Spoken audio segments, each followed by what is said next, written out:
All right, hold on. We're having a hell of a catastrophe here this morning with system updates, folks. Welcome. Let me just verify here. All right, hold Great. On. We're having a hell of a catastrophe. All right, so we're gonna go start driving around. Just bear with me here. iPad OS apparently updated last night, and nothing that I'm trying to do is working. It's just beyond stupid. They screwed up the multitasking, and I finally just figured out I've been screwing around for the past 15 minutes because I split screen the chat on one side and then radar on the other of my iPad, and they had a software update and they just screwed everything up, so I had to redo everything. But I want to make something clear, and I'm going to say this now so that maybe you folks can help me explain this to other folks as they join in. It's not that I get frustrated, it's just I get exhausted when I repeat myself for 12 hours straight, so maybe you guys can help me out a little bit here. This is not the main event, okay? I don't even know why I'm bothering going live with this. Mainly it's just because I got all my work done this morning. I'm kind of bored and I don't know what else to do. So we're going to go drive around a little bit. This is not the main event. We have our main winter storm with blizzard conditions likely coming later on, 3 inches per hour snowfall rate, winter storm warning, etc. That is going to be coming later tonight. I don't care what any Tom, Dick, or Harry has told you. This is not the main event. It's not going to get going for several more hours yet. You know, we're going to have snow here and there on and off, but this is not the main event. And all of the official forecasts agree with that. So just want to make that clear because I know we're going to get a lot of people that are going to come in here and be like, this doesn't look like feet of snow. Well, that's because it hasn't even started yet. This is just kind of the little morning lake effect band that we thought would come through, and here it is. But this isn't really even bringing us much for totals. So you might get a couple of inches of snow here and there, but beyond that, there's not going to be anything to care about from this. So we're going to go over toward like South Haven, Indiana. It's only like 20 minutes up the road, if even, so.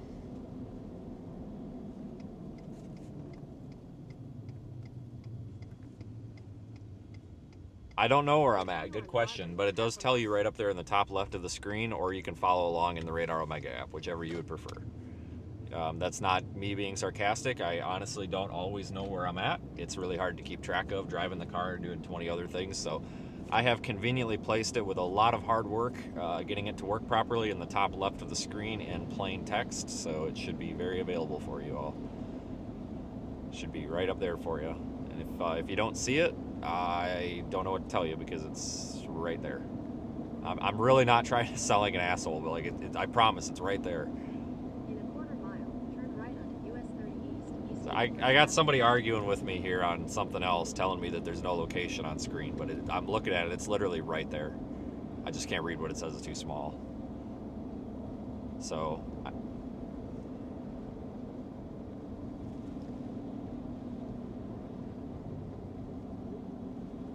I need to get I haven't even gotten everything running. All right, members, channel members, you should have your live stream coming up because we run a simultaneous live stream here for channel members that doesn't have any ads. And that should have just came up for you guys.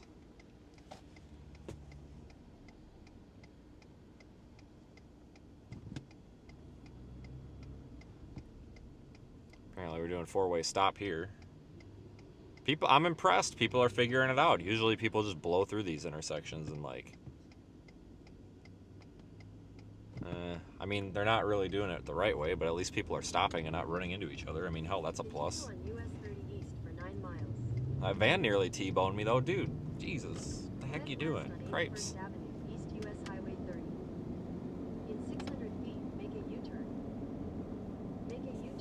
Christopher, why does it wants me to U-turn? Are you kidding me? It initially wanted me to take whatever. I'm so over this piece of shit. Christopher, I actually think I need to create a scene that just says nothing but the location. Like, just no audio, no video, nothing. Just the location and, like, as big as I can possibly make it.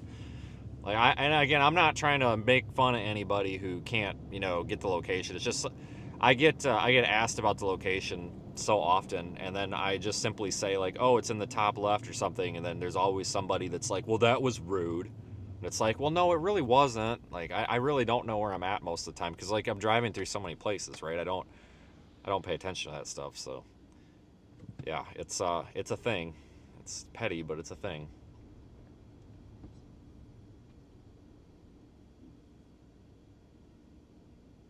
And now we get to do the intersection again. I used to have a giant map on screen, but people still didn't get it. I had to pull the radar off for the time being. There just isn't room for it. Plus, guys, like 7 years ago, I started putting radar on YouTube live streams. Nobody had it. As soon as I started doing it, everybody went and did it. So I kind of like not having the radar on there, because you folks know you can just pull up Radar Omega or Cycrad and see that, right? So, but I kind of like not having it on there because everybody else has it, and I just, like, my goal in everything that I do is to just be 100% different from everybody else. And now everybody has basically done what I started, so I'm like, well, screw it, I'm gonna take it off.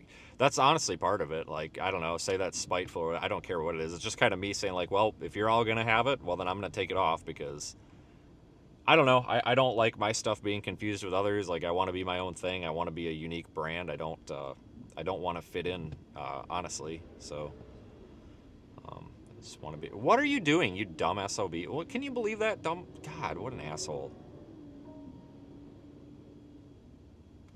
All right, are we just going or what?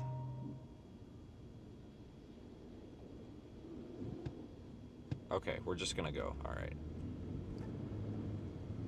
There we go.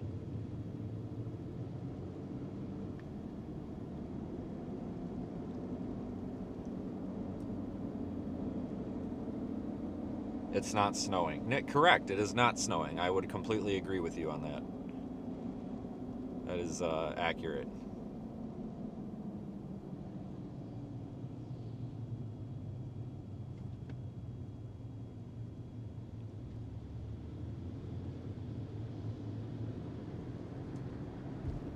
Freaking cold out, though.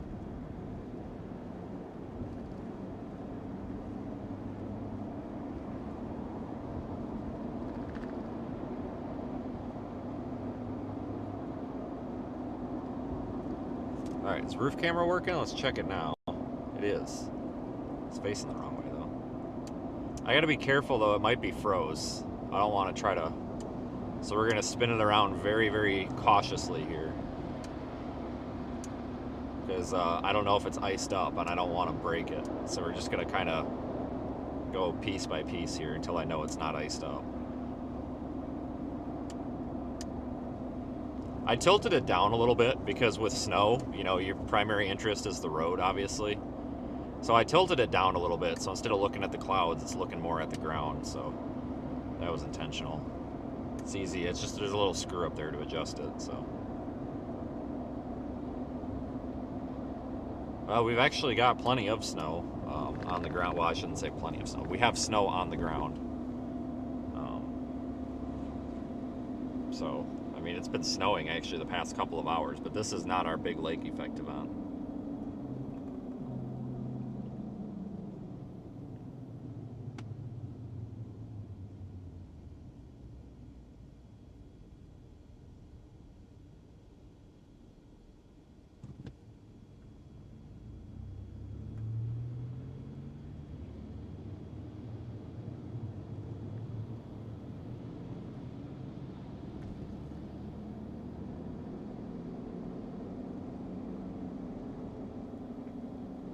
I'm heading east right now. Go up toward like South Haven, give or take. But again, this is not the main event, so this is just piddle shit compared to what we're gonna get later. Don't expect much out of this right here. I would not expect any travel delays or any problems. In fact, if you're in this area and you want to get some stuff done, I think now's the time to do it. I mean, it's obviously melting off of the road, so just go do your stuff now, I guess.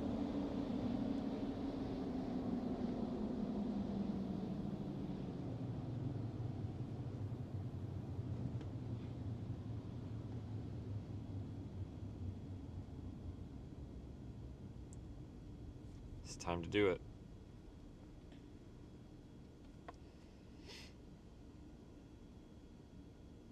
Where am I at? I have no idea, man, but it is up there in the top left. I have no idea. You know, I know like I'm driving around and that sounds ridiculous, but I don't ever really know. Like, I'm not from these parts. So I never have any clue what road I'm on. I never have any clue what city I'm in. So I'm not a very good, even though I'm the one that's here, I'm not a good one to ask.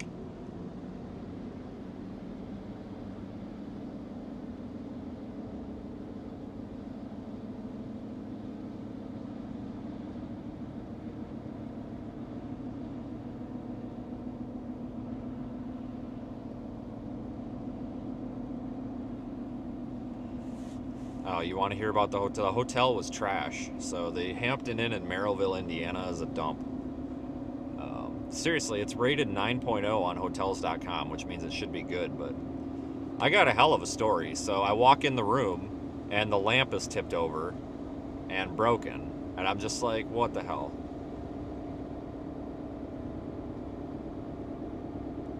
Oh my God. I will get to that in a minute.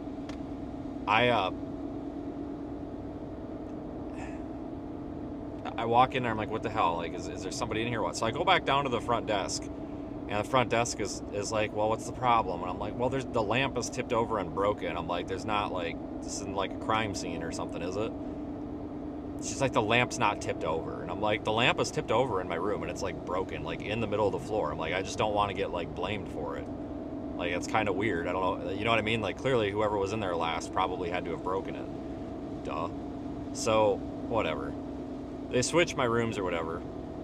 7:50 this morning. Bang, bang, bang. Housekeeping. 7:50 in the morning. 7:50 in the morning. They were knocking on the door.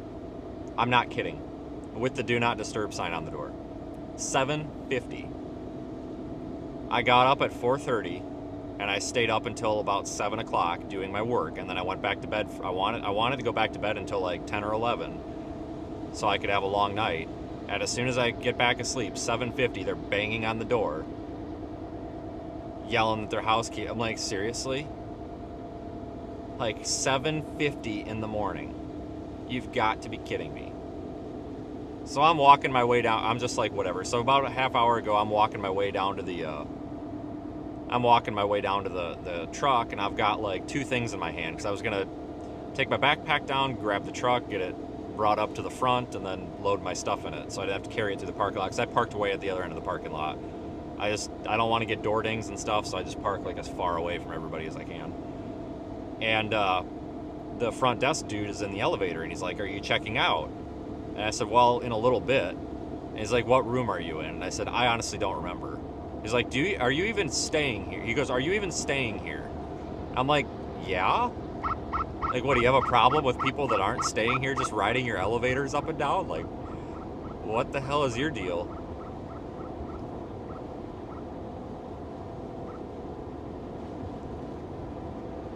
And I walked back in, and when I pull my truck up, I walk back in. He's like, are you checking out now? And I'm like, no, I'm not. I'll check out. I'll tell you when I'm checking out.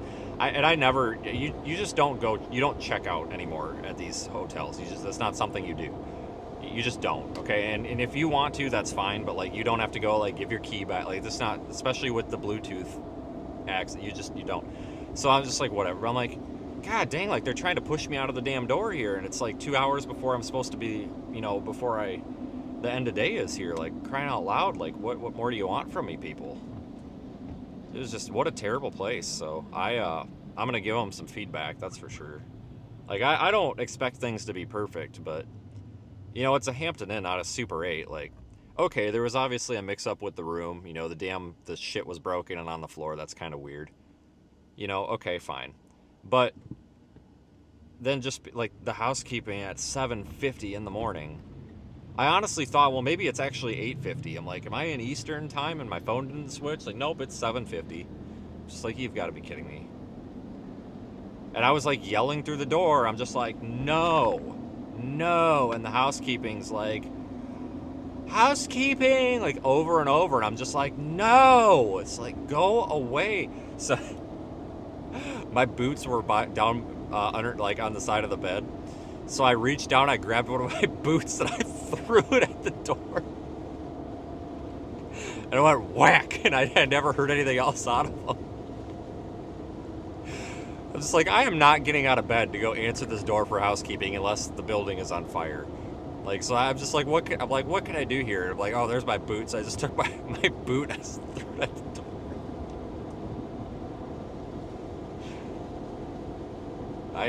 Guys, I don't even leave the hotel for the freaking fire alarm going off twice.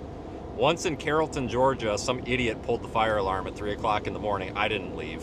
I walk outside, everybody's standing out there, and I look at some other people. I'm like, is there a fire? And everyone's like, I don't think so. And I said, all right. So I walked back in, went back up to my room, and I took one of the coffee cups and I taped it over the damn fire alarm speaker so it wasn't so damn loud. And I just sat there and laid in bed and scrolled TikToks until it went stopped beeping.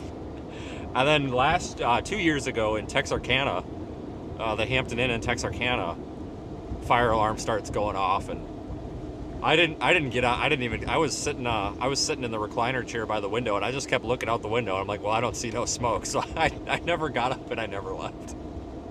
It's like, whatever, it's fine.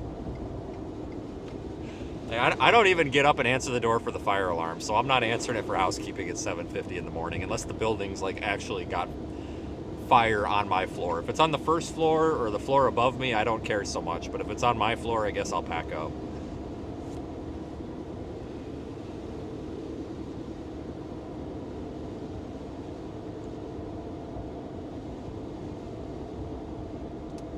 That's very irresponsible and dangerous. Okay, all right. Well, I guess I'm irresponsible and dangerous. Whatever. I don't care.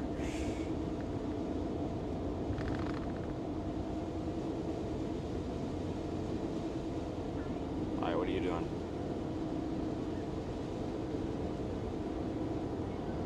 What? Oh, snow. Outside. It's what? Yeah, I'm sorry, honey. I just can't understand what you're saying.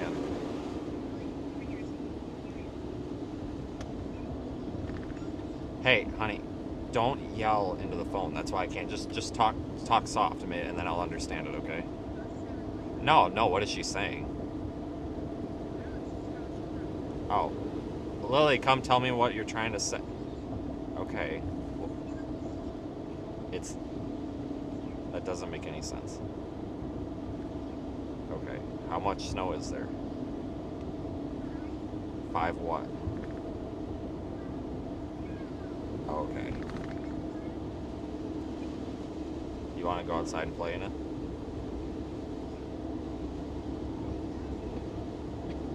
Is there enough to play in it? Okay. You want more? Yeah, maybe later. Not today, though. Yeah. Yeah. Alright, well, I gotta get going because I need the maps on my phone, okay? I don't know. That's why I need my map.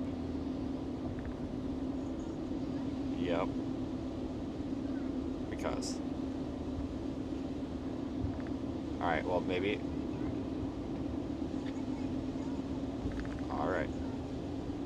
Alright. Well, if you're nice, maybe Mom will take you outside in the snow.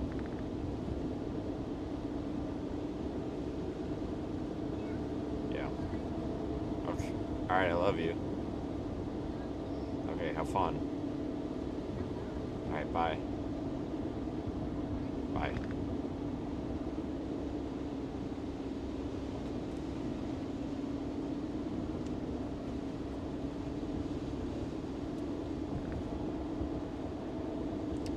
Yeah, we're getting into a little bit of snow now, but I mean, this isn't... I mean, by, like, snowstorm standards, I mean, this is just a flurry, you know? So this is, again, you know, and I know I've said it, but I know we have people joining in. This is not the main event. This is not the main event. Main event's coming later. So I know some people are going to join and be like, well, this isn't a blizzard. Well, I know. That's coming later. Because they're talking 3 inch per hour snowfall rates, people. 3 inches per hour. That's incredible. I don't know if I've ever seen... Well, yeah, I have. The Buffalo blizzard, was that 2022? I think it was 22. It was around Thanksgiving. I think we had like 3.5... We might have even had 4 inch per hour. Oh, this guy is going to slide into me. What the? Jesus Christ! Look at this dumbass. Frickin' your little four-banger with your bald tires there. God dang, I need to move the button for the rear camera, because if I could have got my finger on that, I would have flipped it around. He was damn near sideways. I thought I was going to put it in the damn grass. That frickin' little Chevy Cruze or whatever. God damn. Road's not even slippery. Jesus. But anyway, I think we might have had 4 inch per hour briefly, but 3 inches per hour is like unheard of, guys. I mean, that's an incredible amount of snow in a short period of time. So I know there were a lot of people that were concerned, that were saying, "Oh, it's not gonna stick. The ground is too warm." Well, folks, as you can see here, it is quote sticking. I tell you what, guys, 1 inch per hour snowfall is actually really incredible. It's really hard to almost like. Half an inch per hour is what I would call like a moderate snow, but you get up to an inch an hour, and that's actually pretty heavy. But this is kind of a heavier wet snow. It's not a dry snow. So we might end up with slipperier roads. Now, there's a fine balance. Sometimes with like a dry snow, I mean, yeah, it gets slippery too. But the nice thing when it's dry is usually you get just a little bit of wind, and it kind of ends, the road kind of clears itself off. But this wet crap, you just get a bunch of slush. It just turns into a nasty, nasty mess. So I don't know what to expect here for the next couple of hours. I just know that at some point I got to go to Walmart and get socks, because I'm out of clean socks, because the hotel advertised a laundry facility last night, and they do not have a laundry facility. And I was not able to do laundry, and I'm literally out of clothes. Like, that was my last pair of clean clothes that I put on this morning. So now I have to do them tonight, but I don't know where I want to book the hotel tonight, because I don't really know where all this is going to set up exactly. This could end up, this could actually end up over in Chicago more than anything. So I just don't know yet. So I need to buy a bag of socks, because inevitably it happens all the time. The snow gets in your boot, your foot gets wet, and you have a miserable time. There's this thing called trench foot, which I thought was just a myth, but apparently it's when your feet are wet and cold for so damn long that they turn into like the flesh starts like sloughing off. Like, it's disgusting. Ask me all about it. I found that out, and it was actually the Buffalo blizzard. We were out, and I got back, and I'm like, God, I haven't felt my feet for like 12 hours. What's going on here? And I took my sock off. My foot's like all blue, and the skin's like falling off. It's disgusting. Absolutely disgusting. So you do not want to walk around in a snowstorm with wet feet for 12 hours. So socks, they're important. I'm going to try to get through the day without getting soaking wet, because it seems like with these damn snowstorms, like, it's not the fact that like you get out of the vehicle and you get wet, it's the fact that you get snow all over your clothes, and then you get back in the truck and then it melts, and then everything's wet. So we're going to try to avoid that today, I'm hoping, because I can't stand that.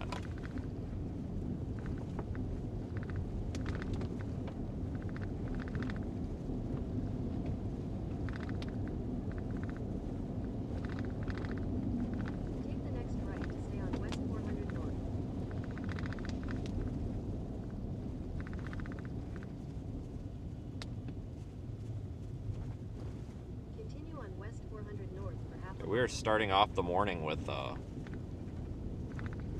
starting off the year pretty hard out here. So like this snow event, like I said, guys, is going to be Chicago all the way around the bottom of the lake here.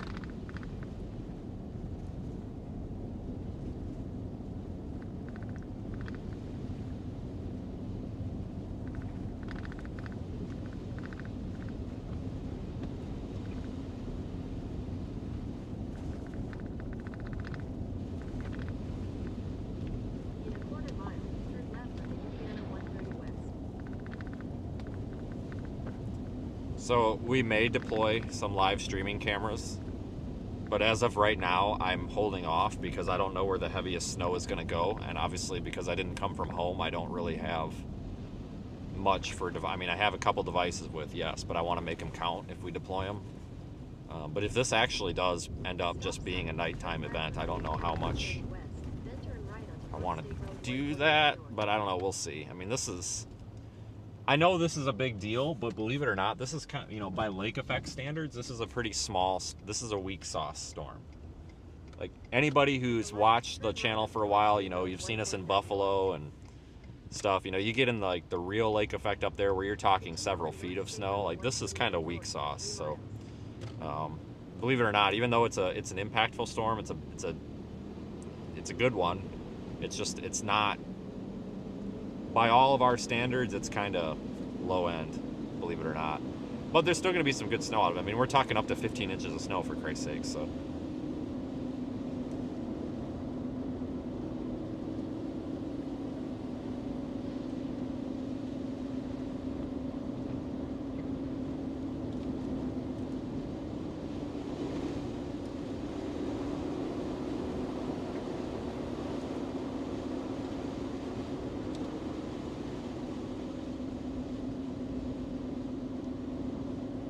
Because I'm not staying in Gary, Indiana tonight. That's for sure.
Probably stop at a gas station up here. We'll go to Walmart in a little bit. I'm not in a hurry.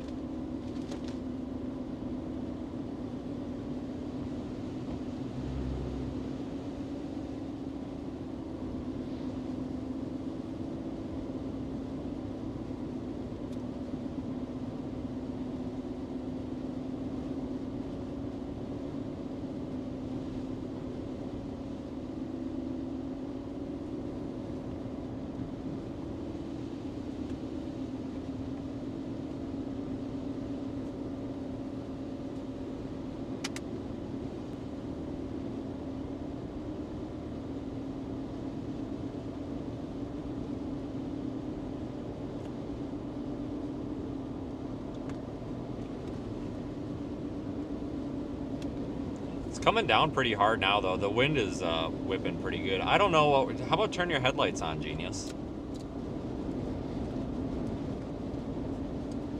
I don't know what we're expecting for wind today. That's kind of one thing I didn't pay a whole lot of attention. Let me look here. Dangerous travel conditions, blah blah blah. Gusts over 30 miles per hour. Okay, so yeah, that's where they're getting the blizzard conditions from then. So it's also interesting that we've got a winter storm warning and not a lake effect snow warning. I don't know. I mean, to me, I don't care. It doesn't matter to me. But I guess I don't know like what the difference is between the two or why they're not using one over the other. Because this is a lake effect system, but I don't know. Maybe they're not using lake effect snow warnings anymore. I have no clue. I mean, to me, it doesn't matter. I mean, it just confuses the public. They have 35,000 different warnings. I mean, a winter storm's a winter storm. People don't give a crap if it's lake effect snow or regular snow, so all people care about is how much is there, how much and when. So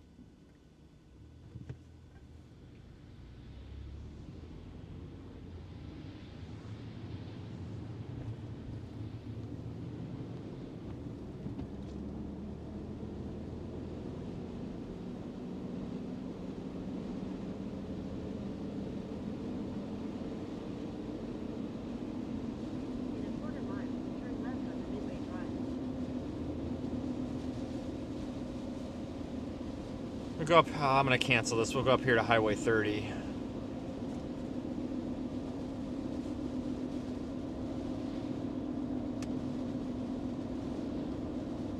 Or Highway 6, rather, sorry.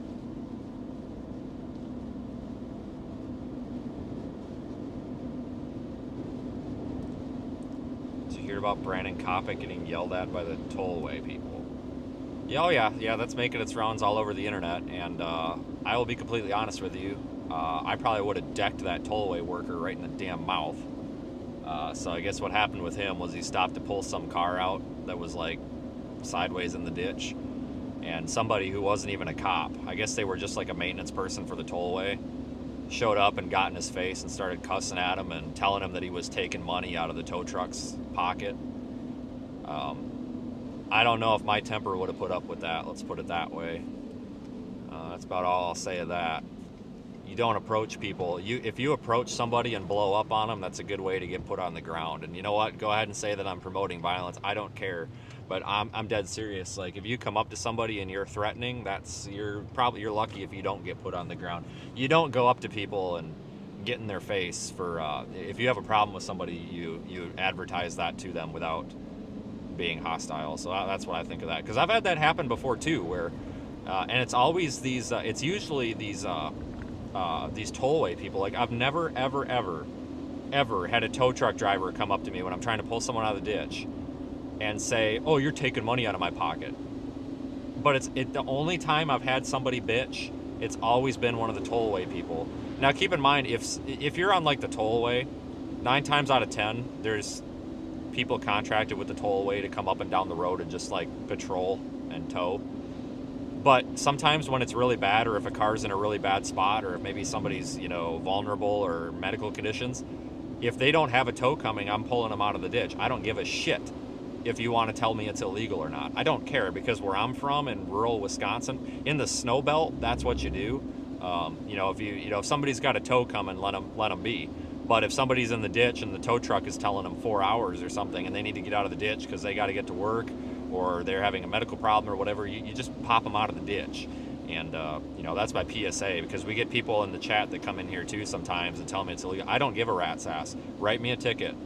That's fine. Go ahead and call the state patrol and tell them to come write me a ticket for every single one. I'll pay every single one. I don't give a shit. And they're not going to, because they've never done it. But I've never had a tow truck driver bitch, because I've had a tollway person once also tell me that in Illinois. He said, "That's taking money from the tow trucks." Well, I'm doing it for free, but second of all, maybe the tow trucks need to do a better job and show up sooner. I don't know what to tell you. Because you guys remember last year in Missouri when the cops were stuck in the side of the road, and like 2 of us tried to get them out, and we couldn't get them out. And while I was trying to get them out, there was a car coming, so I couldn't go the way I wanted to, and I ended up pulling myself in the ditch. Guess who showed up? A tow truck. You know what the tow truck did? Pulled me out for free, pulled the cops out for free, shook my hand and said, "Thanks for trying to get the cops out." Like, and there's been plenty of times too, like even like that blizzard in where was it? Wichita, where we were on the side of the road trying to get somebody out, and tow truck driver comes up with a rollback, and he said, "Well, I was coming here for him because the cops called it in, but if you guys can get him out, that way," he's like, "then they can get it done for free." And I said, "Well, if we can get him out, we'll get him out. Otherwise, it's your job, I guess." It's like, "That's fine." He goes, "Save them some money." So you see, like they make these tollway workers make the tow truck drivers out to be evil, and I don't think. Yeah, every now and then you come across a jerk that shouldn't be a tow truck driver, but I have very rarely encountered a bad one, because 9 times out of 10, they're so damn busy that it's going to take this, with this kind of situation, it's going to take them hours. And trust me, they're not upset because they didn't get to pay their $100 winch out fee. Like, most of the time it's AAA calling them, and they're getting $20 anyway, and they're damn near losing money going. Like, it's just, you got to understand. And for the haters in the chat, because a couple of them I see are getting caught in the filter, you need to understand. I am a trained and equipped driver. I am a professional. I used to do professional off-road recovery in Colorado, where we literally winched Jeeps off of cliffs and out of ravines on the side of a mountain. All right, I used to volunteer with one of many volunteer Colorado off-road recovery groups out there where we would go and recover people's vehicles, whether they were on vacations and didn't know what they were doing, or they were wheeling in the mountains and something went wrong and they got in a bad spot. And we were the people that showed up that would do that for free at no cost to them. We just ran off of donations, 501c3. I know how to recover vehicles off the side of the road. I am not Tom, Dick, and Harry driving around out here with a Chevy minivan or something and a tow strap from Walmart ripping people's bumpers and their control arms off. Like, when I stop to assist somebody off of the road, I also keep in mind I have insurance, and I am doing it the way that I would want somebody to recover my vehicle. And if I don't think I can get them out, I'm not going to try to get them out. And I'll stop and tell them that. But you got to understand too, I also have insurance for this. I have general liability insurance for my business, but the way that the underwriter wrote the policy to cover roadside operations and stuff, such as, because I need to be covered under some sort of liability insurance other than my car insurance for when I'm parked on the side of the road. For example, here's an example. If there's a tree down in the road and I block the road with my truck to create a safe area for me to work so I don't get hit because there's a tree blocking it, my auto insurance is not going to cover that if somebody hits me. Hold on, we're hitting a dead zone. My auto insurance will not cover that. I will be at fault because my vehicle is blocking the road. There's actually cases where people have run into the back of fire trucks and stuff blocking the road, and somehow the fire department's been at fault. You know what I'm saying? So I have to have insurance outside of this for my business to cover my roadside operations and stuff. So even if insurance says, screw you, we're not covering this incident, you're at fault, you were in the road, or you were pulling a car out of a ditch, I'm saying, okay, fine. I have insurance written with liability policy that covers what I'm doing. So if I pull your control arm off of your vehicle, which is not going to happen, well, I can give you my policy and you can claim it on your insurance. So, I need to make that clear to people. No, I'm not a licensed tow truck. Do I look like a tow truck? But we are doing things the right way. So those comments that I've seen already about I don't know what I'm doing and I should not stop to help people and let the professionals do it. I am a professional, and respectfully, I don't mean to be this way, but sometimes you have to. I probably have more experience with vehicle recovery than some of these tow drivers around here do, because some of these guys are 21, 22 years old. We were winching Jeeps off the side of a goddamn mountain and not killing anybody doing it. We can handle pulling the Prius off of the ditch because they got bald tires. So I say this every snowstorm, because otherwise, you just have to get ahead of the haters. If you're one step ahead of the stupid comments, then you're fine. So that's why I say this to get one step ahead of people. So just keep that in mind. And no, I don't accept any money for it, because that's the other thing too. So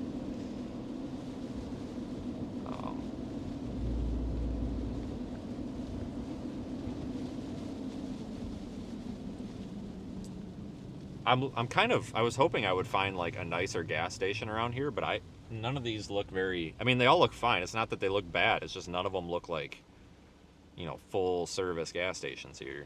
Like nice ones with like hot food. I think we'll just stay on Highway 6 for a little bit here. It's kind of coming down more like little ice pellets and sleet more than anything.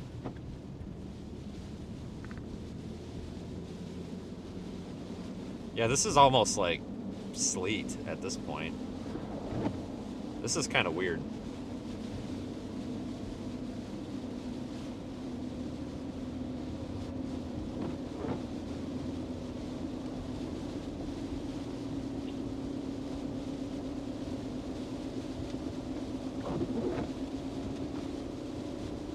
Do you all know how Anon servers work? It would run a background check. If you're anti-life, it would lock us. You are locking me out of my place. I wrote the world contingency for it, Dude, are you having a stroke?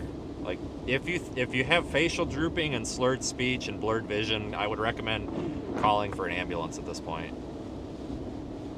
Because it sounds like you're having a stroke, dude. I don't know what to tell you. I don't even know how to process that comment.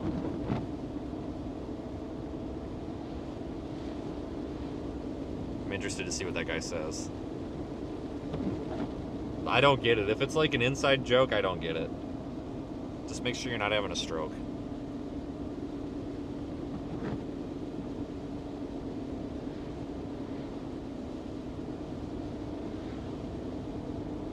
Wow, look at these ginormous snowflakes. This is pretty cool.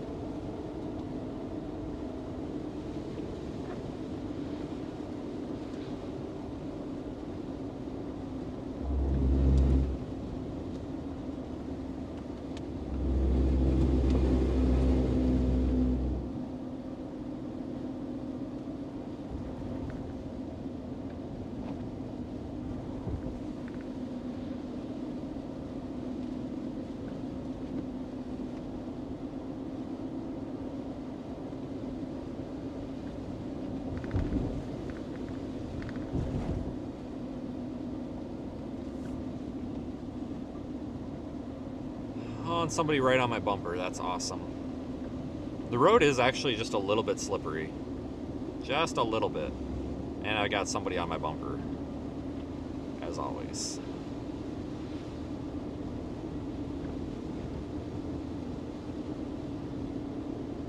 Yeah, please slow down, folks. I'm not trying. Like, I hate when people preach. But just a friendly reminder, like, even if the road doesn't look slippery, we're hovering around freezing. There's like ice pellets falling from the sky. So please slow down, please. Don't be like this dumbass. Absolute dumbass. And it's a storm chaser. That's funny. Huh, Jesus. That's riding my bumper so hard. Oh my god. Yeah, just slow down a little bit. It might not look slippery, but it's definitely slippery. Yeah, that guy was on my bumper so hard and then flies past me, and then I say, oh, it's a storm chaser. That's why. Jesus. Come on, man. I have no idea who it is, but it's definitely a chaser. Slow down a little, because it is a little bit slippery.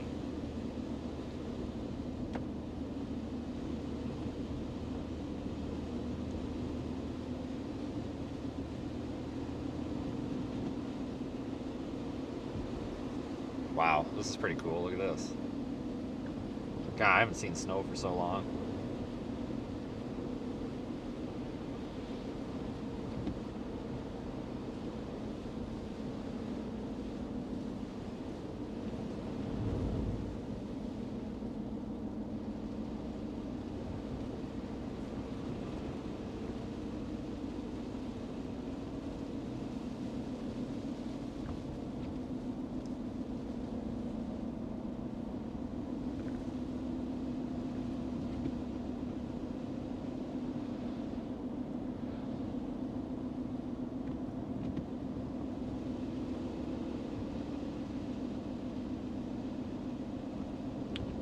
Yeah, I'm doing 45. I mean, it's not like I'm going that slow. I always kind of think it's a little bit ironic. No, Explorers are okay in the snow, but they sit too low to the ground. They just get bogged up in the snow. Yeah, a lifted four-wheel drive truck is absolutely going to be better for sure. But no, I always think it's kind of funny because like the people riding your rear end in a snowstorm, it's almost always like a super tiny little car that has like zero weight for braking, and then when you pull up next to them at the light, you realize that their tires are absolutely bald, and it's like, if you're driving that around like that, you might not want to drive so close. Just saying.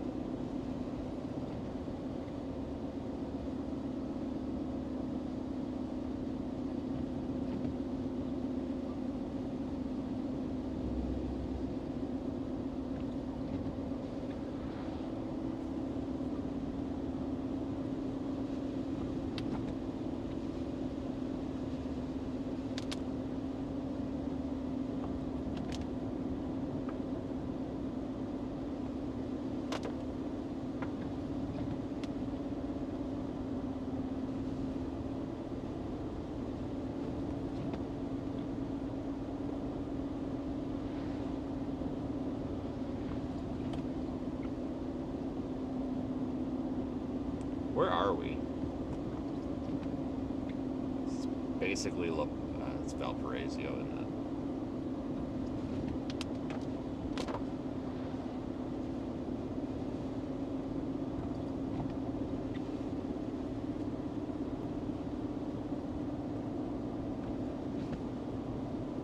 And look at that, the snow's ending. Got out of it that quick.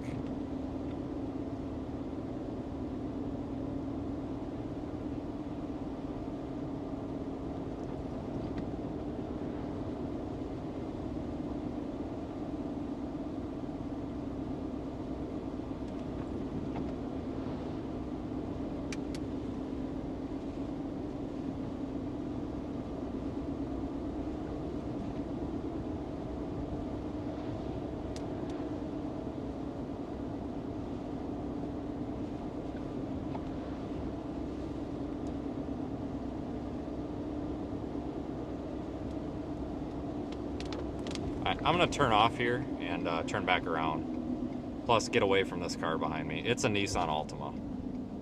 Nope, it's a Honda. And he doesn't even have his windows cleaned off. Yeah, you got please. And, you know, I'm sorry to preach, but like it drives me nuts when I see these cars driving around here with their windows covered. And yeah, that's the Ohio state line right there. When I see their windows covered and like they can't see out of them, it's like, oh my God, are you trying to get killed here?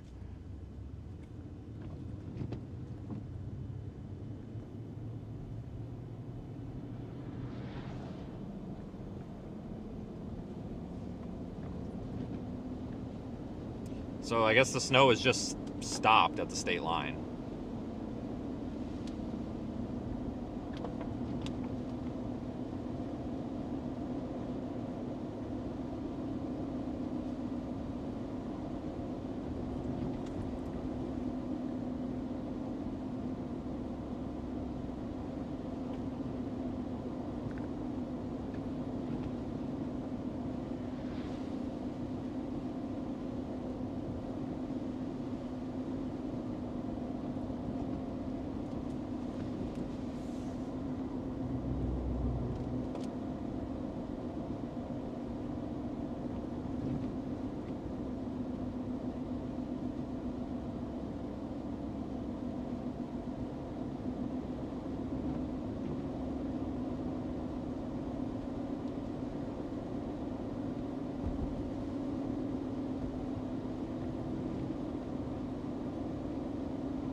It's getting hot in here. I turned the damn heat down.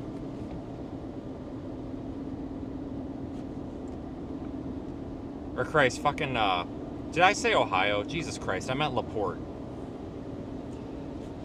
I'm such an idiot. No, yeah, I don't know why. Thank you for correcting me on that. I have no idea why I said Ohio.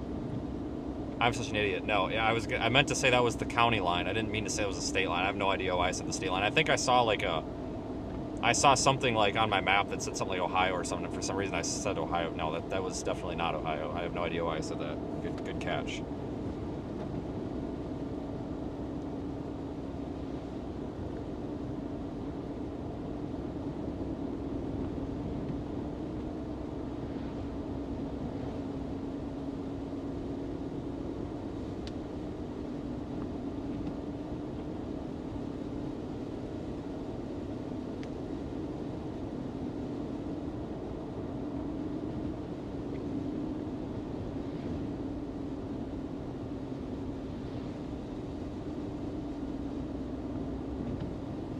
And we're getting back into the snow.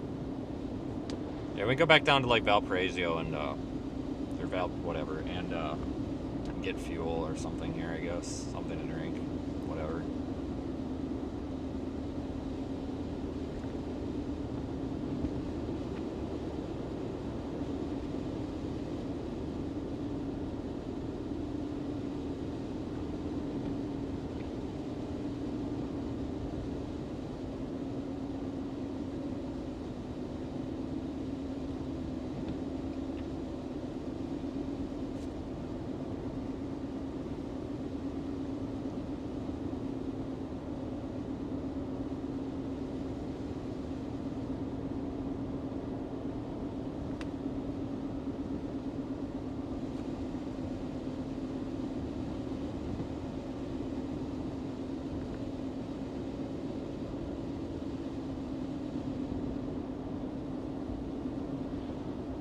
Look how big these snowflakes are.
Alright, we're almost back into civilization. I'll probably go south either on 49 or a different road. I don't know which. But this is, I think, the heaviest snow right now.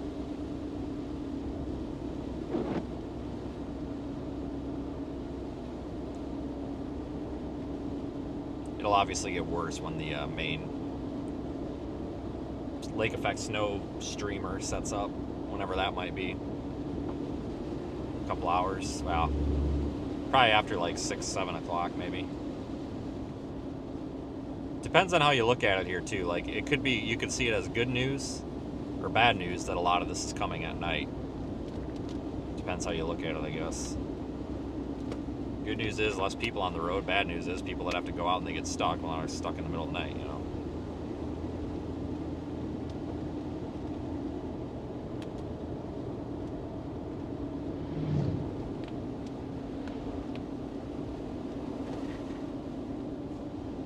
Yeah, so the road's starting to get a little bit nasty now. Let's actually take this road here. This road kind of parallels the main road. I'm going to slide right through this damn intersection. See, this is why I get so frustrated, like the Uber freaking moron with no headlights on. That ride your bumper like that. Like, you don't know how slippery the road is. Like, if you're not on your bumper, it's not a big deal. Like, I'm slowing down a turn. Like, I don't want to get smoked from the, you know, the car behind me. So that's why it's not. It's very, very smart to just slow down a little bit here, and not ride people's ass in a snowstorm.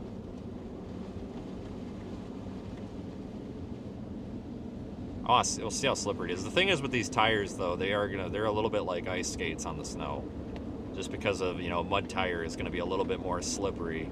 It's gonna be better overall because I'm in deep snow so often, but it's gonna, like, on greasy surfaces like this, that they're gonna be a little bit squirrely. But you kind of offset that a little bit because this truck is heavy. Like, if they were on, you know, if I had mud tires on like a Jeep or a 4Runner or something that's not as heavy, you would feel the effect more, but the truck is heavy, so it negates that a little bit. This guy's probably turning, isn't he? God dang it.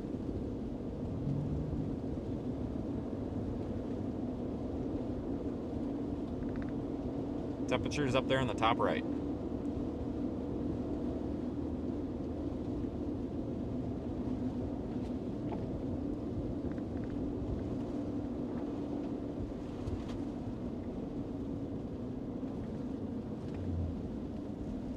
See, this is the thing with this, like, kind of lake effect style snow. Like, we drove, what, 4 miles, and now it's totally different, you know? You've actually got snow. 4 miles the other direction at the Ohio state line. Just kidding. There's nothing.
Yep, this is the first.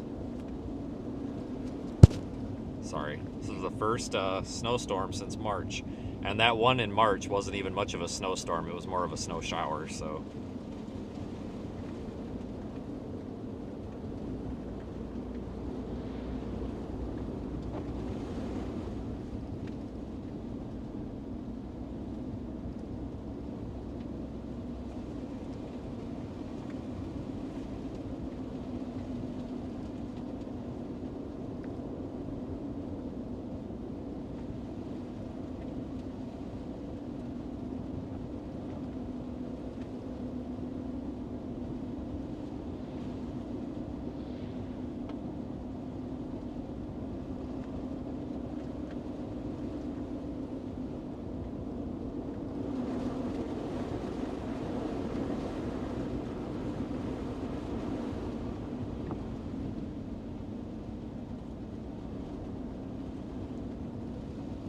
I'm driving south. We're right near, is it 46?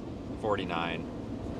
I just decided to take this road because I figured the highway would probably be cleared.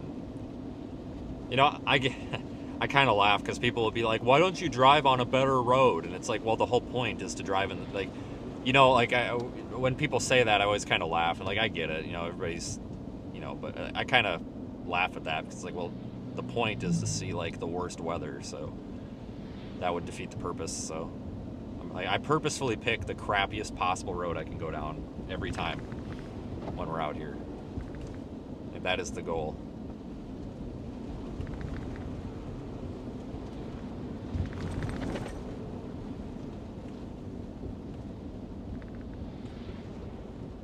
Oh, I could stop at that Casey's. Yeah, I missed the driveway, whatever. Family Express. I'll pass. It is actually really slippery.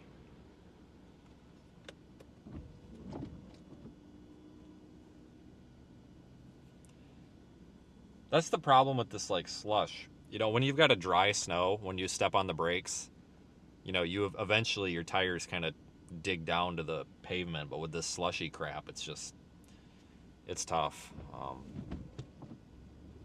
And of course, I'm driving a rear-wheel drive pickup truck, so going from the stoplight can be a little difficult at times. But I thought about putting some ballast back there, but I really don't think we need it.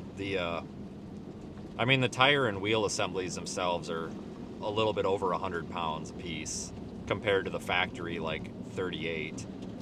So, I mean, hell, we've already got the amount of ballast that somebody would probably throw on the back of their truck anyway, but I'm not going to sit and drive around in four-wheel drive here and burn up my transfer case in something like this, and so I'm not going to sit there and shift into four-wheel drive every time I'm at a intersection. So you just kind of have to accept the fact you're going to look like an idiot and spin your tires for a minute, but it is what it is.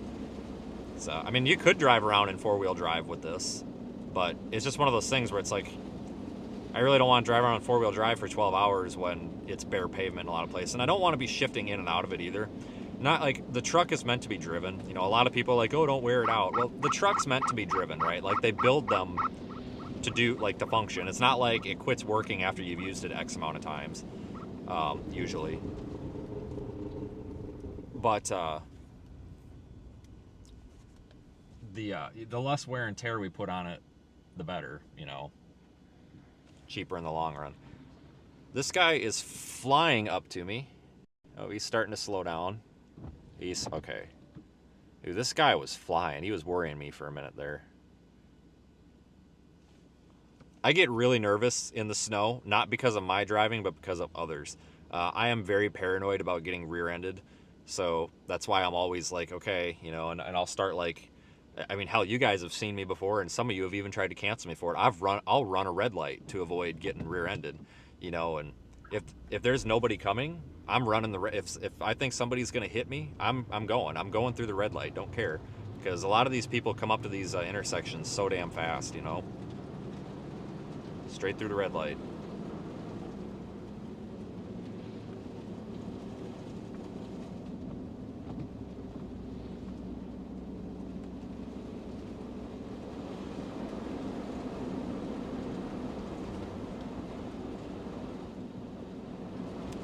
It's just, you got to be careful too in some of these areas, because the first snow, a lot of times people forget their winter driving techniques, and you can do everything in the world to drive your vehicle safely, but you also have to anticipate other people being idiots. And I know people are like, you shouldn't talk bad about other people. You're right, I shouldn't. But when you're driving 45 miles an hour on glare ice with bald tires, like, I'm sorry, I'm not gonna coddle you. You're an idiot. Like, I mean, like, realistically, people, like, we need to have this real talk and listen. Like, if the conditions are not safe for you to be driving, then you're putting everybody at risk by being on the road.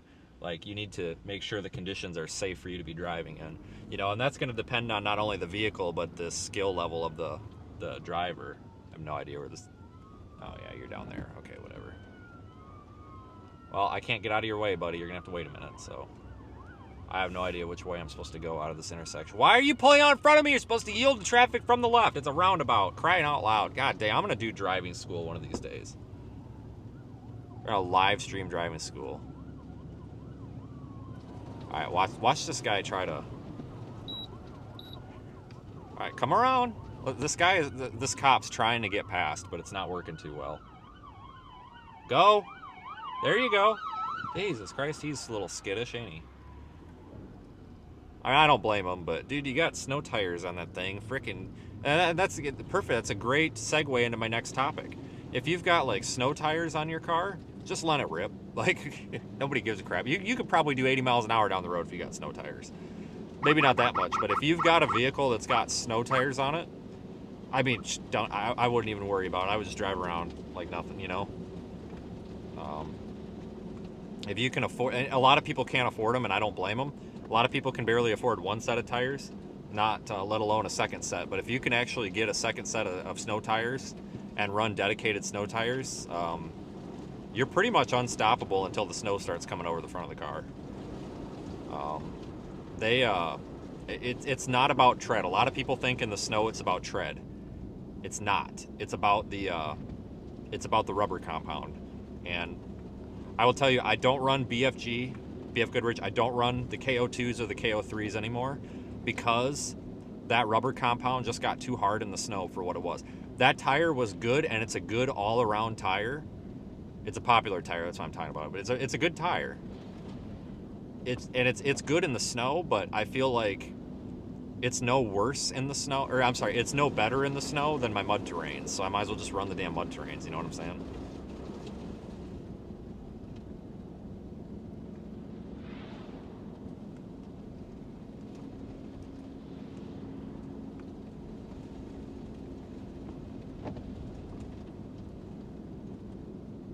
I don't have a map to show you where I'm at, man. I'm sorry. But if you want to go ahead and look in like Radar Omega or SideCrad, you can see the exact position. I can't take my hands off the wheel right now. Yeah, Chinese tires are junk. Absolutely. But you have to remember too, folks, I am learning how to drive again a little bit here. So this is my first time having these tires specifically on a truck, so I have to get a little bit used to the driving characteristics here. So I really need to find a parking lot so we can just like beef it. Road closed. Great. Awesome. All right, well, we're not going that way, so let's go around the roundabout again. On or after October 6th. Oh, yep, it's closed.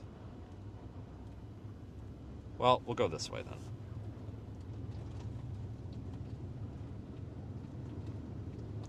So I just got to get used to the tires. I've had them before, but never on a pickup truck. These mud tires, you know, they're typically not as good. That's the thing, is the mud tires are good, really good in deep snow, because they can get this. They can, you know, move the snow out of the way with the big lugs. But they're not very good on this stuff, like these icy, slushy roads. So you can get away with running them, though, on a heavy vehicle because you've got weight pushing down on you. But it's one of those things where it's like, I probably could get away with getting a second set of tires and actually run a winter tire on here for snowstorms. But I don't think I would actually gain that much. So I really don't think that, you know, I wouldn't run mud tires like this on like a Jeep or a 4Runner or anything like, you know, smaller than I wouldn't run them on anything smaller than a half-ton pickup in the winter, just because you don't have the weight advantage. But I mean, so far I'm pretty happy. Other people have reported with these tires as well that they are actually, testing actually shows that this is, believe it or not, the best performing mud tire in the winter. So that's cool. It's the Firestone Destination MT2, and I'm not a big Firestone tire fan, but I am a fan of these tires because they last. They're one of the only mud tires, one of the very few and only mud tires that actually last and don't just wear down right away. You know, I'm not a big fan I'm a fan of Nitto, but I don't like the Nitto mud tire. I think it looks weird. The Yokohama mud tire, that's a good one, but this one was a little bit cheaper, and it's pretty comparable. But like if you want a mud tire that does good in the snow, the Yokohama one is probably just as good. But the Firestone mud tire, believe it or not, actually, the tire rack testing actually shows it's better in the snow.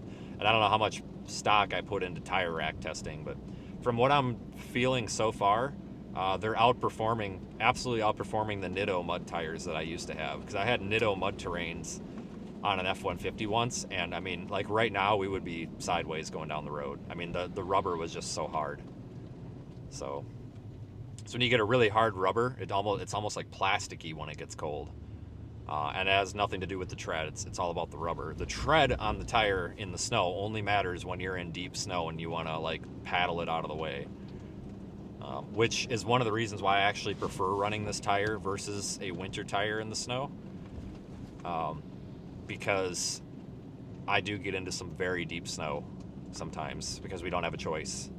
You know, roads closed, there's a foot of snow over it, we got to get to the hotel kind of thing. So yeah, Yokohama tires are really good. I think they're underrated. I saw that comment. I think they're underrated. They are actually some really good high quality tires. Everybody just like, it just seems a lot of the tire shops just push people into like Michelin's and stuff, like, which are okay, but I tell you what, the Yokohama tires you can get, I think you get a little better value for them too, because they are very good tires. I've got Geolander, just the AT, the all-terrain Geolanders on the Explorer at home, and those are fantastic. I mean, they're really, really good tires. You know, even in mud, they were pretty good for an all-terrain, and they're not even a very aggressive all-terrain either. They're pretty mild. So we'll probably take 49 here and see what 49 is like.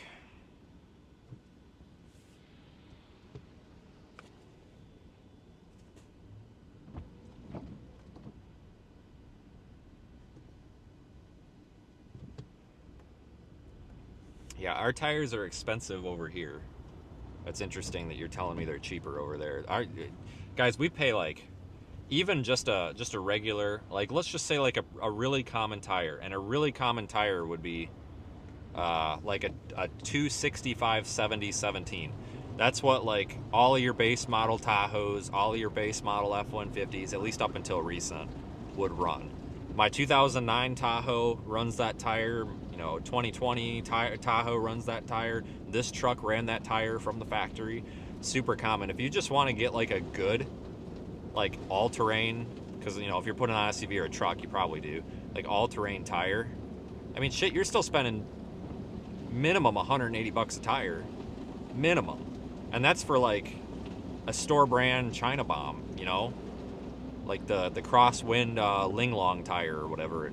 Disclaimer: people say that I'm saying I've been called racist before because I said Linglong, which apparently they're telling me is a racial slur for Chinese people. It's not. It's the brand of tire. It literally says Ling Long on it. That's who makes the tire. So I have to say that. But the cheap Ling Long China bombs are terrible. But like if you want to get something of better quality, like a KO2, or well, I guess it's KO3 now, you're spending like $200, $225 a piece for that tire in that size. That's one of the most common sizes on the market. Like, and the sad thing is, a lot of it's the manufacturer's minimum cost or retail, because these tire shops, I've talked to some tire shop owners. Some of these tire shops are only making $20, $25 a tire. They're not making very much money on these tires, you know? So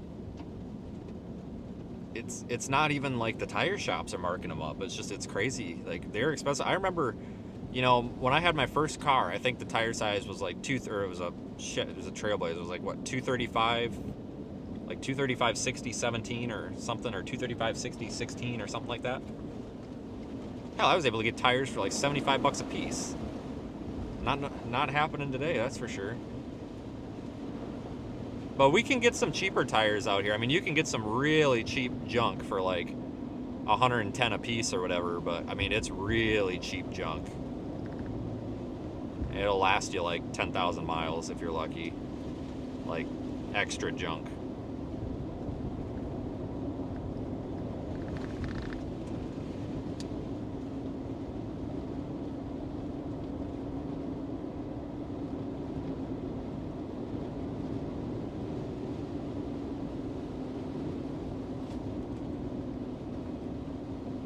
There's reports of extreme conditions. What is your opinion? I don't know. Define extreme. That's a weird question. Who reported it? I feel like this could be like some sort of drama bait or like rage bait. You know, they try to pin me against somebody. I'm kidding. That's not what I'm saying, but you know what I mean. I don't think this is extreme, no. I mean, I don't know. Everybody, extreme is relative, right? If you're from Florida, this is probably extreme apocalyptic snow. I'm from Wisconsin, and I'm frequenting the Buffalo Lake effect storms. This is a flurry. I mean, realistically, anybody that lives in this area, they're so used to this. People are like, yeah, whatever. That's why you see all these cars on the road. They're just like, yeah, whatever, who cares? We're at the point, so we have like I should almost make this into something on the stream, like an intensity meter. Like, we're on on a scale of 1 to 10, we're on like a 3, right? We're in that, like, this is what I would describe as like meh.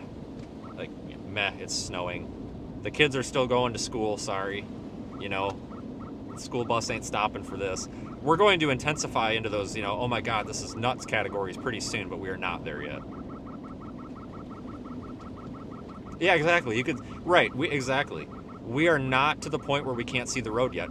We're going to call it extreme when we get to the point where I can't tell if I'm on the road or if I'm in the ditch. Because sometimes we play that game where you have to like drive back and forth on the road to try to feel for the rumble strips to tell, and then you get real nervous. It's like, oh shit, I'm not feeling the rumble strips, you know, and then you're like, oh God, I'm in the ditch. That's why, you know. Oh, look, somebody's, I don't know what's going on over there. Oh, somebody drove their car into the ditch. Okay. Yeah, don't do that. They got people there. They just look, they look like they're not hurt. It's just their ego that's hurt. Which is understandable.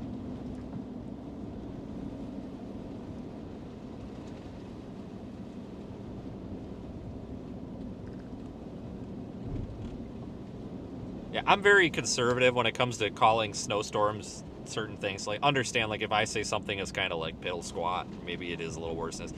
I'm just so used to it. Like, we used to drive around, you know, rusted, beat-up farm trucks every time there was a snowstorm after school and pull people out of the ditch for a hobby. You know, like, we used to just do dumb stuff. Like, when you live, like, people that live in the snow belt get it. But, like, if you're from an area that gets a lot of snow, like, you get the mentality. Like, you just get the job done. Like, you don't worry about it. Like, you know, it's just snow. Worst case scenario, you got to get a shovel. I guarantee you, folks, you can get anywhere you want. Anywhere you want. Doesn't matter how much snow there is, as long as you've got a shovel. Because you can always shovel the snow out of the way. Now, if there's 3 feet of snow across the road, it might take you 2 weeks to shovel it. But just proving my point, you could do it. I would say at least 50% of the cars that get stuck in the snow that I come across in the winter can be removed with a shovel. That's why we bought the shovel yesterday. Seriously. Like, usually it's just some snow's up under it, you dig the snow out and you're good to go. I mean, usually people aren't even really that stuck. As long as you've got a shovel, you're usually pretty good. Obviously, the exception to this is not sliding off of the road into a tree. I'm not necessarily talking about the slide-off related accidents. I'm talking more about the actual getting stuck. But I tell you what, if you give a skilled driver a front-wheel drive Honda Civic with some snow tires on it and some liability insurance, they're going to get through anything. Like, I don't know what this guy's doing, but if he's still here when we come back through, I'll stop. I think he's just pulled off the road. I don't see any obvious problem. Yeah, no flat tire. I think he's on his phone. It's possible that he, there's some guy pulling someone on left. It's possible. He's definitely not stranded there. It's perhaps maybe he's just pulling off to use his phone. But when we make our pass back through there, we'll stop. We really got to see how the 2009 Accord performs in snow. As long as you got liability insurance, you're invincible in that thing. Fair enough. I'll have to give it a shot next time I get snow here in St. Louis. Seriously, guys, front-wheel drive cars are underrated. Like, if you, as long as you have good tires on your front wheel drive car, you're gonna probably bomb through just about anything. Obviously, until the point where it comes over the front of the car. See, the thing with front wheel drive, like, in my opinion, it doesn't get you through more snow than a rear wheel drive does, but it causes, like, I feel like it gives you more confidence because you're not, you don't fishtail all over the place like with a rear wheel drive. So, like a front wheel drive car, you can get going a little bit. I mean, seriously, and hell, if you put, like I said, you put a set of four snow tires on a Honda Civic, little four banger piece of junk, and give a guy some liability insurance and a can of Red Bull, and they can get through like 6 feet of snow. I don't know how. It's just physics. It always had. We see it every year. We even saw it in the Buffalo snowstorm. I was almost stuck, almost, in my all-wheel drive SUV, and here comes this little Honda Civic just plowing by me at like 40 miles an hour like it's nothing. So I'm telling you, a can of Red Bull, some liability insurance, and snow tires on one of them Honda Civics, don't even worry about it. They're fine. Just let them go. Hell, they're even plowing the road for you at that point. They're just pushing it off of the road. But, I mean, guys, I used to drive a front-wheel drive vehicle in snow, and I got around just fine. You know? A lot of it is driver skill. A lot of it is driver skill. But at the same time, if you've got good tires, you're doing pretty well. Because, like, the road's usually plowed. Like, there's never usually more than a couple of inches on the road, you know? I mean, you're going to get through it as long as you're smart.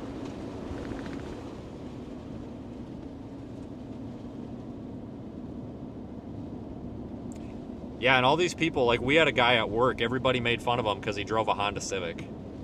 And, you know, everybody made fun of, you know, size and testosterone levels, but he, it's like he always laughed at everybody else. He's like, yeah, guess what? It cost me like $20 to fill up my tank.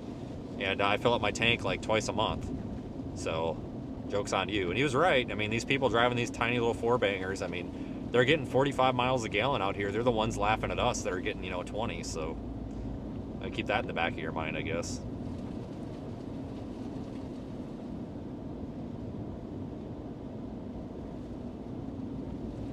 Got a Subaru Crosstrek and it does good? Probably. Subarus have really good all-wheel drive systems. I'm not a Subaru fan. I'm really not a big Subaru fan. And that's really not necessarily anything to do with the cars. It's just, it's not my style. But I see a lot of those Crosstreks out here. I've seen a lot of people in Crosstreks with snow tires on them, and they're pulling people out of ditches. I mean, you're right, they do good in snow. Subaru all-wheel drive systems actually work.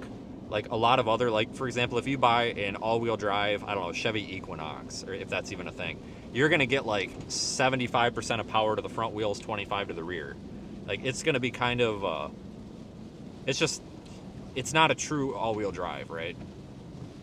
But those Subarus, it's a true all-wheel drive. Like it's actually a very, very good system. It's about as close as you're gonna get to four-wheel drive out of anything without buying a four-wheel drive. I mean, I've seen people take those places, you know, where I would be a little bit stressed out to take my truck, honestly. So, in fact, I've got driving mode, hold on here. I've got driving mode normal, driving mode tow, driving mode snow wet, driving mode eco, driving mode sport. Let's try putting it in snow. I don't know what it does, but we're gonna find out. Let's ask Grok.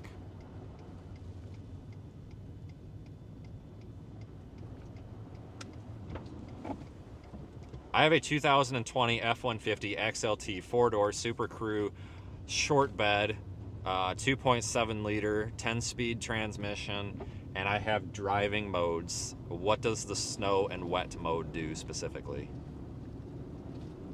Snow and wet mode on your 2020 F-150 XLT tweaks the throttle response and transmission shifts to be smoother and more predictable on slippery surfaces. It reduces engine power delivery to prevent wheel spin, so you get less aggressive acceleration, which is super helpful on icy or rainy roads. The 10-speed auto also holds lower gears longer for better traction control, and it pairs well with the truck's traction control system to minimize skids. Think of it as the truck babying itself. No sudden jolts, just steady control. If you're towing in snow...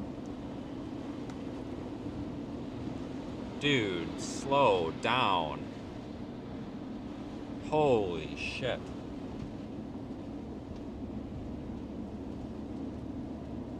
Okay, well, snow mode is actually working. It's definitely holding the... I actually like this, guys. I don't feel like the back end's cutting loose on me anymore.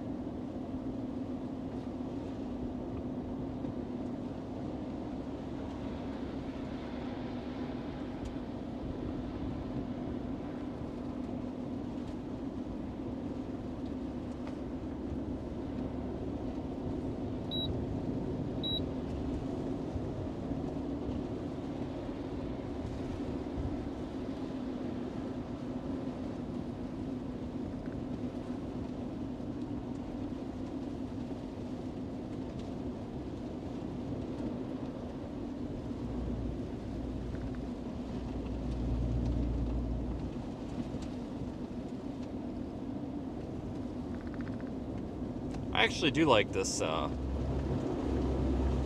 snow mode. No, my vehicles don't rust because I just wash the living hell out of them. I mean, I'm at the car wash, twice a week, so. I actually, you know what, guys? Normally these driving modes are a gimmick, but I actually like this snow mode. This is nice because the thing is, this has a lot of low end torque, so it wants to spin wheels, but this is like keeping me from spinning the wheel. This is kind of nice. I give it this a solid 10 out of 10. This is actually useful, at least on this truck, because it's got so much low end torque. So that's kind of cool. I like it.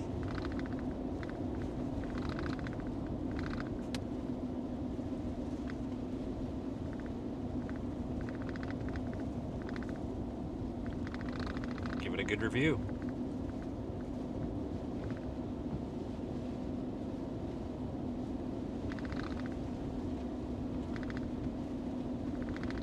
Yeah, I get asked that a lot. Like, oh, did the cars rust out?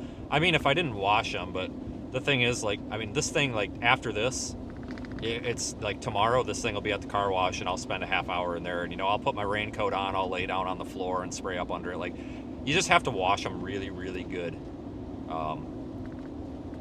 Like, because I can't afford them to rust out. So, like, I have no choice. But, yeah, I'm constantly at the car wash. I mean, constantly.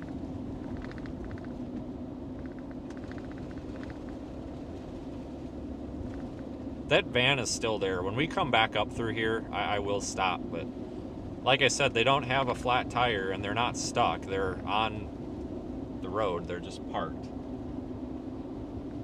His foot's on the brake, too. I don't know. Maybe, I don't know what's going on. Like, we'll stop and ask him, I guess, if he's still there.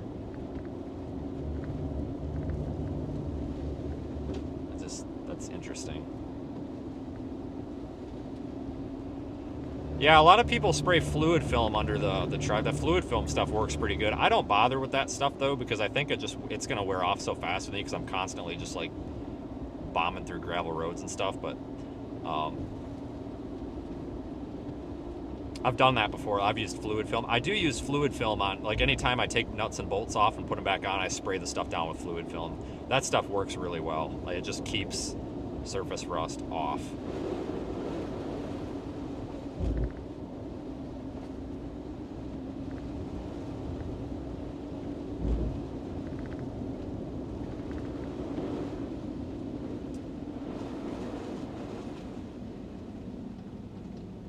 Was Toyota all-wheel drive in the snow? I don't know. I don't bother with Toyotas very much. I'm not a Toyota fan, but the thing is, like, unless it's probably going to be kind of watered down. It's not exactly going to be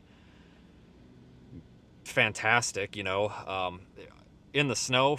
As long as you're on the road, fine. Off the road, probably not. That's the thing. Like, all-wheel drive on the road is going to be like okay across pretty much any all-wheel drive. It's just a lot of, like, it used to be if you bought an all-wheel drive, you bought a vehicle that had like true all-wheel drive, but now a lot of it's more like rear wheel assist than anything. But I mean, I don't know. I think any all-wheel drive, like in something like this, it's going to do just fine. It's the deep stuff that it becomes a problem, like when you start getting stuck and get bogged down.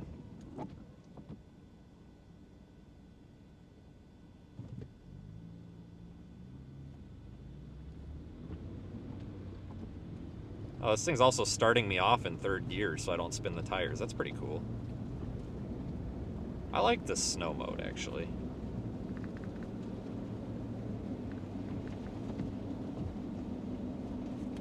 We probably should actually test the 4-wheel drive and make sure it works, right? It's been a while. Let's test it. Well, I heard it clunk, so it must have shifted.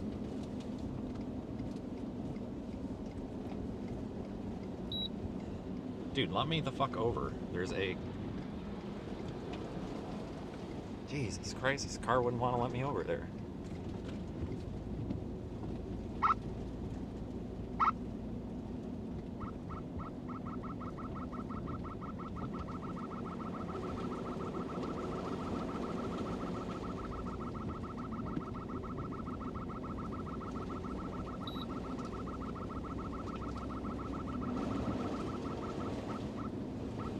Yeah, 4-wheel drive's working. We're good. I just wanted to check it because that would be my luck. It would not work in the snow.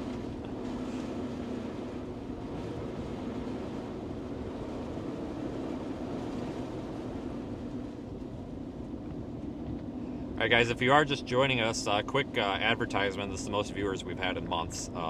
We are running a Project Weather Eye fundraiser right now. It's with GoFundMe. You see that at the bottom of the screen. If you click the link in the chat, you'll find it.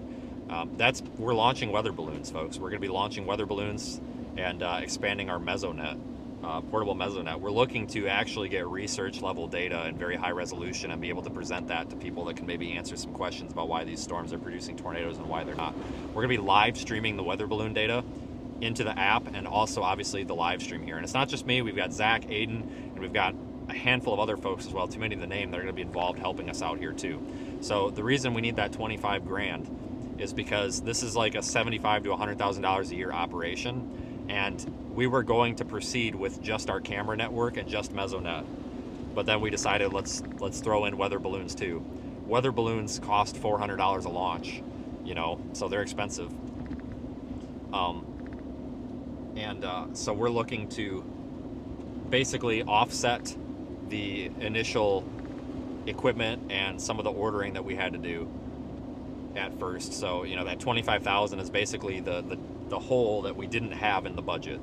And you're not that's not a donation to me personally. That's not a donation for me to go have a vacation in Vegas. That's a donation to our project for us to get what we need to get, because this is the same thing the National Weather Service does, but we're trying to do it on a smaller scale, a more high resolution scale, not to compete, so to speak, with the Weather Service, but to be in addition to, and we're obviously going to make this data available to them as well. I've actually spoken to a couple of warning forecast offices, and they've actually told me specifically what type of format I need to have this in so that we can package the data and they can actually ingest this data. And it's really cool. I'm actually very excited about this, folks. It's going to be awesome. We're going to be launching weather balloons, and we're going to be having a hell of a time here this coming spring. This is going to be incredible. If you want to learn a little bit more about it, you can go to that GoFundMe. I've also got a little bit of a video on that GoFundMe if you want to learn about a little bit more about it. But I know that's kind of a quick overall thing, but we're trying to better the world with data, and we're also trying to provide some entertainment along the way. This has never been done on this scale before. We're talking 50 mesonet units, which are portable weather sensors all over the place, 7-day battery life so we can move them along with storm systems. The weather balloons, obviously, because we need that atmosphere truth data, I guess you could say. We basically need to get data, so we don't our weather models don't necessarily know for fact. They're just guessing. They're good guesses. They're just guesses. What's happening in the air from the ground all the way up to 100,000 feet. And that's very important because that's where thunderstorms exist. And the Weather Service launches weather balloons twice a day. But in the middle of the day, there's a lot of times where we're on stream, we're like, oh, I don't know if the cap is going to break or what. The weather balloons will tell us that. They will transmit the data down to us, and we'll be able to know, okay, do we have a cap? Do we not have a cap? Are we looking at tornadoes or not? We'll be able to measure wind shear in real time. It's going to be fantastic, folks. We're doing this, and we're doing it right. This isn't a hob job, pish posh little operation. We're actually building things, and we're actually developing our own radio sonde. We're going to be using commercial sondes from Vizsla and Intermet here to start, but we're working on developing our own sonde that we can actually have bi-directional communication with. Duplex communication, so we can command it to do things. For example, we could carry a drop sonde, a second sonde, and drop it, if we want to measure something specific in a certain area, And trigger a relay remotely to drop it. We can do so many different things, and we can carry other experiments with it, being able to talk to it and tell it to do things. So I'm pretty excited for this. It's going to be pretty cool. So if you want to help out with that, folks, the GoFundMe there, the little gold bar will fill up with your donations. We've been running this for 17 days now, and we're almost to 20%. It would be really cool if we could get to 20% today. By the way, 20% would be 5,000. For those of you that don't do math, I don't do math. I had to Google it. But 20% is 5,000. If we can get to that 20%, I'll shit a brick. That'd be pretty cool. So we might be able to, guys. We've gotten a long way. We've got a long way to go, but we've also come a long way in a short period of time. I'm pretty proud of it. I appreciate everybody wholeheartedly who's participated in this so far. Let's flip around and take that other road, because this is kind of piddle shit here. So thank you, everybody. It's going to be a hell of a project. So, and again, the link to that is in the chat. Come on, car, you got this. You can do it. You can do it. I got roundabout 101 right here. Are you You're exiting. All right. I do recommend using your blinker when you're exiting the roundabout, when there's other people waiting. Don't have to. It's just a courtesy, just a thought. Roundabout 101, driver's education happening over here, folks.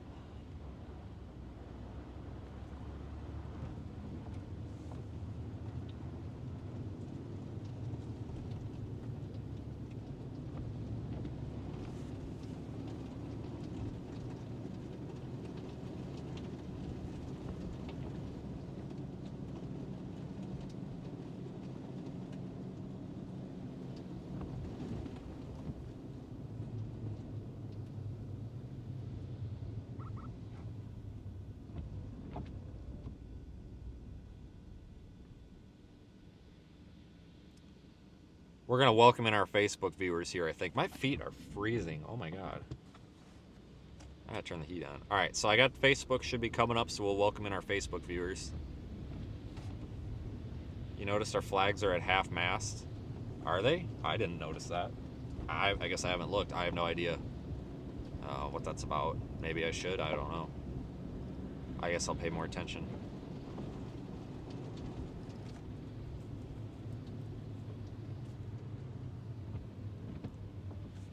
Roundabouts are great. People just don't know how to use the roundabout. I love roundabouts. I think they're great.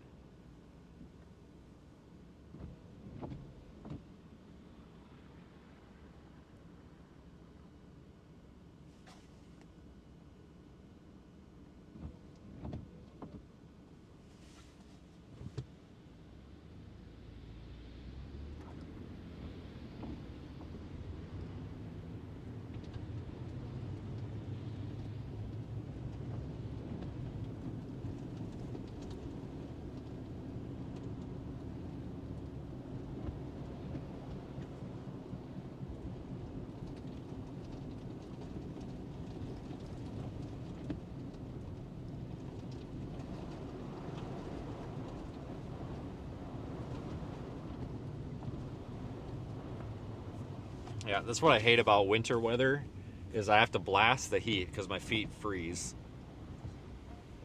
And then I get so damn hot in here, so then I gotta leave a window cracked, and then I get cold air coming in. Like, I'm telling you. I need, like, heated floor mats or something. I don't know, or heated shoes.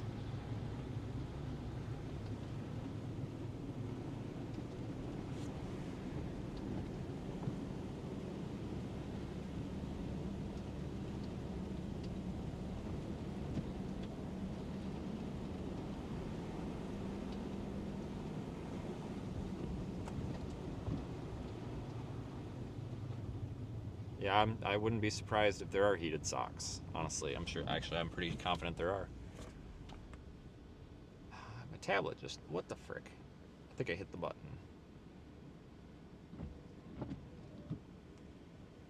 I don't know. What do you guys think?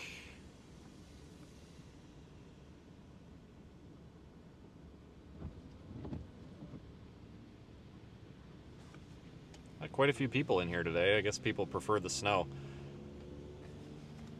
Noticed that quite a bit.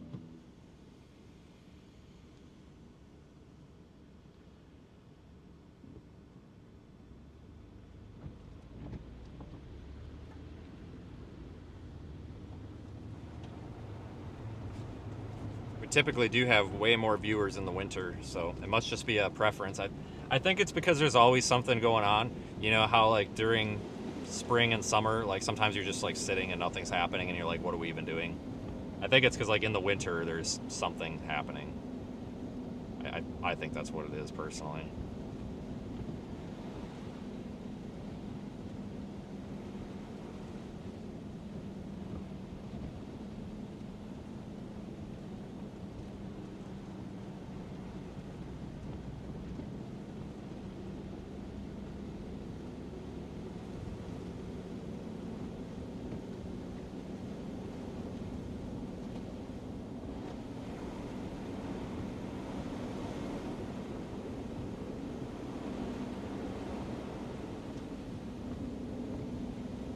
This is Highway 2 or something.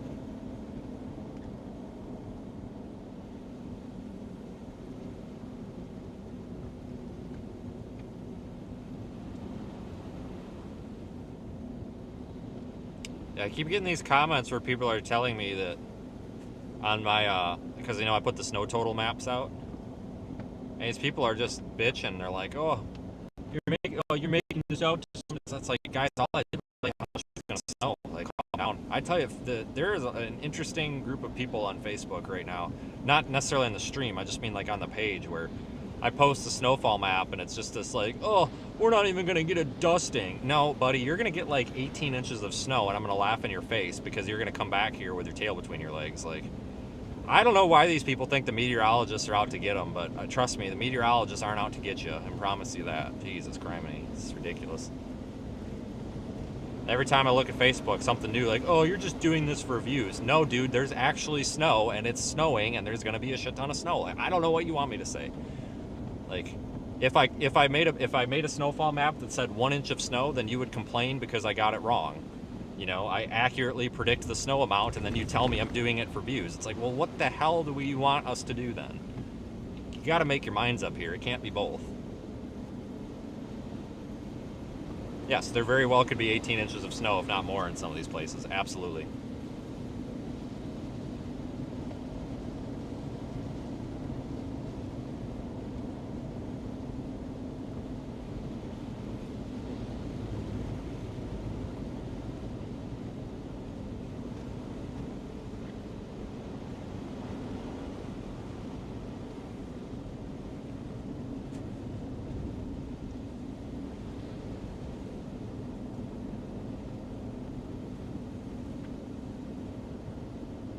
The snow coming down is a lot drier now.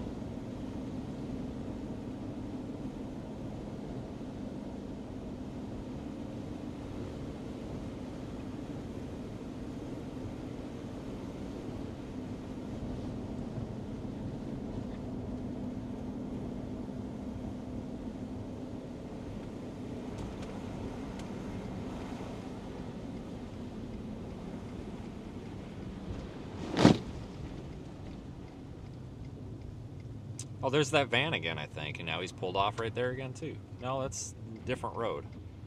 That guy's not stuck, no flat tire, foot on the brake. I don't know. See, here's the thing, guys. Like, I know a lot of people are going to ask, and there's going to be people like, you need to check on these. Listen, it's a free country. I cannot stand when I pull over on the side of the road, and even if somebody's got good intentions, I just hate when somebody's like, are you good?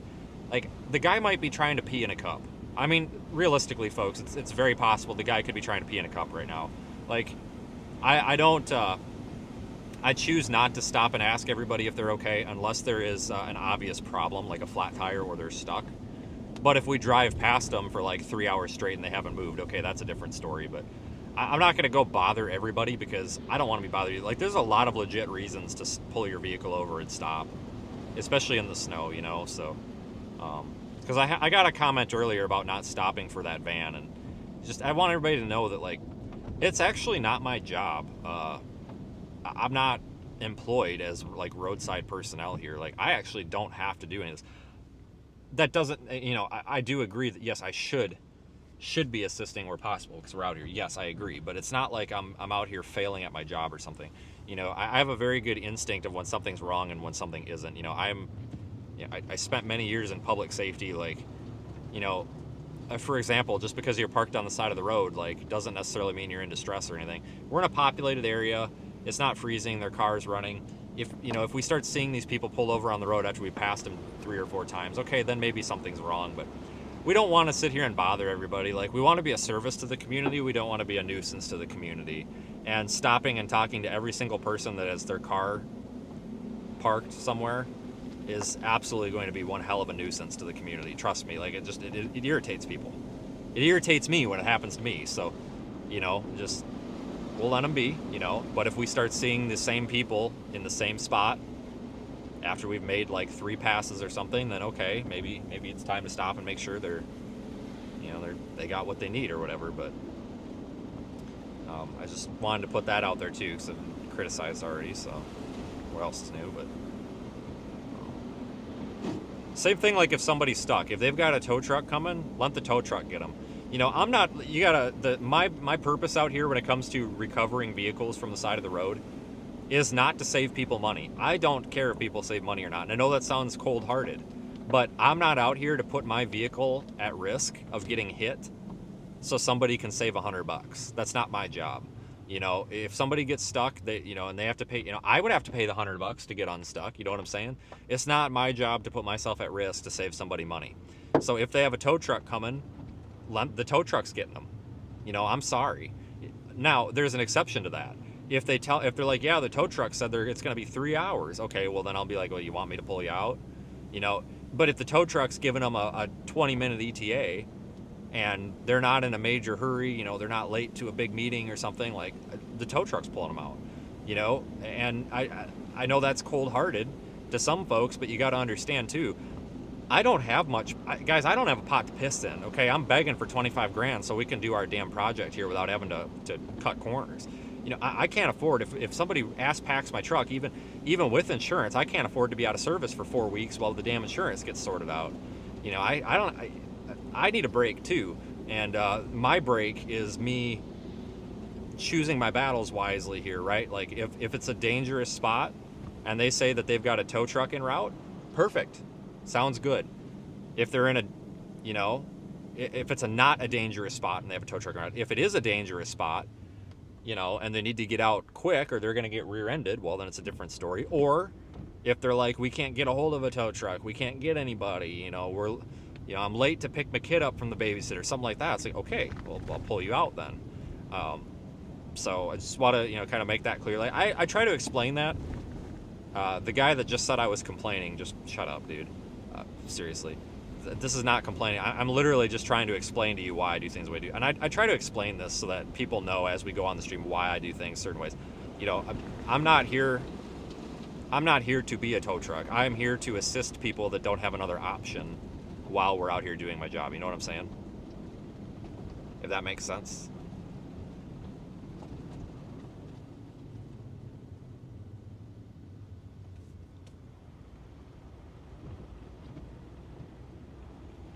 Jump on 49 and go north, I think.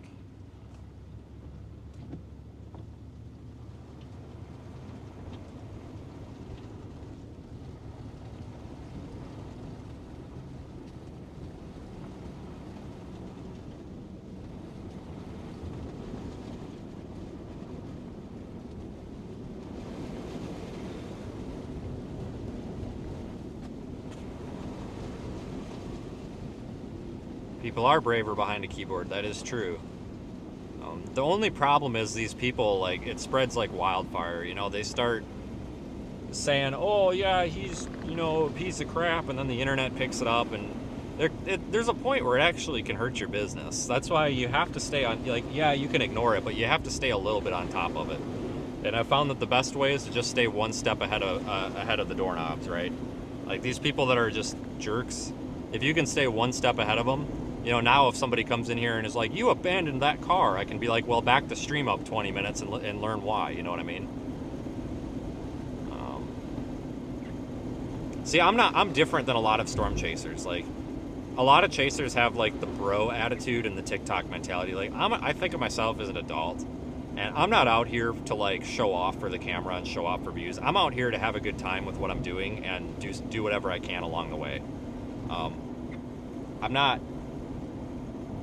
That's why I really kind of have this sarcastic attitude toward the hater comments, because I'm kind of like, well, I got nothing to lose. Like, I don't really have to play the PC politically correct, you know, always say please and thank you even if they're rude game, because I really don't. I mean, that's not really my brand. You know, it's some people's brands, but it's not mine. Like, nobody's nice to me when I'm rude to them, and it's like, if you're going to be rude, you know, I'm not going to go out of my way to make your day terrible, but if you come up to me and basically say F you, I'm probably going to say the same thing back, basically, and not just smile and nod. So, you know, I'm not going to pee in your Cheerios here, but I'm definitely not going to give you a friendly hello. So, you know, maybe that's a good metaphor, but I don't know. I grew up a little bit different than a lot of the people you might be used to watching.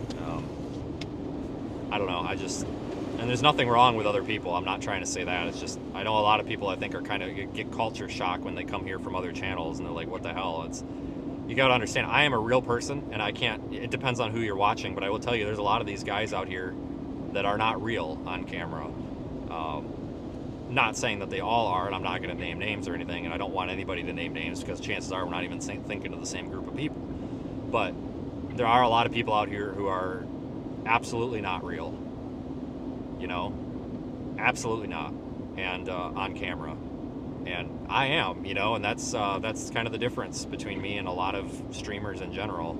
You know, I'm not friends with people and this is from way back before I was on YouTube, but like back when I was like just an internet streamer before YouTube, you know, I'm not friends with a lot of people because a lot of them were like news chasers and stuff and TV storm chasers, and they're like, you can't say shit. You can't say shit. You can't do anything. I'm like, I can do whatever the hell I want. My YouTube, you know, well, at the time, my Twitch channel, I can do whatever I want. And it was just a constant lecture of, you need to do it this way, you need to do it that way. It's like, how about you do it your way and I'll do it my way?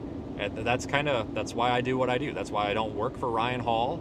You know, I don't work for a radar app like Weather Weird that tells me where to go and what to do and makes me sign all these crazy NDAs and stuff. You know, I work for myself and my business, and I partner with other businesses that have really good integrity. Every partner business that we work with, whether it's our friends in Florida, whether it's our tire shop in Texarkana, or that I work with but haven't bought tires from, which is kind of ironic, but we'll get to that, you know, or our meteorological instrument webpage partner, or Radar Omega, or any of these other partners, they all have great business ethics, and they support people that do honest work, and that's why I work with who I work with, and I haven't sold out to the Ryan Hall squad or any of this other trash. I'm not picking on them. It's just, guys, I had a bad taste in my mouth when I left that organization, and I'll never ever work for another YouTuber ever again in my life. Not saying they're all bad, but I'll just, like, I've learned that I can be self-sufficient, so we're going to be self-sufficient, you know. Yeah, integrity is doing the right thing when no one's looking. Exactly, you know. Business integrity is a thing. Like, every business looks friendly on the surface, but it's how do they run their business behind the scenes, you know what I'm saying? Yeah, Mike, I actually did imply that because, so the reason that I actually stopped working with him is because he was supposed to pay us X amount of dollars, didn't pay us. So to me, that's not having good integrity. Because my concern was people were sending him super chats for $500 and saying, oh, give this to Vince and Brandon, give this to Vince and Brandon. Or, well, and Reed, because Reed was there at the time. Give this to Reed, Vince, and Brandon. We never got it. Sure, Ryan gave us $500 a day or whatever, but I'm just like, I was like, dude, I don't mean to be a jerk, but you're getting like $3,000 to $4,000 in super chats. They're saying, give it to us. I'm like, I don't expect you to give that to us. That's an accounting nightmare. but you need to be telling people if they want to send super chats for us, they need to go to our channels. You know what I'm saying? Like, I'm not, but I couldn't get him to do that. And I'm not trying to trash him. He can send me another cease and desist letter. I don't care. But I'm just being completely honest with you guys. Like, I'm not out here saying don't watch the guy. Go watch the guy. I'm sure he's a great weather person, I'm sure. Go watch him. I don't care. But, when people question me about what I'm saying, absolutely. I pick and choose to work with who I want to work with. And people ask me, why don't you work with Ryan Hall? To this day, I haven't worked with that guy for 4 years. But people still ask me to this day, well, there's your answer. Somebody asked me a couple minutes ago, there's your answer. I don't, and the politically correct thing would be to keep your mouth shut, but I don't have to. If you guys want to know why something happened, I'm going to tell you why something happened, Go for it. I'm an open book. If you want to ask me something, ask me something. I'm not going to put somebody down and shame them. I didn't say that, he was a bad person. Go watch him, guys. I don't care. I see all my viewers just tanked out. Go for it. Go watch him. But if you can't handle somebody having a bad experience and giving an answer when they're talked about it, then you might not be in the right place. Okay, never mind. All the viewers came back. We went down to 300 viewers, and I'm like, no way. But YouTube refreshed, and they came back. It was a glitch. Okay, I was going to say there's no freaking way. But anyway, so we're going to go up here. Oh, I don't want to take the toll road. We got to move east, though. Can I get... Yeah, we got to flip around and take Highway 6, because the snow is moving east. And I don't want to take the toll road, because that's just going to be plowed. You know what I'm saying? Like, the point is to find the crappiest possible road that I can.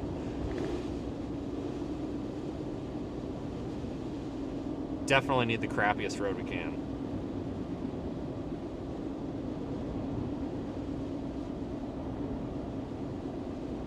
Yeah, so I'm obviously using an iPad also, and I'm actually having some problems. It's not my iPad, but I do think there is an issue with the YouTube app on iPad OS. Because I'm not having, like, this is a new iPad. We're not having those problems anymore we were having. But I'm having problems just with YouTube. Like, all the other apps are fine. So I honest to God think that there is something with this last iPad OS update, I think, that has botched YouTube. Because you are the third person that said that in the chat today. I wouldn't, Peter, you know what? I appreciate your opinion. And, maybe off air I would agree with you. I don't know. Wink, nod. I don't know. But I wouldn't, at least not on a platform, I wouldn't say he's a piece of crap. Ryan Hall provides a good service. My disappointment is solely on the business relations that we had, not necessarily on the service he provides. The issue that I have is where he went and tried to monopolize all the storm chasers and basically make it harder for other streamers like Max to have a business, because monopolies aren't good. There's a reason that monopolies are illegal in business practices. That's why we have 3 major cell phone carriers and not just one. You know what I'm saying? Monopolies are bad.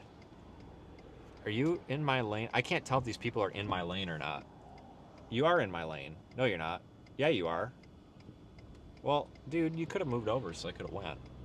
Whatever. But I just, and I'm not going to get into it, but I think he provides a great service, and, he's a great person.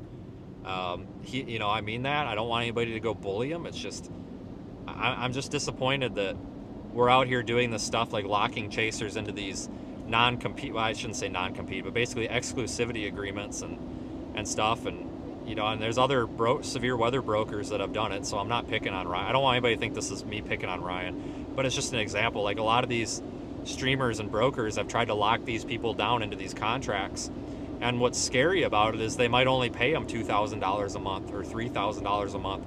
That might sound like a lot of money, but how much money do you really think you're going to make on $3,000 a month when you're spending $1,500 to $2,000 in gas, $2,000 in hotels, insurance? Oh, wait a minute, we're already in the negative. And now these people aren't allowed to work with any other streamers or any other news agencies or whatever. That's not good. That's basically putting chasers out of business. Slowly. It's great at first because chasers are like, awesome, I get money. But then when business expenses start running up, they're like, ah, shit, I can't make any money. So it's just, and that's not a me picking on Ryan, because LSM does that all the time. Severe Studios does that all the time. These severe weather brokers, you want my advice because somebody asked. There was somebody who's in here, a storm chaser or whatever, asked my advice. So I am responding and giving you my honest advice. Do not sign a contract with a severe weather broker under any circumstances. I don't care if it's Severe Studios, LSM, or what it is. Do not sign a contract under any circumstances because they want to own the rights to your content. Do not sign a contract with a protection agency. Don't sign a contract with anybody but yourself. If you want to sell your video, market it, start spamming emails to these news companies, Discovery Channel, whatever, and sell it yourself. Don't give these people 40% of your profit. Don't give these people rights to your copyright. Don't give these people rights to your hard-earned business. These people keep 40%. That's more than YouTube keeps. Listen, then they upload the video to their YouTube channel and they make millions in views. Who gets that money? Put it on your YouTube channel and get millions of views. You might make $2,500 on a million views. Seriously, do it. Don't sign your content away. Because that was what you had to do 10 years ago, but we're not in that anymore. We're in the world of social media. Just, you have the power to do all of that broker work yourself. You can do it yourself on social media and market. You can be your own everything with social media. And video sales aren't where the money's at anyway. It's really like live content and like reporting and stuff. But you don't need a media broker or whatever to, that was Highway 6, wasn't it? Well, we're going to work our way around here. Hang on. You don't need a media broker to sell your live stream.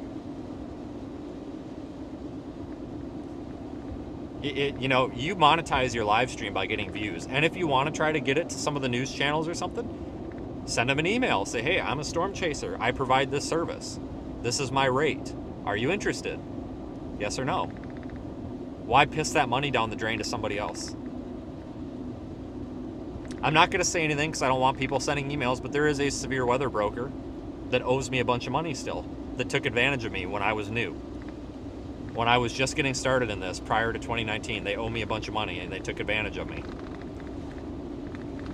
And they're out there leasing their chasers out to other apps and stuff, and I would just like to know if I'm ever going to get paid for any of that, which obviously I'm not, but I got taken advantage of. I was told that I was going to make all this money, and you want to hear something crazy?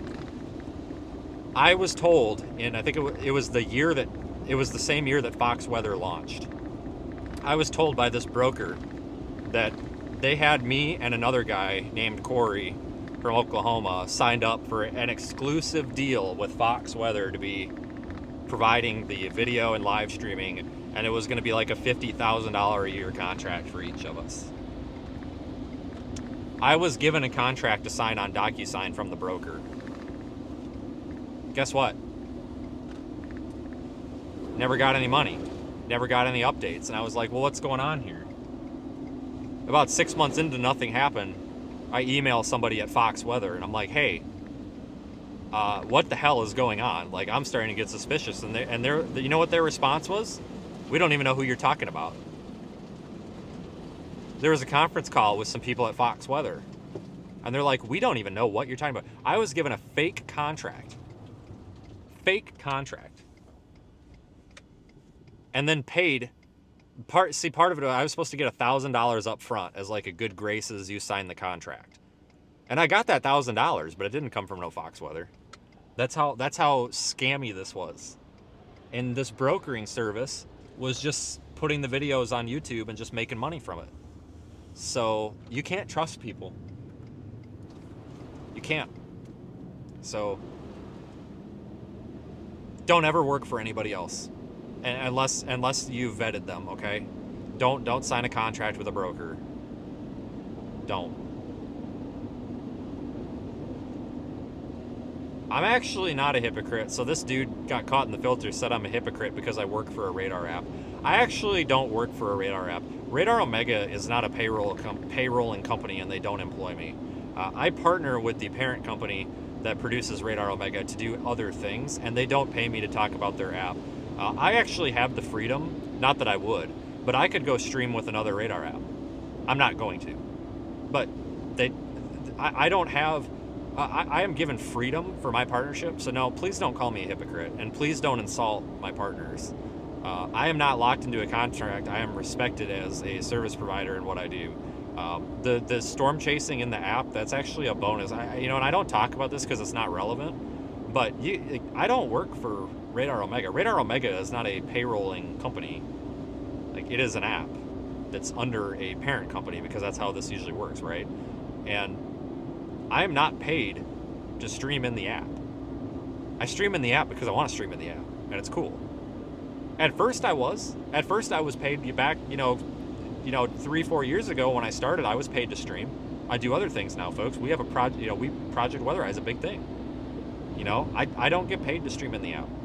I don't get paid to say anything about the app. I could say the app is crap and have that freedom. I'm not going to, because I don't think it's crap. But I'm not given a piece of paper that says you have to say this, this, and that. There is another weather app out there that is telling chasers that, and now they're all pissed off because, I run into them at the gas stations. They're like, God damn it, I shouldn't have signed this contract. And I'm like, yeah, you probably shouldn't have.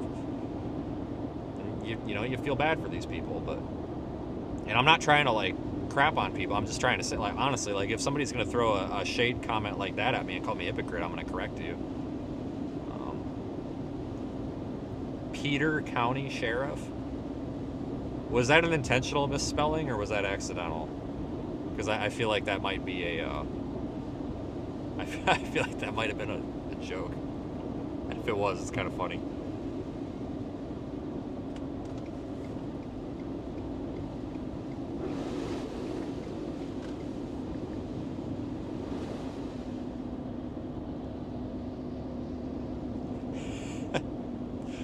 You reminded me when you said Peter of the, so I used to get so this is how I used to get satellite radio. I used to get satellite radio for free just by renewing the 3-month trial every time it would expire, when I used to be broke, when I was just out of high school. I mean, I'm still broke, but so what I would do is I would sign up with fake names every 3 months, and I was running out of fake names, and we were sitting at work, and I'm like, God, I need a name. And this guy I worked with, his name was Jimmy. He's like, Peter File. And I'm like, Peter File? And he's like, yeah, Peter File. And I'm like, Peter File? He's like, yeah, it's like pedophile. So we signed up Peter File, and we used the address of the guy at work that we didn't like. So we started getting all these pieces of mail for Peter File from Sirius XM, all these advertisements. And he showed up at work one day, and he's like, you guys aren't going to believe this. And we're like, what? He's like, look at this crap that I've been getting. And it's got Peter File on it. I was like, and the funny thing is, he didn't even get it. He's just like, I don't even know a Peter. And I'm just like, dude, I think it's like Peter File. It's somebody messing with you. And he's like, oh. And I'm like, yeah, I think somebody's messing with you. I don't know who, but somebody's messing with you.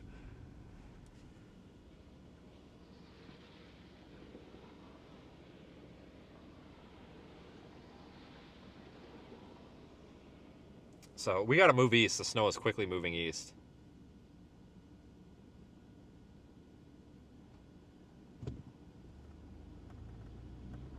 Brandon's Explorer has a misfire. Well, that's what you get when you buy a Ford Explorer these days. Probably not his fault. It's unfortunate. The new Explorers, guys, they had a rock solid engine. 3.7 was great, and then they said, oh nope, let's make it a hybrid, and then they just destroyed it. That 3.7 was a reliable engine, and then they just wrecked it. So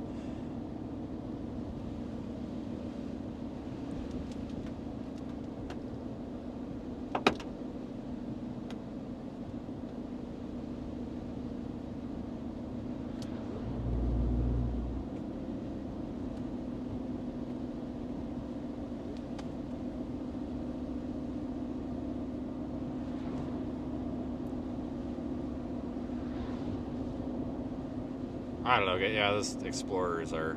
I won't buy it. It sucks because those Ford Explorers from 2013 to 2019 were very, very reliable, and then they just screwed them up. They're like, oh, let's make it a hybrid and let's do all this other stupid crap to it. So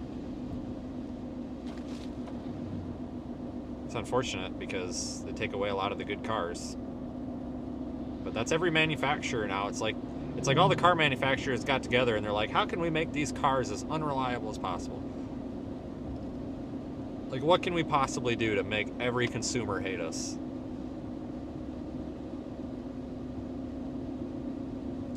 The cracking on the back plastics on the rear window on the Explorers, it's not just even the plastic on the back. It's the ones It's the trim on like the windshield, like on the A pillars. That stuff's always falling off too. But yeah, that back plastic on my Explorer is cracked from a piece of hail. Or no, it's from when I ran into the shed in the middle of the road. Those of you that don't know, I ran into a shed. It was flying across the road, and there was a tornado, and I kind of messed up. It was either drive through the shed or hit the brakes and possibly get killed, so we just had to keep going. It wasn't my most positive moment ever. I was pretty pissed, but you trust me, you have no idea the words that came out of my mouth when I hit that damn thing. And it really wasn't that bad, but it sounded way worse than it was. But it cracked that back plastic. I have to take the window out of that Explorer to replace that piece of plastic, apparently.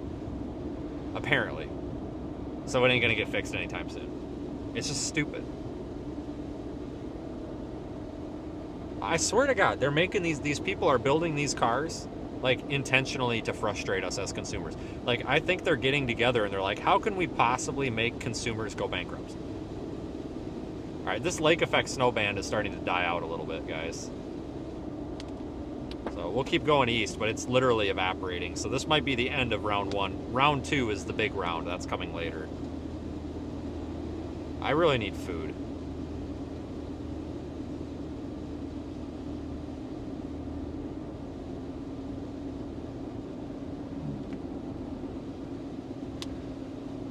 What the fuck is going on here?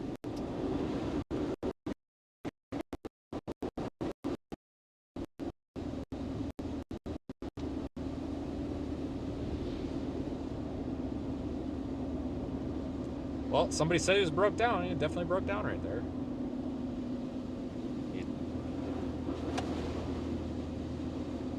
I suppose we should do the friendly thing and turn around and make sure they don't need nothing. I don't think I can really be of any assistance to anybody because... Where's the freaking driveway at? God dang, I can't tell with all this snow. Am I in I hope I'm not in somebody's yard. I'm not. Okay. Oh. I don't know if they've done any salt on the roads, guys. It almost doesn't look like it, but the pavement temperatures are high, so there's really no reason. I need a laser. I need a digital, like, have you seen those? The laser thermometers, the no contact thermometers? I need one of those so we can measure pavement temp. That's something I've always wanted to get, but I always forget to get one. I've got one somewhere, but good luck on finding it. All right, I'm just gonna be friendly and make sure they don't need nothing. There's 3 of them down here.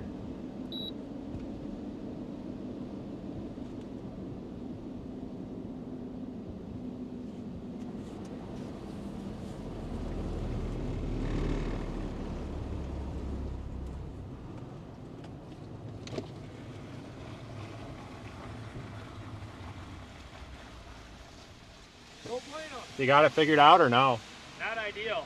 What's wrong with it? Something electrical. Yeah, something It's the electrical. hybrid Smelled again. like it. Oh, is it saying the battery? I'm just trying to figure it out. The battery dead thing again? I don't know. Oh. I don't know, but I'll figure it out. Does it move? No. No, it's shutting off as soon as you start it. Now it's doing that safety thing where it shuts off whenever that exclamation point thing, you know? Okay. I'll figure it out.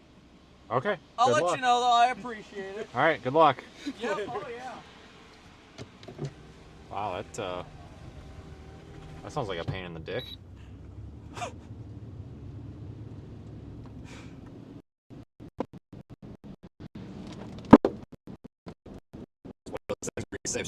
Gladly my car.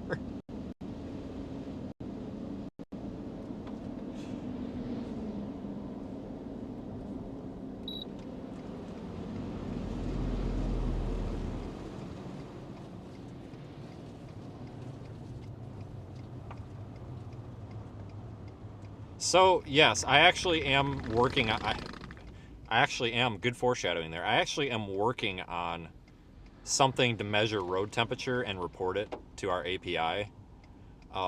My thought, I was thinking about this the other day, and I should be able to find some sort of optical, like, laser thermometer, and then we just read the value off of it, mount it to the bumper or something. The issue we're going to have with that, obviously, is we're gonna have problems like, you know, if we're not on the road or like on grass or something. So I'm probably gonna need like a switch or something to be like, hey, you know, omit the data or something when it's not road temperature, you know what I mean? But like we should at least be able to manually trigger road temp measurements. Yeah, guys, he's got so many damn problems with that car. Shit, I remember when he got that thing like a year ago. He had problems with it right away.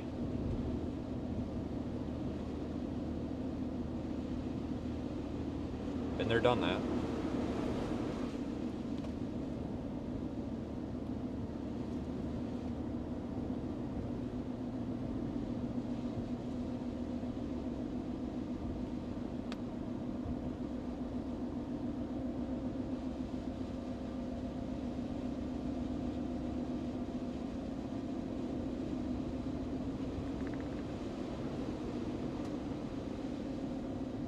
It's an F-150, Darren.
Yeah, that the main lake effect snow event is not coming up for a few hours here yet.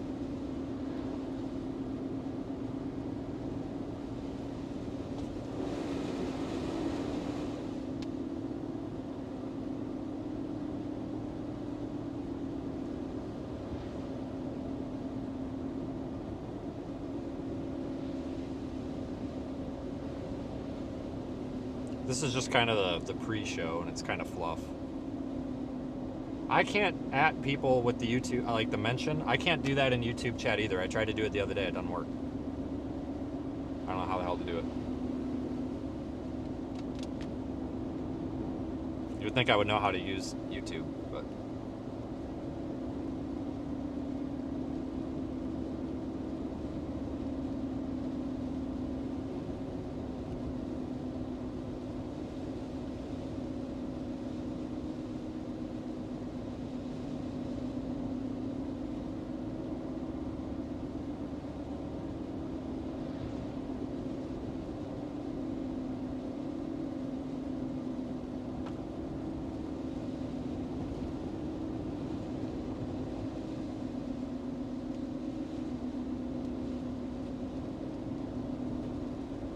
Yeah, I think we were on this road earlier.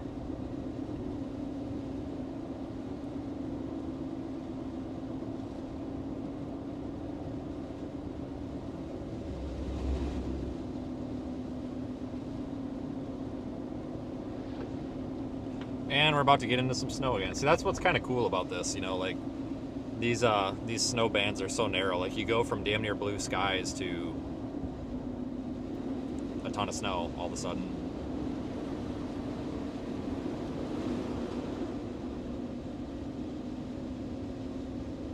How long am I going to be live? I'm sure we'll be taking a break later, and then later on tonight again. I mean, I'll be live while it's snowing, I guess, so that's dependent on the weather, you know. But there will be a break at some point. I'm not going to stream for 36 hours straight. That would be ridiculous. That'd actually be very dangerous to be awake and driving a car that long, but we'll probably stream until like maybe 4 or 5, and then take a break for dinner, and then come back a couple hours later, because like I said, it's really not going to be anything crazy for a little while yet. No, I'm not interested in letting Ryan use my stream. No, sorry. I know that was just a harmless question, but no. No, I worked very hard to produce this content, and I don't really want to just give it away to somebody. Believe it or not, I actually give this content away for free. Temporarily, Project Weather Eye is temporarily donating our live streams data and stuff to Max, just because Max got screwed because another YouTube streamer kind of swindled some other chasers into leaving him and stuff, like 5 of them, and I don't think they understood that's what they were signing, but we kind of wanted to do the right thing and kind of swoop in and say, hey, we'll pick up the slack a little bit out of good graces, because just because it's the right thing to do. So I don't actually watch any. I actually don't watch other live streamers in weather, except when Jeff Petrowski's live, because Jeff is Jeff is awesome. He's like an American version of Daniel. Absolutely. And then Daniel. Like, those are the only 2 like weather streamers that I watch. But I watch a lot of like Twitch live streams, and been watching a lot of the Rafflegator stuff lately, because Big Badinky Bones shanked Marcus in the leg at Panera Bread. So top tier brain rot is what it is. Yeah, Max is I haven't watched his live streams ever. So I don't have an opinion. But I just think that I feel like my whole thought is, if we take care as a business, if we reach out and take care of other businesses when they're not necessarily having a tough time, but when they're kind of in a little bit of an inconvenience or a bind, I hope that maybe the karma will return, and other, if we get in a bind with something, other businesses will reach out to us. You know what I'm saying? Like, I'm not trying to sound like God here, but he didn't ask for the streams. I was just like, hey, dude, you're in a little bit of a bind. We can, for the time being, at some point we're gonna have to work out something, but I'm like, for the time being, we'll get you access to this stuff so you're not up a creek without a paddle. And he said thanks. So, but I feel like if we can be people that reach out and help out other people in the industry that we think are trying to do the right thing and do a good job and have integrity, then I think maybe that will come back and help us someday. Because like I said, I don't watch him. Maybe he sits there and dances in front of the camera and looks like a goober. I don't know. I have no idea. But what I do know is that he got shafted, and he tried to take the high road, and he still got shafted, and that's not fair, because I've been there. I've been run over and stomped on so many times by doing the right thing, and it ain't fair. And and when it happened to me, I would have loved having people come out and say, hey, we're gonna back you up. But people never want to back each other up anymore, so that's kind of that. Honestly, I'd probably do that. I'd probably even do that for my worst enemy. My worst enemy could come to me and be like, hey, I just got shafted. I really need help. And I'd be like, all right, well, let's, anti-shafting squad unite here. God, I wish the government could do that. Could you imagine if the government could actually solve problems? We'd probably be flying around in flying cars.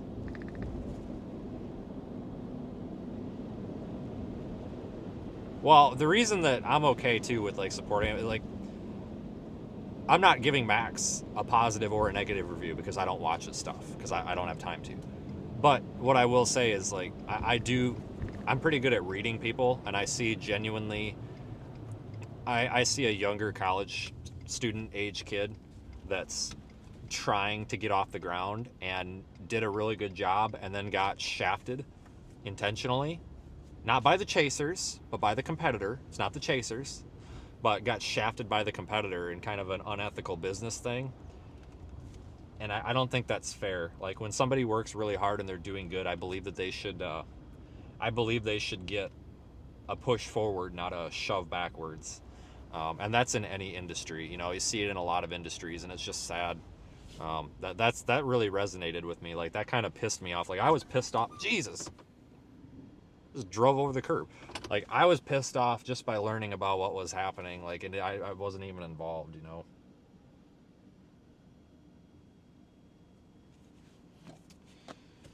So it would be nice if the government could do their jobs. Yep. Agree. All right, so I have to do my business owner side of things and get my laptop out so we can crash the New York Stock Exchange from the upstairs computer. Some of you guys get it. But we have to make some weather-related graphics. But if you hold on a second. Hold on.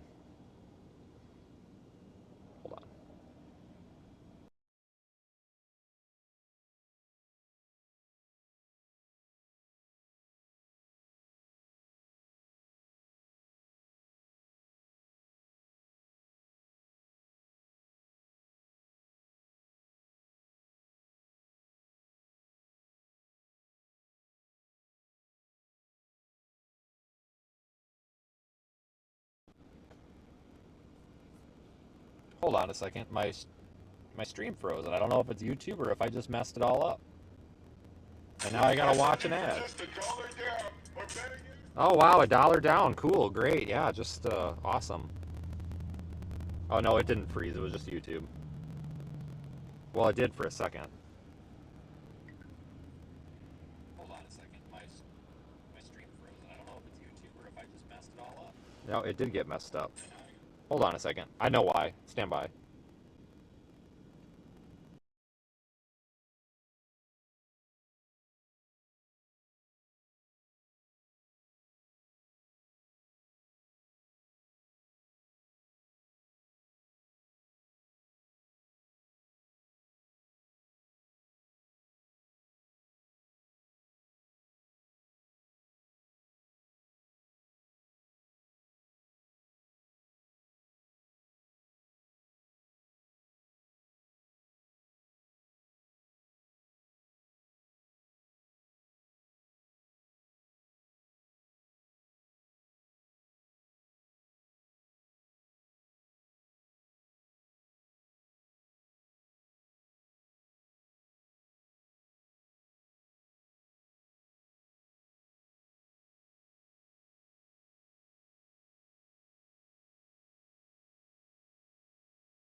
Okay, sorry guys, just give me 1 second. I'm trying to make something a little bit different work, so I can share with you my computer screen. But just 1 second, guys.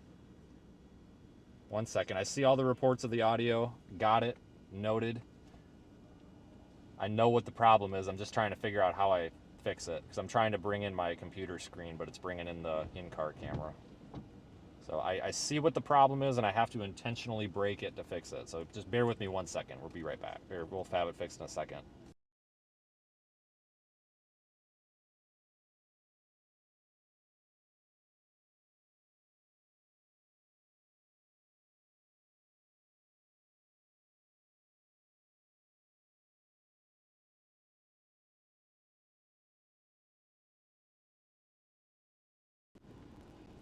Yep, that broke it. I wonder if this unbroke it. It's out of sync now.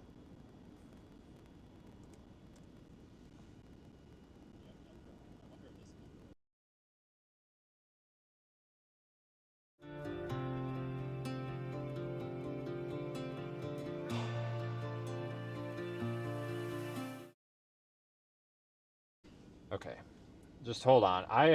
It's an audio sync issue. I have to fix it. It's the audio's trying to get. If there's a time sync in here. Oh, do I remember how to do this?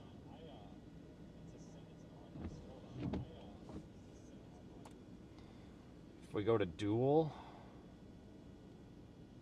I should be able to change remote to video source, front wide. This might break it again.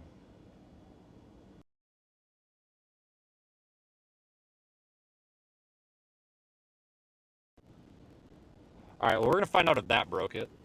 Because if this works, then I can pipe my computer into the little box. And I got an ad. Great. I'll know after this ad, so that's fantastic. Okay, I think we're good. And I got it. Nope, it's the audio issue still. So. I'll know after this ad, so that's okay.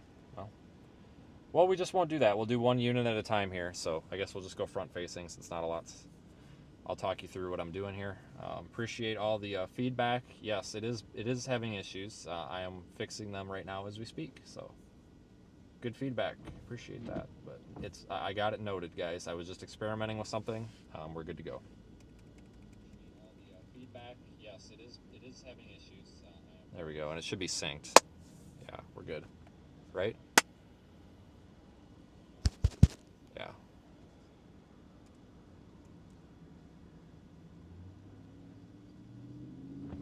It should be synced.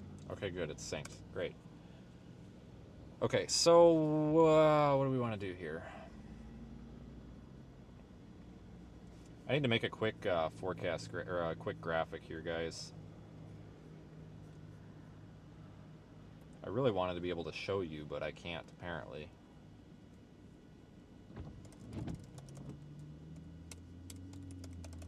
I'm going to talk you through what I'm doing though.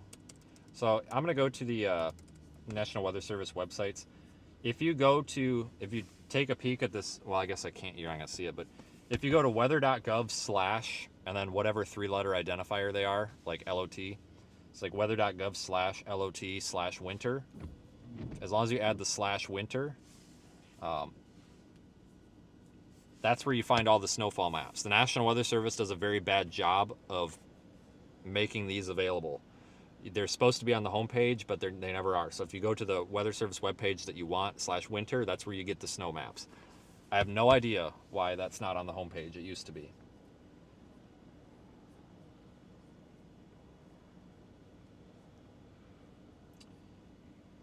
So, little tip there.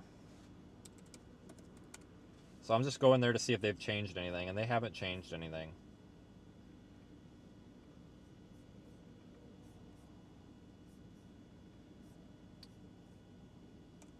I should probably look at like HRRR and see what we're looking at for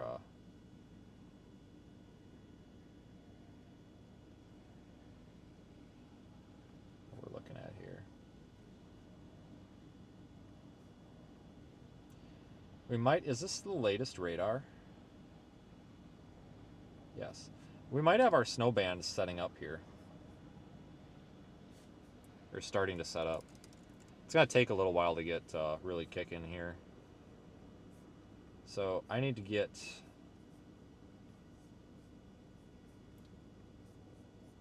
some sort of, I need to put some sort of an update out. I don't really know what to update though. I'm kind of out of things to update. Nothing really needs updated.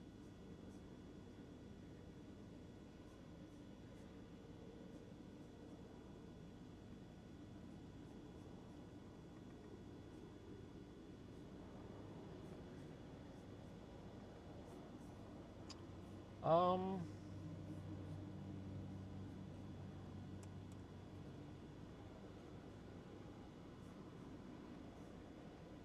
freaking starving.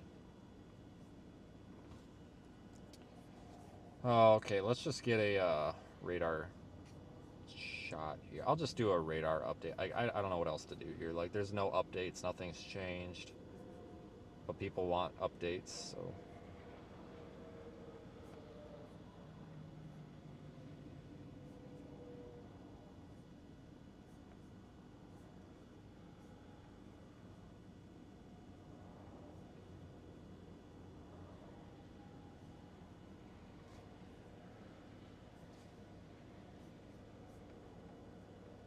Throw a quick little thing together here.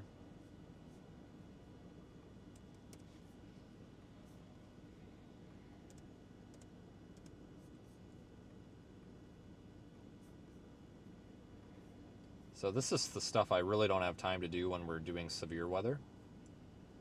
But I can do it during snow like this. Where am I? Westville?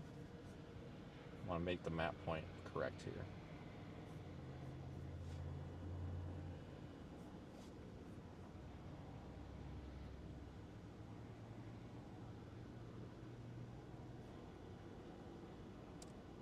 Okay, I need a screenshot from my stream here real quick. Hold on.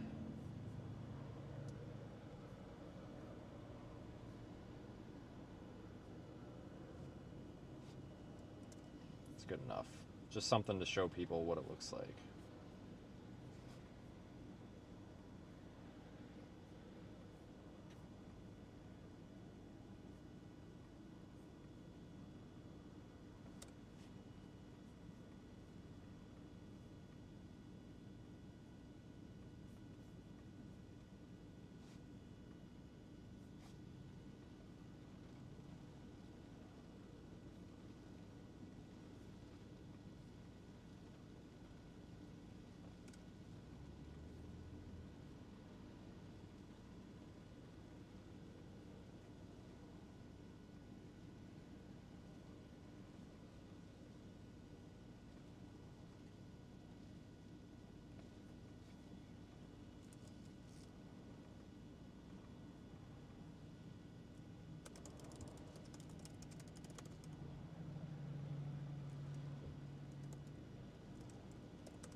All right, so I'm just sharing a radar update, and then I'm going to put I'm going to highlight the new snow band, and then I'll post it to Facebook, and I'll show you guys what I come up with. I'm almost done.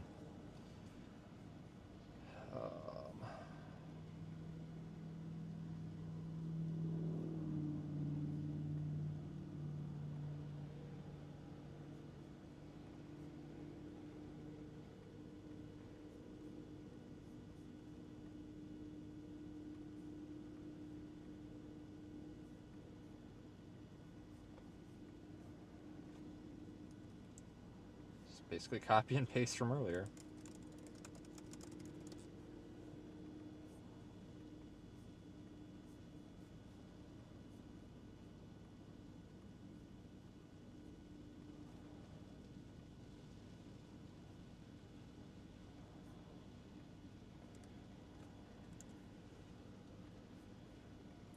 I'm very particular about like colors. Like I want a colorful graphic. And it's hard to do with radar because there's so many colors on screen. It's really tough to come up with colors that don't conflict and stuff, so you can still read it.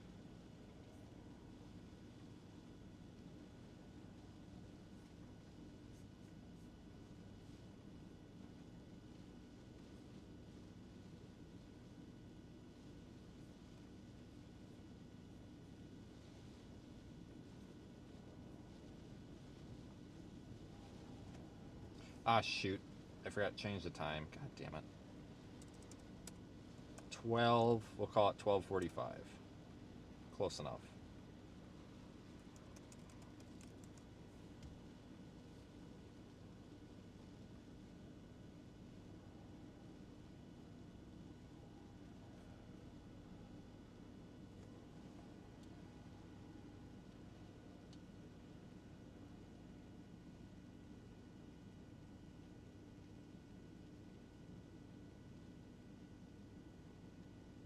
Yeah, the government shutdown doesn't have anything to do with the National Weather Service websites. My complaint with the websites was that, like I was saying a minute ago, was that we're not putting the important information on the homepage. That's not even really like the weather. I don't know. That's whoever designed this webpage like years ago. We need a new weather service webpage. They're terrible. Seriously, like the local weather forecast office websites are terrible. They did a redesign a couple of years ago. It's better, but like I honestly feel like anybody could just. It's not even that like it's a user interface issue. It's the fact that like I can't, as a weather professional, I have a hard time finding the information that I need. And if I have a hard time finding information, that means the public's gonna have a hard time finding information. Like, we need to get, like, this winter weather stuff, that should be on the homepage right now, instead of having to go to this, like, hacked up URL. I don't know. It's not the meteorologist's fault. It's whoever runs the IT department. Let's put it that way. And everybody always hates on the IT department, so.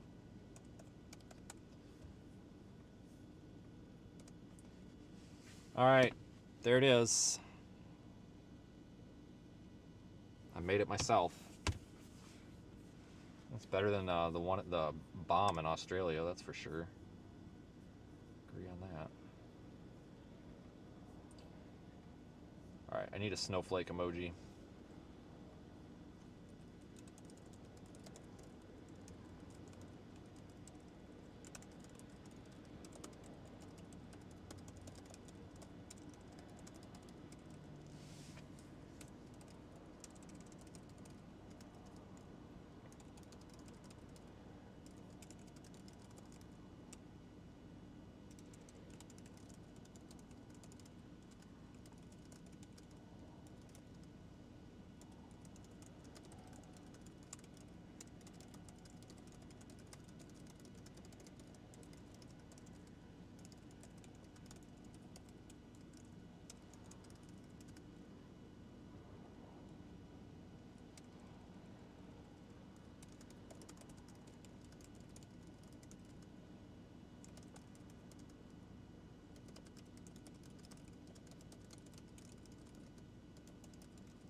All right.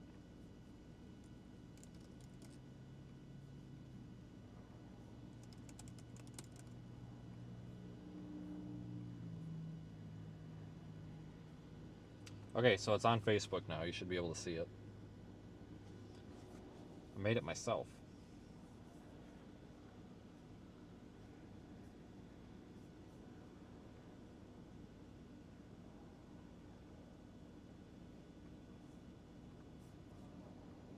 All right, so I think here's an update on what's going on out there. Hold on, we're not. I need to make sure we're on focus lock. We are on focus lock. No, we're not. There, now we are.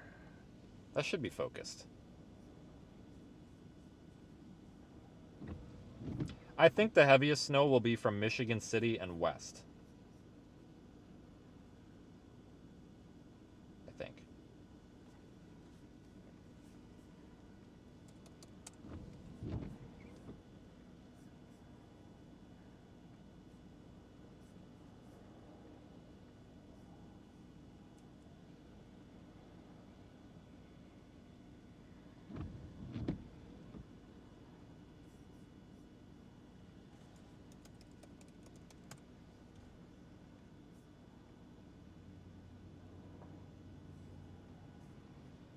This is probably about as far east as we're going to need to go.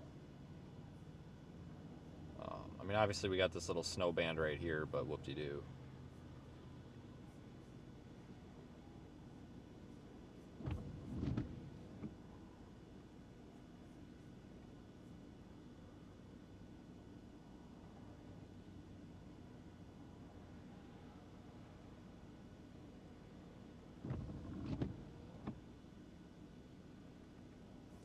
Let me look at the area forecast discussions real quick. It's the last thing I want to look at.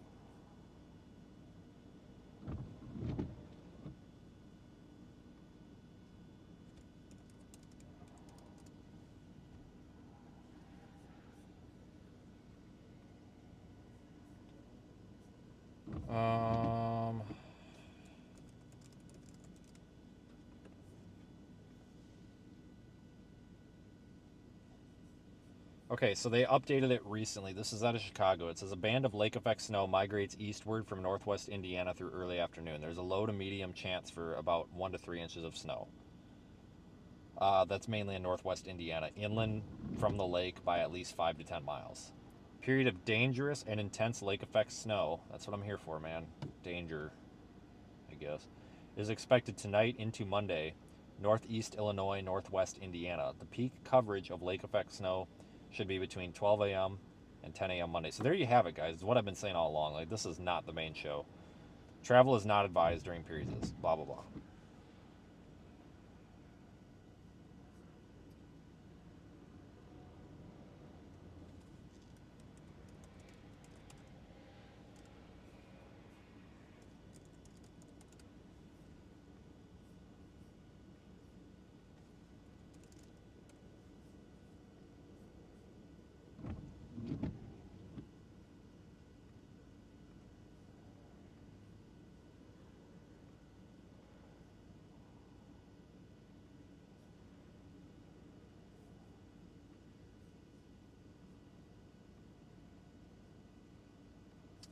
The one out of Indiana.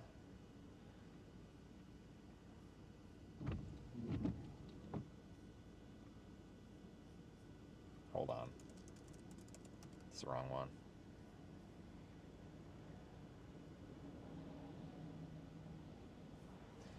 They just updated theirs too. It says multiple rounds of lake effect snow expected through Monday night. Heaviest snow from 6 p.m. to 1 a.m. Eastern tonight.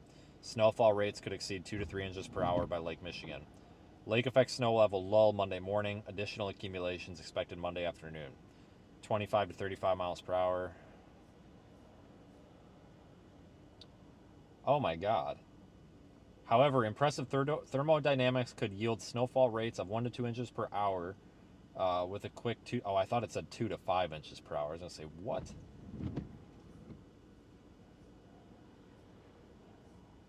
I misread that. Let's say, you've got to be kidding me. Yeah, so I'm just making sure we're not missing anything here. Just checking these over.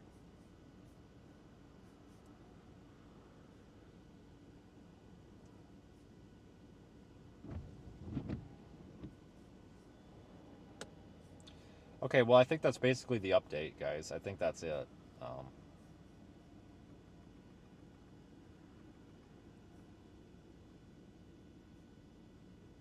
I think that is the new information, even though it's not new.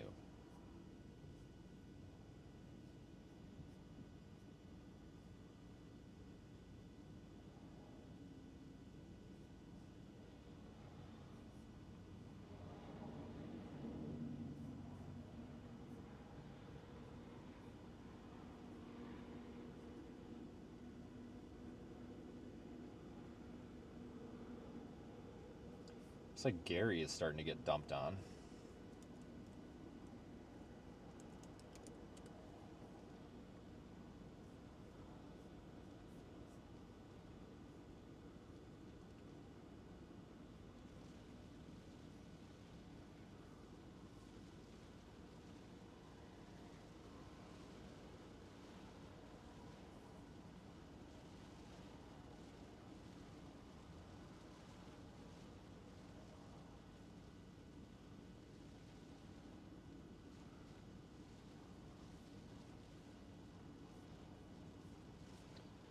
Google Maps traffic data. What does Google Maps traffic data say?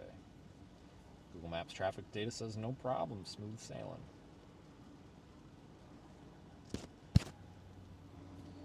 Okay.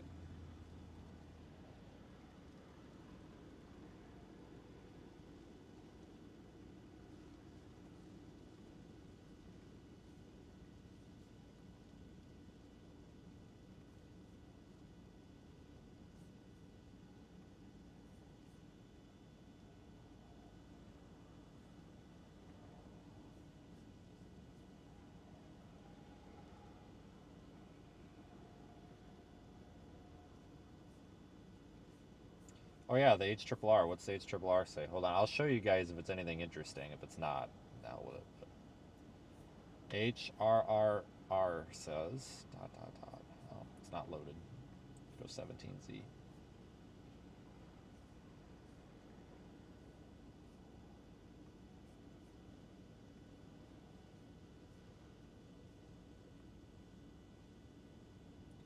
Oh yeah, heaviest snow comes in at like after dark. This sucks. That's okay.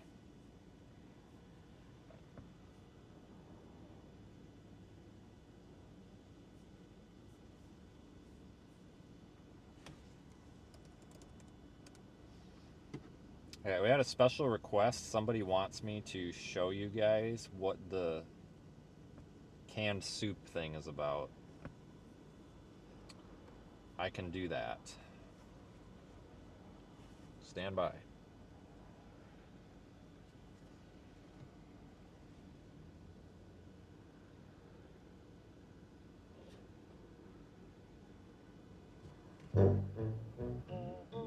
Wakanda forever. By the way, when Obama, you're listening to. Hey, hello. Fuck the pay. He doesn't have. Sorry, I gotta scroll through all this other bad stuff on my TikTok here to get to what I'm trying to get to. Robert. Hey, Mark. Oh yeah, here we got the stock exchange, right? So everybody, this was by request. You guys don't get it, so I have to play this because somebody doesn't get it. This is hilarious to me. I crashed the New York Stock Exchange from the upstairs computer. Marcus, did you use a VPN? Marcus, did you use a VPN? Marcus, did you use a VPN? No. Okay. Marcus, I'm just saying, we're having like a family get together right now, and you are a wanted felon. Mom, he's really nice. Trust me, he really is a good guy. Who is this in my house? That's Marcus. He's my friend. That's my mom, Marcus. Hello. I'm Marcus. Yeah, I know. You're supposed to be introducing yourself to my mom, not to me. I don't know how I feel about a wanted felon in my home. No, he's really not bad. He's really Yeah, and not I don't bad. think I could show you the Talk to my rest of mom. that because I'm pretty sure there's a comment on there. I think this is the one where he goes postal on her, but I don't remember if it's the one or not. Yep, it is. It's the one where he talks about, yep, okay. But anyway, I think it's great. So people are calling me just, I'm getting canceled on Facebook because I've been posting funny quotes from the worm. I think it's hilarious. I know it's probably not that funny to some people, but I think it's hilarious. So that's what the comment on Facebook where I posted a little bit ago that I crashed the New York Stock Exchange from the upstairs computer. Yep. Yep, and he's also discredited the invention of the stepladder.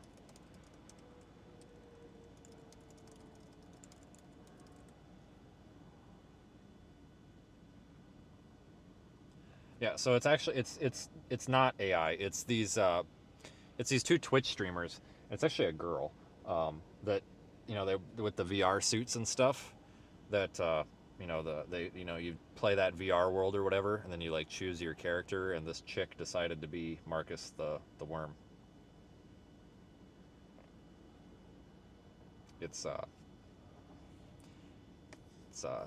For all of you, because I'm an expert in this topic, I've had to become an expert. This has actually been going on for a while. It's just now funny, apparently.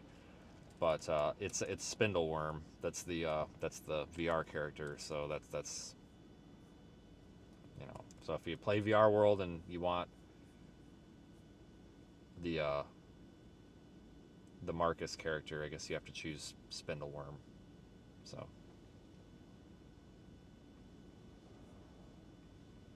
I think it's hilarious. I mean, it's the kind of ridiculous, stupid humor that makes no sense to me that I need in my life. So,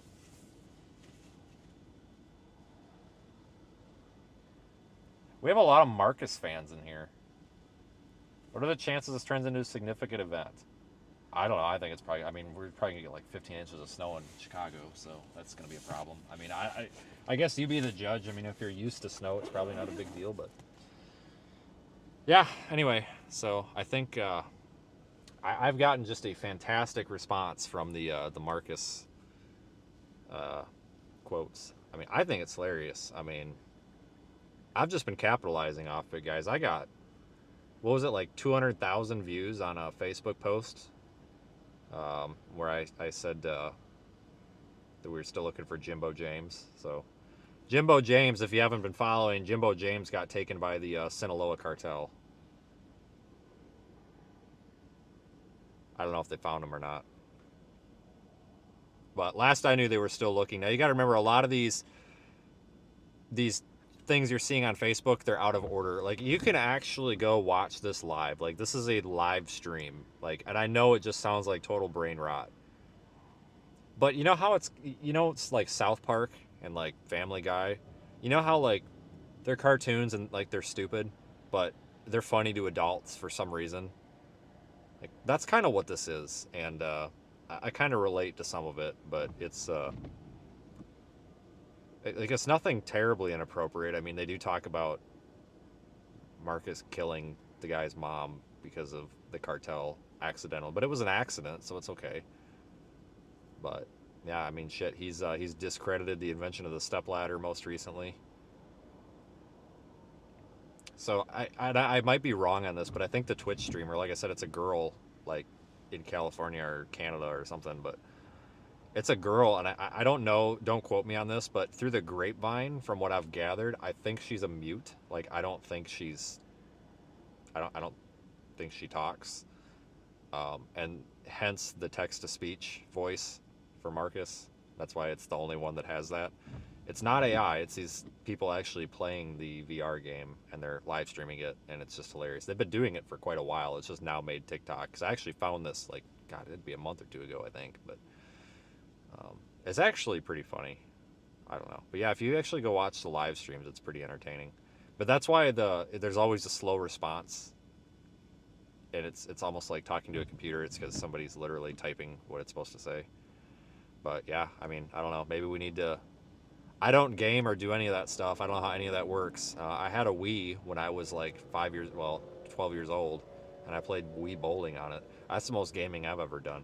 So, I don't know. Maybe I need to get on this VR world or whatever. So,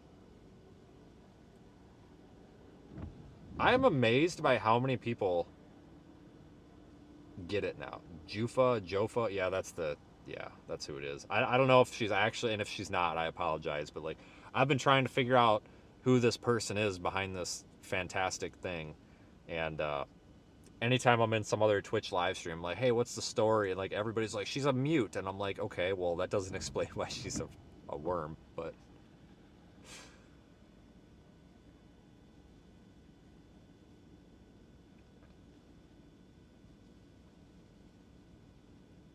I have an idea.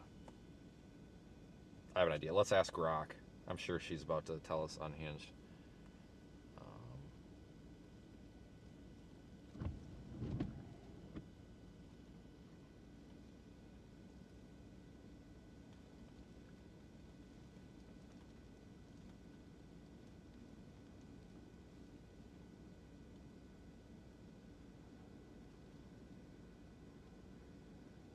All right, let's see what Grok says. Can you respond to what I just typed, or what? Yeah, I can. So are you going to? Depends what you type. I'm glad I wasted my time typing out like 400 words. Explain the creator behind the Marcus Worm thing for my audience, briefly, without using profanity, please. Marcus Wern's the creation of a Swedish YouTuber and content creator named Alexander, who runs the channel under that name. No. He's all about tech reviews, No. gadget unboxings. No. Marcus the Worm, not Wern. Worm. The thing on TikTok. Ah, gotcha. Marcus the Worm. That's the viral TikTok puppet from a duo of creators, mostly led by a guy named Hayden, who makes these absurd, low-key chaotic skits, with the worm as this deadpan, adventure-seeking buddy. Started popping off last year with stuff like worm travels and food reviews. Pure silly gold. Yeah, who's the Twitch streamer behind the worm?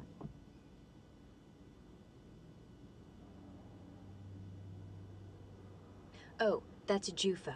He's the Twitch streamer who brings Marcus the Worm to life in VR chat with full body tracking and that hilarious AI voice. Are you sure it's not a girl? I thought it was a girl. Nah, Jufa's a guy. Are you sure? Pretty sure. Yeah, double checked. Joof is a dude, full-on guy behind the streams. The worm itself, some folks joke it's got that vibe, but nah. Are you really sure?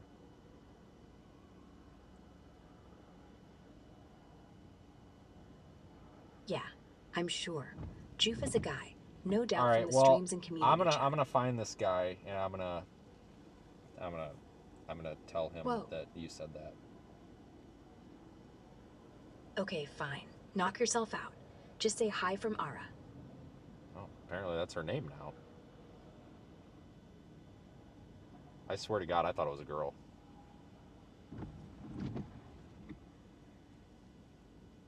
I don't know. Whatever. I mean, it's a worm, so.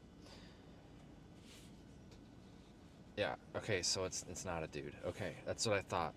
So I don't know if this guy / girl is watching. My apologies. Grok is worthless, but yeah, big fan. I subscribe on Twitch. Yeah, I just think the stuff's hilarious. I gotta order my McDonald's now. But yeah, the lizard and the worm, I tell you. But no, seriously. So I made a post. I'll tell you the story quick, and then we'll go. So I made this post on Facebook the other night, and I just said South Carolina is gone. You know, as a joke, right? Because that's Marcus deleted South Carolina and New Zealand. Those two don't exist anymore. Something about Jimbo James was in South Carolina. The Sinaloa cartel was there, and they deleted South Carolina. I don't remember why New Zealand doesn't exist anymore, but they got rid of South Carolina, and New Zealand's gone too. So I just posted, I thought that, it's the internet. People are going to get it. Oh, God, no. Do you have any idea how many people were like, this is just childish, and you're just looking for attention? And it's just like, oh, Jesus, okay, I guess we don't get it. I didn't delete it. I didn't back down. Nope, we left that thing up there. And one of you guys or girls decided that it was a great idea to just respond to every single like nasty comment with the "you're ruining the vibe" meme. Where he's the Marcus meme with the "you're ruining the vibe." So I downloaded that GIF, and I've been every time somebody comments on one of these posts and they're just being like nasty, I've just been sending that back to them. And it just rages. These people just enrage. Like, what is that thing? Like, oh, I don't know. Sorry. I actually think it's kind of funny. Like, I don't intentionally try to get these people mad. Like, I just really wish people would be a little bit nicer on the internet. Maybe not even nicer, just less, like, awful. Because like I said, I posted something the other day where I was like, hey, there might be an inch or two of snow in Wisconsin or Illinois, but that might be a stretch. And then that other page is like, this guy's an idiot, cancel him. And it's like, for what? I told you what was going to happen. Guess what? There was an inch or two of snow in Wisconsin and Illinois last night. It's like, you act like I said there was going to be 65 feet of snow or something. Like, Jesus, calm down. But then what really gets me is like you've got these like National Weather Service offices. They'll put out a snow forecast. It'll say like 9 to 18 inches. And people will go on there and be like, well, that's not what my meteorologist says. That's not what the Weather Service says. And it's like, you realize that this is a National Weather Service graphic on a National Weather Service account. And they'll be like, well, what's the National Weather Service say? It's like, well, you're reading it. Like, I don't know, but the weather really brings out some weird people. And don't get me wrong, like, there's a lot of psychology that goes into weather. Like, I know everybody's sick and tired of warning fatigue. I know everybody's sick of tornado warnings, but, like, I get it. There's a psychological factor. Like, people that don't really care about the weather are just sick and tired of being told one thing and getting the other. Like, I am, too, to a point. So I completely am on your side here, people. Don't think I'm not. But when you're one day away from the event and everybody is saying 9 to 18 inches...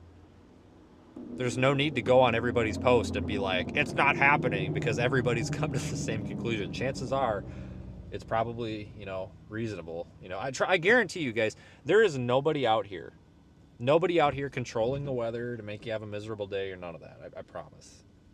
I just think what happens is people do a bad job of communicating the weather. Some people do a better job than others. Like, for example, when we're not sure about something, it's important to flat out be like, we're not sure.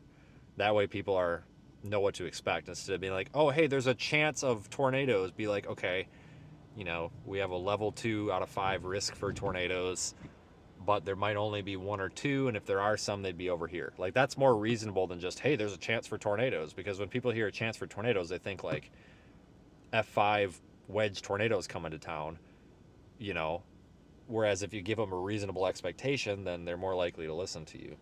And there's a lot of psychology research going on. I think the Weather Service and just NOAA, like some branch of NOAA, is actually doing research into this, which I think is a very good use of taxpayer money, because I think we're pretty good at forecasting the weather. Seriously, I think we're just bad at communicating it. Like, we might have a good forecast, but people perceive it and they take it wrong. Like, technically, you know, we might have a good forecast, but if we don't communicate it well, then people think we're lying. I think that's one of the big problems, and I'm really happy that people are actually, like, that there is an effort to look into that.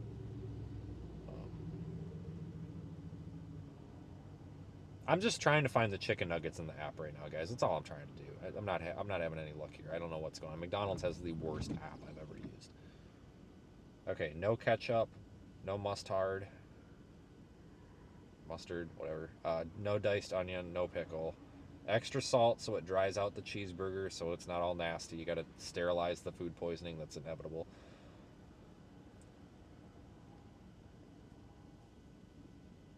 Yeah, plain cheeseburger with nothing on it. But yeah, guys, McDonald's is, to me, is gross. But I probably could find a better option. But I'm in the parking lot. I don't have a whole lot of motivation today. I'm pretty lazy.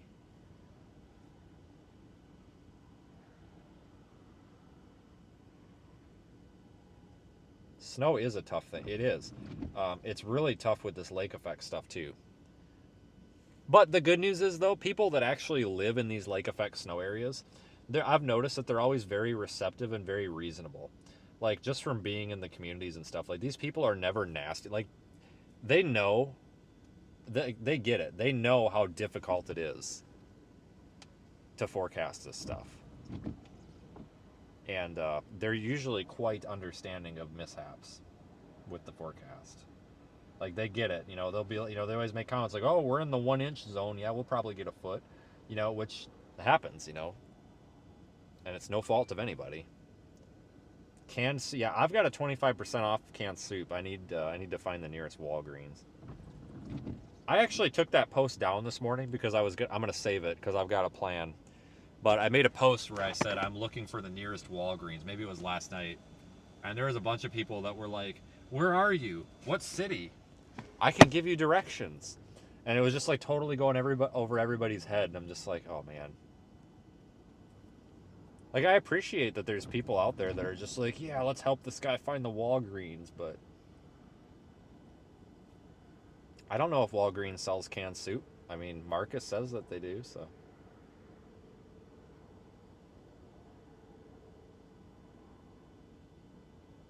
Yeah, they took my 2014 Pathfinder and gave it to the Costa Rican government.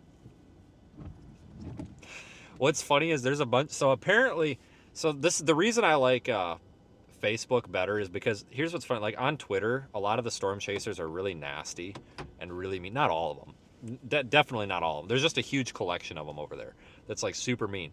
But if you go to Facebook, the storm chasers that are like on Facebook, they're all like super nice. It's like the total opposite.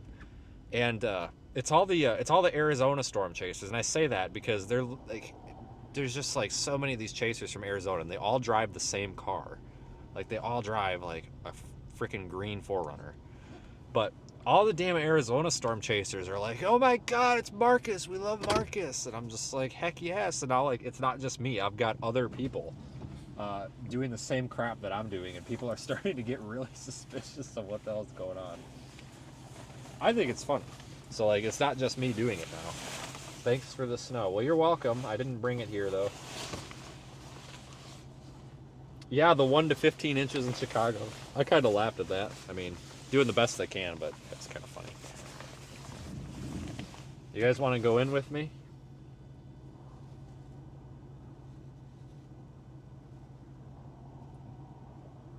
I don't have any friends, but there's 756 of you people on here. start taking applications for friends.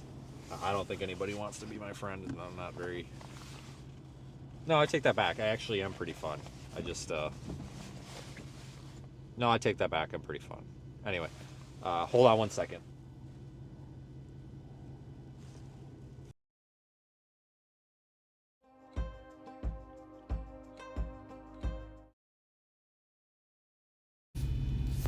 Three. Oh, there it went.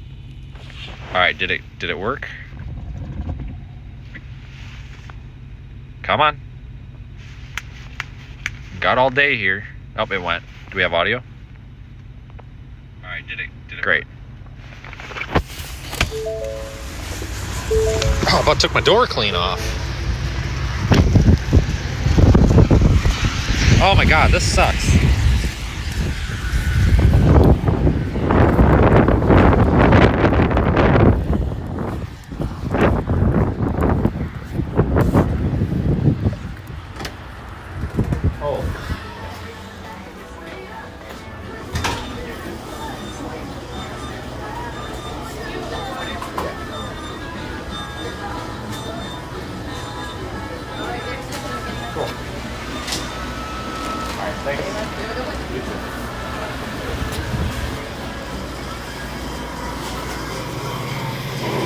Ew.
Oh my God, this sucks.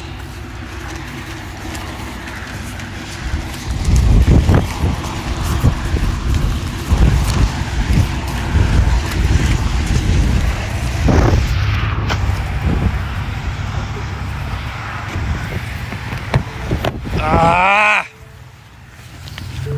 The frickin' towel got messed up. Now my seat's gonna get wet. God dang.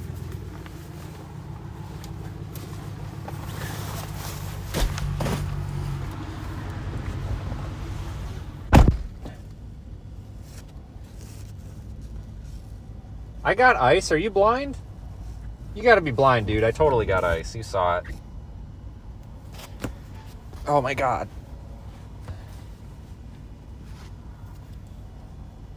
Okay, where are you? You're here. You go up there. There you go. You're out of focus as hell. All right, let me switch you back. Just give me a second.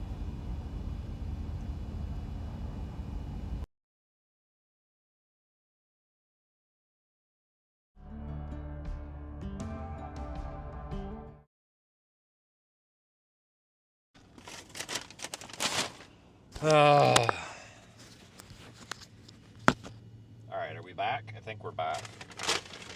Oh, wow. Look, burnt French fries. Awesome.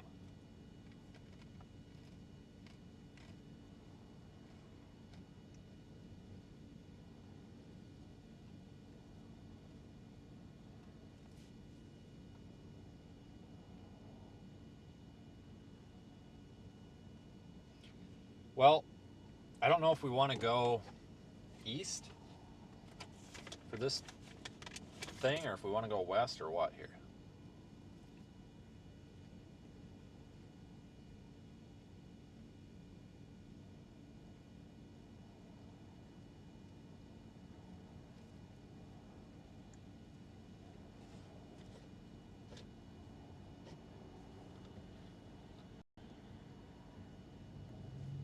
It's not really doing much here.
Michigan City.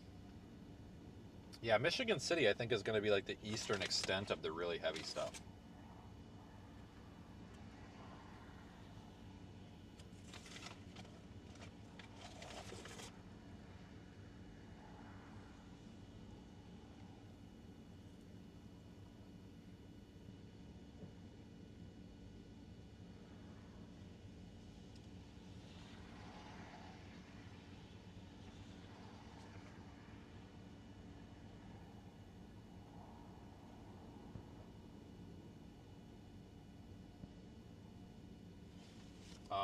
The reason I'm not really moving around right now is because this lake effect band that's moved east. What the hell? What is this dude doing? He's like honking at me and waving at what? Hello? What? Dude, I'm parked. I'm parked. Yeah. Jesus Christ. This dude's like honking at me and he's like, go! I'm like, I'm parked. I'm in a parking stall, dude. I'm not going anywhere. I'm parked. Like, what the hell is your problem? My foot's not on the brake. I'm in park. He's like, go! I'm like, dude, I'm parked. Jesus.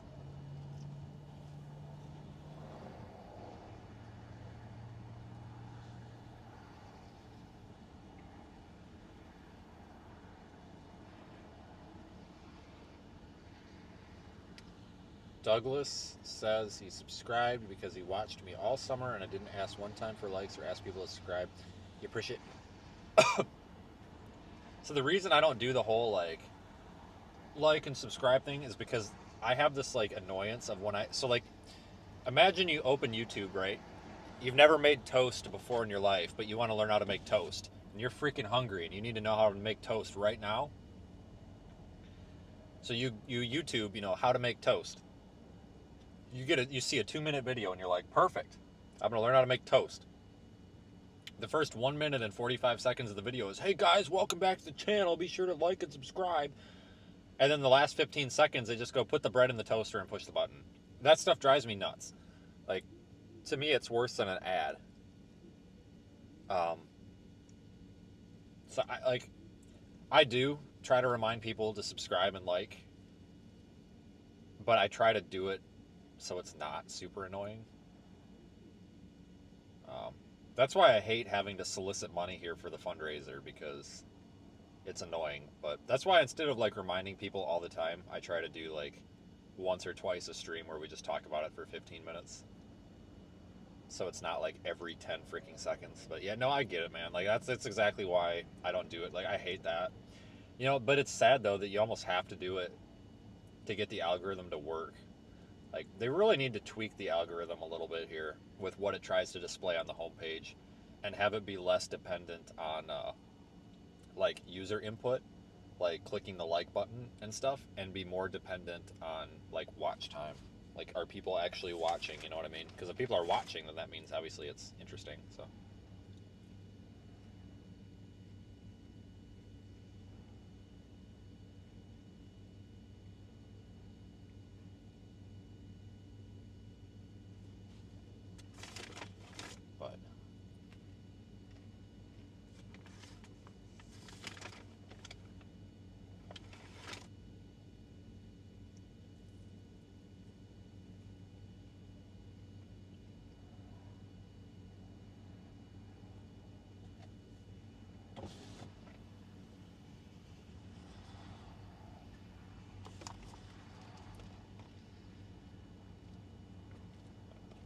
So that snow band might actually be ramping up a little bit here, so we might want to move east. I don't know, guys. Should we? Sure. Let's go east.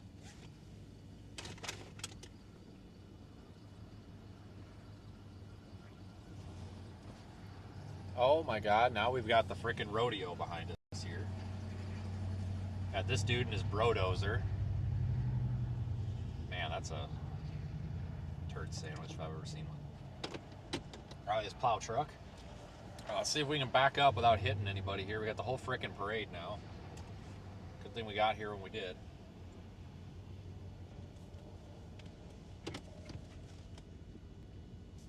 God, everybody's showing up. But here, this guy's got his PP loser bungee corded shut. Common problem on those things, the back hatch latches break. I've never seen one bungee corded, though. Whatever you got to do, I guess. Oh, no. You just got dropped again. Ah, come on. Oh. Okay, we're good now. All right, I got you. We're good.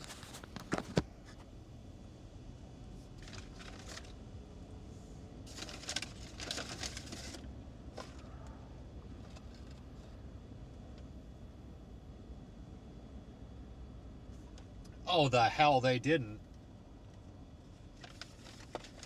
Come on, man.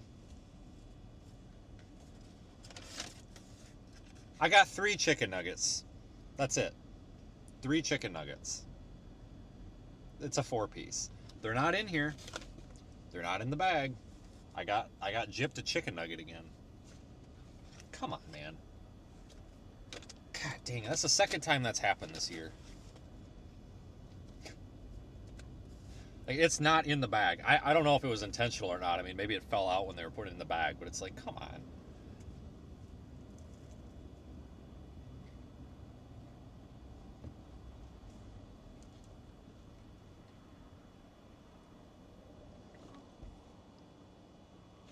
Which way do I go? I think right.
Out of focus, isn't it?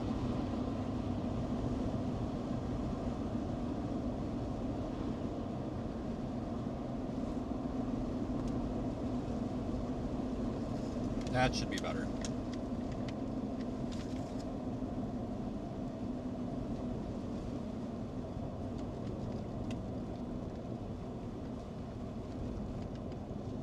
Pretty sure this is my road.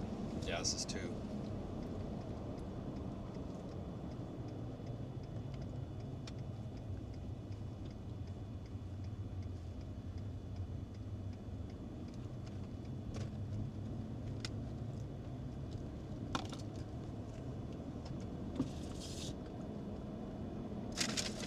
Yeah, I think we'll just... or do I want to go to... No, that's the toll road. We'll take the state highway. I don't want to deal with the toll road. Toll road's probably going to be in good shape anyway.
Well, something is happening up here.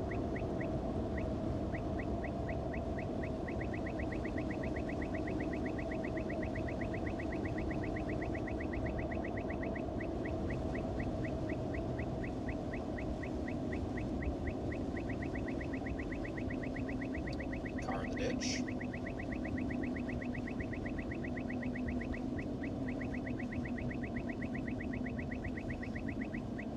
Oh, geez, I see why, too. That's a hell of a corner. I bet that sucks when it's slippery.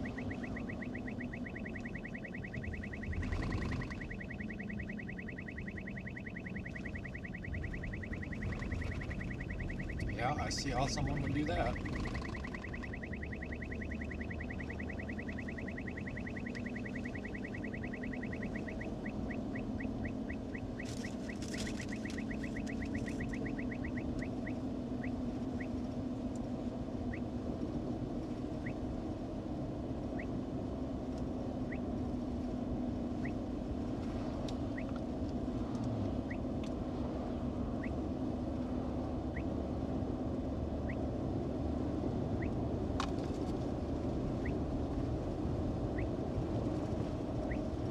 The thing is, too, like, people make fun of people that, like, get in the,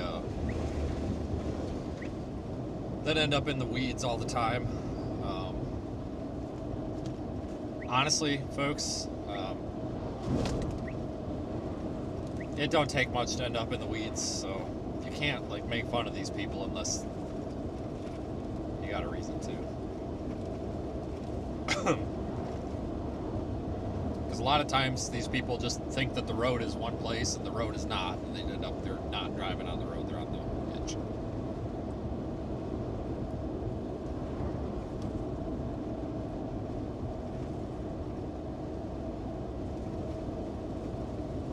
The audio? It might have, hold on. No, it should be fine. It should be okay. Hold on a minute. Yeah, it's fine. Or it's the same that it should be the same that it was.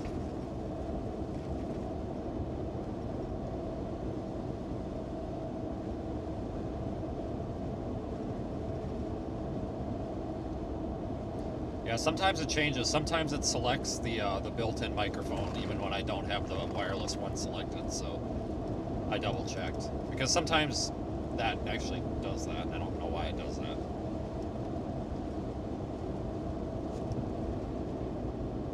You think it's too loud? It very well might be. The gain is turned up quite a bit on it. I mean, if you guys unanimously think that we should turn the mic gain down a little bit, we could. I mean, I'm not against it. It's turned up a lot because a couple months ago people were like, it's too quiet. So I said, well, screw this, and I cranked it all the way up.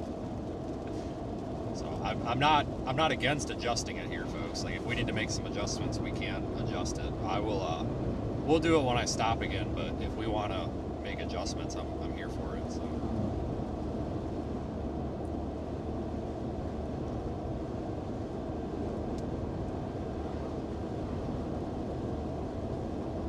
I actually wouldn't be surprised. Like, I know a lot of people say it's fine, but I'm not surprised if we get loud comments because it's the gain is turned like all the way up.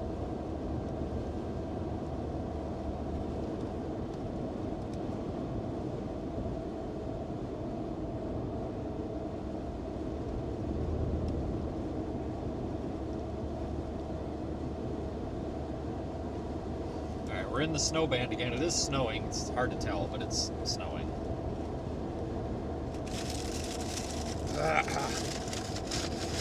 Cripes.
Yeah, it is Sunday. I keep forgetting that. I feel like it's Monday.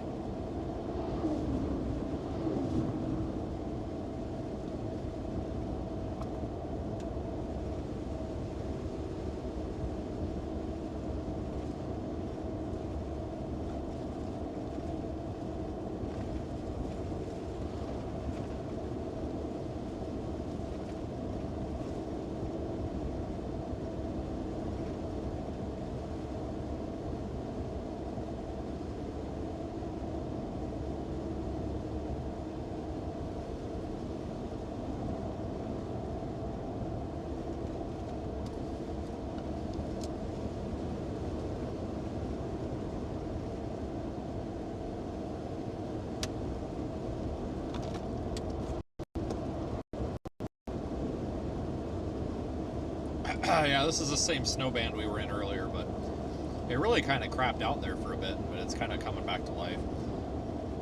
This still is not our main event, you know, like the weather service is saying, you know, it's going to come up, you know, it's going to be later on.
Just go right through downtown here, I guess.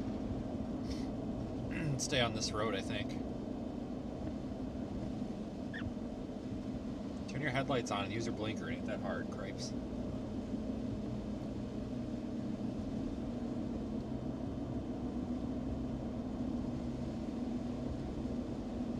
We should put Marcus the Worm on stream like we did the Lizard. Yeah, we should actually. I will get on that for the next one. I'll prioritize that.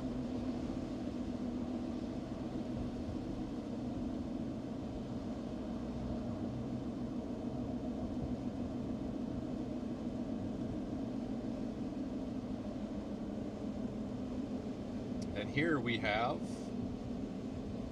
I don't know what's going on. Are they changing a tire? No, they're stuffing a dead body in the trunk. Mattress sale. No, they're putting up signs that say mattress sale on them. Okay. All right. Leave them alone.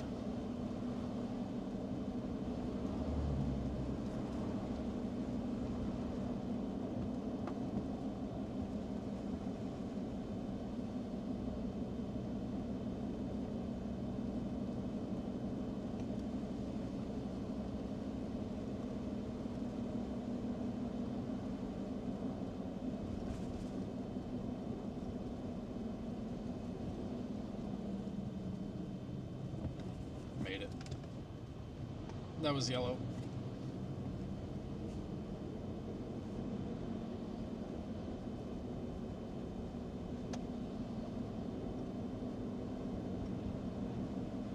Guess you can't mention another channel. Do you mean like actually mention the channel? Because everybody's been saying they haven't been able to do the mention thing. I don't know if that's what you meant or not. I can't do it either. I've been trying to, I tried tagging somebody in a YouTube chat the other day and it won't let me.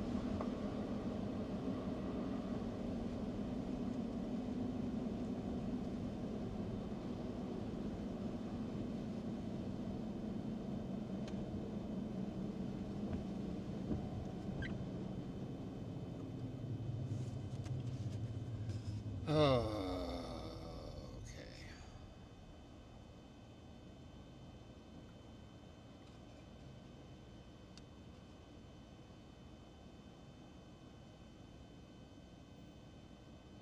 Apparently there was just a water spout on Lake Michigan. You've got to be kidding me. Yeah, there was apparently just a water spout on Lake Michigan with photo evidence. You've got to be kidding me. I give up. I give up. I don't even want to see a stupid water spout anymore. I don't even care. I'm over it. I don't want to see one. They're stupid. I'm over it.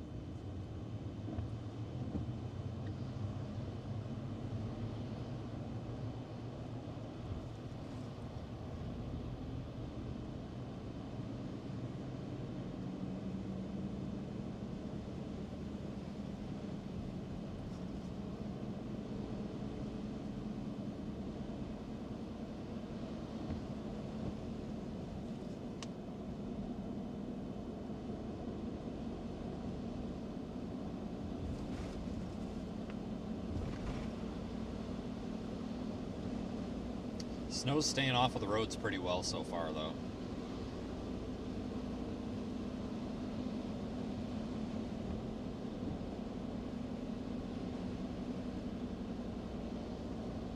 So far.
I'm gonna get over here because I have a feeling we're gonna be turning off at some point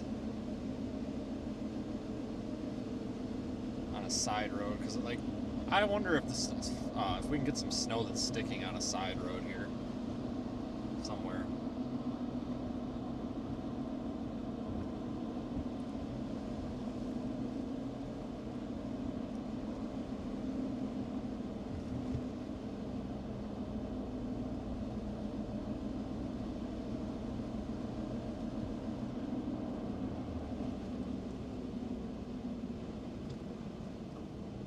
Get her in there. You got it. There you go. Well done.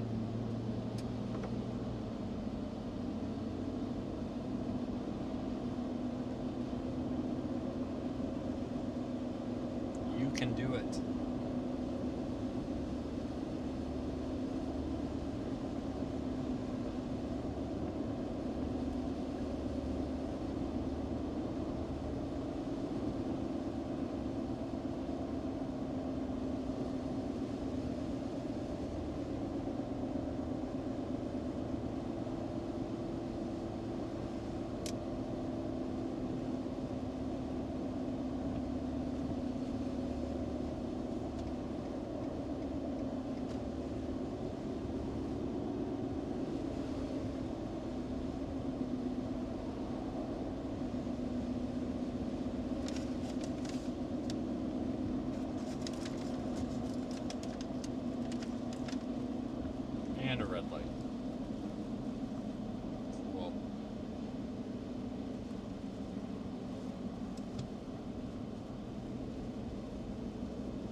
I'm not gonna lie, I actually thought this was gonna be snowing harder than it is.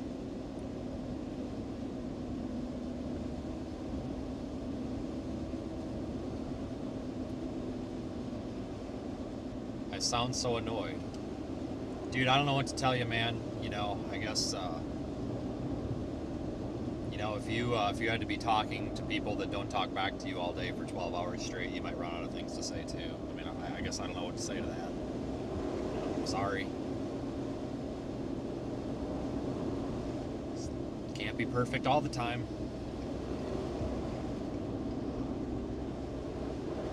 Jesus.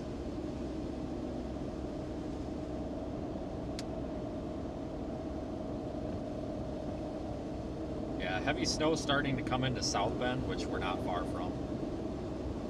After this, it'll definitely be time to move back west, though.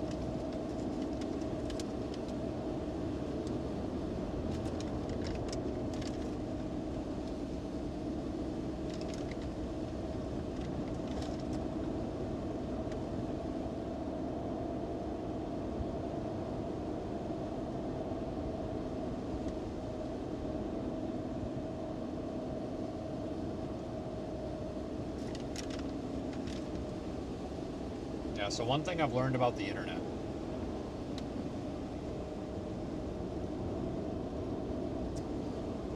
One thing I've learned about the internet is that you can simply just exist and somebody will have a problem with it. I don't think there's anybody in this car. It looks like it's been down there a while.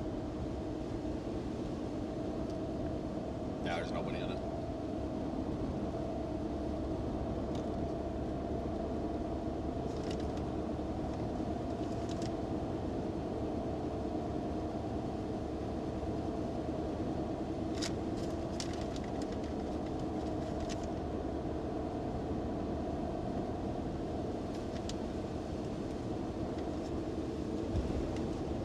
No, I'm not asking Brock how far away I am. You know how well that went last time.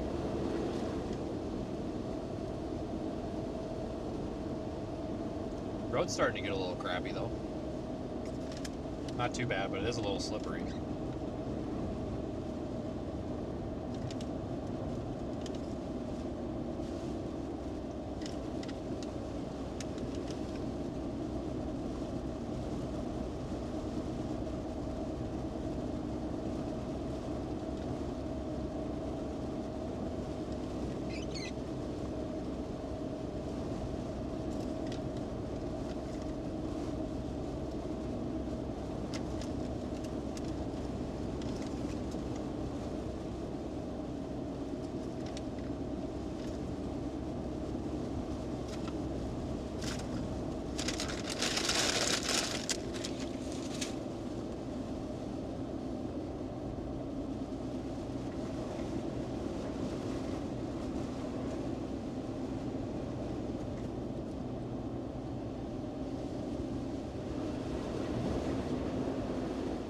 Starting to get sucked off the side of the road there. Yeah, this is getting kind of crappy.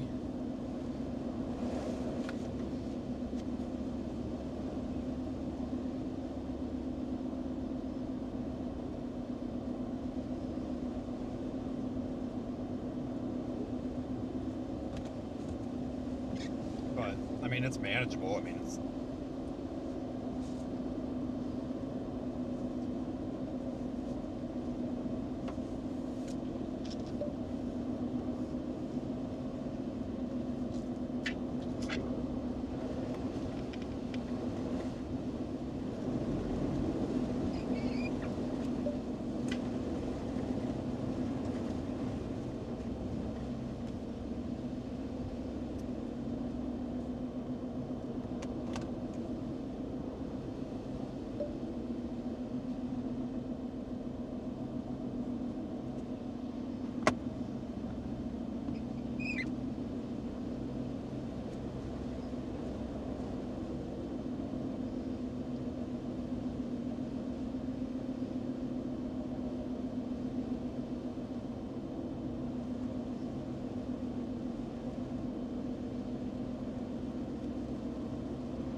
I mean, as long as you're on the right side of the road, it's fine, but that left lane looks like crap.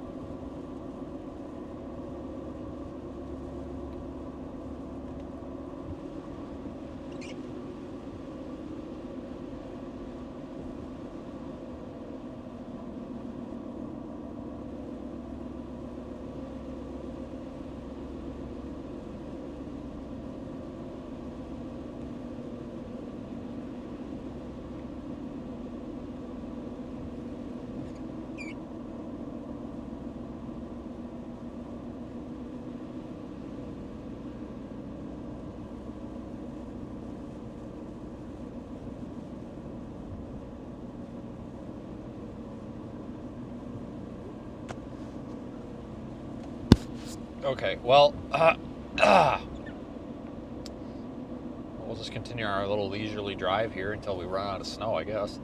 And then probably make our path back to the west, I guess.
Well, this is kind of pathetic.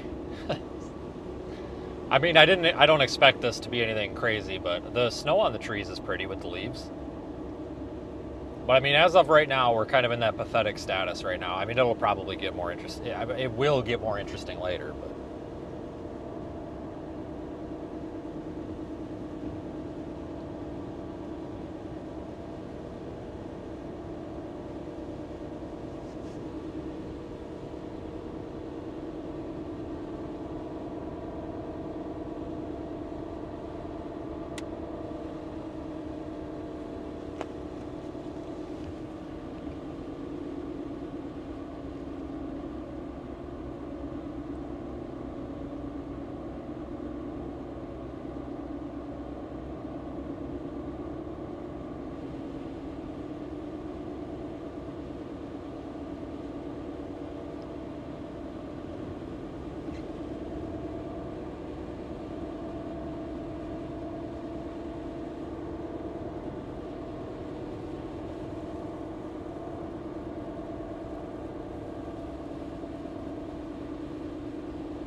Yeah, it's actually really pretty with the snow on the trees. But that's also another concern here, folks, is the power outages, because there's the leaves on the trees, so there's that much more for the snow to pile up on.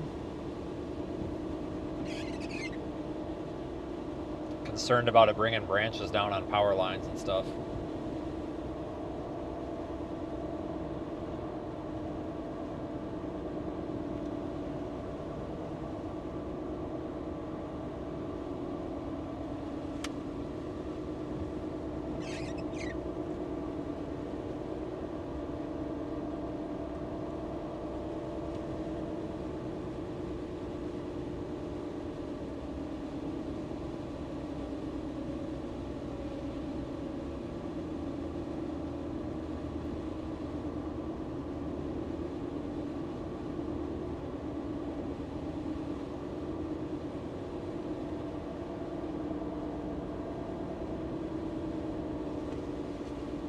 Yeah, it just really hasn't been a whole lot that's happened yet, folks. So I know it's been a little bit slow, but like I said earlier, it's going to be later tonight that's actually going to be interesting rather. This is all just bonus. No truck on Timothy. Robert.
Well, that dude's in a hurry. Way more than I am. The road's actually pretty damn good over here.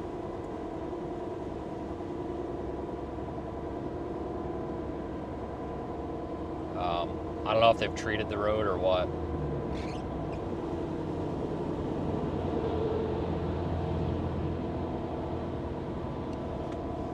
Looks like is that an Amazon warehouse they're building over there? It sure as hell looks like it. Yeah, I don't know, you guys probably didn't see it.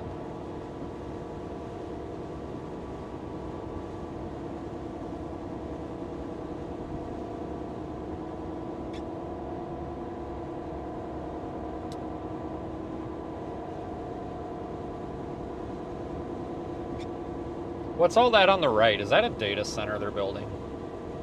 That looks like a data center. I could be wrong.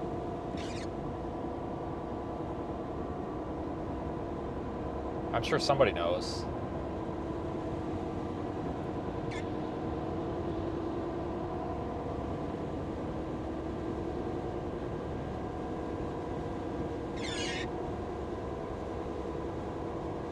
Oh, it is a data center. Okay, yeah. That's what I thought.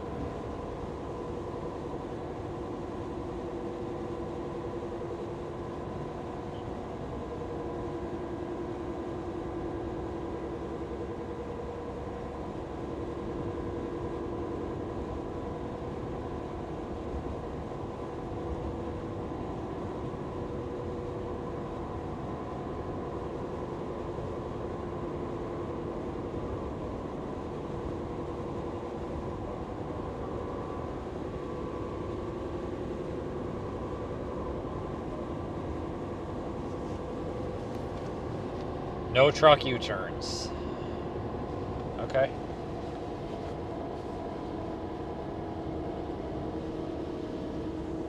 Got it. Didn't plan on it.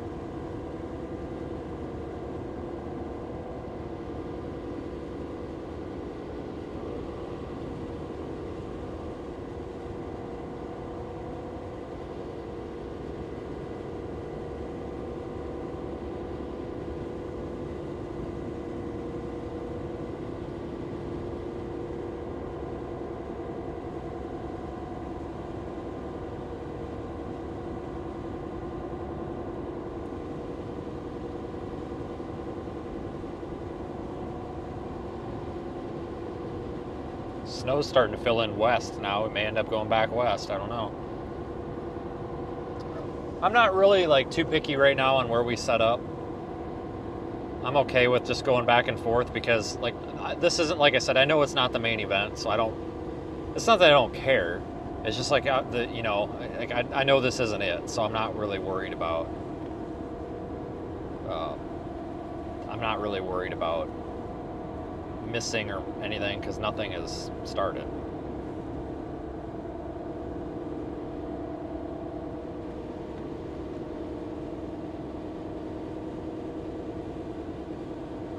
Yeah, we'll be going west later because I think Michigan City and west is going to be our heaviest snow. Like Michigan City to Chicago, I think that's going to be the most snow. I could be wrong, but it's probably going to be 3 or 4 hours before this stuff really gets going. But I mean, hell, this is even coming down a lot quicker than it was now, so.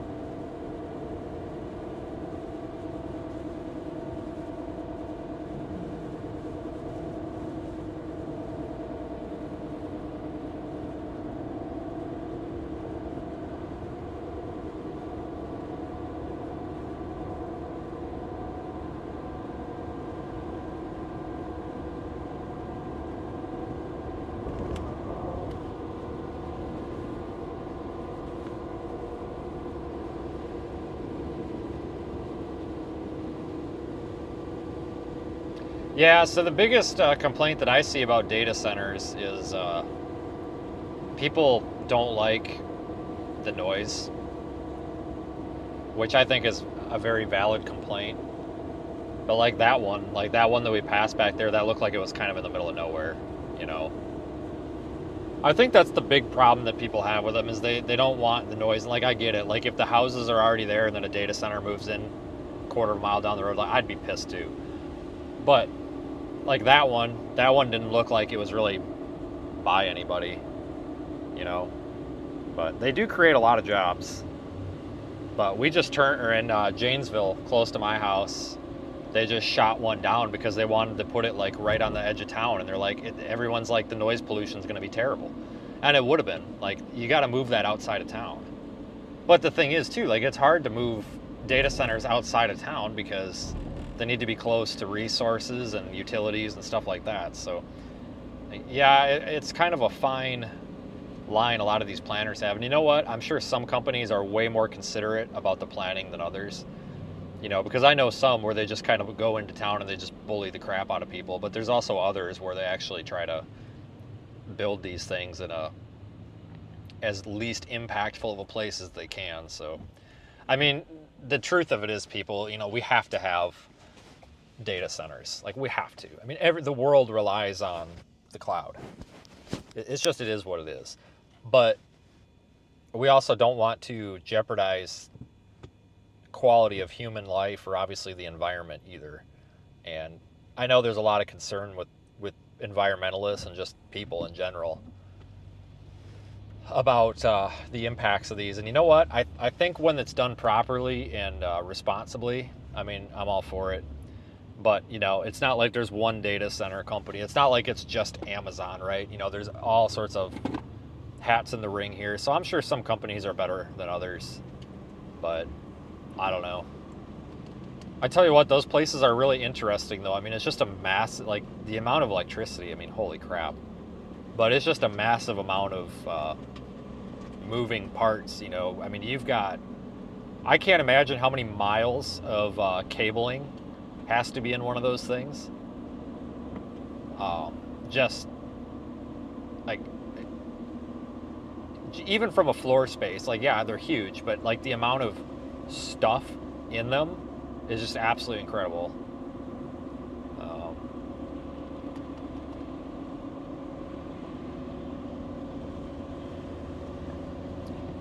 Liquid cooled versus air cooled. Yeah, so like what Joe's saying, he's right. I mean, I'm obviously no expert, but I've seen a lot of YouTube videos, and I know people are like, well, YouTube can lie.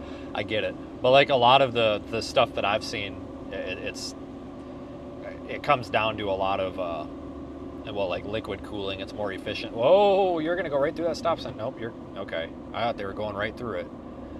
But, yeah, like water and liquid cooling is a lot more efficient than air, than just because a lot of these places, like the older ones, even smaller data centers, they just run air conditioning. And I mean, you know how much it takes to run your air conditioner at home. Imagine running just an absolute crap ton of those, you know. So yeah, I don't know. Like I said, they're not all bad. There are some that you look at them and it's like, wow, you really bullied your way into that community. But there's also others where I think people are happy that they showed up because they're, you know, in the middle of a cornfield. It doesn't bother nobody, and they brought some jobs in, and you know, there's a balance. You know, just because there's some crappy ones out there doesn't mean that they all are. It's a good thing though that there are ethical companies in the data world though, because there's a lot of not so ethical ones. But knowing that there are ones out there that are trying to be as unobtrusive as possible, you know, and trying to respect the communities they're going into, I mean, that goes a long way, I think. Hopefully those are the businesses that'll be successful and not the other ones, you know.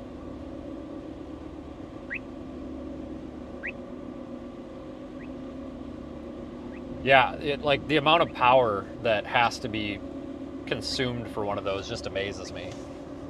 I mean, because I can't even imagine. I mean, how much power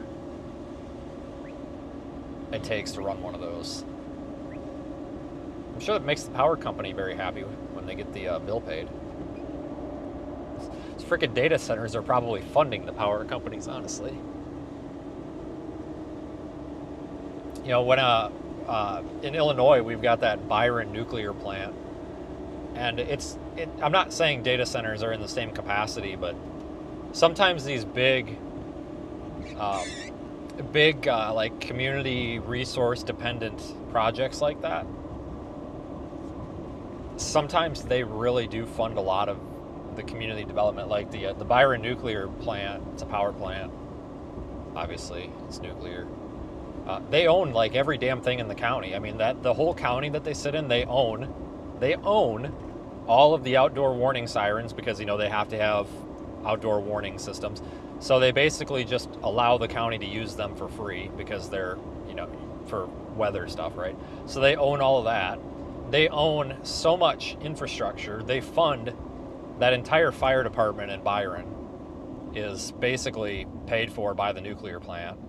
And they were crying and crying. And I'm not trying to say anything bad about them, but from kind of the local vibe I get is there's some issues there with administration. But they were crying and crying when the nuclear plant almost left, and they were bitching and bitching about, how are we going to operate? And it's like, well, there is tax dollars here, but that's just an example of like how, and even the police department was getting funded by that. Like, it's just an example of like how dependent on these massive projects, whether it's a power plant, data center, whatever, like the tax funding and the external funding that comes into all these communities and even the government from these big projects is insane. You know, like if that power plant would have left, because they were thinking about frickin' J.B. Pritzker, the governor, which he's a Democratic governor of Chicago. He is not the Democratic governor of Illinois. The residents of the rest of the state of Illinois wanted a different Democrat that wasn't a nut. And this guy is a nut. Even his own Democratic Party can't stand him. And I'm not making that political because both Republicans and Democrats don't like that guy. It's very bipartisan. But Chicago loves him. But anyway, he's not. I have a bone to pick with him. He's been the direct reason why there's a lot of criminals in Illinois. He's basically removed like the ability to charge somebody with a crime for the most part. Like, it's ridiculous. But anyway, he tried to push to get rid of the nuclear, and everybody was panicking. Like, what are we going to do? And it's like, yeah, what are you going to do? The entire county's funded by the freaking nuclear plant. All the public safety, all the fire, all the ambulances, half of the damn police departments, they're all funded by the nuclear plant, basically. The storm sirens, they're funded by the nuclear plant. The nuclear plant wrote a giant check to the county to do this radio system upgrade for police, fire, ambulance. they put a bunch of money into like storm water runoff or something, and it's just like it's amazing how much money some of these things will dump into the community. And that was one of the arguments that the data center that wanted to come to Janesville was like, oh, we'll have all this money in the community, and people were just like, we don't care, like we don't want to listen to it, because they were going to put it like right by a residential neighborhood, which is a terrible idea. That's a terrible idea, because they are very, very loud, just with ambient noise, you know. But that's, you know, you go put them out in a place where it makes sense, then okay, fine. But you can't put it across the street from 60,000 people. You gotta move it down the road just a smidge, you know. But some of these businesses really, or these big companies really do fund a lot of the local activities, you know.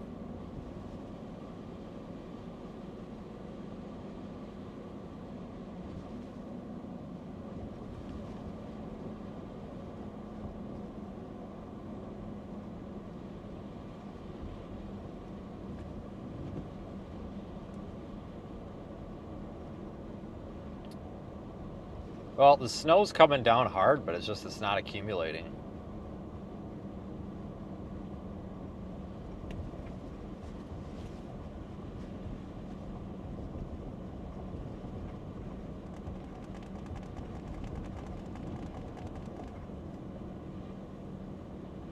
It's just melting.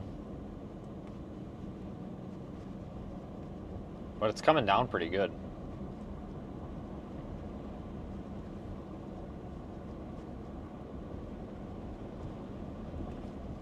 Fairly impressed here, to be honest with you.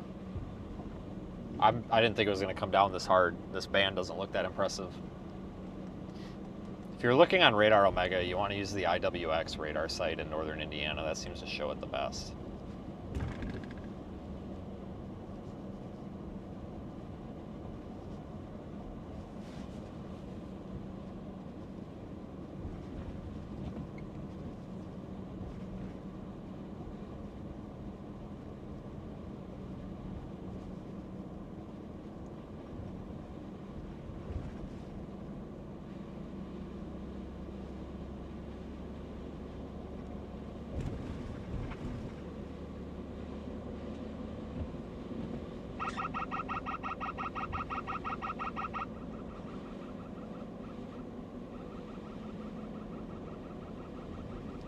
But yeah, it's really coming down out here. Holy smokes.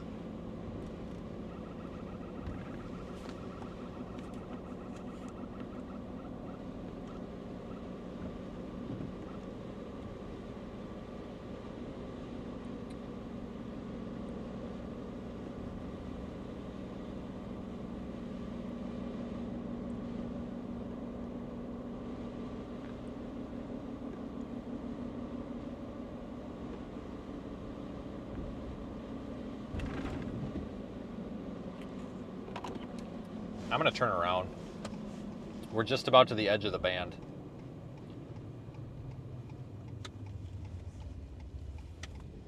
Is this a bad neighborhood? Because there's two chicks over there walking around and I'm pretty sure it's a bra in their underwear, and the one looks like she's smoking something out of a pipe. Is this a bad place? Oh, Jesus. This is a bad place, ain't it? Am I in somebody's yard? I hope not. I don't mean to be. This is on the map.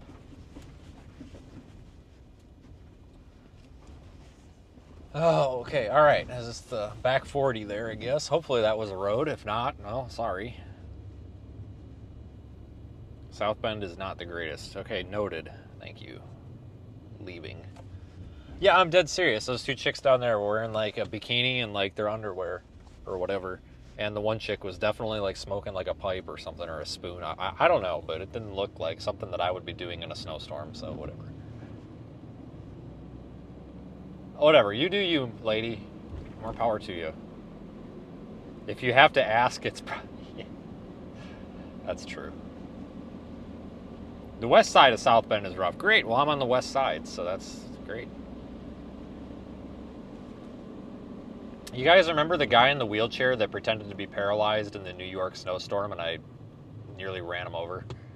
he wasn't paralyzed. Remember, he was in the middle of the road, and he was like the only thing in the road, and like it was, you know, we had the street light.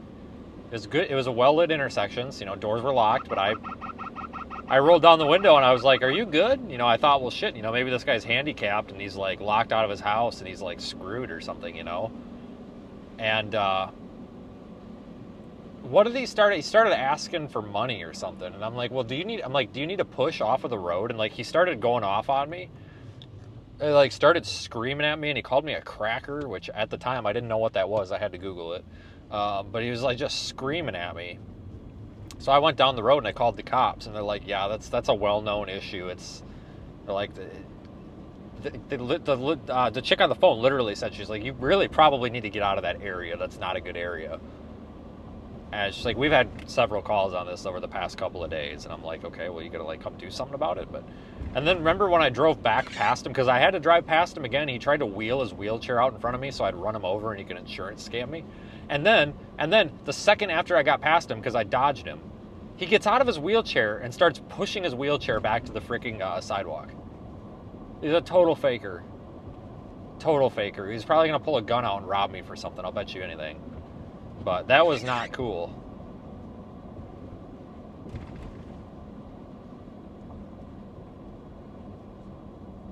He actually almost got run over by me because I swerved and I started sliding the other way. He's honestly lucky that didn't cost him his life, because I was moving a pretty damn good clip. I don't know if he would have been all right, because I think I would have went up and over him. Like, that was a very stupid thing to do. And like, again, if you're just joining, this guy was not handicapped. He was pretending to be. He was not handicapped. But, you know, because when I approached him, you know, I'm very skeptical of things. Like, I'm not about to get mugged, so you got to remember too, like, when I was on the ambulance, in kind of one of the places I worked, not all three of them, but the one place that I worked was a pretty rough area. And this stuff doesn't faze me anymore. Like, oh, you got a drunk guy or a crackhead walking around with a knife, okay, yeah, that's just business as normal. We'll handle that, you know. So like, this stuff doesn't bother me, but I also know how to not get shot. So try to not get shot. I felt pretty okay, because the amount of time it would have taken him to get up out of his wheelchair and like grab my neck or something or pull a gun out, I would have been pieced out of there pretty quick, or been able to get one off on him. So I wasn't really too worried, but I knew something was a little sketchy. But I was concerned that, like, because he was just kind of like wheeling around doing circles in the intersection, and I was like, oh shit, like, maybe this guy, I don't know, you know, he's handicapped and his wheelchair van broke down, or, you know, it's freezing cold out, or, you know, maybe he got locked out of his house or something, or he can't get up his wheelchair ramp. I don't know. It's like, well, you all right? And he just went off. He was pissed that I didn't have any money for him. He was pissed. So I'm like, well, I don't have any money, but, like, do you need some help? No, I don't want help. I want money. And I'm like, okay, all right. Well, I don't have any of that, so.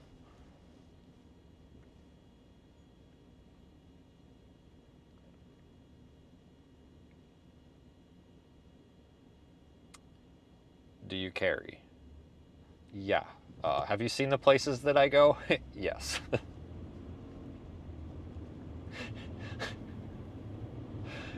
Yeah. Oh, yeah. Especially after the Nashville Loves incident. Oh, my God. That's a story for another day, but oh, my God. Crackhead comes up to me. Well, I guess it wasn't crack. It was meth. Totally meth. He's all methed up, and he's trying to trade me a flashlight for like $20 and some gas. And I'm like, dude, I don't need a flashlight. Just get out of my face. And he really wanted to trade me this flashlight, and it was the best flashlight ever. And like, he was like trying to get me to take it, and I was just like, nope, I'm good, man. I was like, if you need some help, I'm willing to call some help for you, but I don't have any gas to give you. I'm sorry. You know, like, if you're having I flat out said, I'm like, if you're having an actual problem here, I said, I'm more than willing to help you, but I'm not going to just give you gas or money. And he was just going off, and he takes the flashlight and he like goes to like shove it into my chest, and I put my arm out and I like knock him backwards, and I freaking flung my door open, and I stood between the door and the car, and I'm just like screaming at this guy to get back and shit. And freaking Brandon Kopic's behind me in his car, just like bebopping around to his freaking music, and I'm just like, hello? like trying to get, like, I need some backup here. And there was another storm chaser there too. I forgot who it was, but this other chaser, it was just kind of like a nobody one that I'd never seen before, or whatever, was at the gas pump next to me in his car, freaking bebopping around with the music all the way up, just like, hello, like some backup. And like this dude next to me finally heard me like screaming at this guy to back up, and he gets out of the car and he's just standing there and he's like, do you need the police? And I'm like, I don't know, man, but I just need somebody to like make sure this guy don't get in my car with me, because this guy wasn't even comprehending. Like he was just sitting there and he was like hovering around, and oh my God, this dude was methed up as hell. And so what I did, I was like, just to get this guy away from the car, because I was afraid he was going to like refuse to move and like insurance scam me. So I was like, hey, I said, you know what, man, this ain't worth it. I'm sorry. I said, give me a minute. Let me go park. I said, I got a company credit card. Just give me a second. Pull your car up to the pump. Oh man, I appreciate it. I'm glad I didn't have to. And like, that was the end of his sentence. And he starts walking away. Like, didn't have to what? And he starts walking back to his beat up minivan. We all got in the cars and we just pieced the hell out of there. We're just like, screw you. But like, and there were all these other people getting gas. That's why I tell you, nobody is ever coming to help you. Now the other two guys, like, I get it. You know, they're in their car. They don't see this happening. I'm not blaming them. But there were so many people outside of their car pumping gas. You know, you had big old redneck Randy with his freaking F-350 with his overalls on. He could have came over and helped, but no, he's just sitting over there staring at me. It's like, there were so many capable adult men that could have been my backup there, so I wouldn't have gotten killed or shot or something. And like, nobody walked over. That's why I'm telling you guys, like, nobody's going to come help you in an emergency. Like, just don't count on it. Like, if I see something like that, I'm walking over there. You know what I mean? Like, if you see somebody that's clearly in some sort of distress like that, you walk over there. You know, I couldn't believe that. I was just looking around and like everybody's pumping their gas, and I'm just like, yeah, hello. I'm about to get robbed or something, you know, and like some help.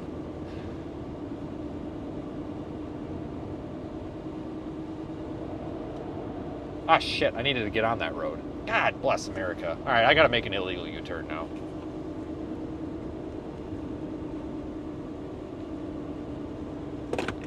I don't know if Aiden or Zach are in the chat. But those guys tell the story way better than I do. Whoa there, Red Rocket. Jesus. Find him upside down in the rhubarb. Oh, can't make a U-turn there. There's a sign. What a shame. But, so there's a story about Memphis. All right, let's pull into Motel Westwood. That'll be a good one. Memphis, all right? So it's the night of that Lake City, Arkansas tornado. I think it was March or April. And, oh boy, I'm not going to get a break in traffic here, am I? And Aiden needed gas. We're coming through Memphis, right? And I was like, oh yeah, hey buddy, no problem. There's a gas station right up here. And we start getting a little bit closer, and there were people like noodle grooving and like tweaking out in the parking lot. And there was another guy that I'm pretty sure was doing a drug deal. And possibly 2 drug deals. This hotel looks like a place I might get shot. Let's not stop at this hotel. There's like 3 cars with temporary tags on them with their hoods up.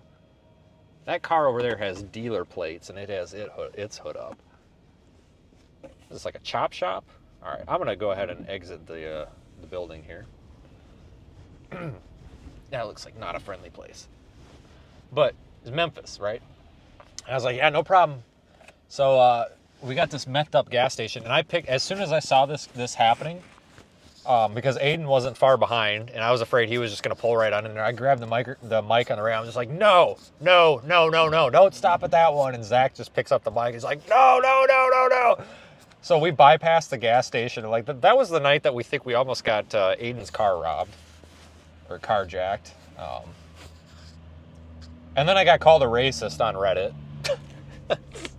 I was called a racist because I racially profiled those people, even though all but one of them were white, which I don't get it.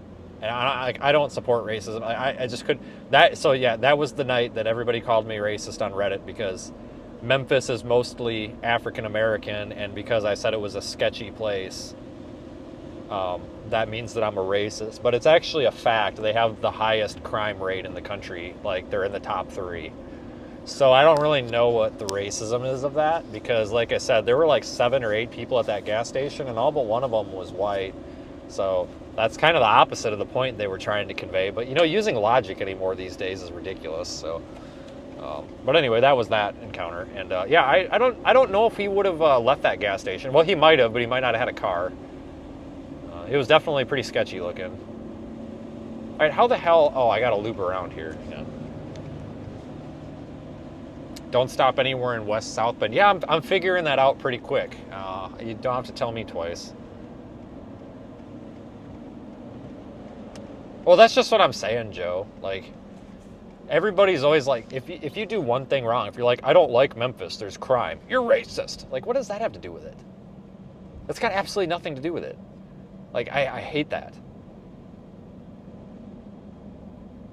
Reminds me when I worked on the ambulance with Leonard, and this is probably going to get people to cancel me, but Leonard was an older African-American dude, and he worked in Memphis at one point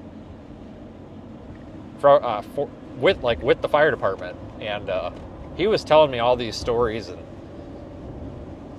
stuff, and apparently, you know, all these times of almost getting shot, stuff, like it's a regular thing for them to get their vehicles shot up and stuff. And he told me that he hated telling people that he was from Memphis because he felt like anywhere he went, people looked at him different because they just automatically thought that he was like a hood rat because he's black.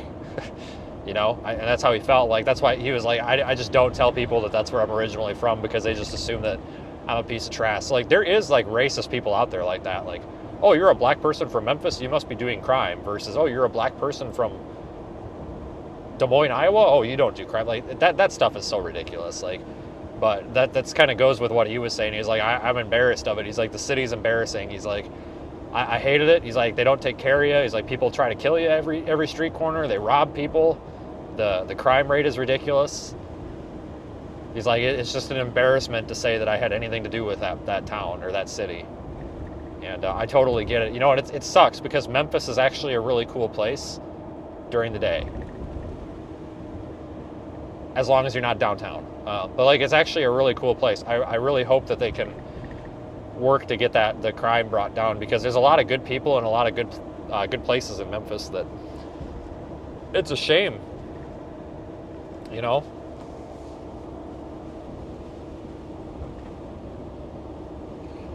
It's just out of control.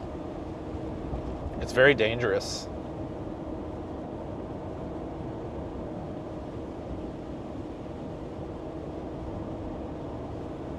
What made me decide to do weather?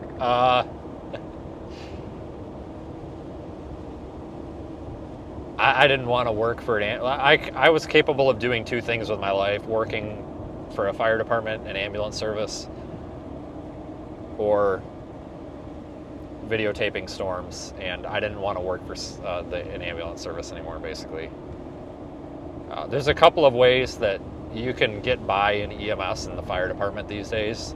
I made a Facebook post about this the other day. There's two ways to do it, because it's become so tainted with bad administration. You can either, number one, work or volunteer for a rinky-dink fire department that's got like 6 members, and you'll be able to identify the proper one because the guy in charge, his name will be Pops every time, and he'll be out back smoking a cigarette, and you'll be able to provide good patient care, good customer service, and know somebody has your back and have fun doing it. Or go find a busy service that is rare to not have corrupt admin, and then just get lucky enough to have a partner at work that isn't a piece of trash, and you can get through the day. Both of those options went out the door for me because, the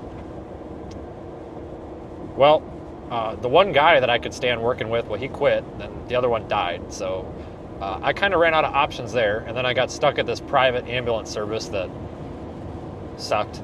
And I quit that as soon as I possibly could. But these A lot of these ambulance services these days, they treat the employees like crap. We've got a couple of private ambulance services by home. There's one good one. There's this ambulance service called Ryan Brothers. It's Ryan Brother now because the one brother shot himself, but the other brother still runs it, and it's a little bit too corporate for my liking. But from what I hear, they actually treat the employees really well and they pay them very well. The problem is in EMS, a lot of these places pay like crap.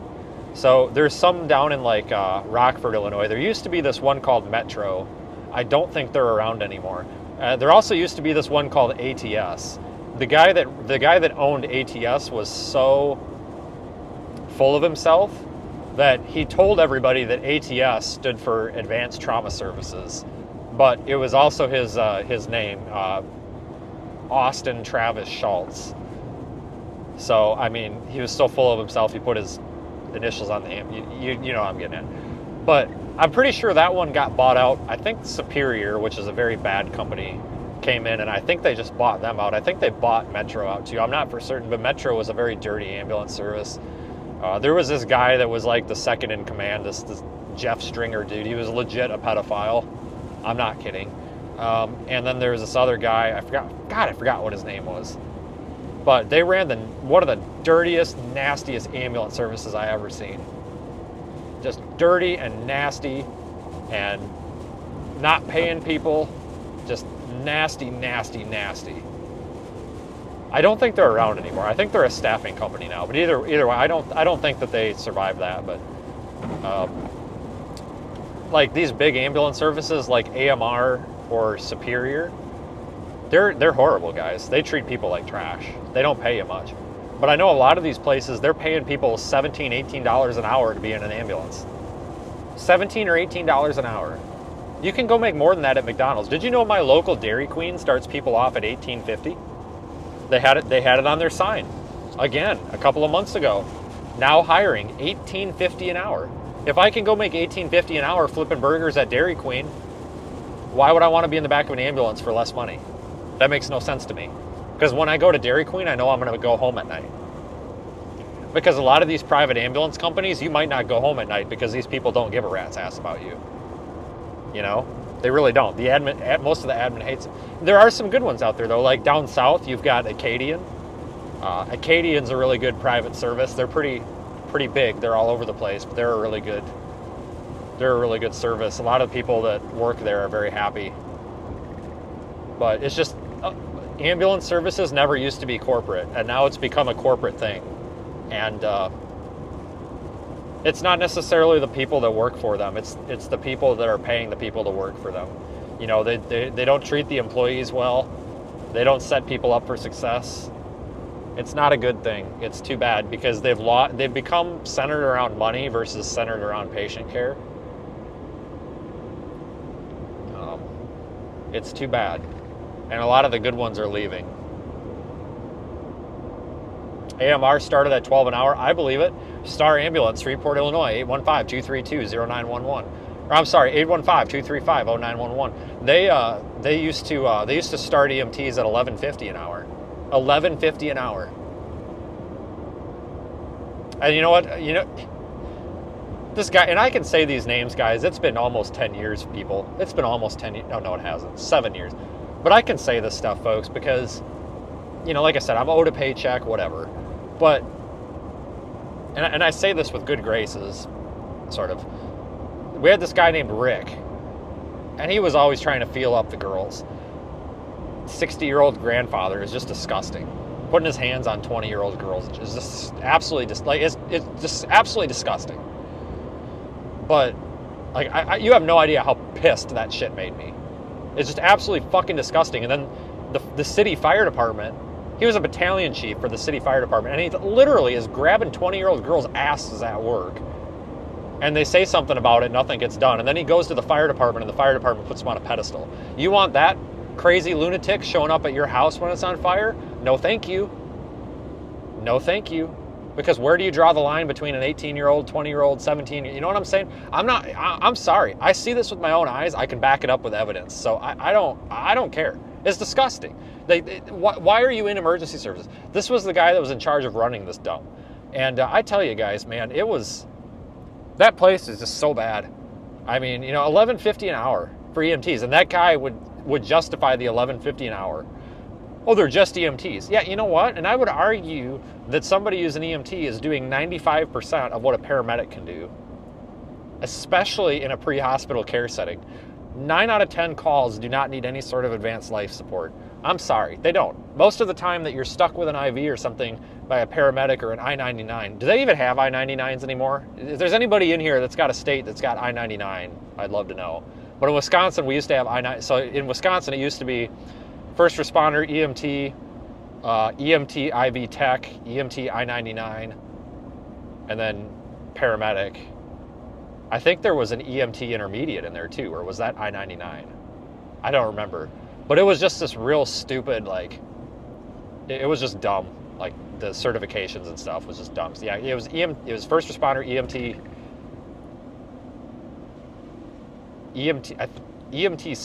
I think it was EMT IV Tech and then EMT I-99. IV Tech and I-99 might have been the same. I might be wrong on that. I think some states might, especially out west that aren't National Registry states, might still have an I-99. But anyway, like most of these, you're getting an IV because the capability is there. You're not going to die without it. Pain medicine, advanced cardiac support, stuff like that. But how many times have any of you EMS personnel showed up to a call and cardioverted a freaking patient? How many times have you actually had, how many times have you actually put the monitor into manual mode and had to do something, unless you're a super busy service? Probably not that much, right? Yes, it happens, and it's good that people have the training and we can do that stuff in the field. But it's not like it's a make or break. A lot of ambulance services are just EMTs. And there's nothing wrong with that. They could do 90% of the calls, right? 95% of the calls. So to sit there and say that basically the hub in your wheel and spoke system here deserves $11.50 an hour is beyond me. And then you go and pay your paramedics $17. Wow. Oh, wow, $17 an hour. Like, yeah, that's barely minimum wage in that state now.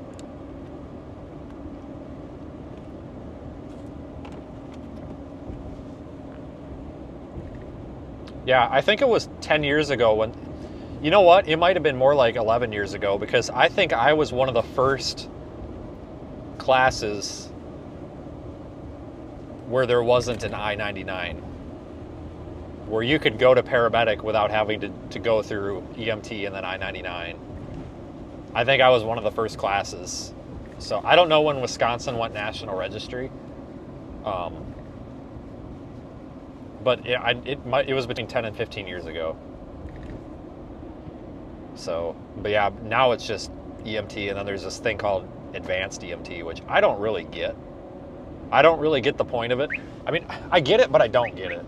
It's another one of those things where it's like they can't do as much as the I-99 could do, but they could do more than like the EMT can do. I get it.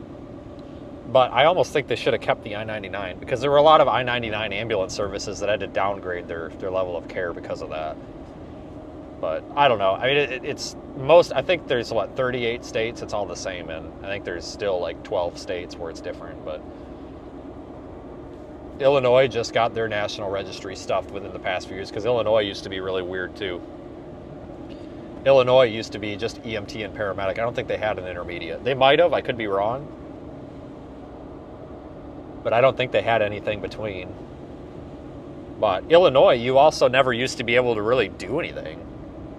Like, they wouldn't even lent, before they switched to this National Registry thing, they wouldn't even lent Illinois EMTs use a forceps to remove something that's, like, if you're choking and you have, like, I don't know, let's say you get hungry and you eat a rock, and there's a rock stuck in your throat and you can't breathe. Like, they won't allow the EMTs to remove the obstruction. Like, okay, just sit here and watch them die. Like they literally, it's not in their scope of practice to use a forceps and remove the rock. It is now, now that they're on the National Registry standard, but it's just like, why? Like, why don't you let these people do something? Like, these people can handle it. Trust me. Like, you don't need a brain surgeon to use a big tweezers to take an obstruction out of somebody's airway. Like, oh my God. Like let these people do something. Like, trust me, they're capable.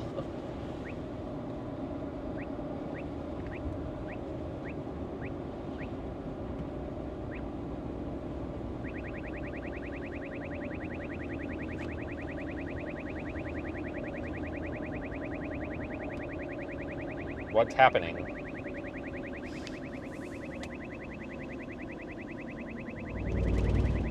Oh, I guess Home Fries just parked here, I guess. Ah, that's fine. Oh, there's a car wreck up here. Okay, alright. Message received.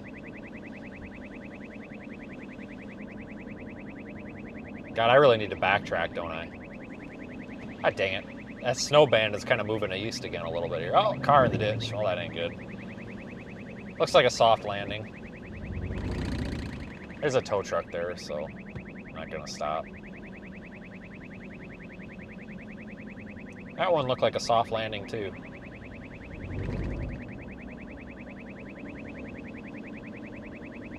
Yeah, we need to turn back around. This little snow band is shifting a little bit.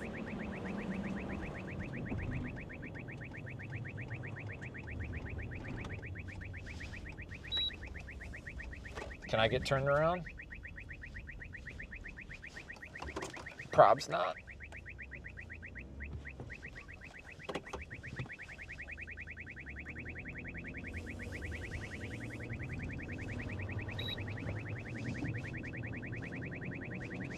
Well, I don't know if I'd call it a car wreck. It's more like a car took a nap in the ditch.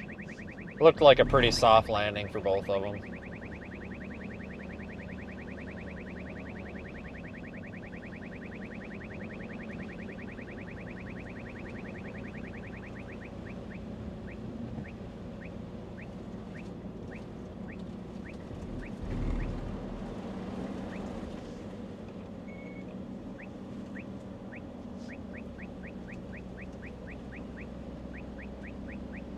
U-turn count is pretty high.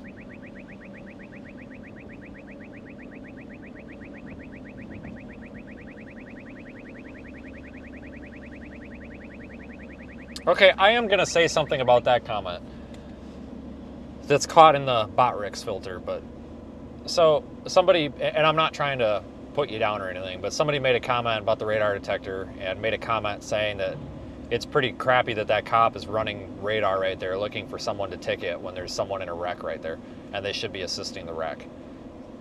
Folks, he's probably running his radar, respectfully, folks, because he wants to be able to audibly hear if somebody's flying up behind him and about to ass-pack the tow truck in front of him. You know, he's probably doing paperwork, and he or she or whatever probably wants to know if they're about to get hit, and if radar's on, you've got an audible tone, and if it all of a sudden gets high-pitched and loud, you know somebody's hauling ass behind you. You don't have to sit there and watch. So, like, I understand people hate cops, whatever. Sometimes it's justified, most of the times it's not, but that's kind of making something, that's making a problem for, like, no reason. Like, that guy's just there minding his own business. We really don't need to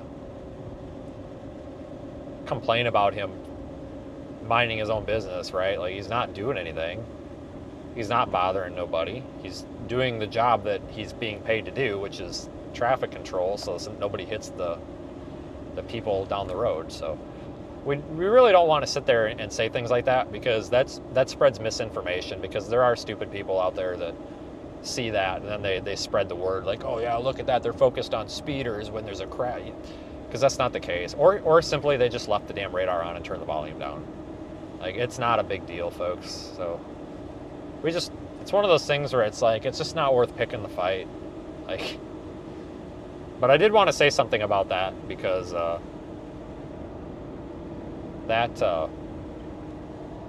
think that needed to be addressed before it became something.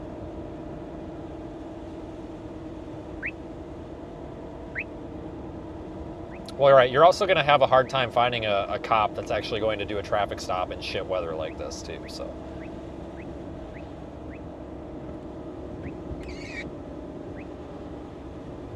If you guys look at Radar Omega, you'll see how thick this snow band is coming in. It's got little like mesovortice looking things in it. It's pretty cool.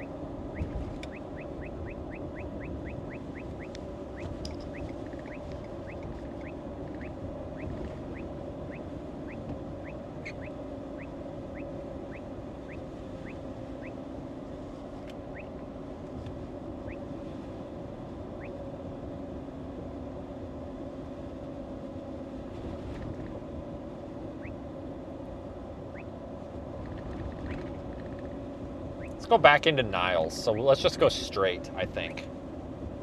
31 actually. Let's take 31 up and then we can get off of it here in just a couple of miles. Let's take 31. It just snowed very heavy on 31. It could be a cluster.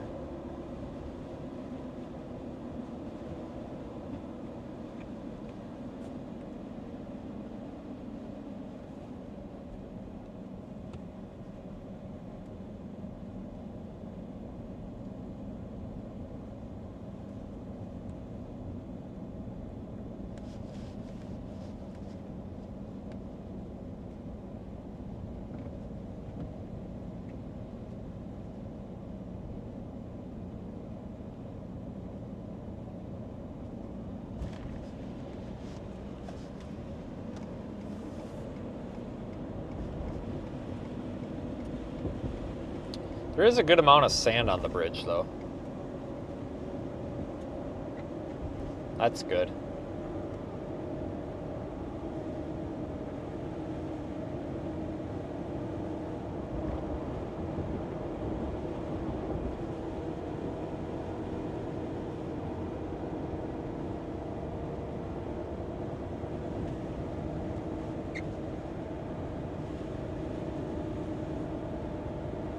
I'm just gonna go north for a while. It looks like we'll stay in the snow band.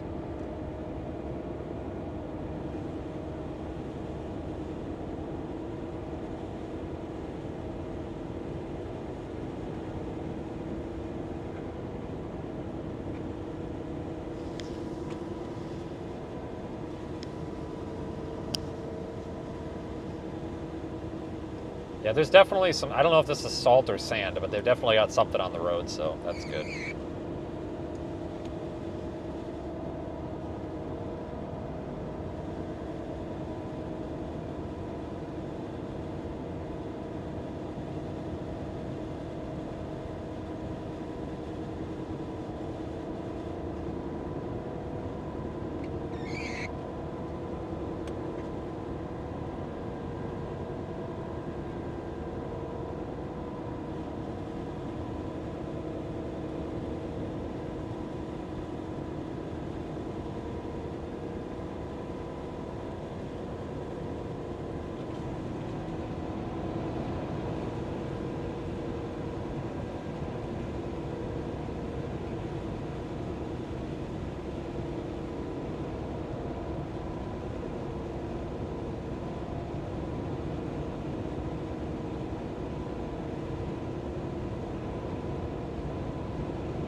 Some of these people are in a hurry, holy crap.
Yeah, the highway is actually in really good shape. I don't know how long that's going to last, though.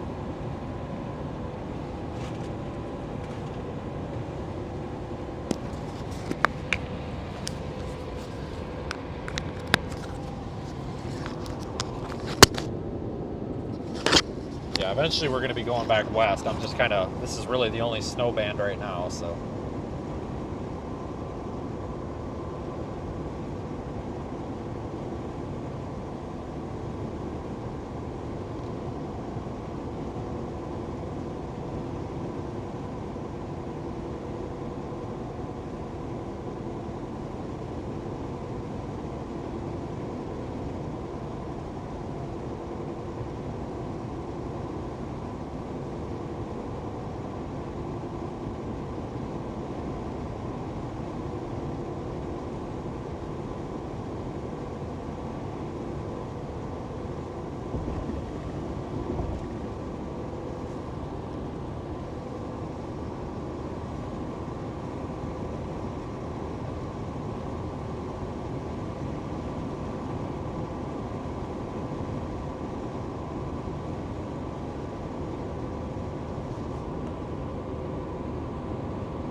Let's see if they've updated the warnings at all.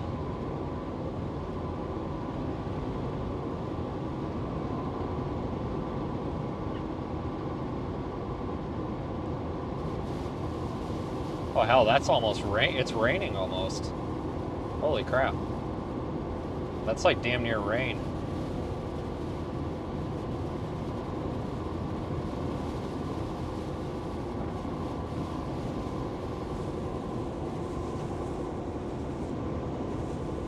It's kind of like sleet, but there's some rain mixed in.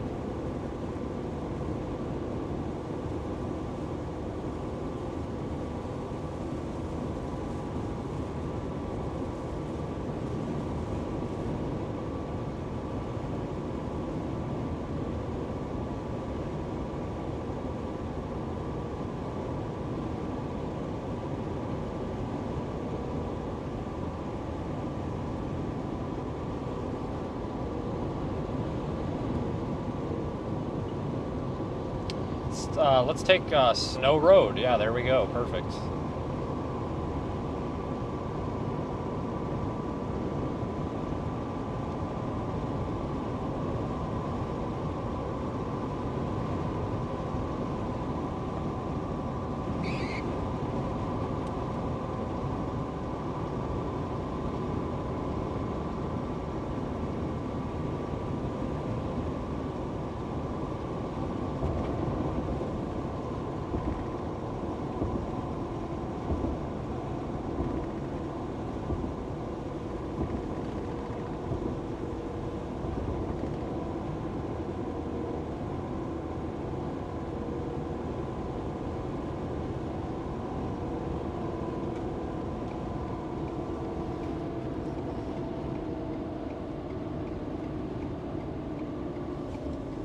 We just need to get on this highway.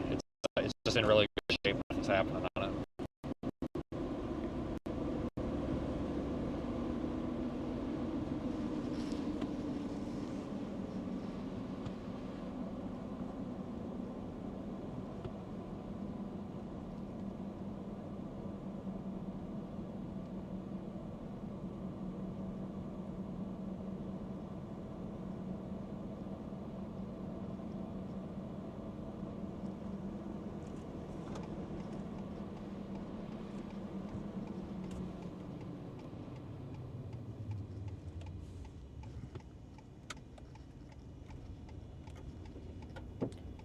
Hell, in like an hour, it's going to be getting dark.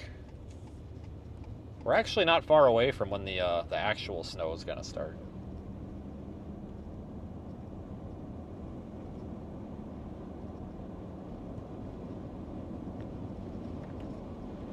Snow's coming down heavier again.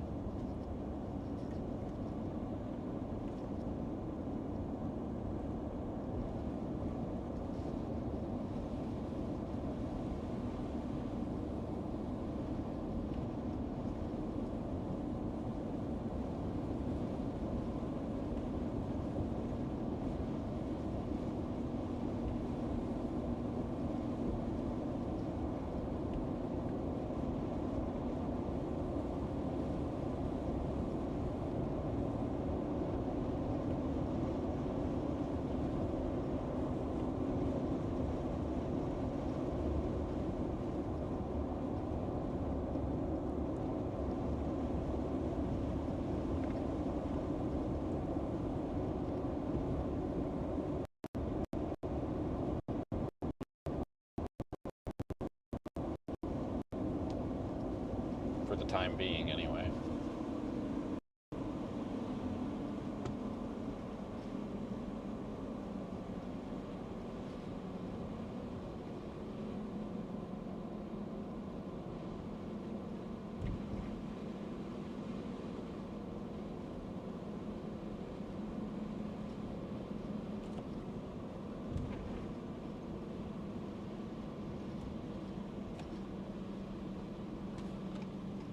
Is this... No, that's not my road. Next. Almost.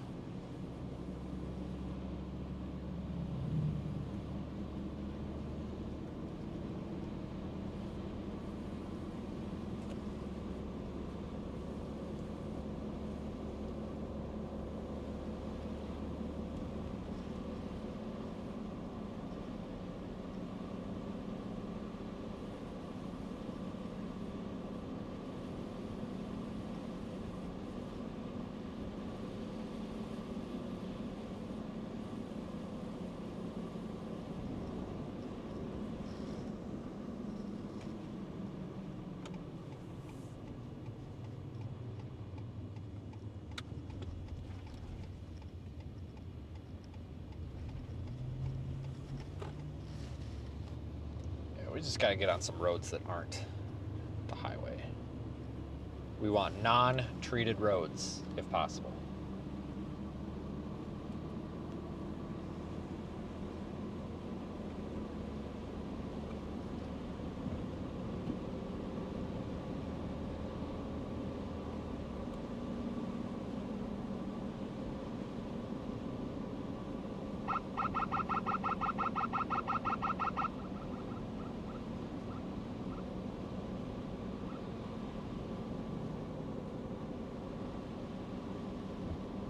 Ben's soft pretzels.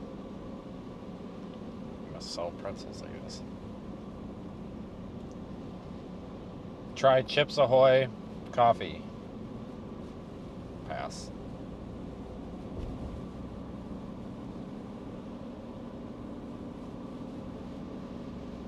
Man, they got a fancy Pizza Hut back there.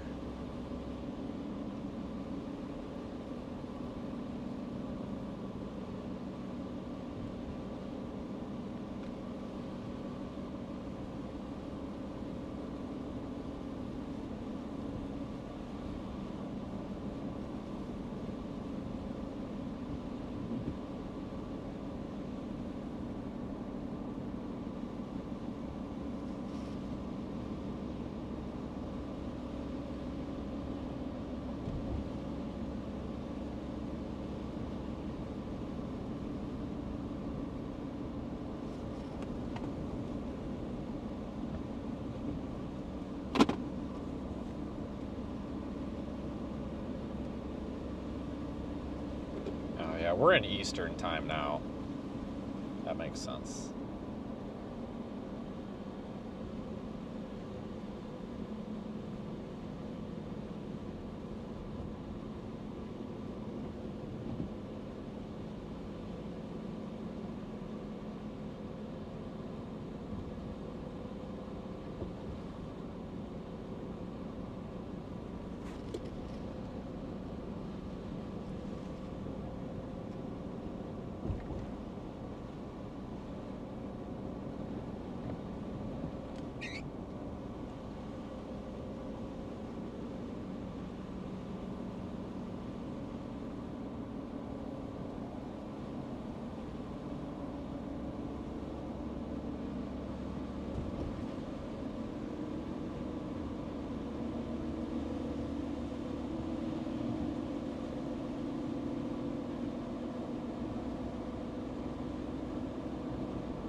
Yeah, that's a fancy looking Casey's over there too.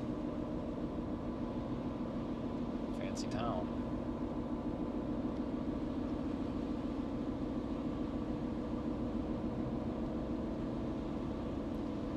Well, this was so far not that great. You might want to turn around. I honestly thought this road would have snow on it, but no.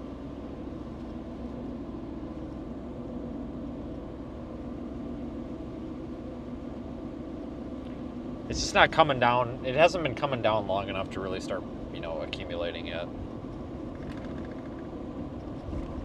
That time will come soon. But again, we're on the eastern fringes of where I would expect the heaviest snow. Far eastern fringes.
This snow band is kind of wobbling back and forth a little bit, but for the most part it's staying right over this area. Kind of.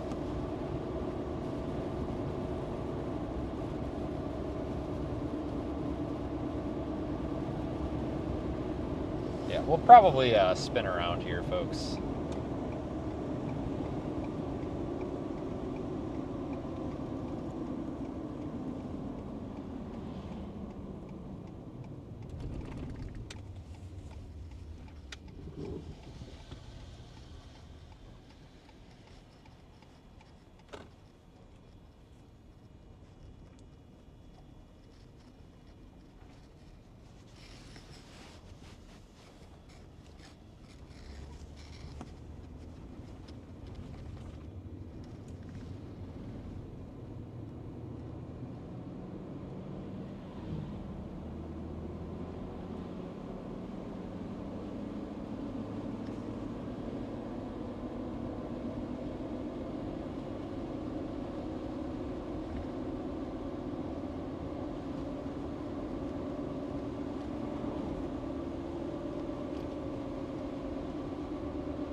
Ah, damn, we probably could have made that.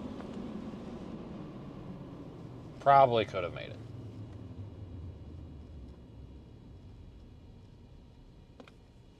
But so far, there's absolutely nothing wrong with the roads. If you want to get out and do whatever you're going to do, I would do it. Nothing's stopping you. Right now, anyway.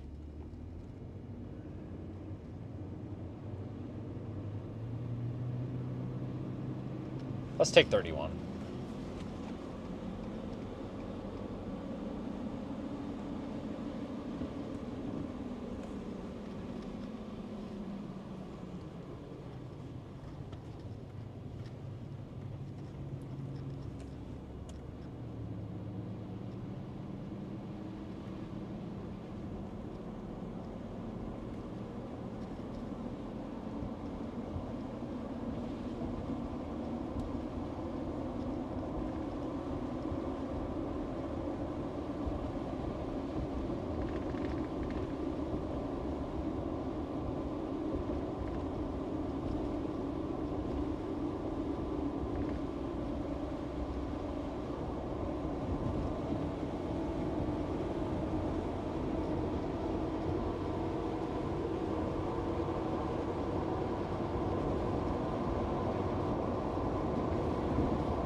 I saw that weekend severe potential also. That'll be, I don't know what to think of that yet.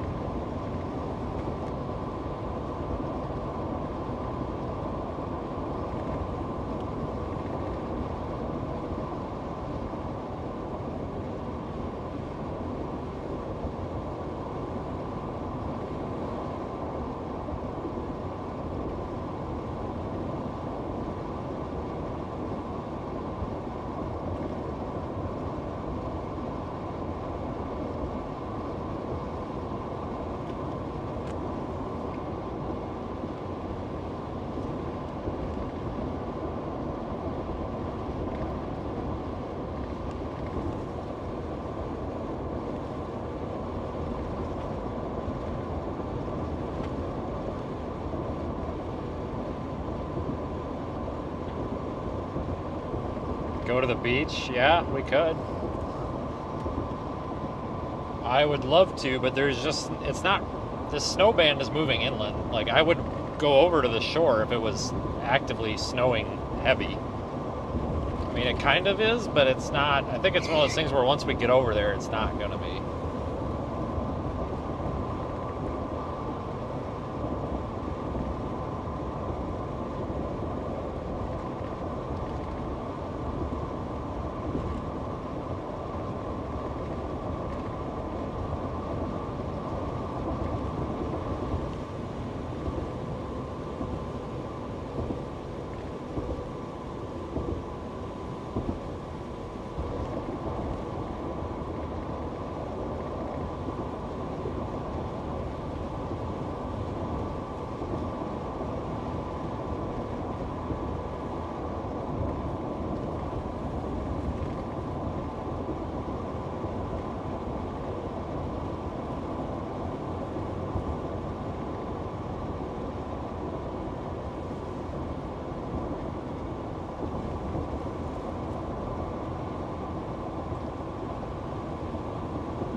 Tell you what, it's really coming down, but it's just not accumulating so much yet. Maybe, I mean, like in the grass over there, it definitely is, but the road is just too warm yet. Oh, it's actually, okay, now that I said that, it's actually starting to stick a little bit here. Slow down a little bit. Thanks, Darla. Yeah, it's starting to stick a little.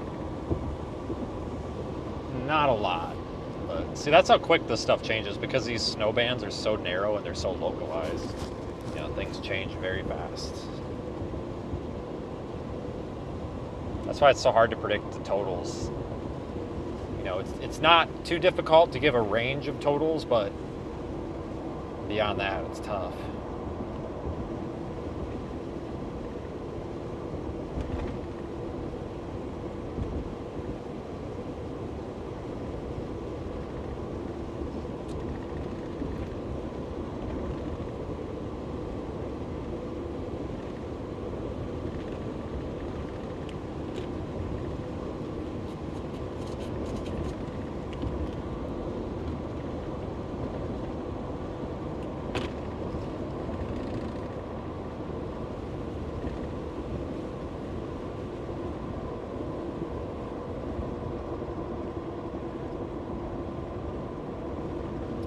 There it's a little bit, so it is starting to stick to the road, so road temperatures are coming down.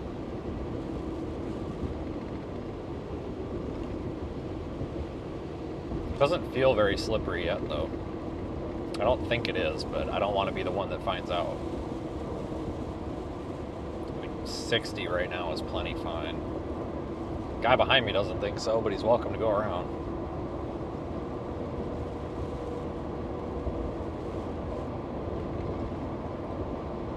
I don't mind going a little faster, though, once there's snow on the road, but it's that first, like, little bit that sticks to the road.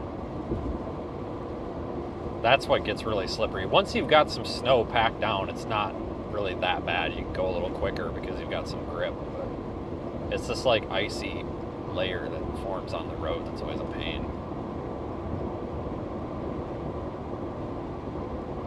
Yeah, we're in a pretty heavy area of snow.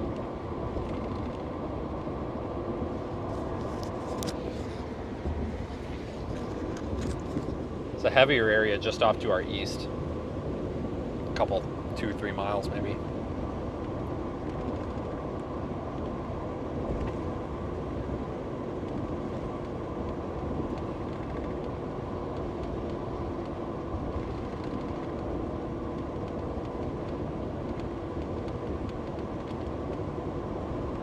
That guy's in a hurry. No lights on. Figures.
Plan. Probably go back to South Bend and then maybe go over on like 20 or something. Because like I said, I mean, it's fun to come play around in the snow over here, but we do have to start thinking about getting back west because we've got like 3 hours, well, actually, we're in Eastern time. We've got like 4 hours before it starts getting bad. I'll take a break around dinner time, so maybe in like 2.5 hours we'll just stop and restart everything, but for now, we're just kind of dealing with these little tiddlywink little snow bands, I guess. But it's still kind of cool to drive around in them.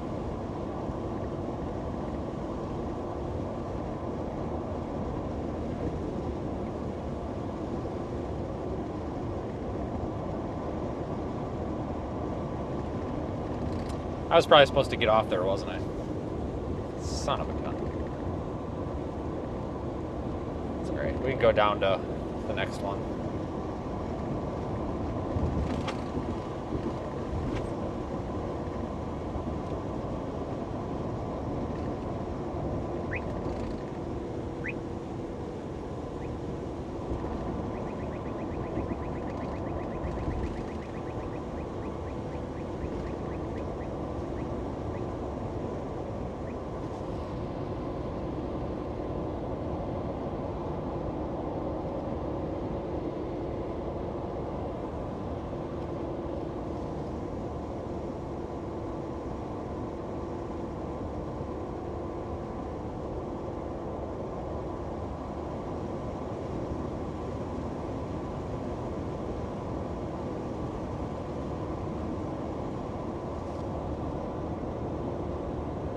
Kind of stuck on the highway here until we get down to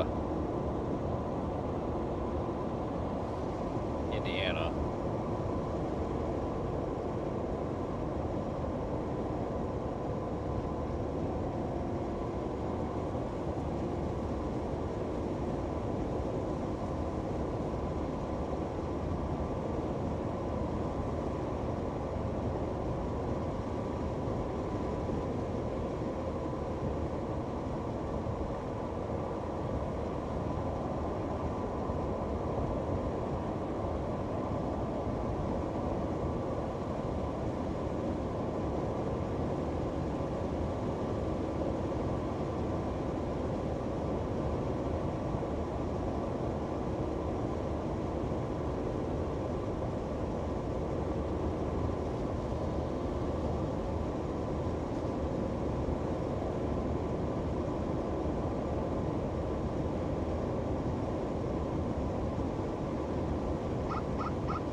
Looking at Chicago radar, I really don't see a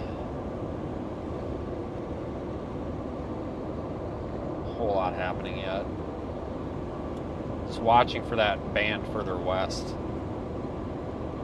It's not that I'm worried about being late to it, because it's going to last all night. I'm just wanting to not have to drive all the way through it with 5-mile-an-hour traffic to get all the way to Chicago, you know. A little bit of a head start on it would be nice.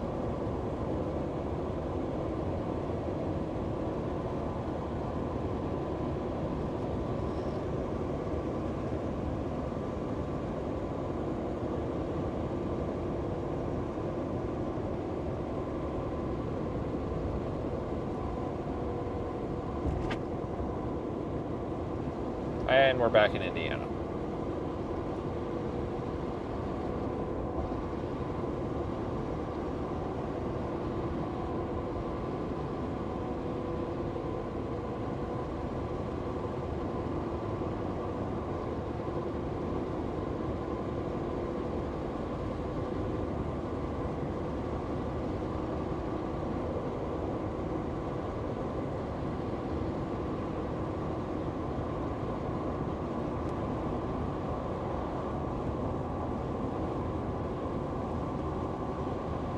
Probably should go investigate that heavy pocket of snow just to our east.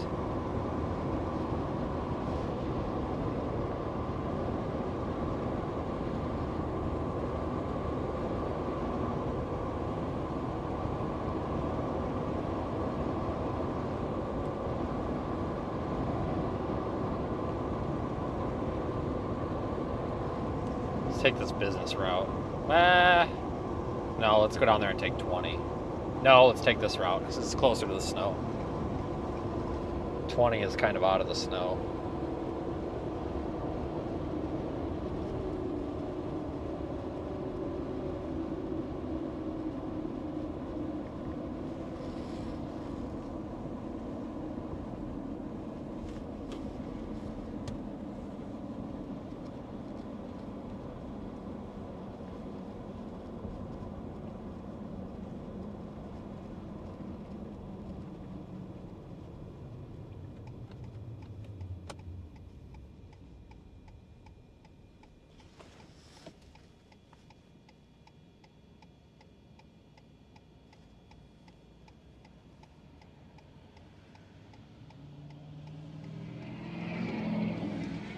Okay, dude, that's fine. Let me know when you're upside down in the ditch. Jesus, like, why do you drive like that?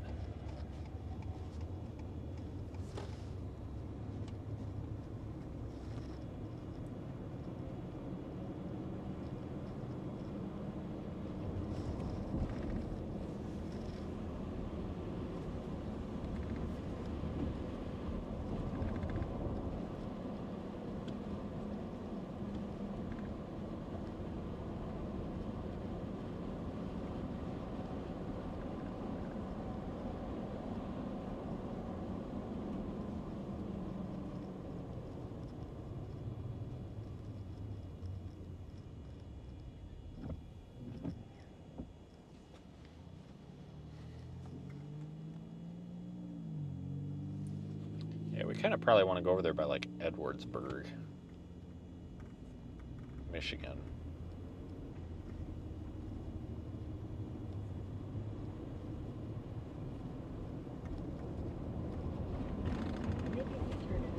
I'm not making a U-turn. We're going this way, Google. Deal with it. God dang.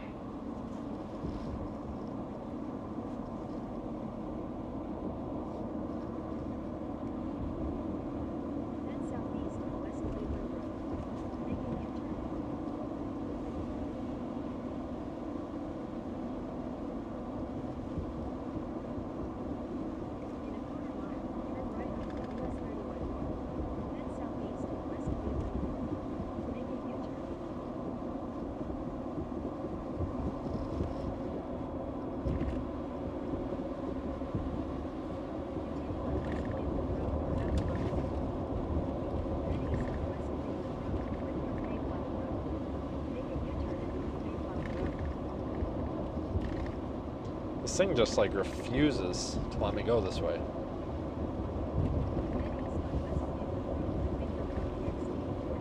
Like, at what point is this thing gonna give up and realize I'm not going the way it wants me to go?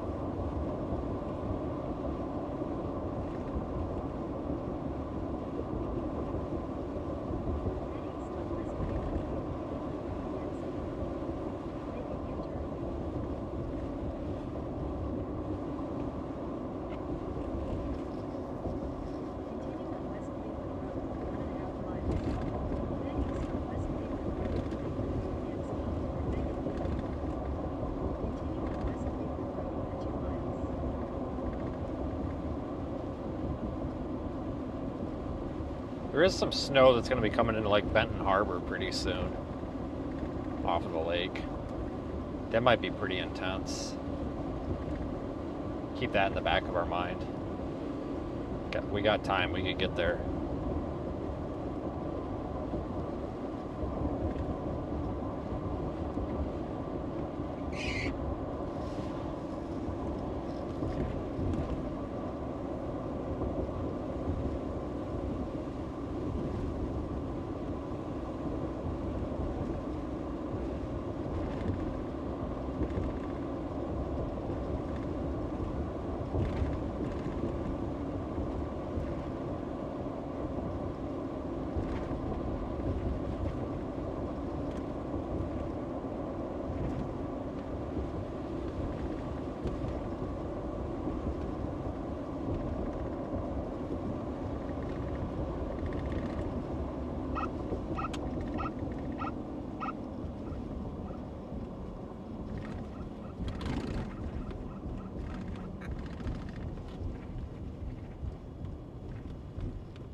Yeah, let's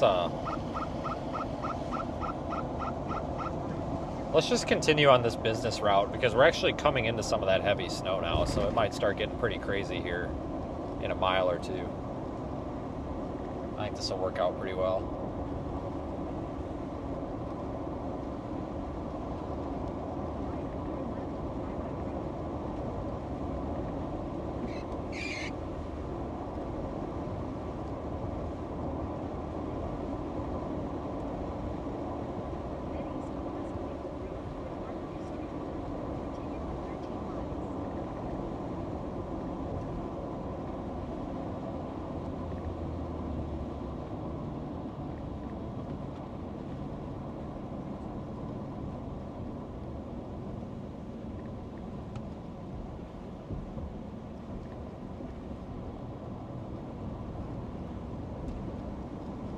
I'm actually surprised how there's absolutely nothing on the roads over here. Because back farther west earlier today, it was definitely accumulating on the road. So I'm actually kind of surprised. I figured we'd come over here and there'd be an inch of snow on the road.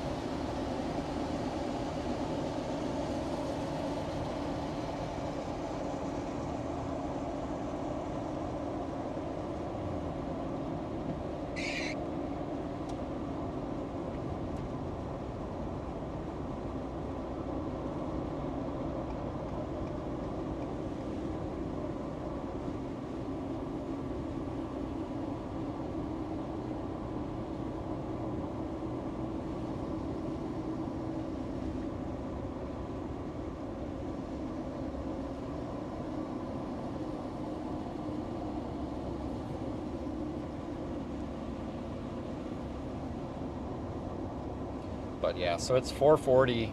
No, I'm 99% sure we're still Eastern. Or no, wait a minute. No, we're not. Yeah, no, we're still Eastern time. So I'm gonna say at like 6:30 Eastern time. So in like 2 hours, we'll take a short break for dinner and reset everything. But I mean, after that, that should be our main event. It sucks though that the storm's coming in at night. I would much rather it during the day, but that's all right.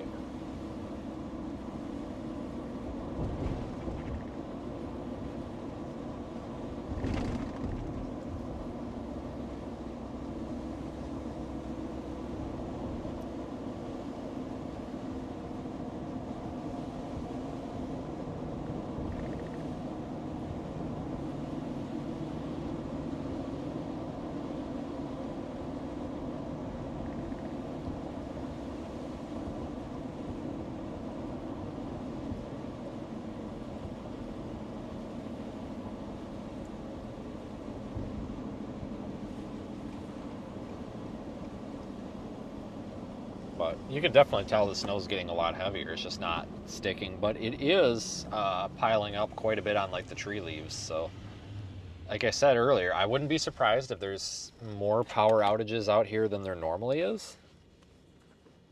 Just because it's going to be a lot easier for those tree branches to come down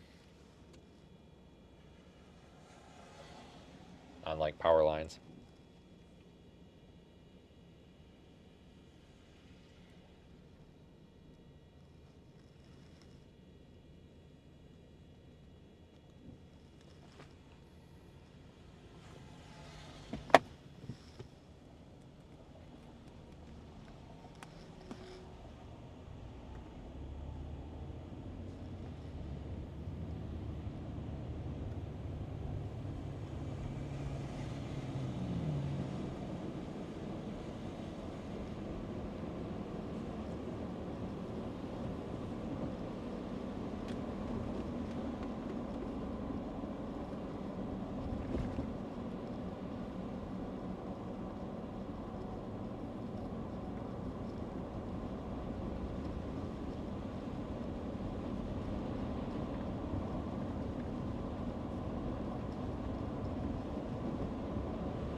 But we are literally like a mile from like probably double the snowfall intensity right now. That's kind of cool though with the snow on the tree leaves like that.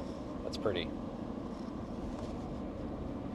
I'm just surprised by the amount of leaves that are still on the trees up here. Usually they're knocked off by now, aren't they? At least usually, but I don't know. I have a hard time believing that we're only a couple of weeks from Thanksgiving already. Like this year just went by real fast.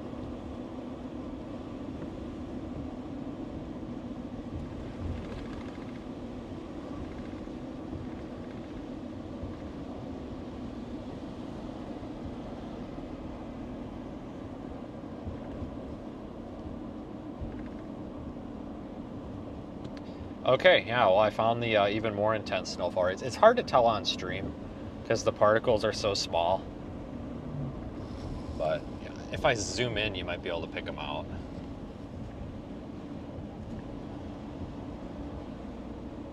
I'm going to bump up the bit rate a little bit too. Hold on, because that'll help us.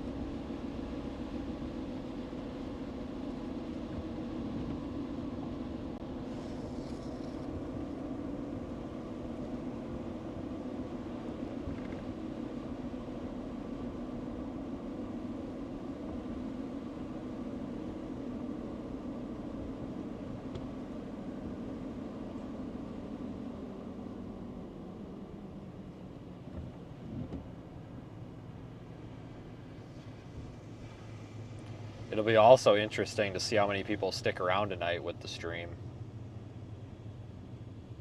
So I have a strong feeling there's not a whole lot of people that are going to be interested in staying up late to watch driving around in the snow. Which, I mean, not that I can blame anybody. You know, that guy's watching a football game on his phone in the windshield of his truck. That's funny.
JK, we're not going yet.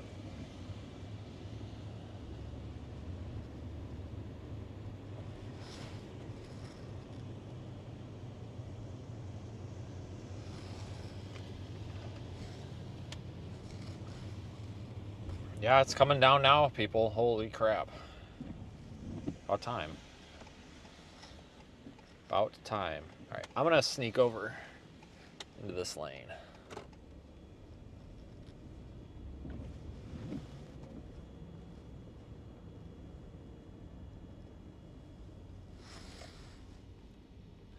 Oops, too much. Hold on. There, how's that? A little better?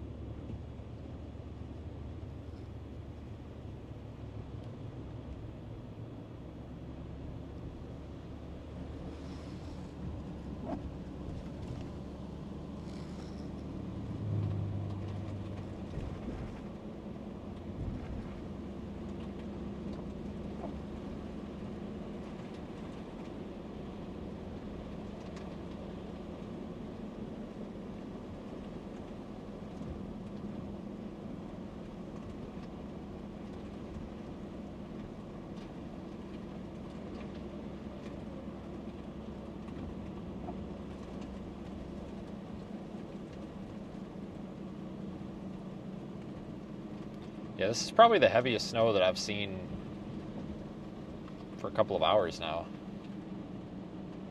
I'm gonna turn the GPS off. I think I found the snow. Found it.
Yeah, it's actually starting to stick to the truck now. Like, I'm gonna have to actually get off and clean the truck off finally. I'm gonna pull over real quick and just upload a little video clip. I'm trying to like engage the Facebook audience a little bit here today. You know, by trying to do some more quicker updates than I normally do. For something like this. Ah, frick, do not enter. Son of a... God damn. Well, that screws up my plan. Stop sign.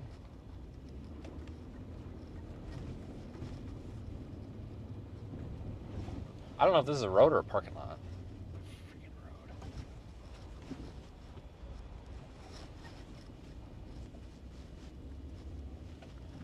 road. Let's just watch traffic for a minute. Maybe you'll see somebody slide off and hit a pole or something. I mean, not that we want that, but if it's going to happen, we might as well watch, you know? Like, I know it sounds terrible, but it's the truth. If it's going to happen, we might as well watch.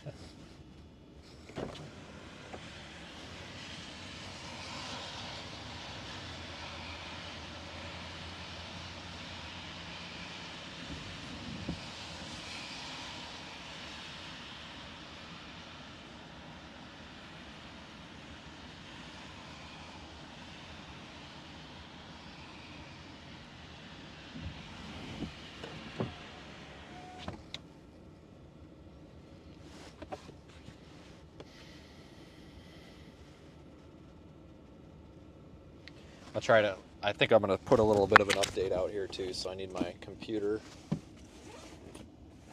I mean, I can do this from my phone, but it's way faster to do it with a computer.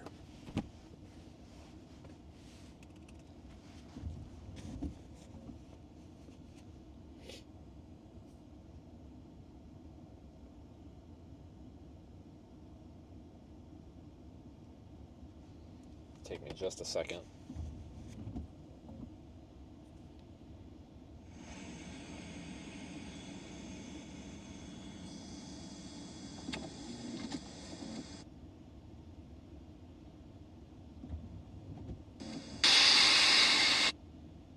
Ooh, we need to normalize that.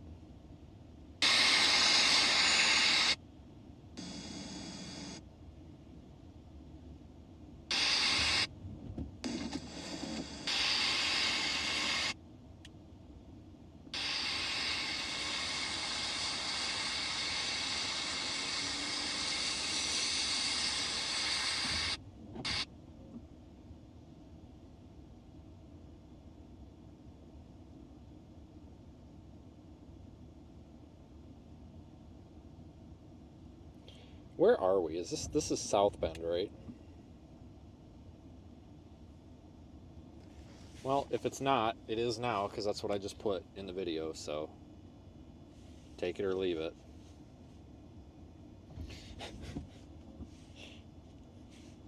No choice now.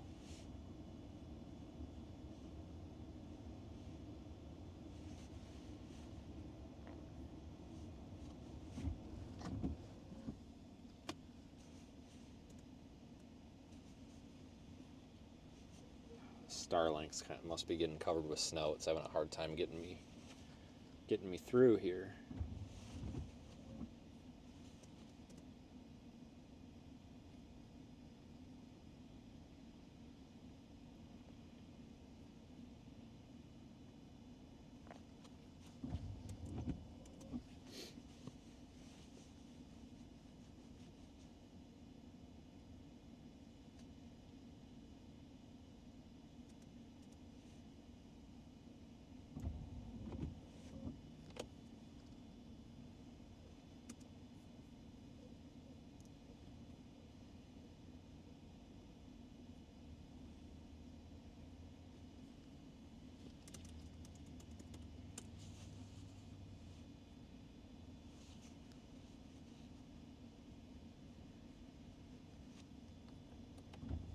If we sit here long enough, somebody's going to slide through that intersection and hit that pole. I just know it. Again, we don't want that to happen, but if it's going to happen, and I'm here for it, I mean, you know.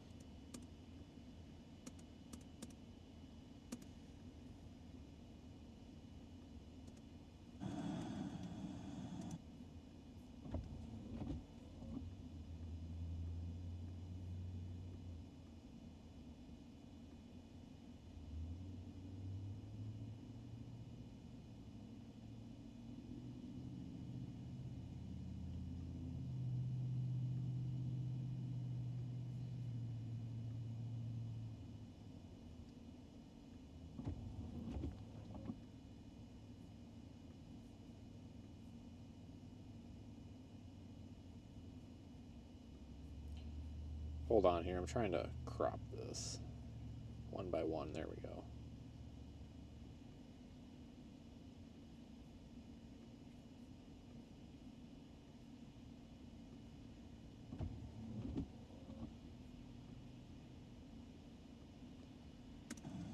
It's hard making these vertical videos because you only got so much room on the screen to put information. It's not easy.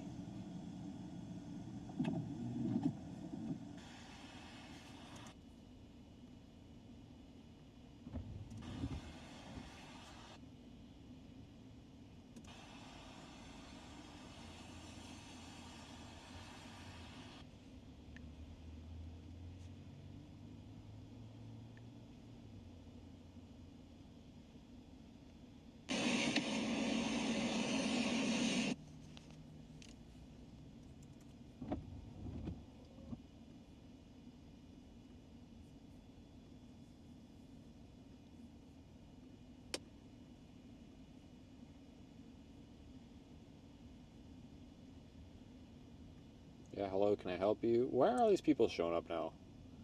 Who are you? There are like 6 people pulled into this parking lot.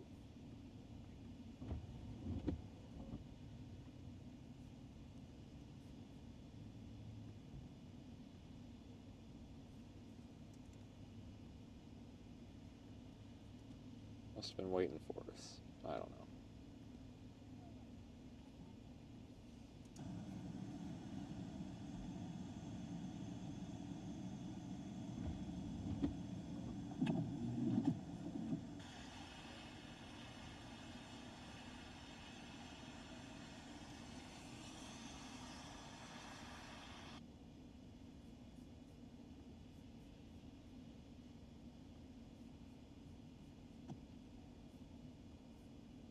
Alright, let me upload this.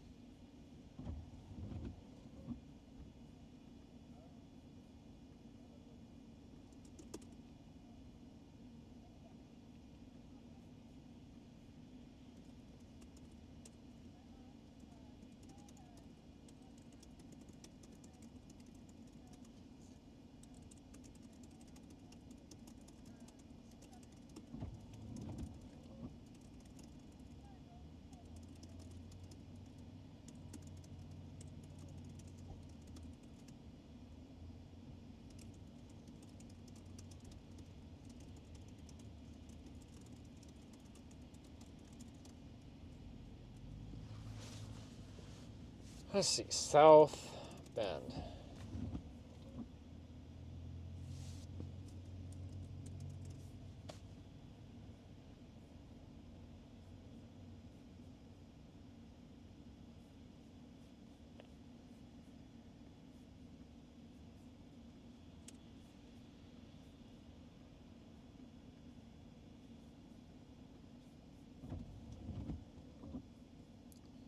a screenshot of this.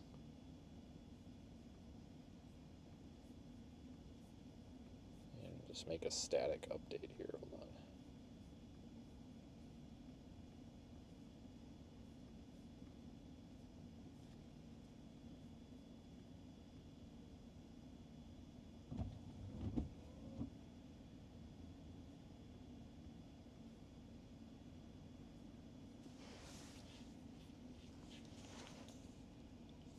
Hold on, I need a photo.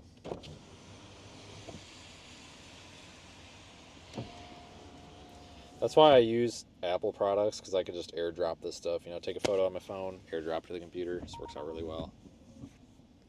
I don't have to fight with anything.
Oh, come on. Why are you doing this?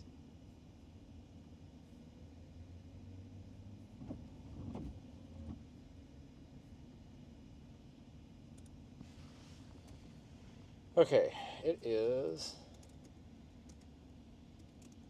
4 p.m. Central. Right? Yes.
Come on, computer, what are you doing?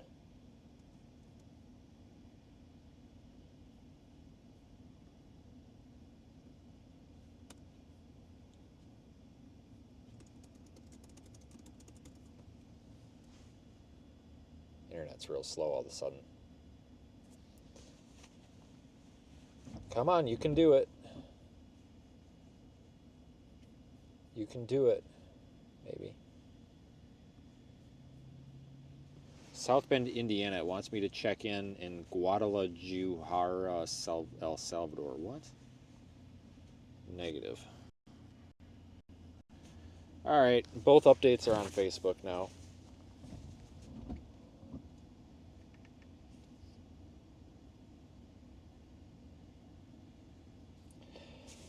Yeah, I think I'm going to have to get up there and take my brush and brush off the Starlink because it is slower than hell here.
Well, okay, so that's that. Now what?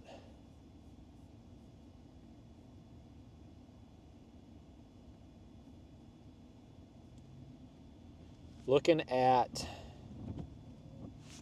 Hold on.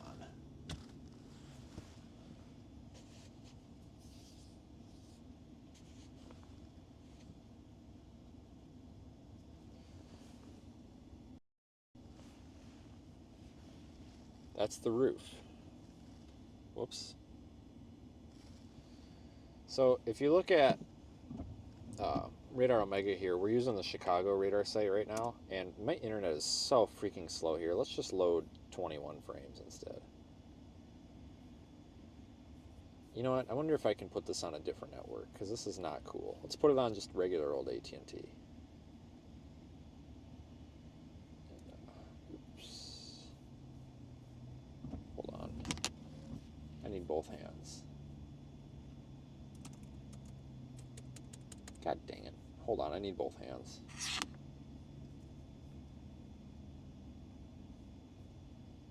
Okay.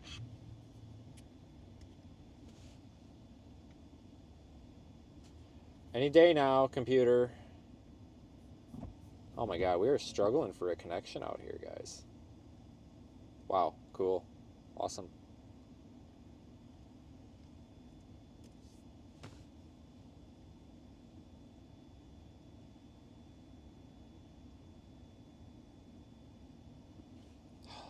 I hate the loading bar.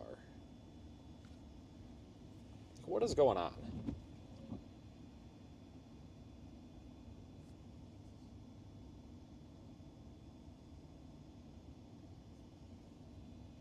Dude, you gotta be kidding me right now.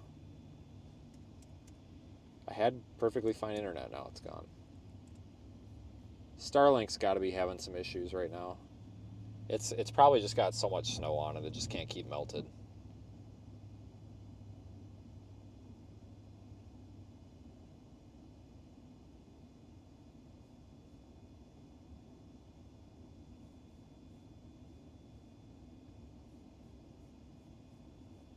What in the hell? All right, let me try this again.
Somebody forgot how to drive. Yeah, Starlink has crapped its Wi-Fi. It's not connecting anymore at all. Okay, well that's fine. Let me try this again. I might have to show you on something else.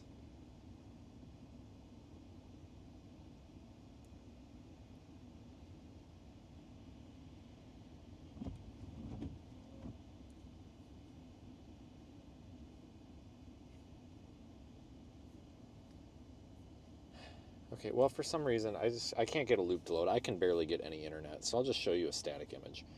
So here's our big slump of snow or whatever here, and it's kind of curling up and it's coming down. Is this actually loaded? This isn't an app issue. My internet is terrible. Stream's actually struggling a little bit. I know it's coming through, but it's struggling to. So this is going to come down, and that's what's coming across the shores right now. I think I've seen this happen a lot. What may end up happening is this is going to move inland. This might die out, and then this might actually end up kind of crashing down here. And it'll last for a couple of miles inland. So that's when our Chicago, Gary, Michigan City, this area here, that's going to start up here over the next few hours, and I think this is kind of the start of it up here. I want to look at Chicago radar real quick if I can get this to load. I can't work with anything out here. Let me try putting this, there we go. So if you look at Chicago radar, it's showing that there is some snow coming down from Gary to Michigan City. Oh, we might have a loop coming. Hold on, we might have enough internet. God dang.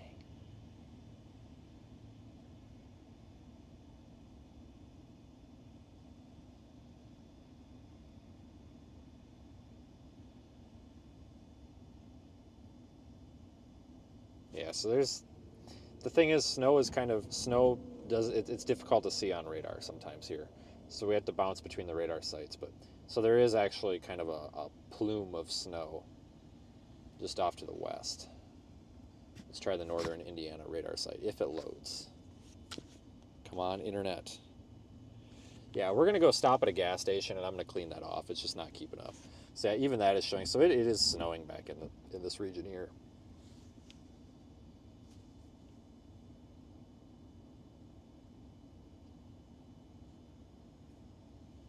So that's kind of what I'm thinking, guys and girls.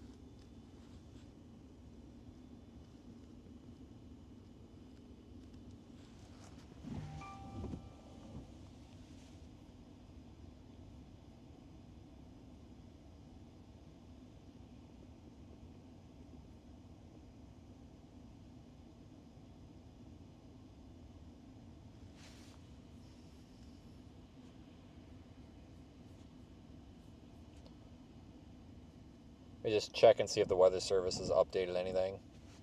Probably not, but I want to look. Maybe my phone hotspot would work better. Let's try that.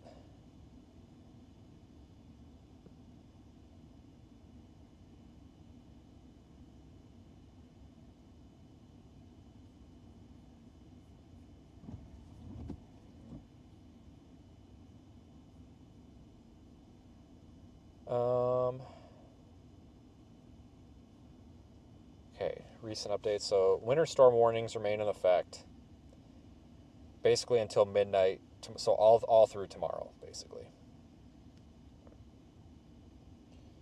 Heavy snow into overnight.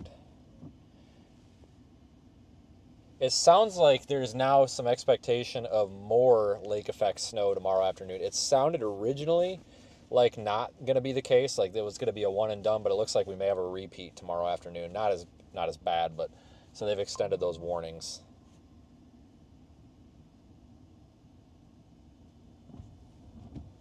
So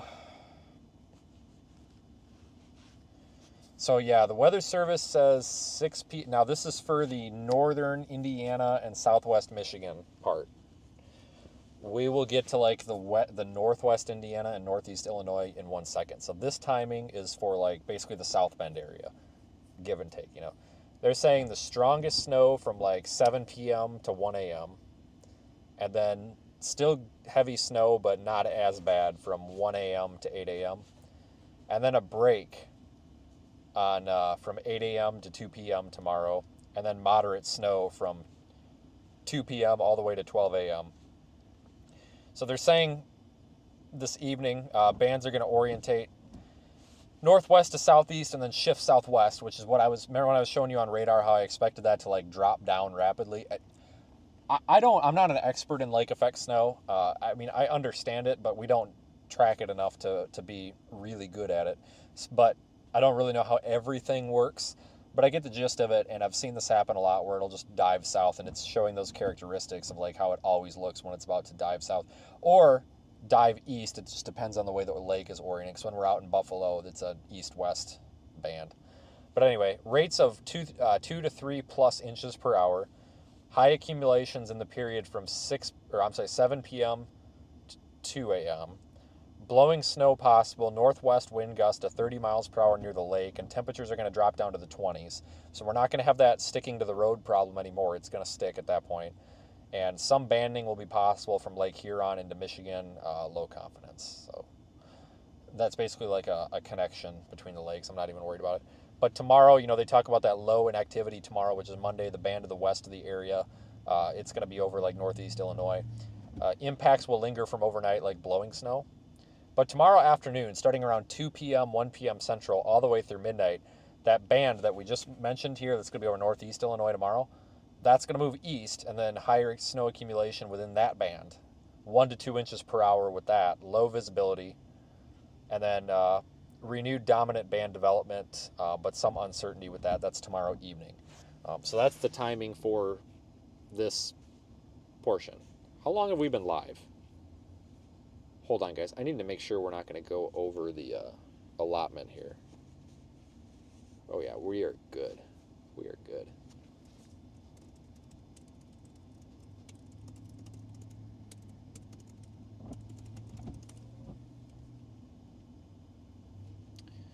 Let me pull up LOT's discussion.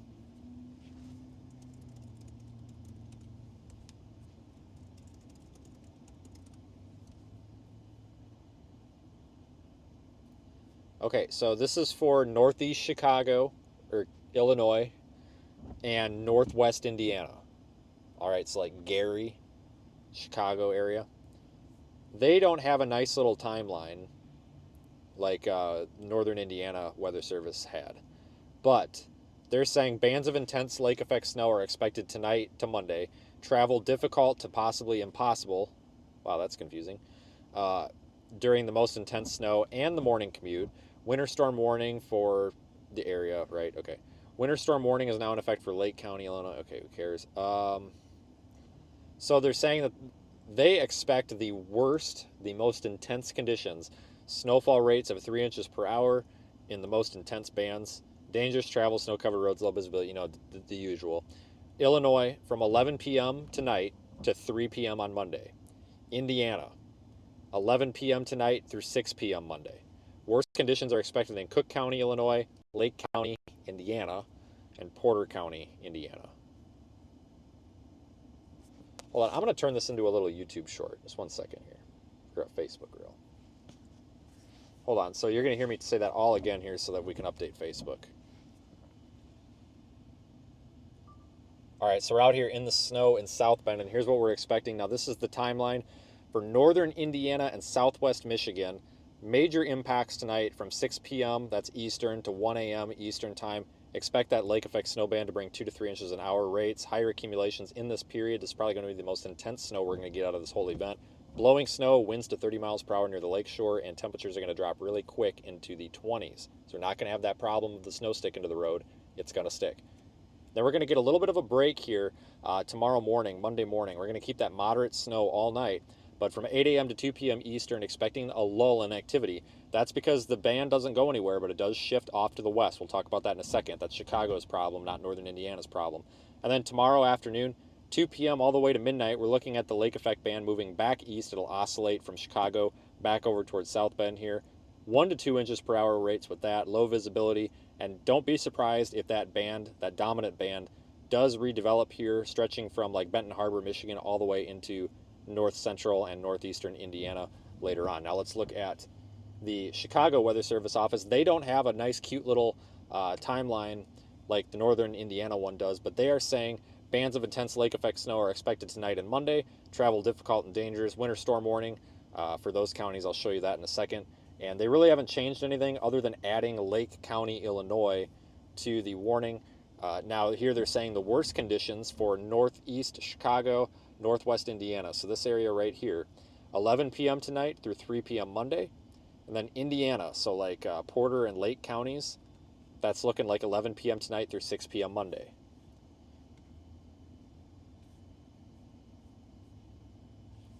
And hold on, I need graphics for warnings and watches. Stand by. Need to add that to Radar Omega here real quick. That, click that, click that, click on that, click on that, click on that. And this is a look at Radar Omega showing the pink counties in winter storm warnings. And you can download Radar Omega from the App Store and Google Play to track storms just like this. Now these hollow purple counties, those are winter weather advisories. So expect the worst conditions, up to 3 inches per hour snowfall rates tonight, which is insane. For the pink counties, the highlighted purple counties, you're still going to get some snow, but it's not going to be anything like the winter storm warning area. All right, now I got to put that together too. Jesus Christ. Hang on. Did that not record? Oh no! Oh no, it's good. I thought it didn't save for some reason. I was gonna be so pissed. I can't even describe how mad I was gonna be. Tonight through 6 p.m. Monday.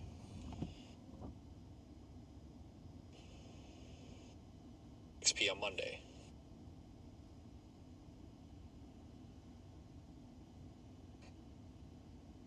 Tonight through 6 p.m. Monday. And this is a look at Radar Omega showing the pink counties in winter storm warnings. You can download Radar Omega from the App Store and Google Play to track storms just like... All right, good enough. Where is the ending? Counties, the highlighted purple counties, you're still going to get some snow, but it's not going to be anything like the winter storm warning area. All right, good enough. Whatever. Okay, let's see here. Audio, equalize volume so people don't flip out on me.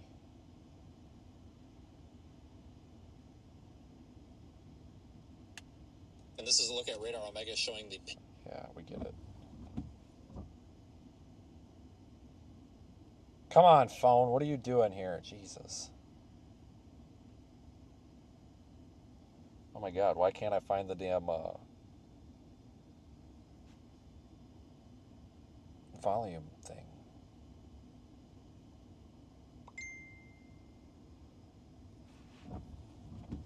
All right, so we're out here.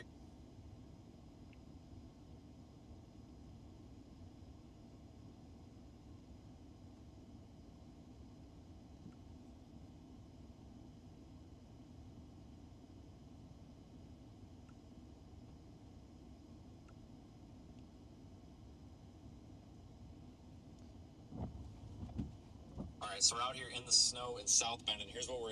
All right, good enough. Export.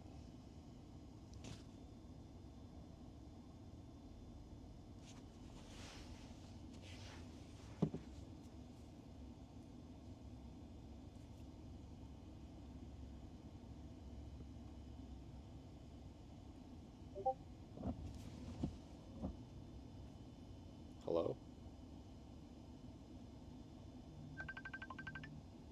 Oh my God.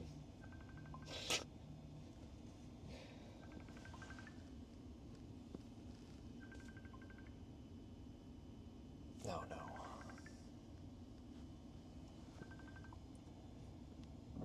Okay, just a caution, you are live and we are on speakerphone. Lovely. Welcome. Hi, Pink. Hello. Hello. Hello. Hi. Hi. We're live and we're on speakerphone. So we can't say anything that would be swear words?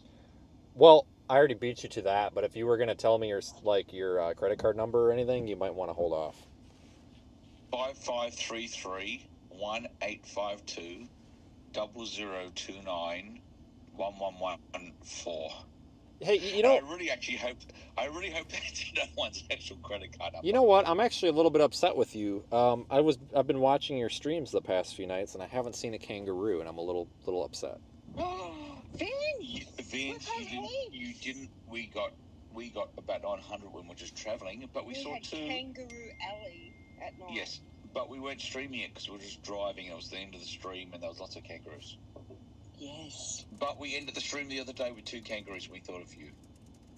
We Oh, did. well- We named the kangaroo Vince. And, Oh. the other one, Nikki. Yes. Oh, that's and the very Nikki nice. kangaroo, and the other kangaroo, the Nikki kangaroo beat the crap out of the Vince kangaroo. Oh, did it ever? And the Vince kangaroo, the Vince kangaroo cried and jumped off.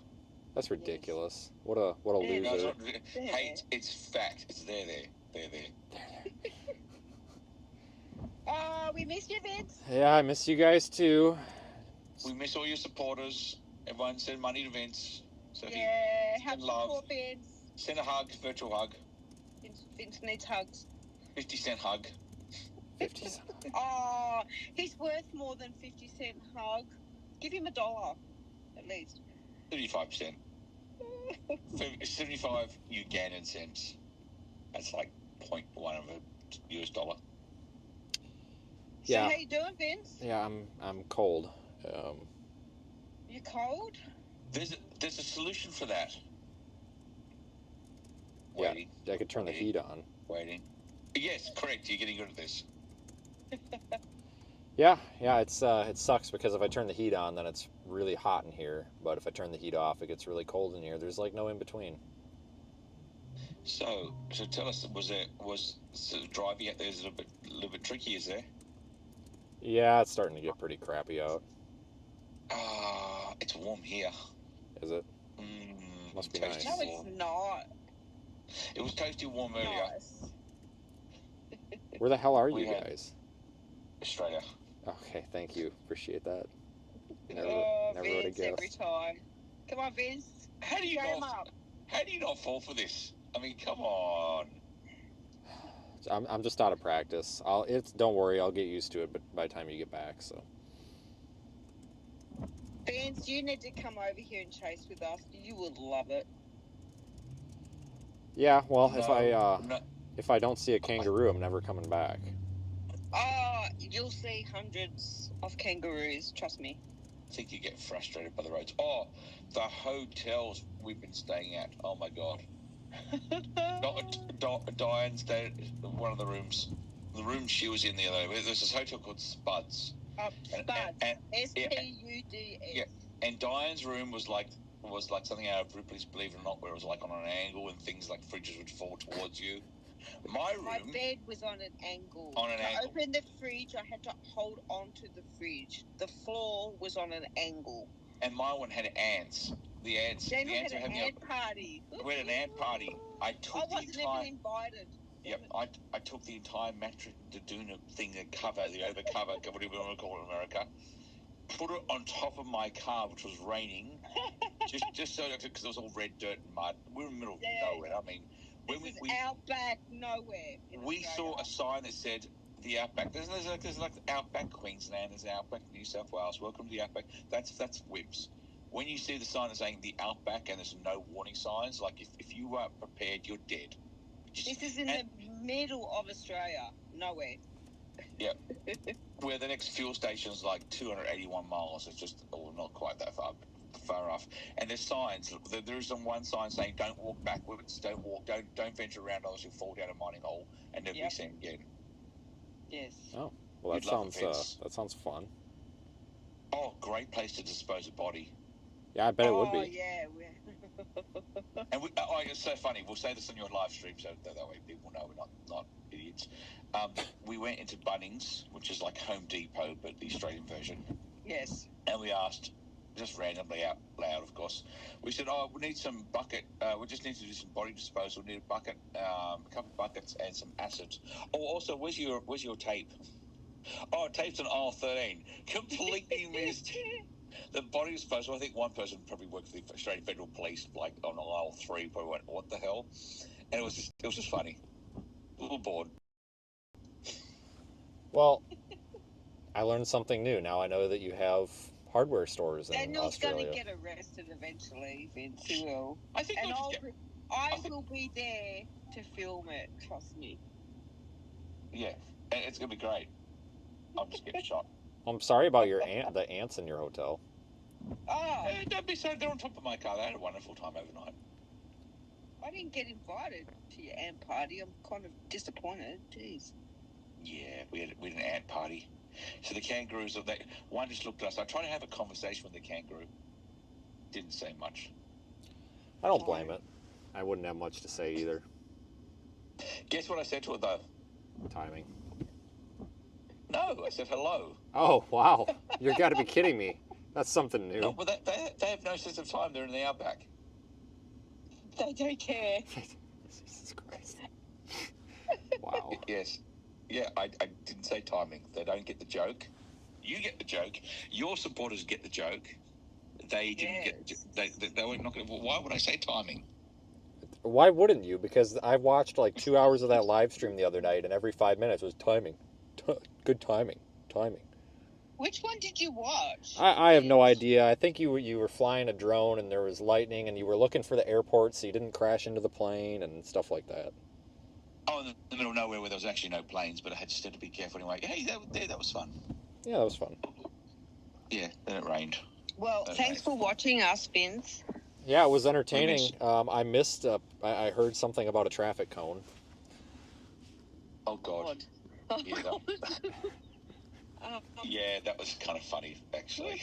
I missed it, but I heard something about a traffic cone, and I'm just like, yeah, I missed it, but it doesn't surprise me. It was. Yeah, go ahead, Brian. Just one question, Vince. Did you see me with a traffic cone by any chance? No, I definitely didn't see you with a traffic cone. Oh, good. Okay.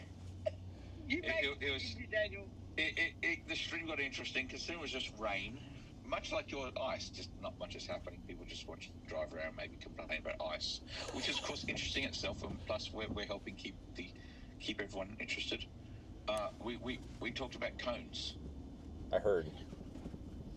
Oh, really? What did you hear? Well, nothing. I just heard something about something like there was a cone, and I don't know. I kind of spaced out after that, but I'm like, okay, a traffic cone, and these two. I'm sure it's something interesting. It was, because then I went on to the subject of I remember when I was back at school, and I was quite the nerd at school, and I was very good at metalwork, and these other kids went, oh, Dan, you're good at these. Can you make us this, and a brass, and a taper, and put a hole through it? Like it was this tapered cone. I didn't know what I was making. I did a really good job of it. Apparently, they got me to make drug paraphernalia, and I didn't realise. And I only found out a week later, oh, Dan, can you make us a cone? Apparently, you're making... huh? What did I make? Yeah, make us a cone for marijuana. I didn't know what I was making. A cone for marijuana. Apparently, I did a really good job of it. I had no idea. Over here, they use a pipe, not a cone.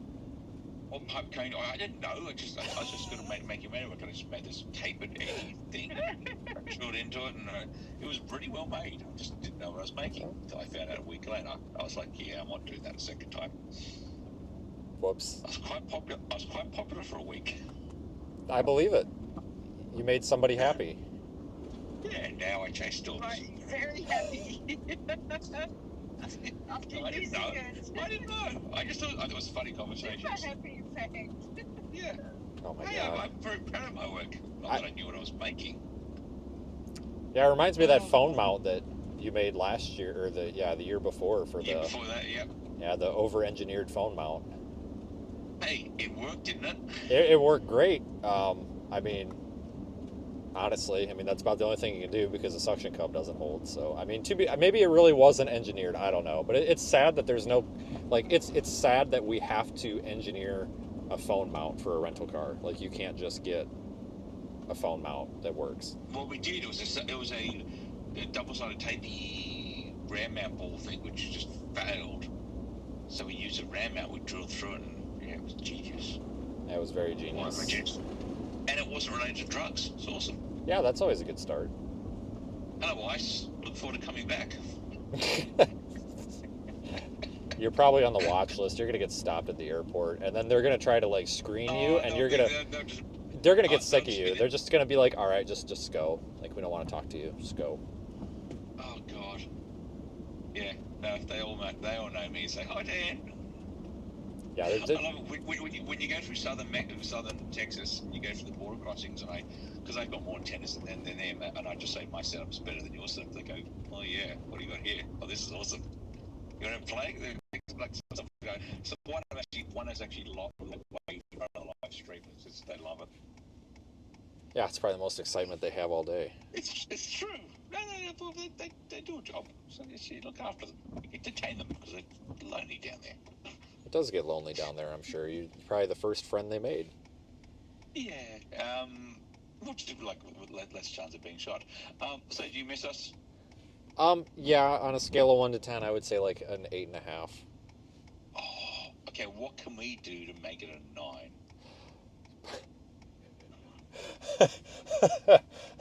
Don't renew your passport. Okay. Perhaps maybe you should answer that question. So I have a great question for you, and you can actually help me out with something. I'm in kind of a rough area, and I'm trying to find a gas station to get gas that has a bathroom that's actually clean. Would you go to a BP or would you go to a Phillips 66? Oh, BP every time. Okay. There's an answer for it. Why would you think I picked the BP? I have no idea. Think carefully. Okay, all your supporters, everyone on comments, type this in. Why would Daniel, an Australian, go to a BP? Dude, Don, can you do the waiting music? Okay, well, I have a bunch of comments where everybody's just like, show me the kangaroos, so I think you lost them. Really? BP, British Petroleum. You know the British people who founded your country to start with? Yeah, I'm aware of the British people, and your British people freaking dumped bajillions of gallons of oil in our freaking Gulf. Oh, yeah, sorry about that. Well, that's okay. I mean, you apologized for it, so I'm fine now. Thank you. Hey, part of that media team, that's what I do. Yeah, so British Petroleum, we're Australian, God save the king, and all that stuff. Yeah, God save the king. Yeah. Now, you might still get shot there because you're American, but you'll be fine. We'll be fine. Good to know. We just salute before we go in. That's kind of what we do. Jeez. Got it. Come over, Vince. You can live stream and people. I'd love to hear your reaction. God damn it! Fucking stupid kangaroo. I just like, why am I on the wrong side of the road? Why is the Home Depot like on aisle 4? Don't have this. I want a spanner. Where's my gun? Like all that stuff. It'll be more like, why is everything closed at 5? Why do I have to book a hotel by 3 for the day prior? Oh my God, Vince, you'd go, forget it, say no. Just come out here just so I can hear your reaction. Like, we called a hotel to make a booking. We're open between 2 p.m. and 4 p.m. for bookings. That's it. From Monday to Friday. This is a hotel. I shit you not. Yeah, and I don't, because a lot of people have said that too. Like, what, like, so it's clearly not just the Americans that think that's silly. Like, what, like, is there like a tradition behind that, or are these people just stubborn? I don't know. We can't work it out. And checkout time is like 10 a.m. It's probably the British Petroleum people. They probably, I don't know. So do you have BP stations over there? Or do you just have... Yes. Oh, you do, okay. Yes. That's if they're open, because everything closes at 5. Food, make sure you try and find some, something open to get your dinner by at least 8. Oh God, 8? Oh my God! Try and get dinner by 7:30. Notice Applebee's like rock up at midnight and get like anything. Everything shuts down by 8. Everyone goes to bed by 9. Like screwed. We've seen country towns where dinner stops at 7:30. Yep. That's it. You're done. And if you haven't booked your hotel by 2 the previous day, and we've seen a gas station close at 5, and there's no other gas station. No. For 260, 180 miles, 170 miles. Yep. And it's the only gas station. We had a gas station that closed, and the credit card machine for 24-hour payment on the other one was hidden with no signage, and they closed at 9 o'clock. We'll get there right at 9, going, yeah, no, we're closed. I said, look, we need to get to the other town. Yeah, well, you have to sleep in your garden.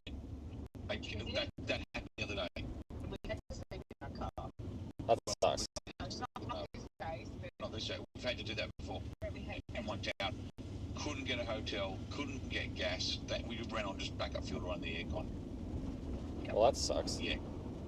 And we're in the outback where face-sucking spiders will kill you. Laugh and dance in your car. Yes, there are face-sucking spiders. Yeah, I'll pass on the spiders. No, you have to come over. Tourism Australia. Come to Australia with the face-sucking spider comes and gets you. So, do you have like? Ring now 1-800-HOLIDAY. Do you keep like a giant like frying pan in your car to like ward off the spiders? Like if one gets on your car. Oh yeah, that works. Just whole country burns. I just use Daniel as bait, and I'm safe. They can just get Daniel. Oh I don't know God. if we're helping the tourism industry here. Yeah. So we've done Don Harris is our chief of staff for Severe Weather Australia. So we run Severe Weather Australia over here. And Diane did her first trip to America, chasing tornadoes, and bravely faced the chaos that was America. It was good. I chased with Vince, didn't we? Chased with Vince, yeah. Vince, we had a great time, didn't we? Yeah. Diane's like, oh hey, this is a rental car. Let's try to not get it inhaled. And I'm like, yeah, cool. I like my car. I don't want to get it inhaled. And like, she's behind me, and then just boom, boom, boom, boom, boom. I'm like, well, found the hail. How'd that work out for me, Vince? Oh my God. Yeah, that was the day that Daniel, you were like right behind us or right in front of us, and then like we looked up and you were gone. We didn't know where you went. I was somewhere. Oh no, guess where I was? In America. Yes. See? Yeah. Never would have guessed. Spot on. Exactly. You didn't die and got a fire. Oh God, you just set yourself up for this every time. It's so entertaining. I'm so screwed. But for us. Well, I can't wait always... to come back over Vince and chase with you again. It's going to be amazing. Yeah. Come back. Yeah, because I remember we had the Yum Yum song with like 5 people singing the Yum Yum song on the way out. Oh, and how's it go again? Okay, sing it with me, Vince. Come on, the viewers want to hear it. Yeah, yum yum yum. I'll start. Yum. Yum yum yum yum yum yum yum yum yum yum yum yum yum. That's not how it went. Yeah. Okay, how'd it go? He doesn't know. I don't know. It was just more like yum yum yum yum yum yum yum yum yum. Oh look, a bird. Yum yum yum yum yum yum yum. Oh man, I'm so funny. That's about right. Yep. Died. Cardiac arrest nearby. Okay. Hang on. What? Hold on, everybody. Daniel's distracted. Gotta go, Vince. Okay. Bye. So that was Daniel. I think there's a bird that he's trying to take a picture of nearby.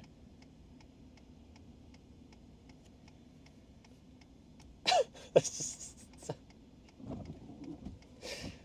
is usually how every conversation with Daniel goes. Oh my God, a bird! Or, oh my God, look at this. I gotta go. I need my phone. Hold on. He might call back in 5 minutes. He might call back tomorrow. And whenever he calls back, he will begin picking up talking exactly where he was talking. Like nothing even happened.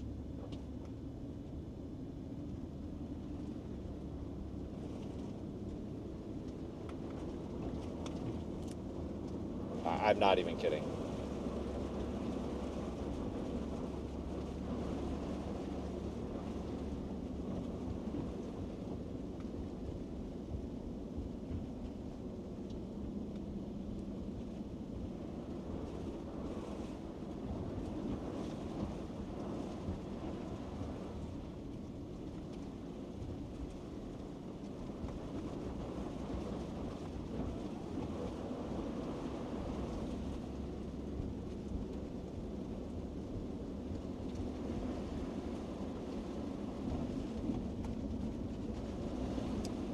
Welcome to my life, folks. Wouldn't change nothing about it. It's, Oh,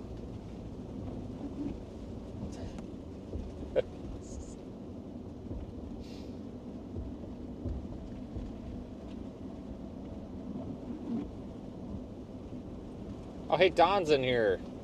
Oh, God, yeah, Don, you missed the call. We should have put you on that call. Oh, my God.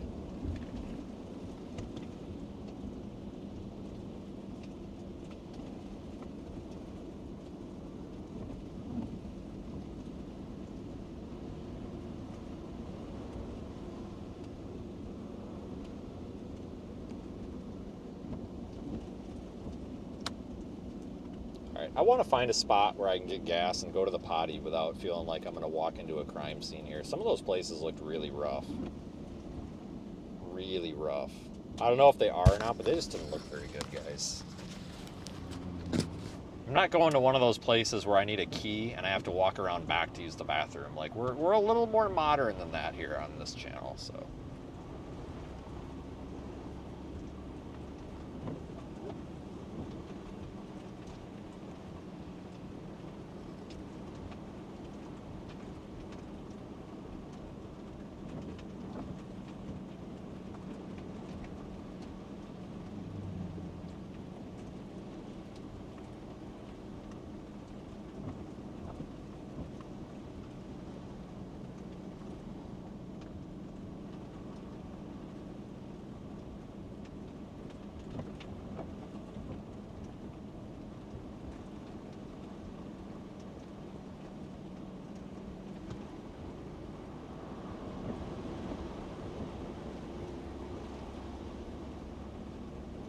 Oh, look, an Outback Steakhouse. I've been told they're lying. There's no such thing as a blooming onion in Australia. What a ripoff.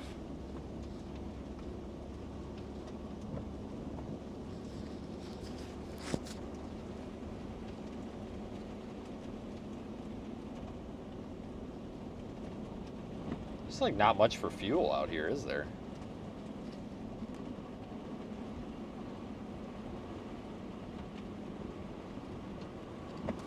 Wow, we are really getting some snow here now.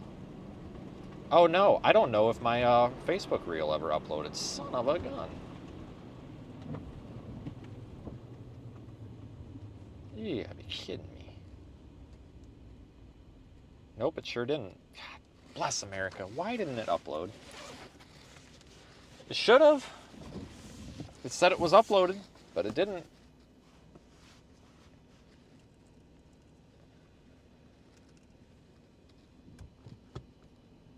We'll try again. It's Starlink. I got to get it off of Starlink here. It's got snow piled up on it. It's not melting it fast enough. I'm 95% sure that's what the problem is.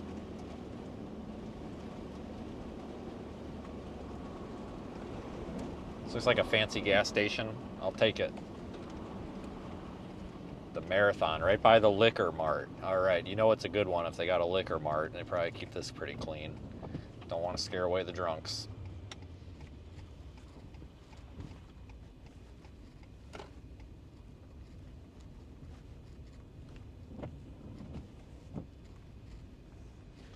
Ah, yes, get the car in the drive for a second. This thing actually should melt off the snow. As long as it has a second where it's not dumping snow on it, it should melt itself. Let me, I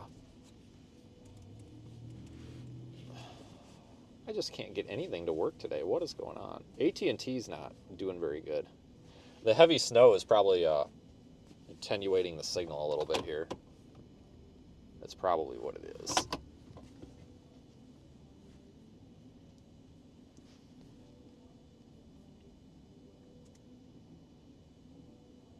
South Bend, and here's what we're expecting. Yeah, that one.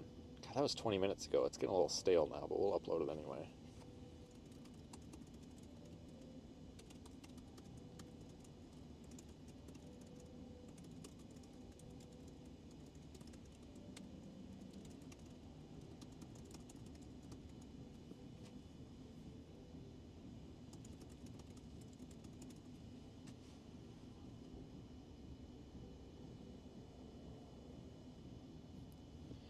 Hopefully this uploads.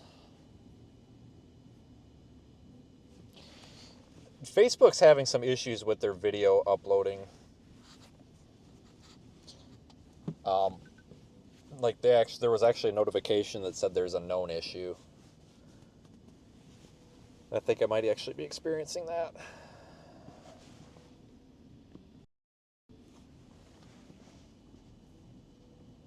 Alright, I'm gonna go in there and go to the toilet. I'll be back in a minute.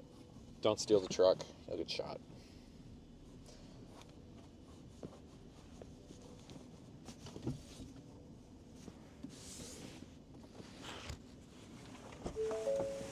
Ding, ding, ding.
You just hold out there for a second.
Oh boy, that was a treat.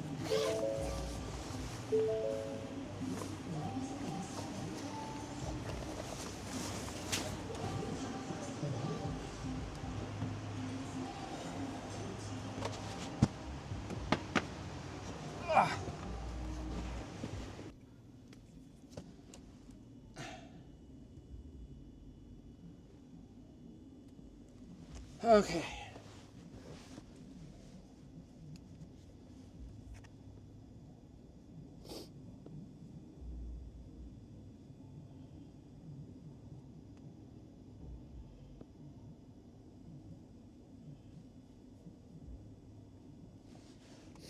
Okay. Let me airdrop this to my phone and try to upload it that way. I don't know what's going on with my computer. It like just won't upload anything to Facebook, but I can, like, everything else is fine.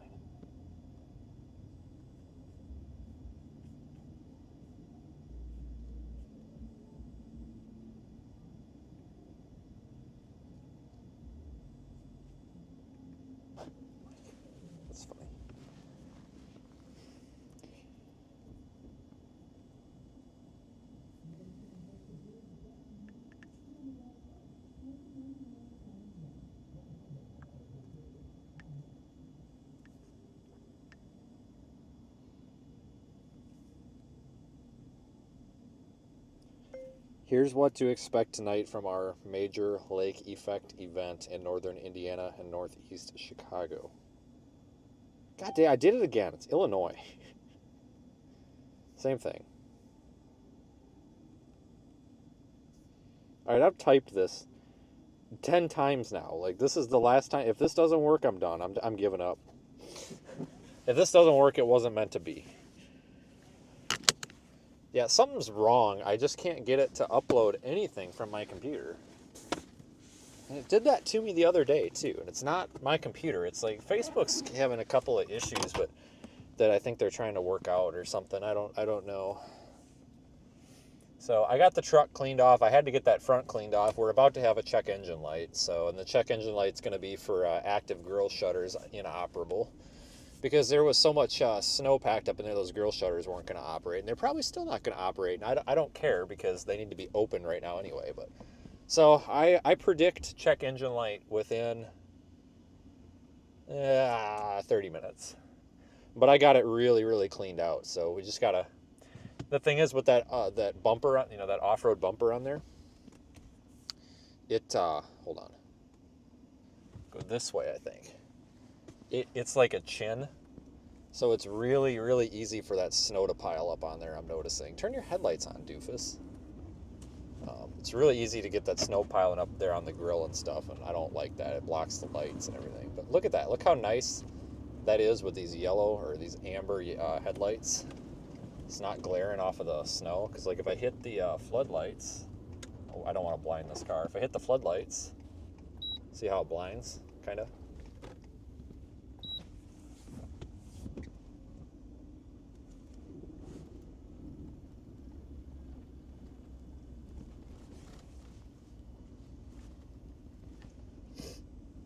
Oh, God.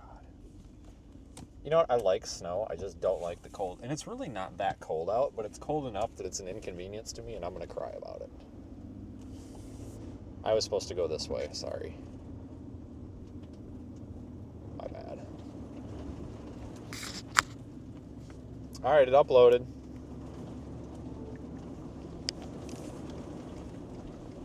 But I really do enjoy snow. Like, I'm having a great time. This is awesome. Now that it's piling up. Today was boring. I'll be honest with you. I really probably didn't even need to bother live streaming that. Whoops.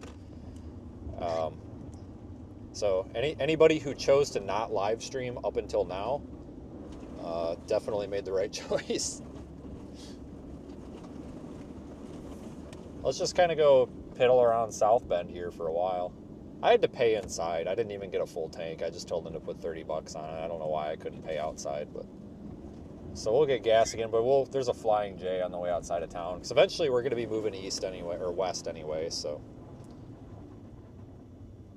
really heavy snow here, about 1 mile to our west. So let's go get in that. Come on, truck, go. God dang, two-wheel drive pickup truck don't like to go from the intersection. Understandable.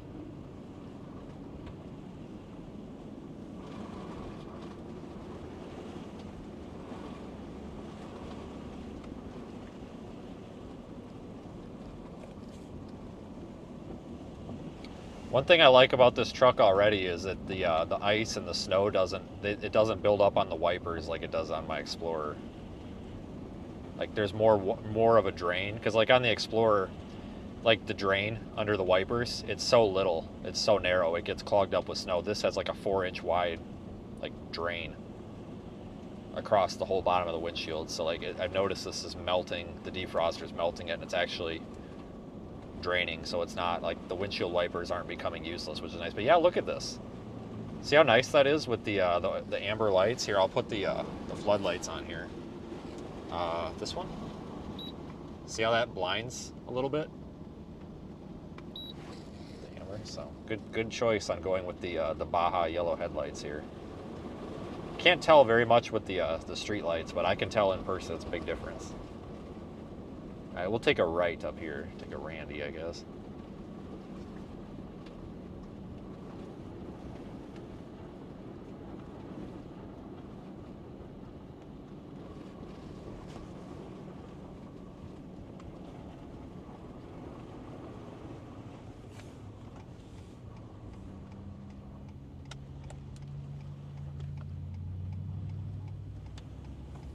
Going through the main downtown area here, it looks like.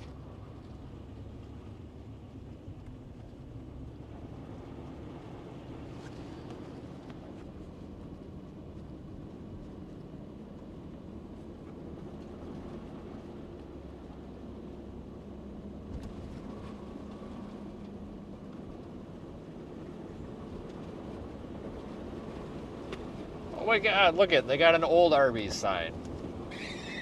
Look at that.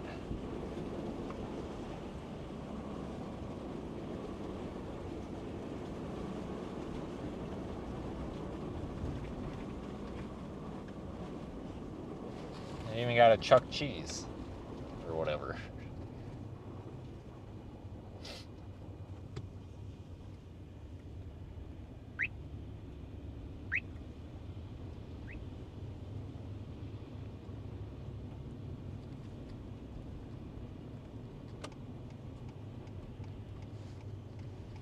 Oh, okay.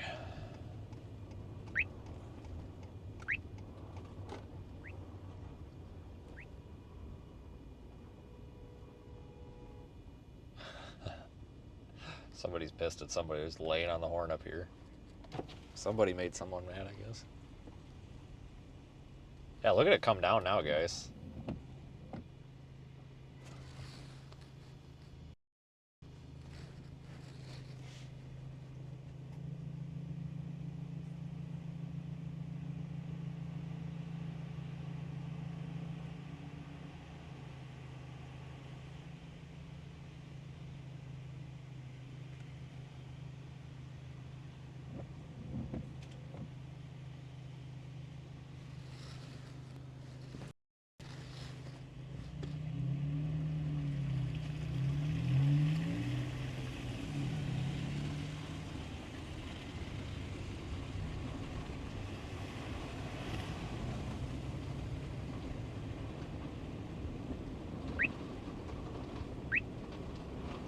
It's a freaking roadblock down here. God dang it.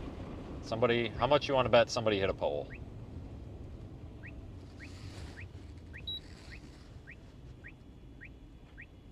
I don't know if I can get through down here or not. If not, it's not a big deal. We can go around, but they're either trying to tow somebody or something.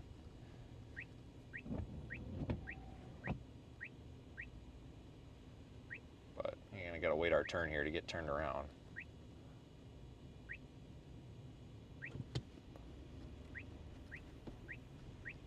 Wait your turn, dude. Jesus.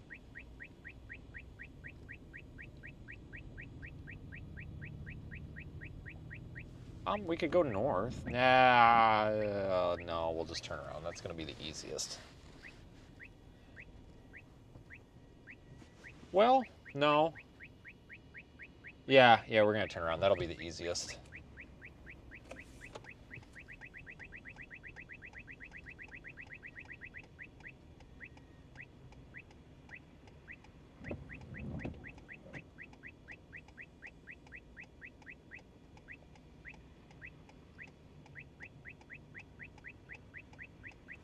Oh, hopefully we get a break in the traffic here.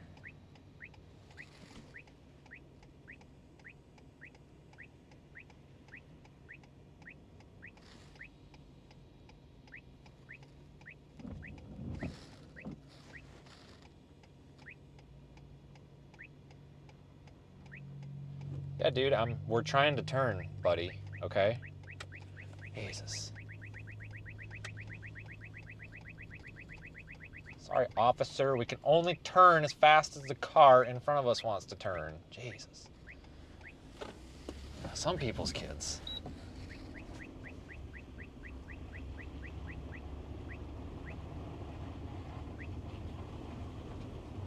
Look at all the snow on the trees.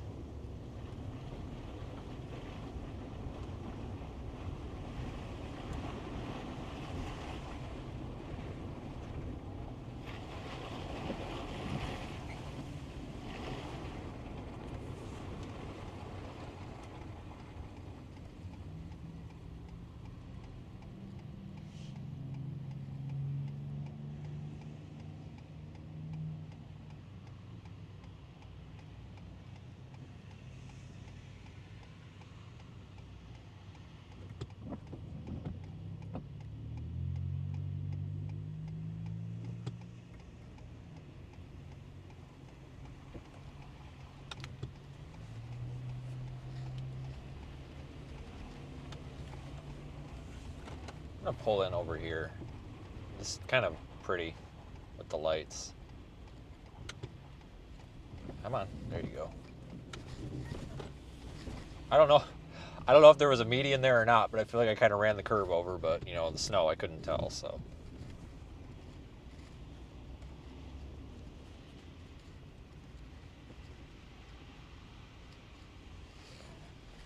I just think it would make a cool picture, but I don't know if I'm going to be able to really get one.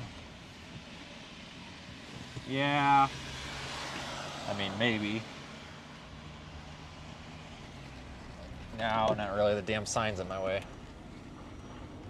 Oh well, we'll flip around for the like 15th time now. Oh, no, we gotta go this way. God dang it.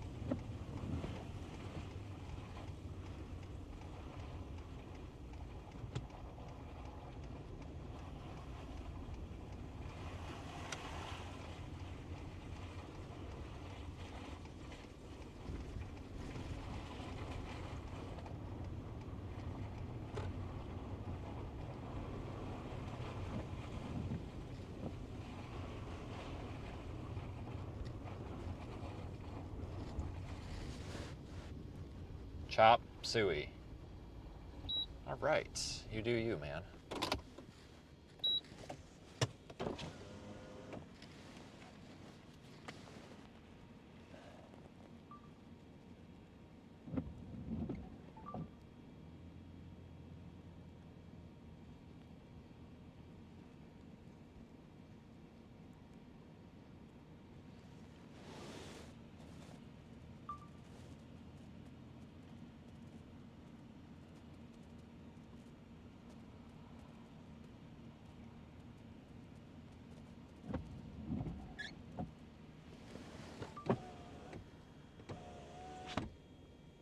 Okay, how do I get slow motion? I gotta turn the truck a little bit here. I can't.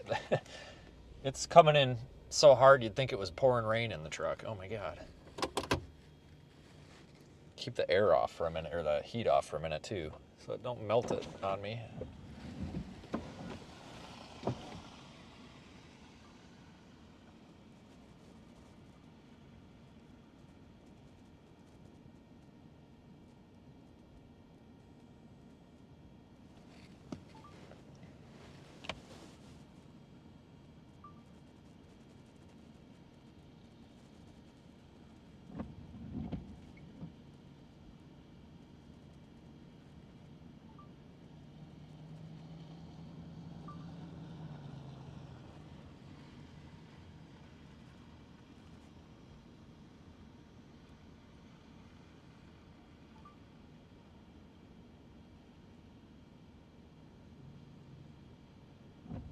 Wow. I'll show you this, just give me a second. Am I in Eastern time still? Yep, sure am.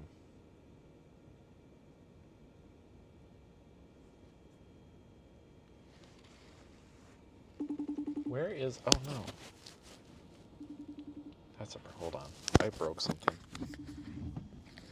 What is this to? Something's messed up here. I need to get this to work. Hold on a second.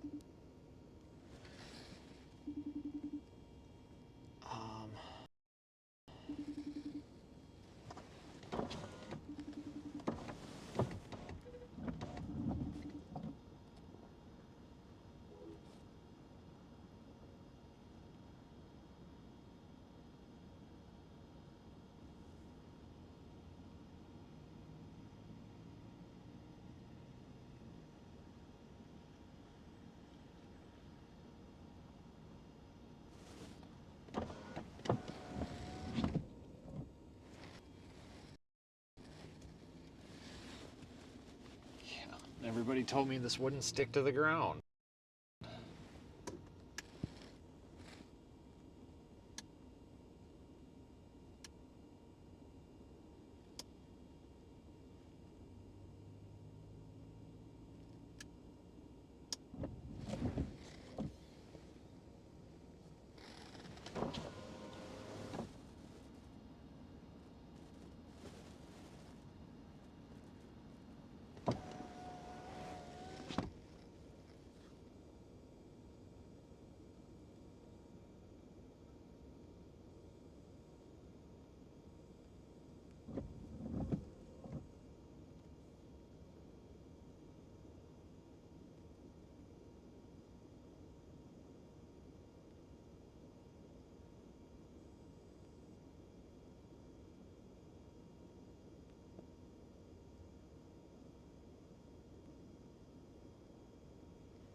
My camera just doesn't pick it up as good, does it?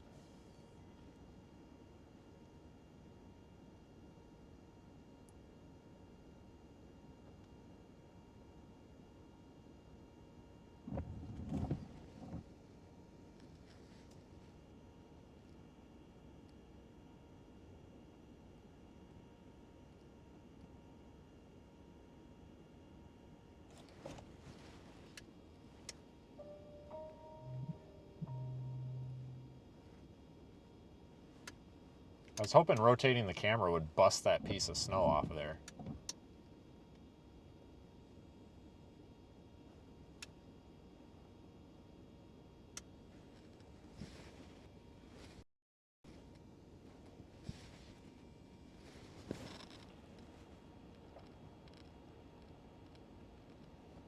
That's so cool.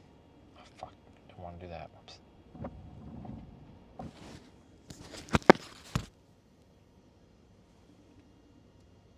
I need something. Hey. Hey, do you want to see snow? You're gonna knock my food down.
Okay, so let's take this McKinley Avenue or whatever.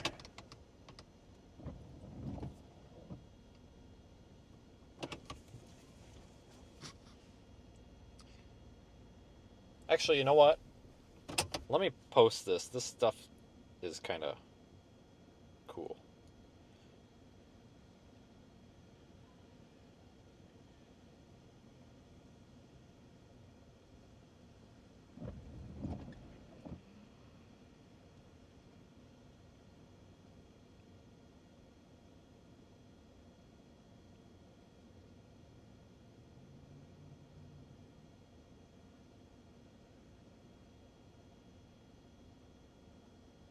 Hold on, I'm trying to crop this. What is this thing doing? My phone's acting all weird today. I think it's this last iOS update. It almost has to be. Like, it just hasn't been right since.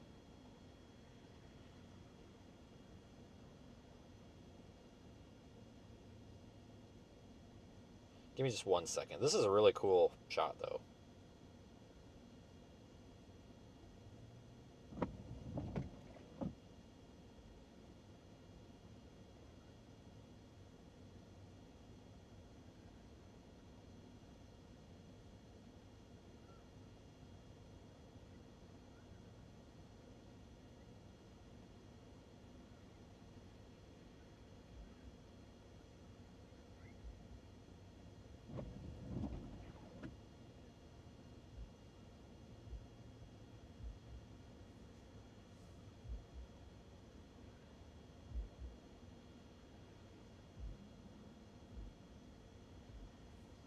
Alright, I'm gonna post this on Facebook. Let me just get it exported. God, it's really coming down. Let me zoom in once. I think you see the flakes better.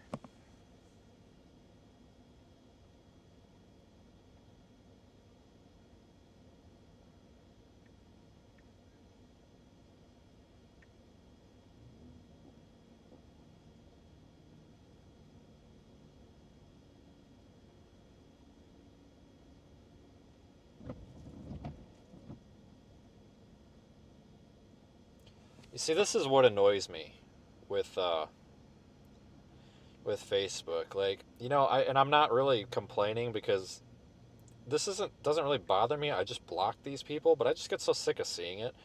Like, I posted the snow totals and stuff, right? And like some pictures and whatever. And of course, I've gotten 4 messages again already telling me I don't know what I'm talking about. It stopped snowing already. And it's like, dude, do you even listen to what I say in the video? I literally said there's going to be a break. It's like, oh my God, it's exhausting to try to, like, I feel like I'm teaching a class of kindergartners and Facebook is the class of kindergartners. Like, I'm dead serious. It's just so annoying. It's like, oh, we want to start a fight, so we're going to pick a fight with you because you said something about snow and it stopped snowing. And it's like, dude, read. Like, and these people do look dumb because just the general audience will come in and be like, can you read? Like, happens all the time.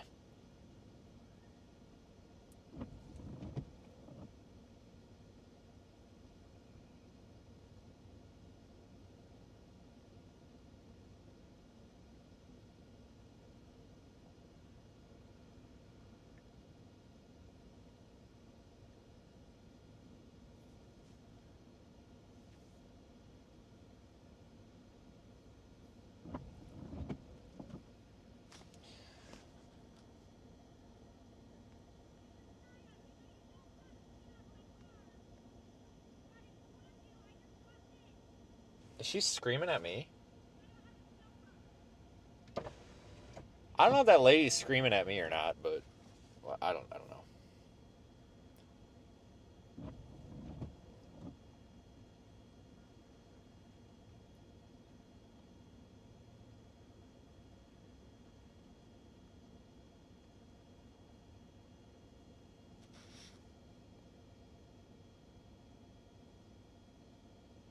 All right, I just posted it to Facebook.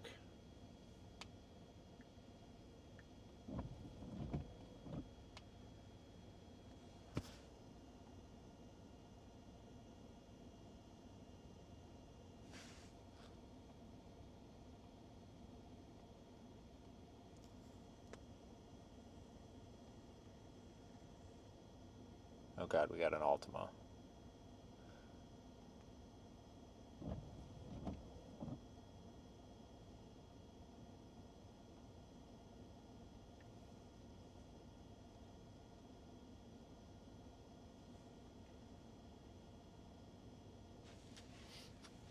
I could just watch this all day.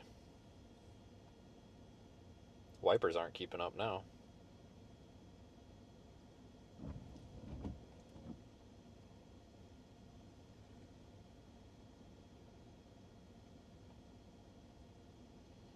Oh, the slow motion one is pretty cool. Hold on, I gotta post this too.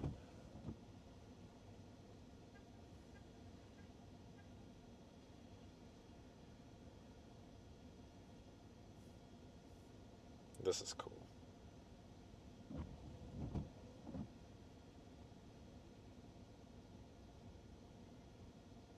Which one is it though?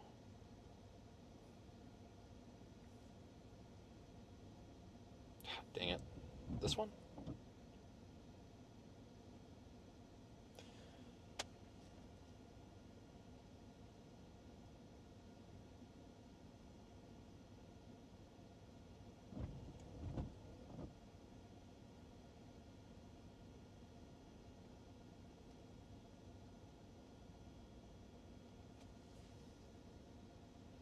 What sucks with Facebook is the video has to be 15 seconds long, or I don't make any money. And frankly, so I need to stretch it out to like 15 minutes or seconds so that we can at least get some revenue off it to recoup chase costs.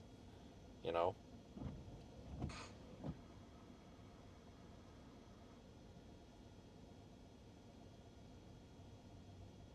Because the video does good. You know, you make maybe $100 off of it.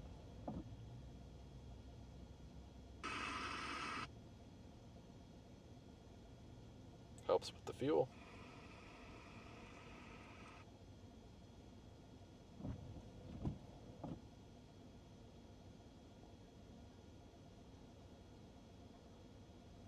So I kind of cheat. Sometimes I'll put like a black, if I really don't have anything else to add, I'll just put like 20 seconds of black screen at the end of the video to stretch it out. So it gets flagged for monetization, even though there's nothing there.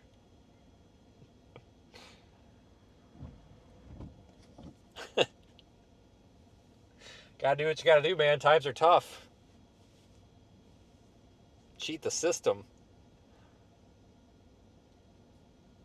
Okay, now it's froze. Are you kidding me?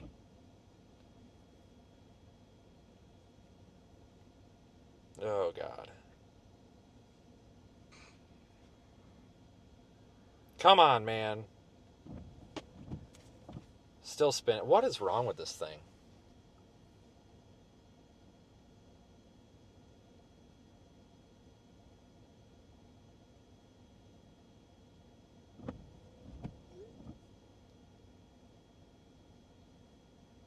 There, it airdropped it.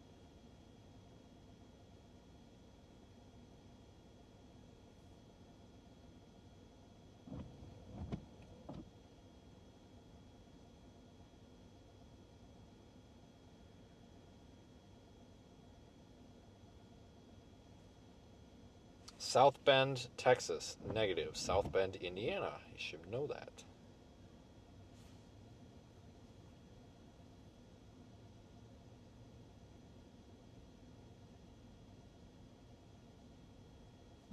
I'm going to see if I can get a picture of the truck here.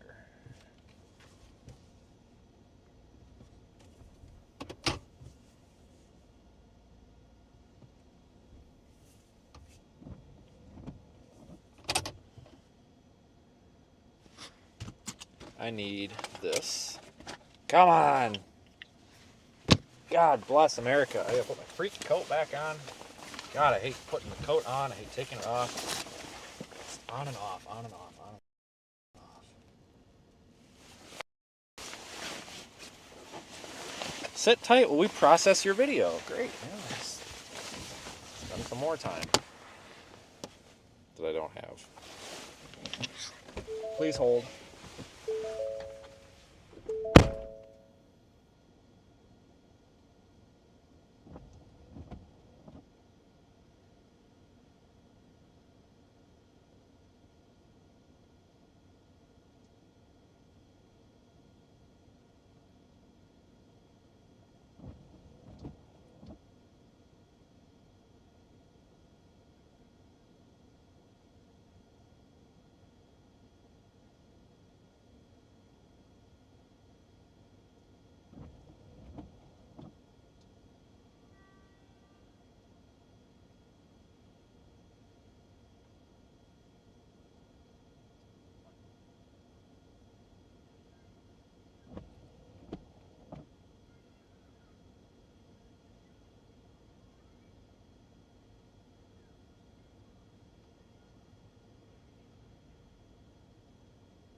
Awesome. We got a crazy lady over here screaming at her kid. Great. Hold on 1 second.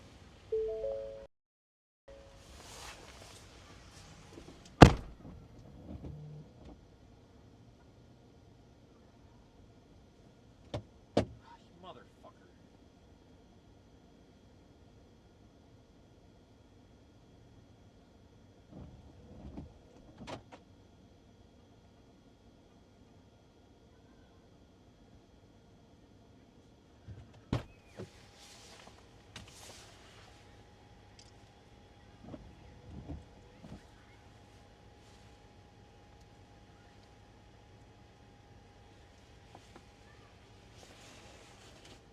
Okay.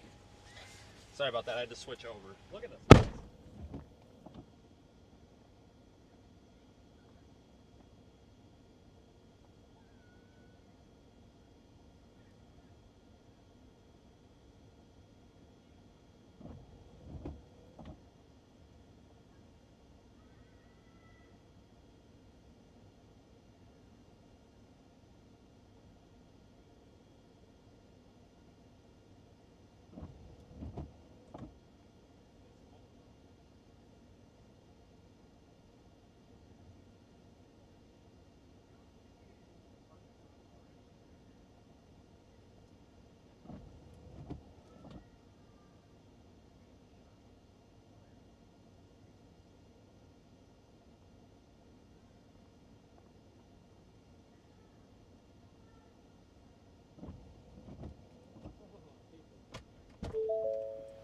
It's not that cold out, but it's cold out.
Oh, I gotta get the damn coat off fast so I don't get full of snow. See, if I get full of snow now, it's gonna be a miserable night. So, hold on a second. You guys got it while we were out of the car, right? Oh yeah, you got it. Good, good, good. We are good.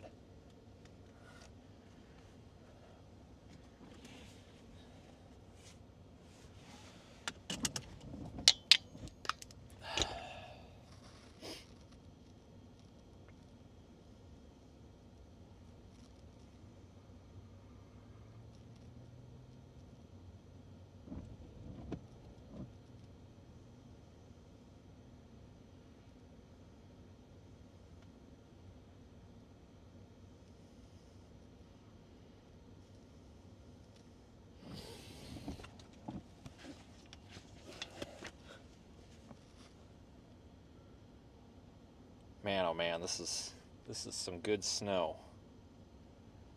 High quality. Oh, let's go drive around and see what kind of trouble we can get into here.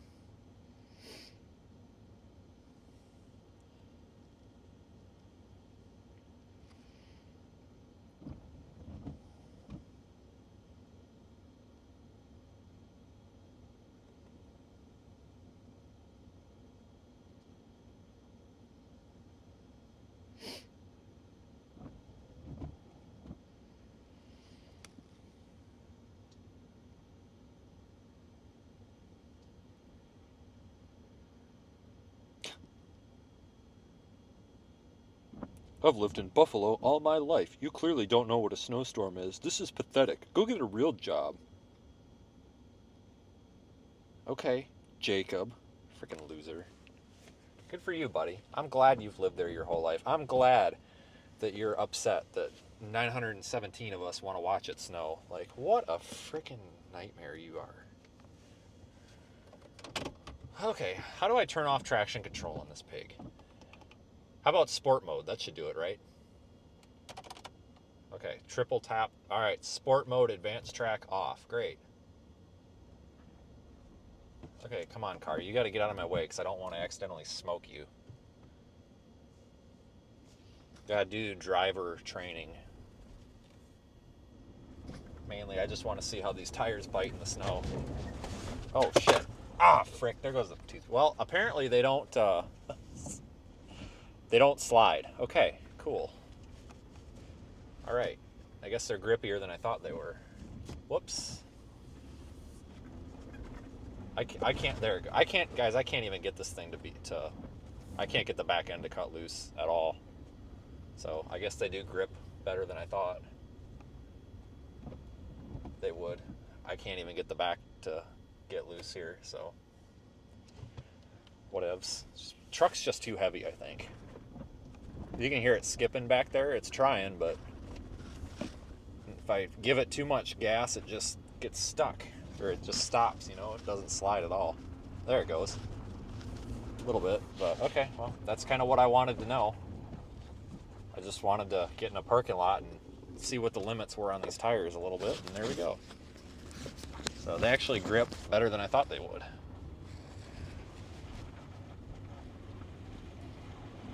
Might be the limited, well, no, this has got a limited slip in it, or no, no it don't, because this has the E-locker, so it doesn't have any limited slipping in there. It's just, yeah, the E-locker's off. Maybe I should try with the E-locker on, I don't know. Probably doesn't even matter. Yeah, traction, all that stuff's off. Like, I can't even get it to, it's even in sport mode. Oh man, you're costing me the green light. Come on, dude, go, go, go, a little quicker. This guy behind me just honked at me. There's a guy in the crosswalk. You want me to just take the guy? I want to go back there to ask that guy, like, do you just want me to run the dude over? Like, what's your problem? Jesus. Freaking honking at me. Like, dude, I can't go. There's a guy in the crosswalk. Oh yeah, this is where I can't get through. Let's just go the other way.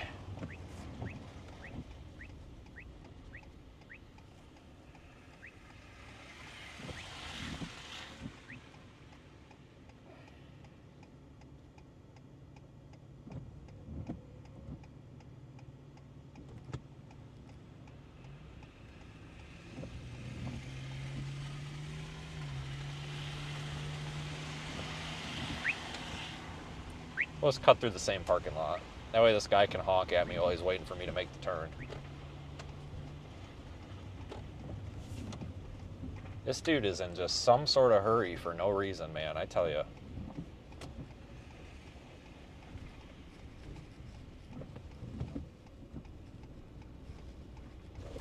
Oh, found a curb.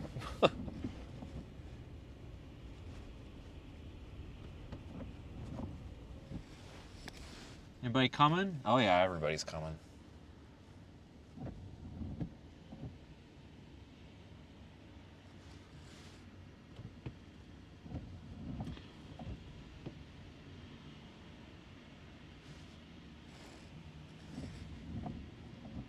Are you stopping? You are stopping.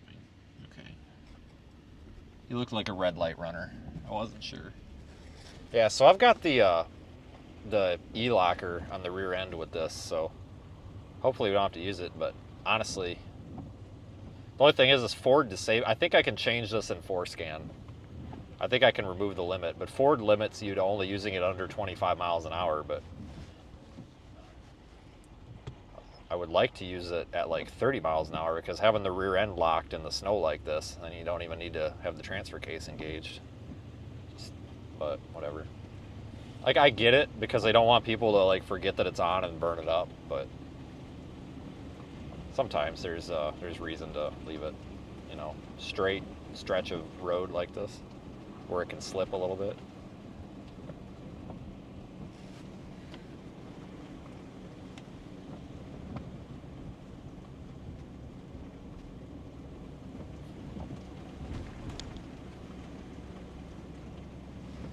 Yeah, we're starting to get some heavy snow.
On red light.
Let's drop south on this road.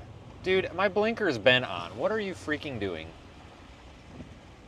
Oh, now you're flat. What are you? Oh my god. It's like, I think people just panic in the snow and just forget. Like, I put my blinker on, and this guy's like in my blind spot.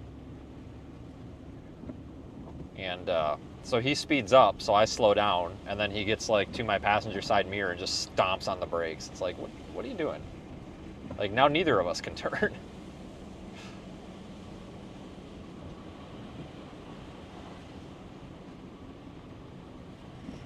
Yeah, that goober right there.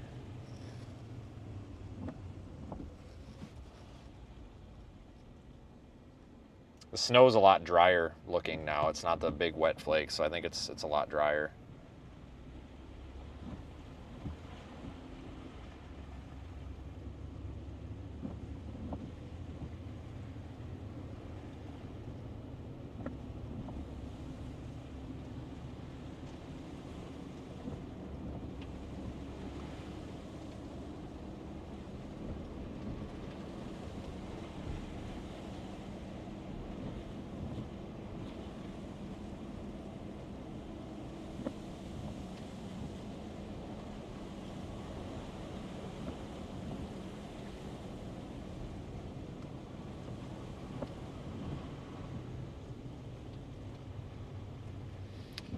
Heavier snow is just to our south. I'm just trying to stay in the heaviest snow for the time being, you know?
Yeah, we really didn't need to start the live stream until later, did we? That's okay. That's all right.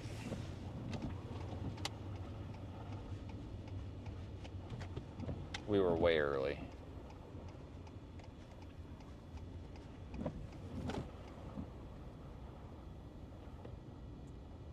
Watch out, we got a roundabout here. Hope we can handle it. It's questionable.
This is gonna get real here, folks. And we're east of where I would expect the heaviest snow. This band is just sitting here. It's eventually gonna oscillate back west. So all of this heavy snow is gonna start moving west over the next few hours. But for now, it's here. So, and this is where it's not supposed to be the heaviest at. So can you imagine later on? So it's pretty cool, man. I tell you, I like snow a lot.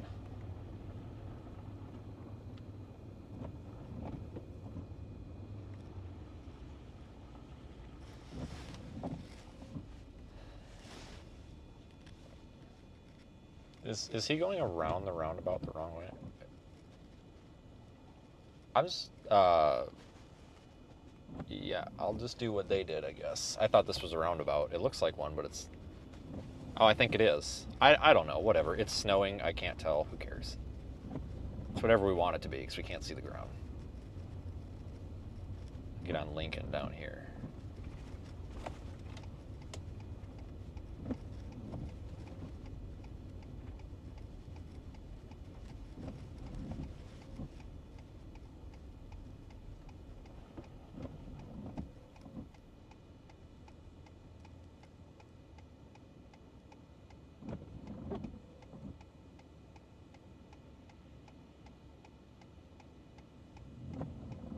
Home Fry's not going to be able to get going here, is he?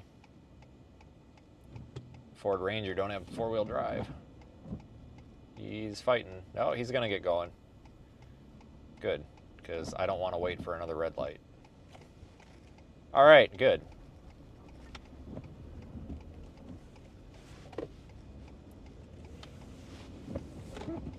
I hate little two-wheel drive trucks like that, though. Like, I get it, they're for utility, you know, just to cart stuff around. But you get any sort of just a little bit of snow or a little bit of rain and they're just all over the road. You know, it sucks. There's just no weight to those things.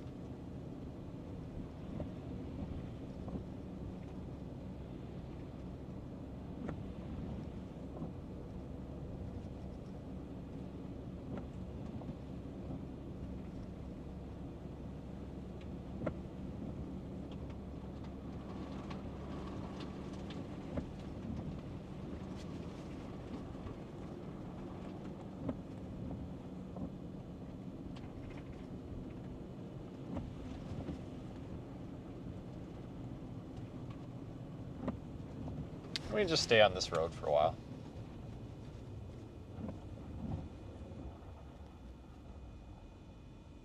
I don't even think I'm in a lane. I think the lane is actually over here. But I don't know.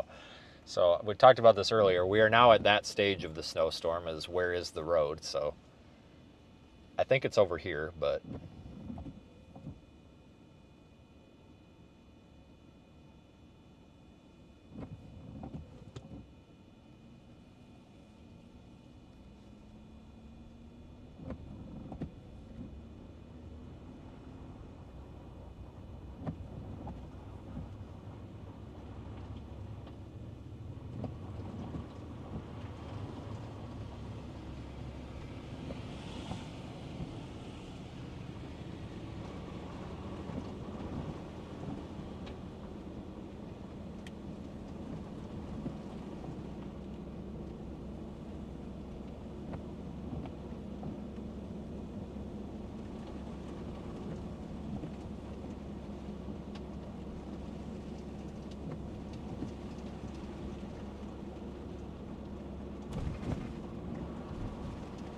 It's coming down pretty good though.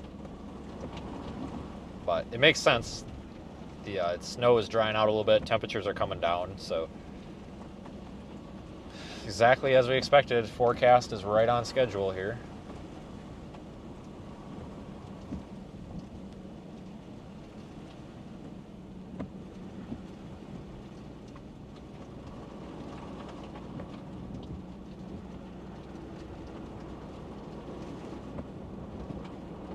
A little bit drier snow is easier to manage too. It's not so heavy. It's easier to shovel. Plows better. But a lot of times this lake effect stuff is not a dry snow. This little Amazon truck? What is that? It is a little Amazon truck. Isn't that cute? It's got little like eyeballs.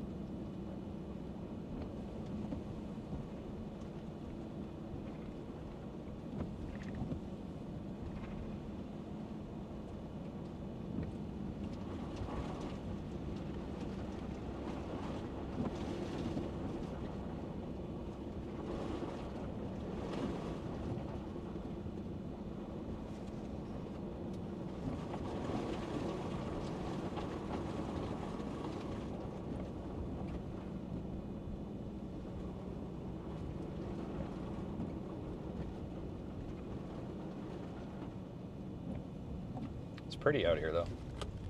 I like snowstorms like this where it's not like mass chaos, because like the Buffalo, the Lake Erie snowfalls, that's usually mass chaos because we're talking like maybe 18 inches of snow max from the storm.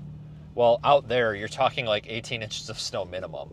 Like if it's not at least 30 inches of snow, it's not a Buffalo Lake effect event, so it becomes mass chaos.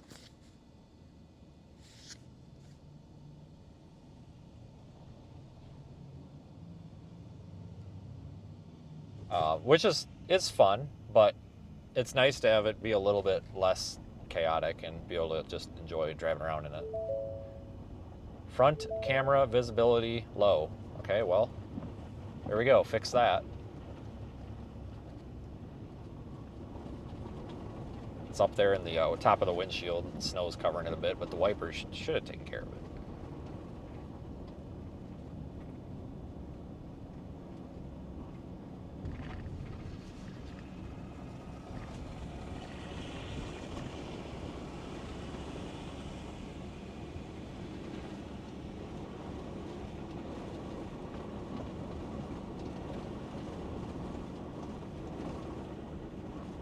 Dude's got a headlight out.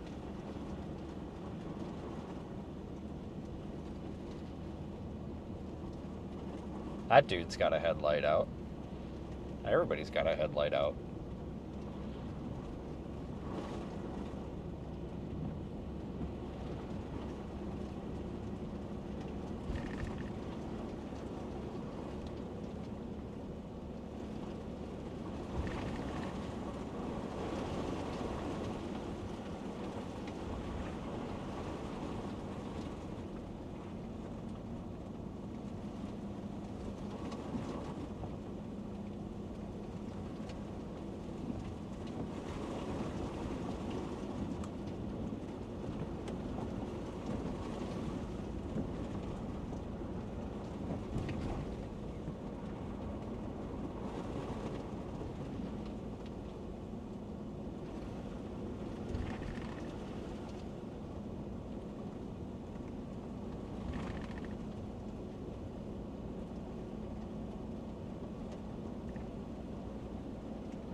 I am going to have to get out and clean some of the snow off of the bottom of the wipers there. They're not going all the way back down, and it's making them, like, streak.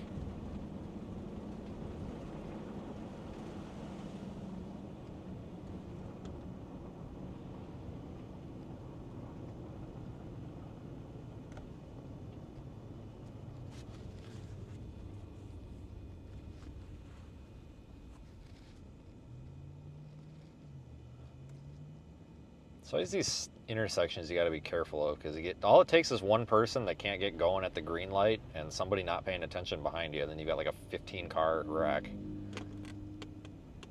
So I get it. Some of these smaller cars that don't weigh much, it's hard, even with good tires, just can't really get going. You know. I wonder if I should have taken that. Nah. Take like 993.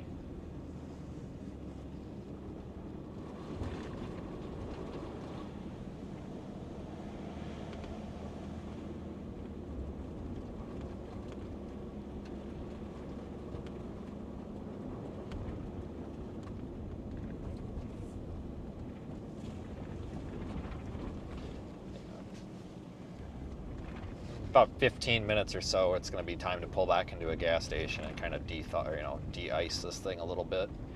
Nice thing is, though, the pickup truck doesn't bog up with ice and slush and stuff as much as like the Explorer or a car does. You know, your windows are bigger, you move more air through the defroster, like it doesn't turn into a giant ice cube. Like these smaller vehicles turn into like a big ice cube. And there's not much room between like the wheels and the fenders, so you get those giant ice chunks in there. You can actually really damage some of these newer cars with all the plastic they have if you let that snow build up in there. Like the bumper will start hanging on by a thread and stuff will start breaking.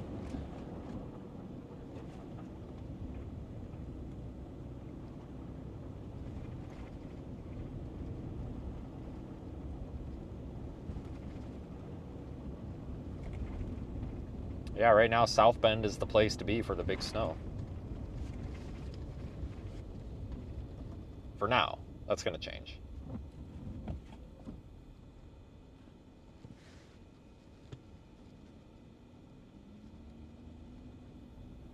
This damn thing, I keep trying to keep it off of Wi-Fi, but it keeps trying to go back onto it. What is wrong with this stupid thing? Even though I turned it off.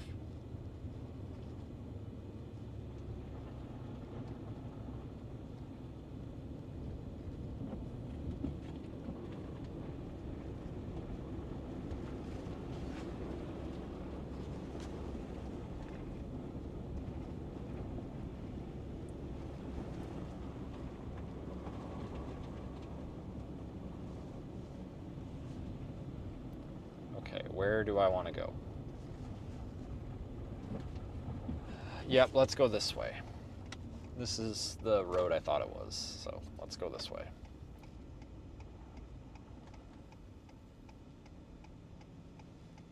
Anybody coming? No, we're good.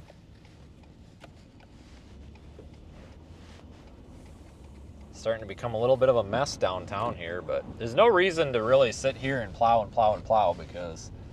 And obviously they know that because it doesn't appear that they're doing that. Because like as soon as you scrape this off the road, it's going to be right back on it. Like you might as well just wait. You know? Especially on a Sunday night where there's really not that many people probably trying to get out and about. It's like you might as well just wait.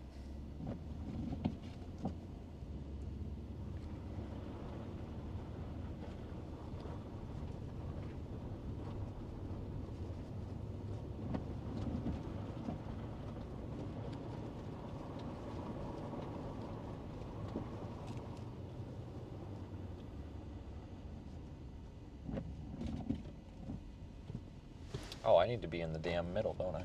Shit. Well, it's hard to tell because you can't see the damn lines painted on the ground, so.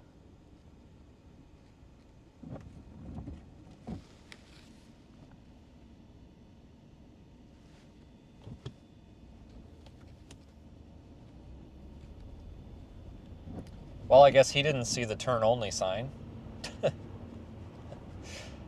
Whatever. I mean, can you blame him at this point, I guess? I barely saw it, but...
Traction control on this truck is actually pretty helpful. I'm surprised. Usually I turn that off.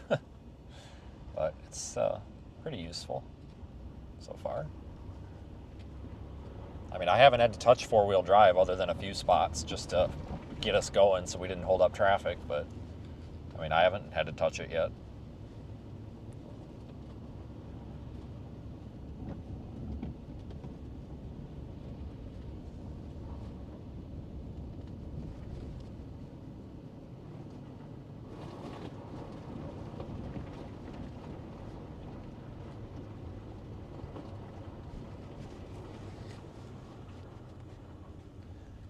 Yeah, we got the evil roundabouts now. Hopefully everybody figures them out.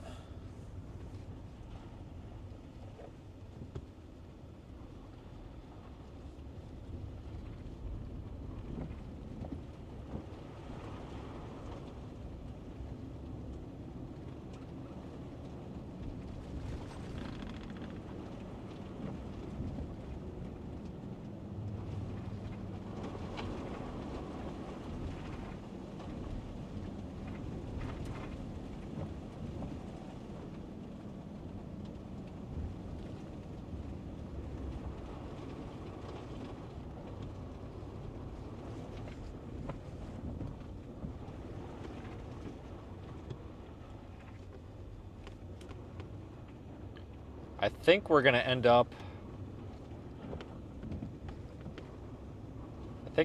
seeing a little bit higher snowfall totals here in South Bend.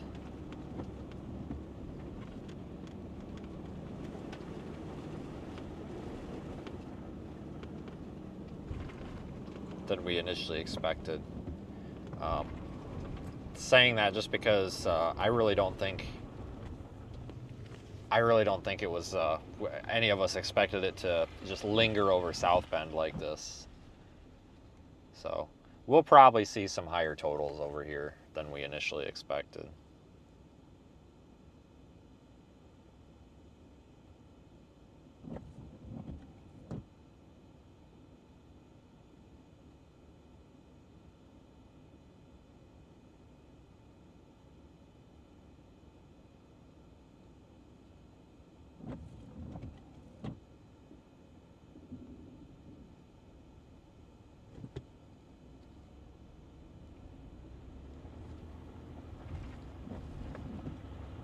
I'm all for it.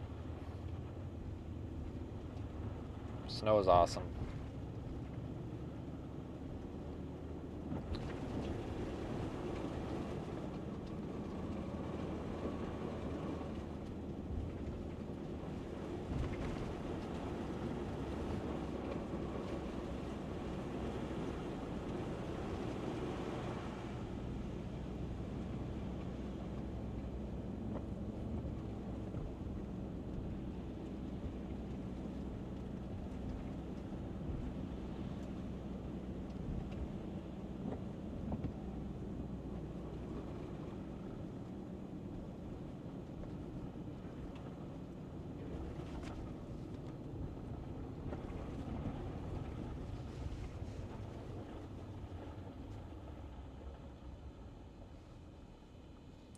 Yeah, we'll go up north and then we'll come back down south through here.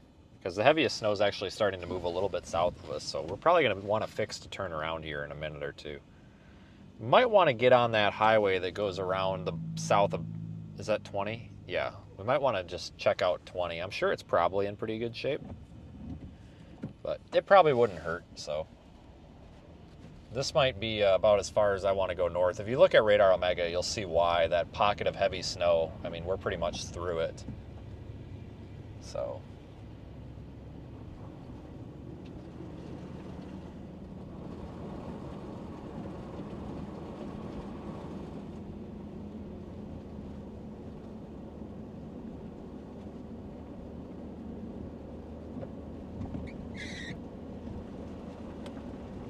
And then after that, we'll clean the car off.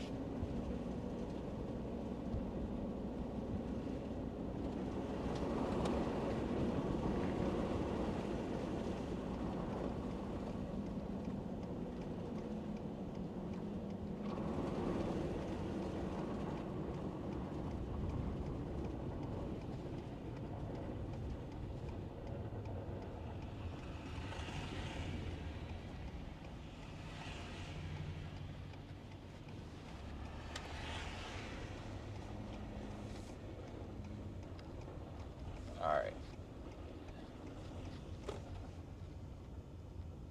Something about holy Christ. Oh god, I hope I don't burn.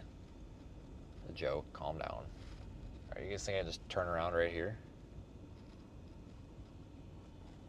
Oh, there's a car coming. I can turn around right here, I think.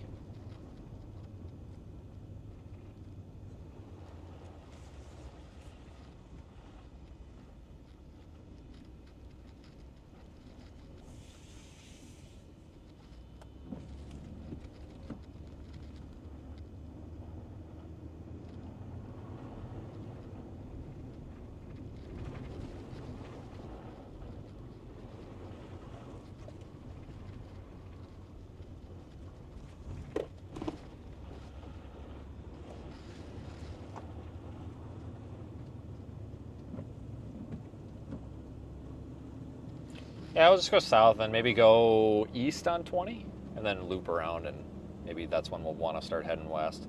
I mean, the thing is, folks, like, you know, a lot of times there's chaos and stuff to observe, but this is a nighttime event. We're not going to have cars going in the ditch here and cars going in the ditch there all night.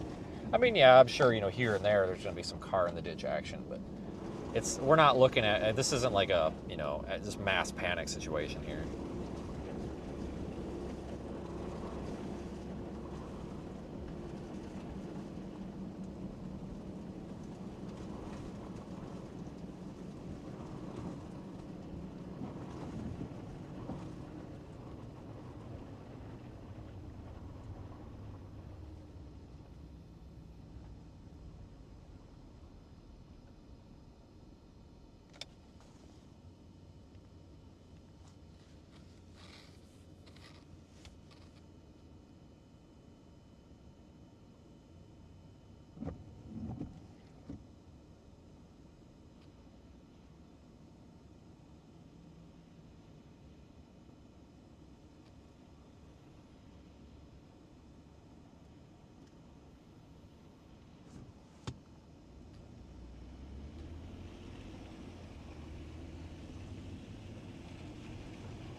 Yep, right back the way we came.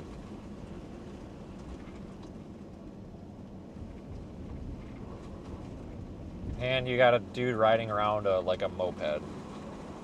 You ain't getting very far with that tonight. Jesus. Like a good way to get in a wreck. I don't think that's going to do too well. Maybe it will. I don't know. Can't imagine it would. Alright, go, go, go, go, go. There you go.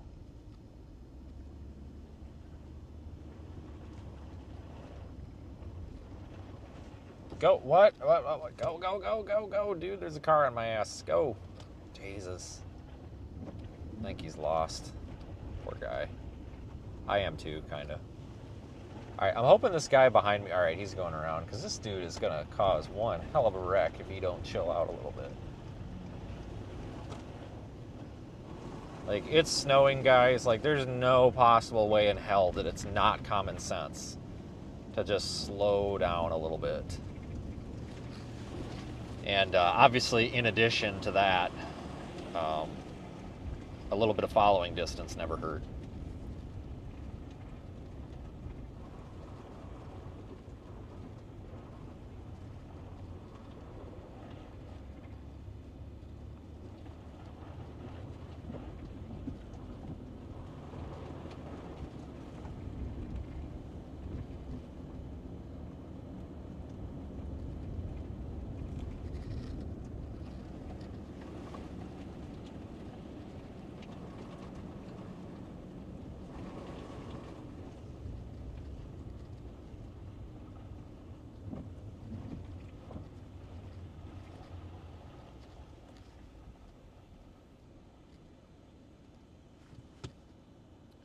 we just pretty much just keep going.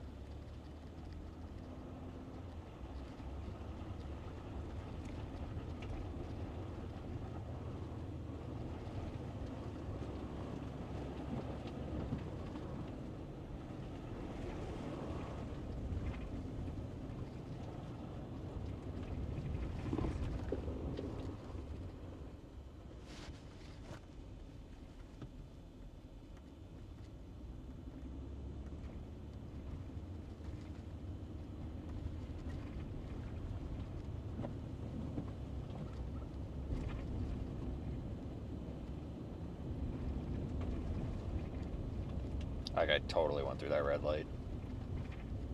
I don't know if I can really blame him, though. Probably couldn't have stopped anyway.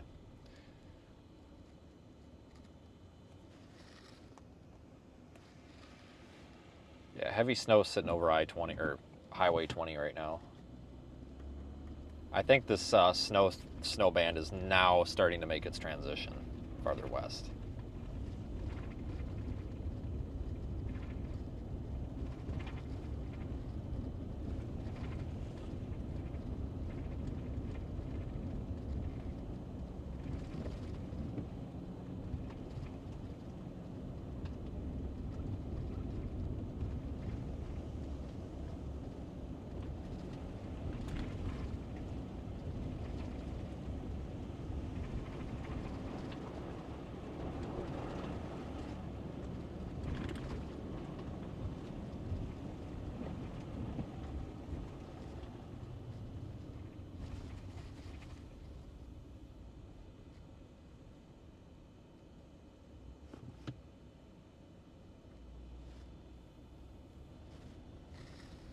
It's not a speed trap town, it's just a window tint ticket town.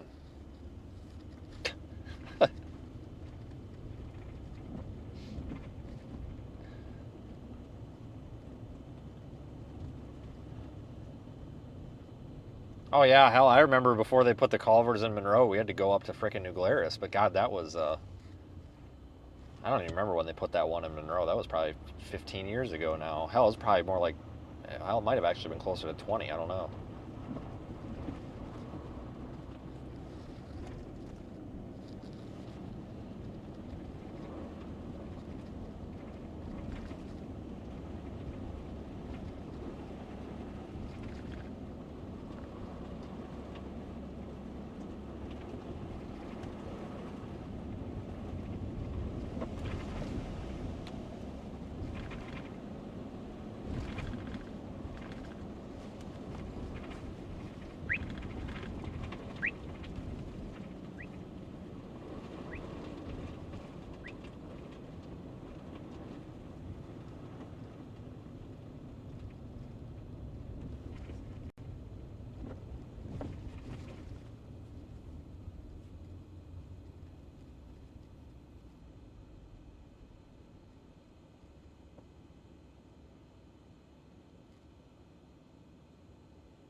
Even though the snow has actually, like, the intensity is lightened up, it's still very, very heavy overall.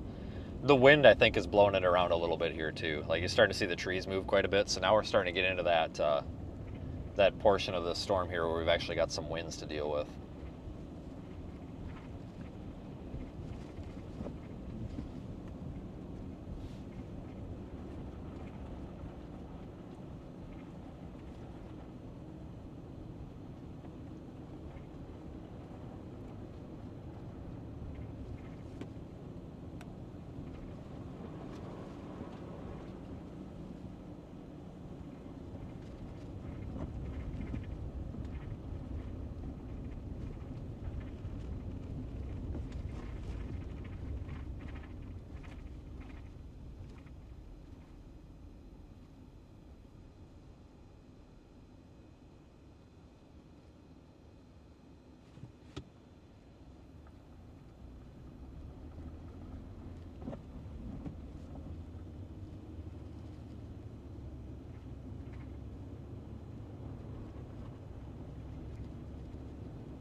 It's been a long time since I've actually been out here streaming an intense snowfall like this in this area.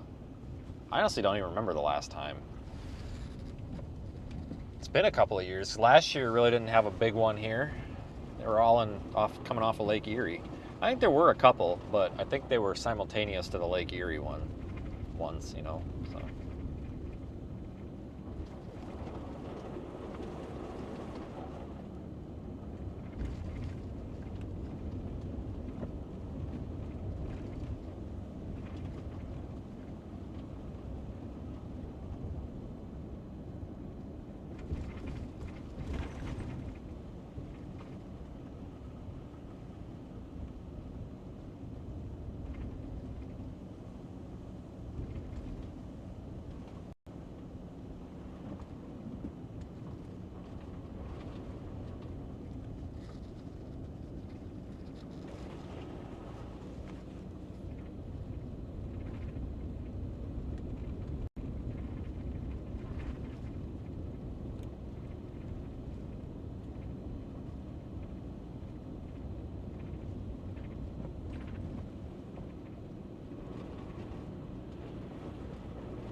I can't stop for that. Anybody who wants to get mad about it, sorry. We would have slid right through.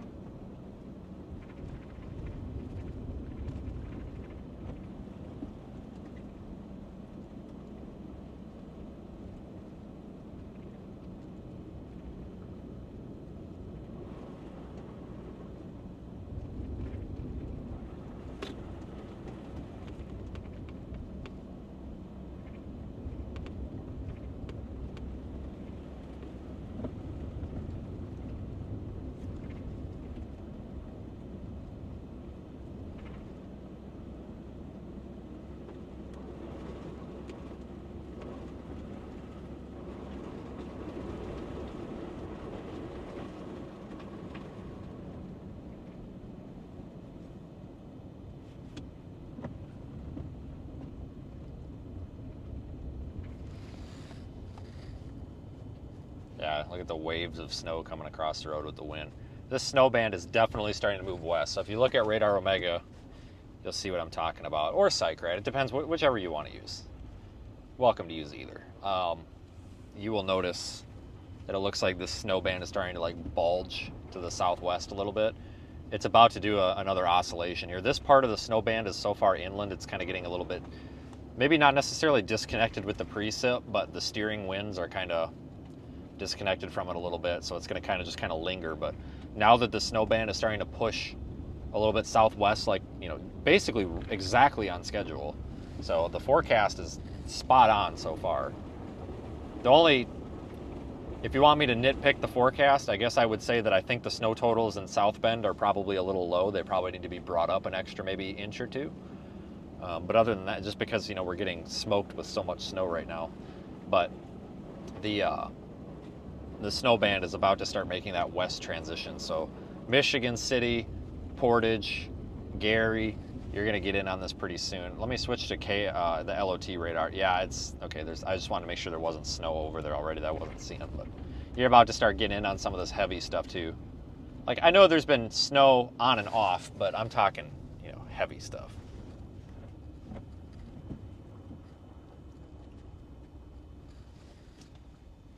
The good stuff. The exciting stuff. Yeah, winter weather radar is fine. It's just a precipitation type, basically. But the thing is, that's going to be lower resolution. Any radar that's showing you snow versus rain is going to be a little bit lower resolution because it's very smoothed out. It's an algorithm that the radar does to determine if it's snow or rain. I mean, if you know that it's snow, which we know that it's snow, I would just use the regular high res because you'll see more detail. You know, that's what I would recommend. You know, if you want to see, oh, is this going to be snow or rain, and then you can check and then maybe go to the high res because we know it's snow at this point, obviously. So that's just my recommendation. And you don't always trust it either. Like any of those algorithms, it doesn't matter what radar app or software you're using. The precipitation type is never going to be like a guaranteed thing. There's just a lot of variables. It's just basically the best guess. And it's usually pretty close, but there's times where like it'll show a pocket of rain inside of snow and it doesn't make sense. And it's got to do with like the melting layer and a bunch of stuff that I don't really understand. So that's about as far as I can go with it.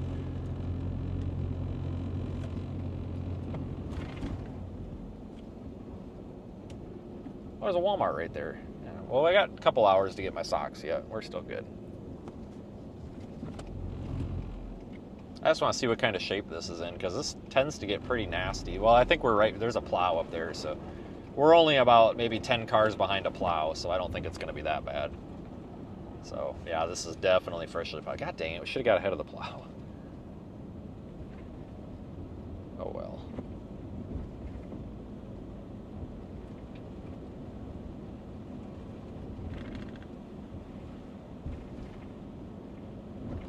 Thanks for joining, everybody.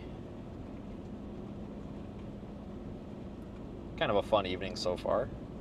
It's only going to get worse from here. Like, we have officially started the event. It's all going downhill. We're at that point.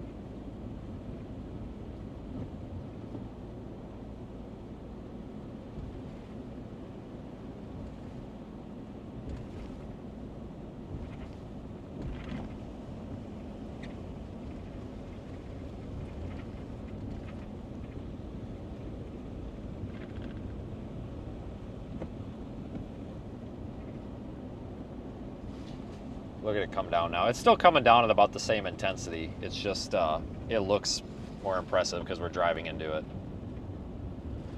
You know? So. Probably could step up the pace a little bit, but there is I know not everybody can see, but there's a plow up here. So, like, if you're still looking to go out and drive around for whatever reason and you live in the area and you happen to be watching, you can probably still get around just fine. Like, it looks like everybody's getting around just fine. I mean, we're doing 30. You could probably do 45 and still be all right. It's not that bad yet. It's going to get bad really quick, though, especially going west. So keep that in the back of your mind.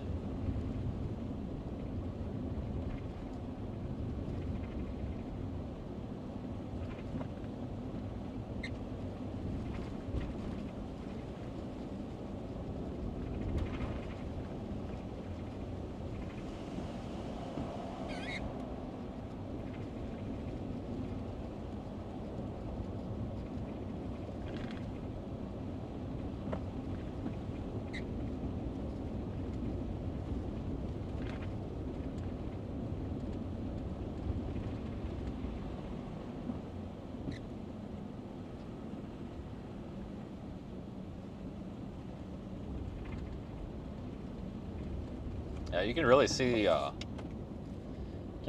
adding up though. I mean, the plow is 10 cars up ahead. I must not have a very good scraper on his blade because there's still quite a bit left on the road. But I mean, you can just tell between the left of the road and the right here. I mean, it's filling in pretty fast again here. So this is going to keep it up.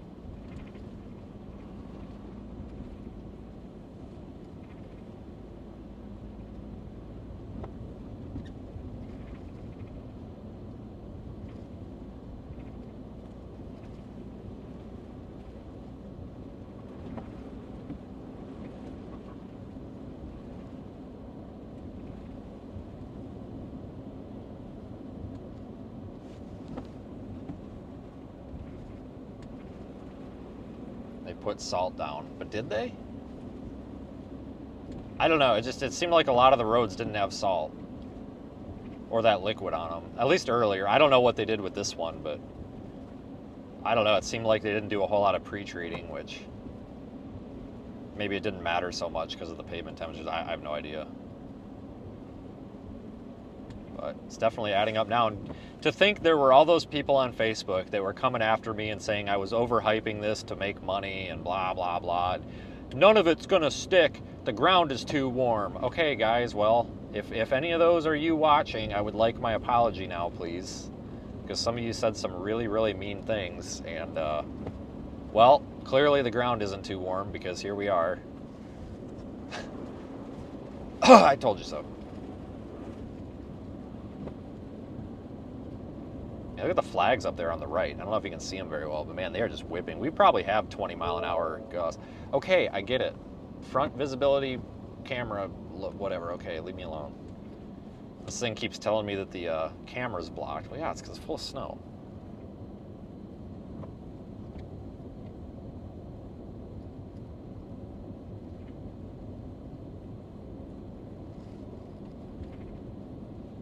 It's time to start getting west though, because otherwise we're just gonna get kind of caught up here. Not like stranded here. There's way too many roads to get actually stranded. But it'll end up being a real pain in the butt to try to get anywhere.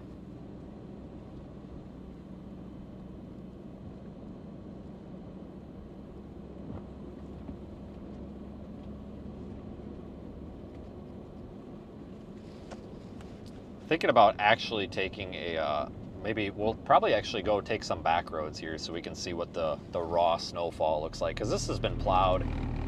Well, there's apparently the edge of the road. Now we know that. This has been plowed. I'm sure it's been plowed at least twice, probably in the past hour or two. I mean, it looks like they've been through here a couple of times. I think I see a couple of sets of windrows. So.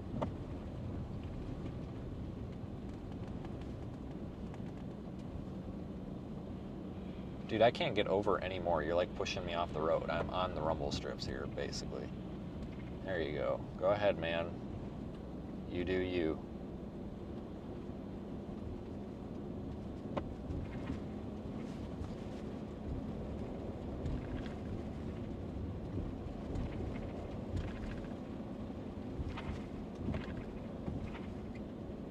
Works out pretty good when everybody just goes down the middle of the damn road, though, because like you really don't know where the sides are. So I'm all for that. You know, if everybody just wants to go down the middle, I mean, I'll follow. I'm fine with that. We're moving about 30, which is fine. I mean, if we slow down anymore, I'll probably work my way past, but we're moving fine.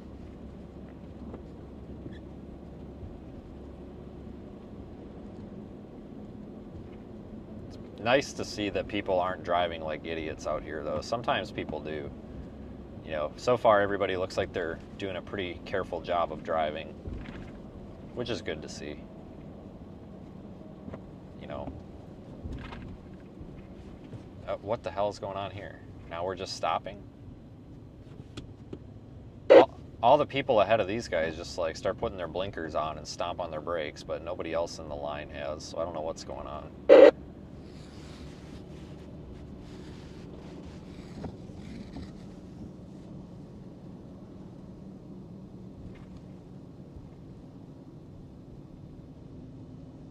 But it's nice that You know, because I would rather move 30 miles an hour than move 0 miles an hour because somebody got stuck and blocked the whole road, you know what I mean? So, yeah, this is good. Yeah, we'll take State Route 2 going west. And then maybe veer off on a couple of back roads here just to see the actual snowfall. I always like to do that. Especially at night when there's not a lot of people on the road, so.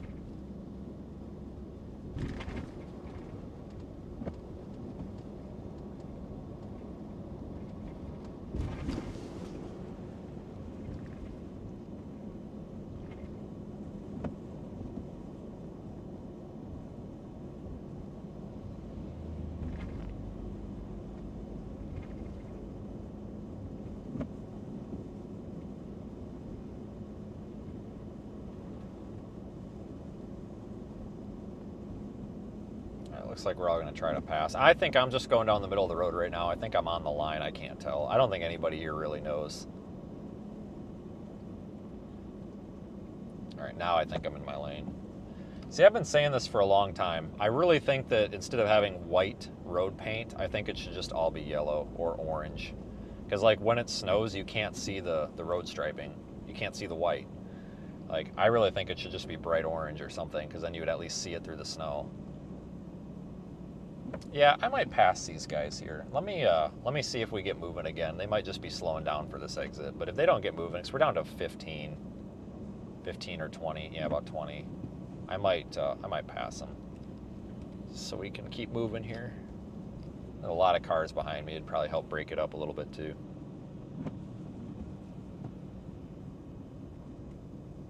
Actually, I think I'm going to take the exit up here. So that's probably why everybody's slowing down anyway. So we don't need to.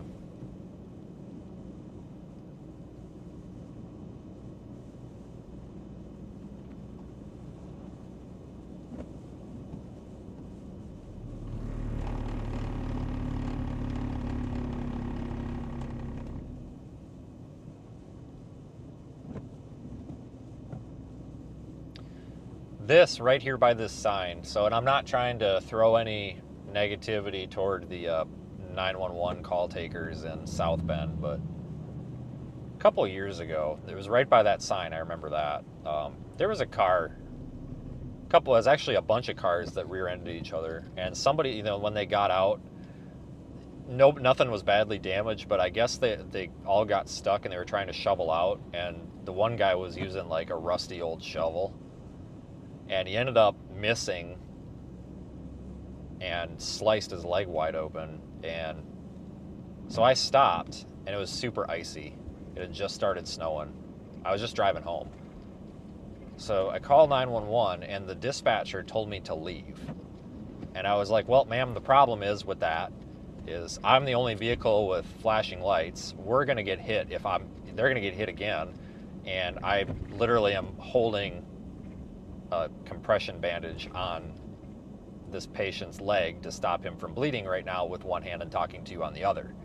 She's like, sir, you need to leave. You could become involved in this accident. I'm like, ma'am, I don't think you understand here. Like, I'm holding pressure on this person's leg that's bleeding all over.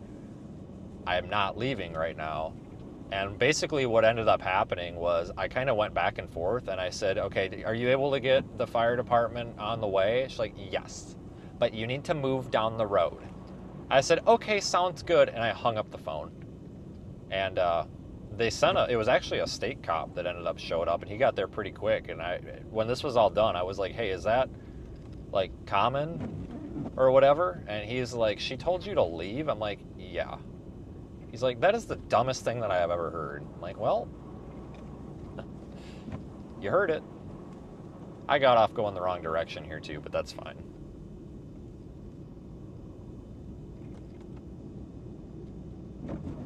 Like, I wasn't arguing with her. It's like, whatever. All right, sure, I'm leaving right now. Like, all right, I'll just take my hand off this guy's bleeding leg wound and let him bleed all over like, what the hell? And like, I had her on speakerphone too, and like the guy that I was helping, he was like, "You're not leaving." I'm like, "No, dude, I'm not leaving. That's ridiculous." He was all right. I mean, it wasn't like a life or death emergency. I mean, he was bleeding. It wasn't like he was about to die or anything. I tell you what, he got himself good though, because of course it wasn't just a rusty, or it wasn't just a metal shovel. It was a rusty metal shovel, and he went to go take a bite out of the snow and took a gash out of his leg, I guess. So.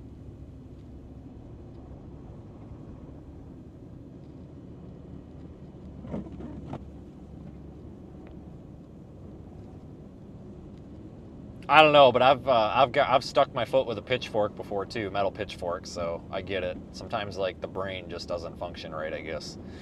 Or there's like some sort of a disconnect between the brain and the arms. I have no idea, but done it. Where's the road? I have no idea, man. We're just guessing at this point.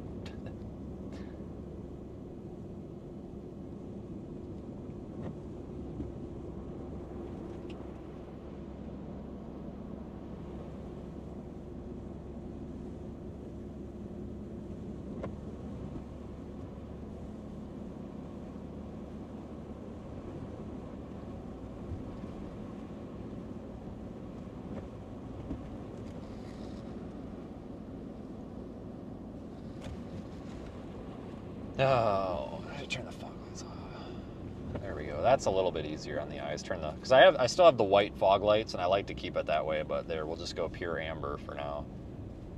There we go. A little bit easier on the eyeballs.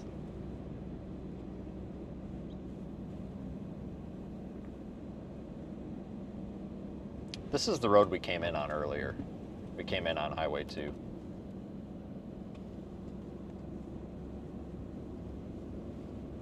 Once we get over there to LaPorte, we'll find a gas station. It's probably going to take us a good half an hour to get over there. About 15 miles or so. So it'll be about a half an hour because we're only doing about 35, so figure about half hour. So once we get over there, we'll get some gas just for the hell of it. I will try to get dinner, and then we'll de-ice the truck again because we're going to probably need it.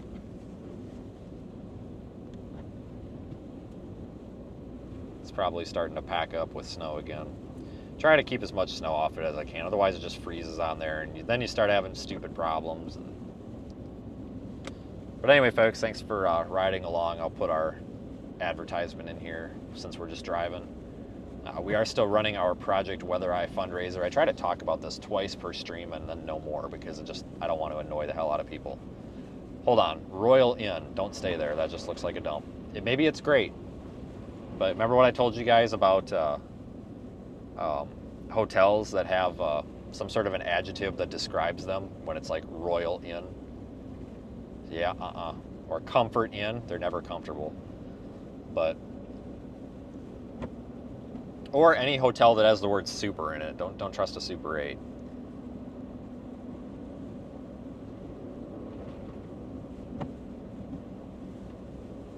But we are running our Project Weather Eye GoFundMe there. It's down at the bottom. You can see it there. We are well on our way. I mean, just hugely on our way to our goal. That's for our expansion into upper air sounding. So our weather balloon program, where we're going to make some accessible data for everybody here to be able to know actually what's going on in the atmosphere on severe weather days. It's going to be really cool. The same thing that the National Weather Service does, except we can do it portable from the field. That's really going to help out with being able to forecast, predict, and verify severe weather chances.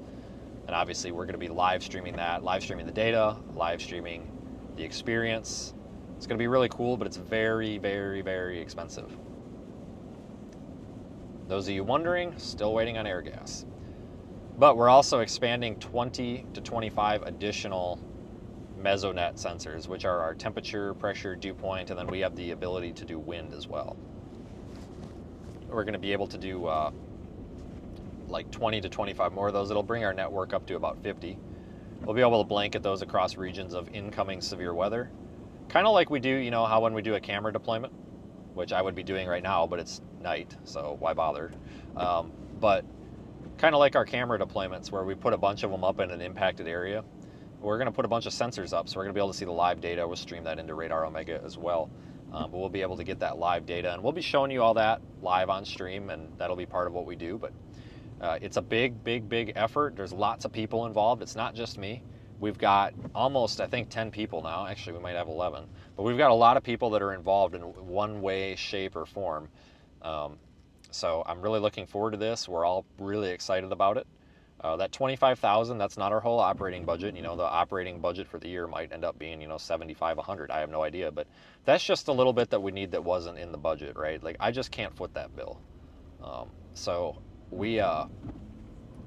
that's kind of what we need to make it so we don't have to skimp on things. And I am very, very confident that we will reach that goal because we've had just enormous support from our audience, which is really appreciated. So many of you folks, we're almost to 20% of the goal. $5,000 is going to be 20%. I did Google it because the other day I wasn't sure. For some reason, I just wasn't able to math. But we are almost to 20% of our goal, and we are, is it 17 days? I think we're 17 days into the fundraiser, and we've already gotten almost 20% of our goal. And hell, we might even hit 20% tonight. We're not that far off. So I think that's pretty cool.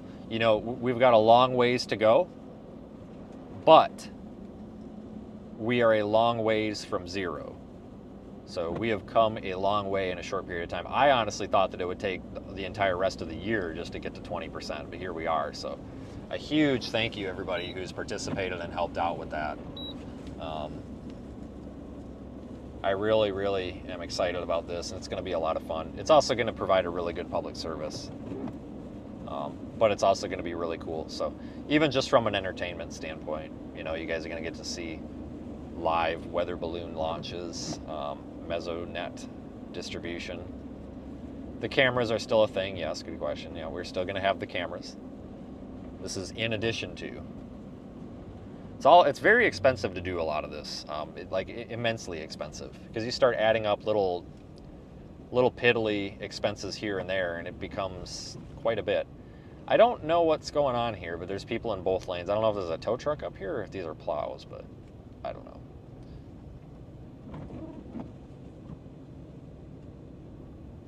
But if you guys are interested, you can actually donate to that GoFundMe, which is a really nice platform. They don't keep much money. They only keep like 1.9% or something. It's very fair. You can utilize that. You know, obviously super chats, channel memberships, the PayPal thing on the website, that's all still open.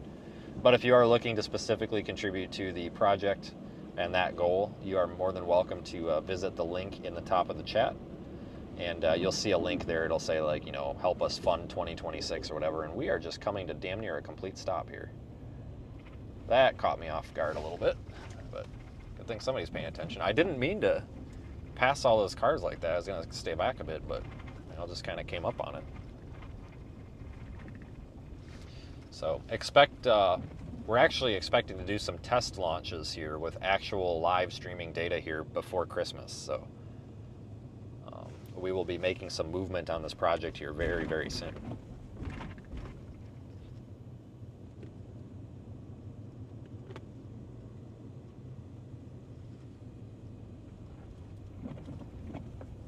Yeah, it's plows. I couldn't tell if it was like a tow truck on the side of the road or what.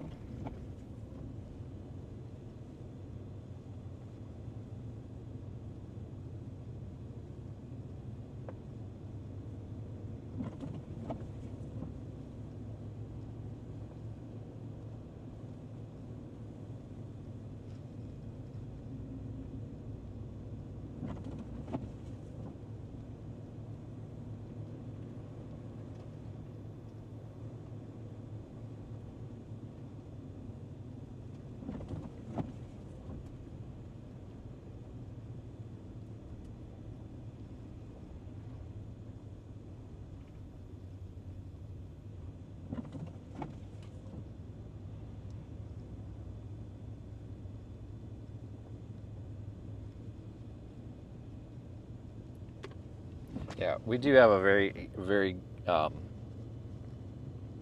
what's a good word? Supportive, I guess. We do have a very supportive audience. Absolutely.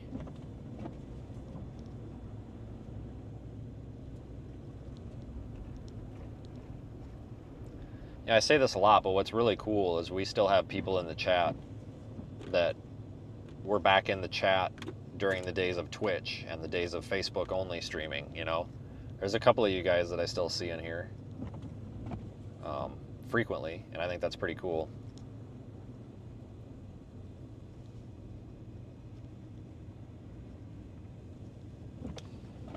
I might take some back roads here just to get around these plows and see what it's really like. We could take, I want to drop south.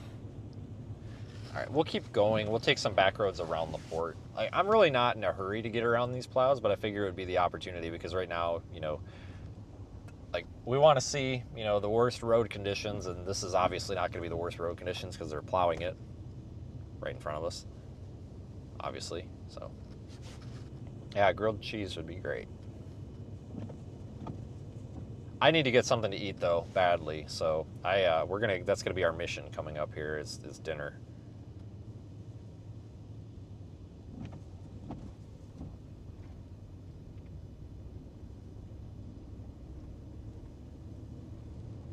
Yeah. Yeah, we didn't have much of a tropical season here, did we?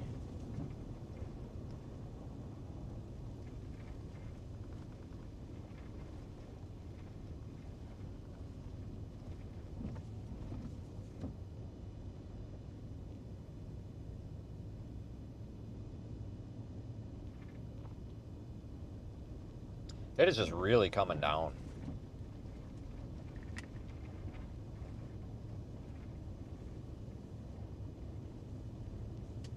Yeah, we're still moving about 20.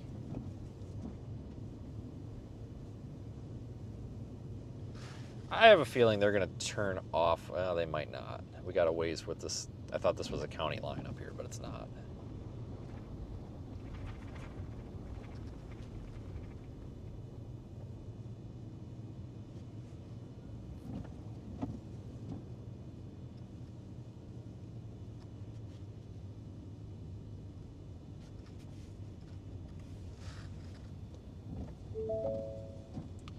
It's that thing complaining about the camera again. Yeah, I know. Let me figure out if there's a way to disable that notification. It's starting to really annoy me. So I hear the dinging and it's like, oh God, what's wrong with the truck now? But it's just the thing saying the collision avoidance camera or whatever it is blocked. It's just because it's full of snow.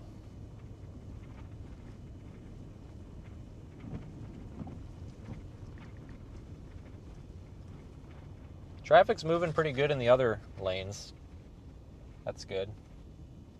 I don't think we have much for traffic problems out here yet.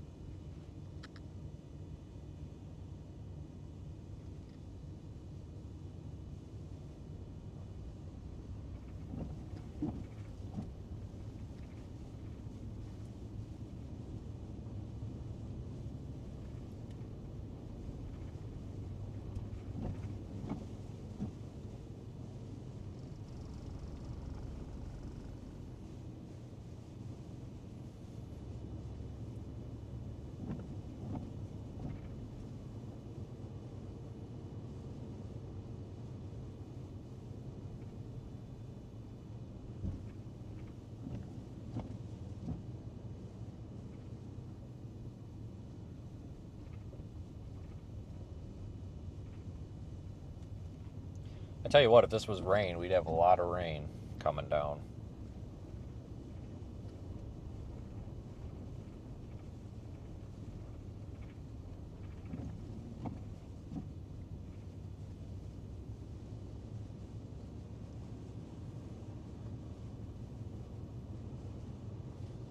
Yeah, maybe I should have taken that road. No, because it doesn't connect to anything.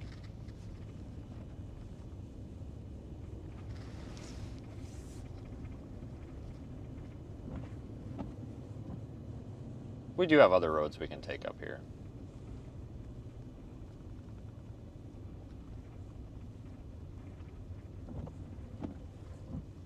So don't worry about that.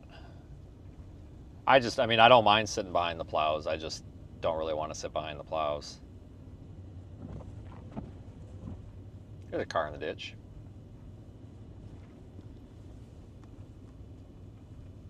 There is a tow truck behind me, though. And I think he might be going for it, because it looks like he's slowing down for that U-turn. We'll spin back around and ask these guys if they want some help, but I think the tow truck behind me might be stopping for him here. Yeah, I think he is. Yep. Okay, good. So it looks like he's turning around to back down the road. So all right, good, because I really didn't want to turn around. And I mean, I don't mind helping people out, but that's cool. The tow truck guy wants to get out in the snow. Awesome, because I really don't want to. At least, yeah, he's backing down the road. Okay, all right, good. Good. That's awesome, because I really didn't want to. Get out of the truck.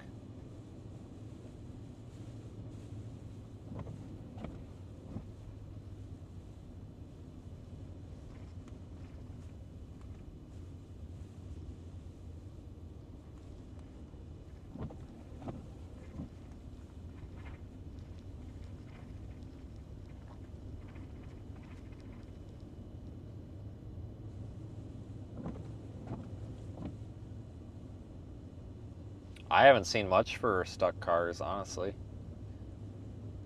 I mean, there's been a couple that were, I think it was driver error. Like, they weren't stuck, they were just like on the shoulder, and I don't know if they just didn't put it in drive or what, but there was a little bit of that earlier today. But I mean, I haven't, that's the first one that I've seen that's actually been down in the weeds, so. But it did just start getting bad though too. I mean, it really, it hasn't been like this very long, maybe an hour or two. But I mean, that's the first one I came across. So people are actually apparently slowing down enough to stay on the road, which is good. So I really hate, guys, I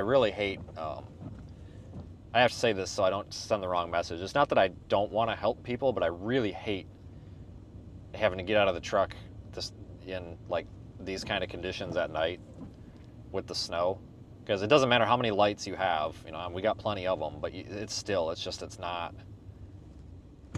I get real worried about getting hit. And it's not even necessarily the truck getting hit. I get worried about me getting hit because, you know, somebody might have tried to avoid the truck, but you're not standing by the truck, and then they avoid, you know, you really need to have,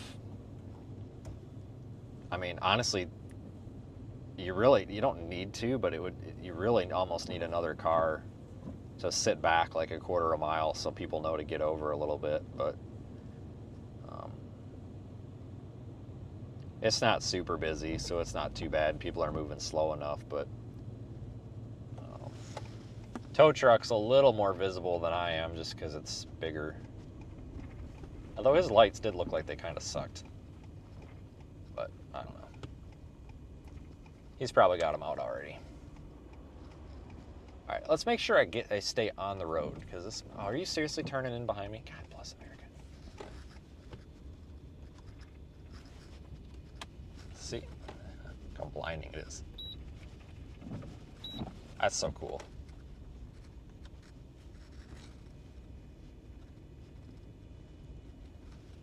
I don't know where I'm going, but I'm on the road. Great news, guys. I am on the road. This is awesome. So I just wanted to go down here and give everybody a little bit of an idea here of what we're looking at for like raw snow totals. And so far it doesn't seem that bad, but I think we got a cornfield over here on the right, and the wind's coming from the right, so it seems to be really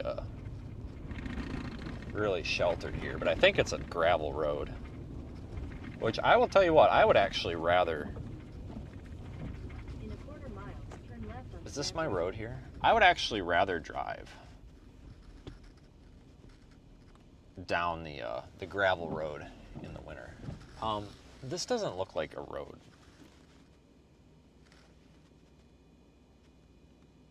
Something's not right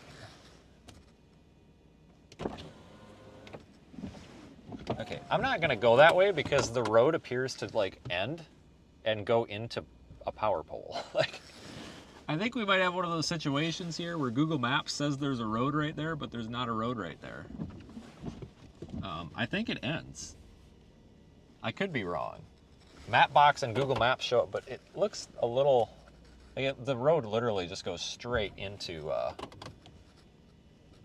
like 4 power poles. Like unless it curves, but the map don't show it curving. Hold on, I can't see, and there's a culvert here. I don't want to hit the culvert. More so, I don't want to slice my tire open on the culvert. All right, well, mission accomplished. At least we went down this road a little bit. We'll take a different back road somewhere. This one doesn't do a very good loop anyway. I just can't get turned around very well here with the 4-wheel drive. But okay, there we go. Yeah, now we got the advantage of seeing the tire tracks, and there ain't that much.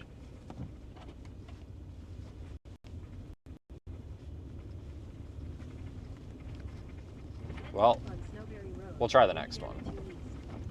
I just get a feeling that road might be a little bit of trouble here. Not from the snow and everything, but just not being able to see.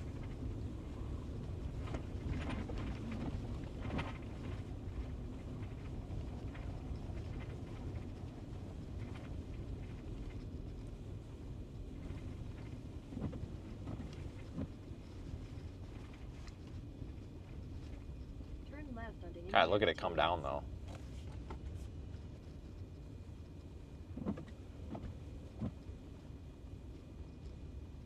I've not heard any thunder yet. I am very disappointed. Oh, and there's like no traffic. That's awesome. Well, let me get this out of 4-wheel here. Don't want it to bind up. There we go. All right, where is... All right, there it is. Let's say, where's our side of the road? There it is.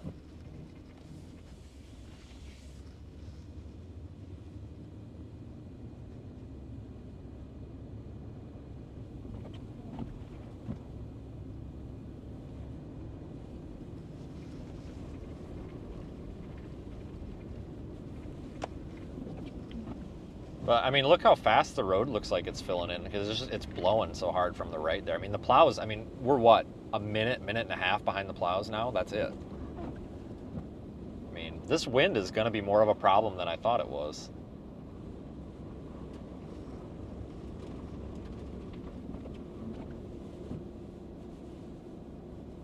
It's pretty windy out here. Like, I feel it pushing on the truck quite a bit.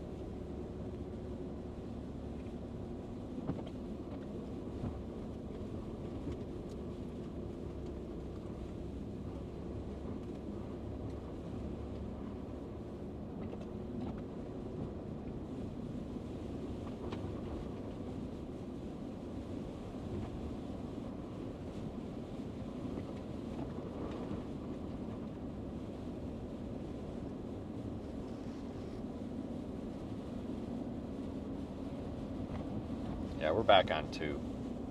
This is the road we were on initially here. Just took a little detour.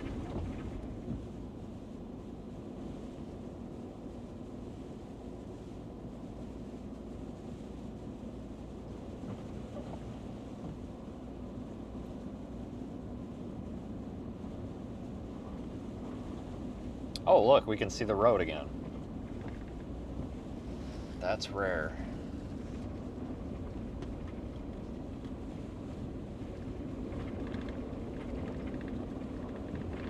But yeah, it's really pretty out here. The snow.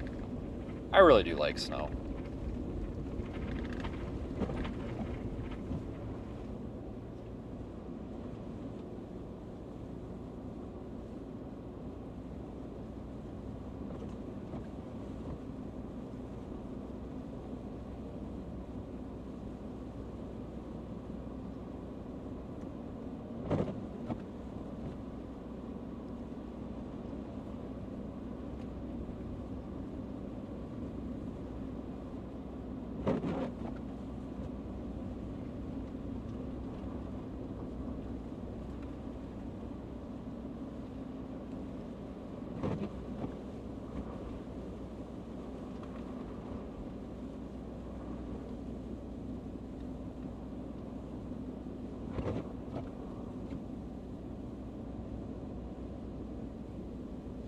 Oh, found the convoy of cars here again.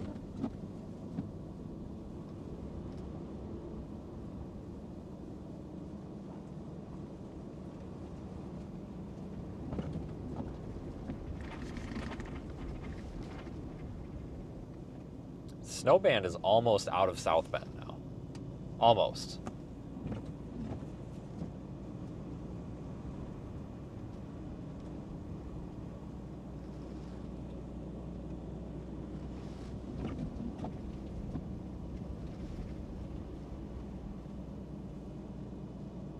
Yeah, I have a feeling we're going to be behind these plows all the way to town, which, whatever, it's all right. Only reason I'd rather be in front, because I kind of want to see how bad the road is, but that's okay. But yeah, I mean, I don't know, guys. I mean, usually by now there's people in the ditch all over the place, but we're not seeing that, so that's good.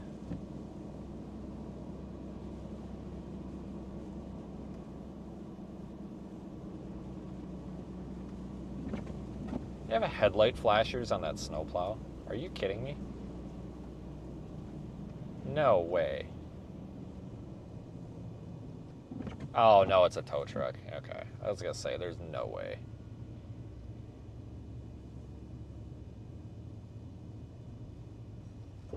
And we're stopping because there's a tow operation on the other side of the road.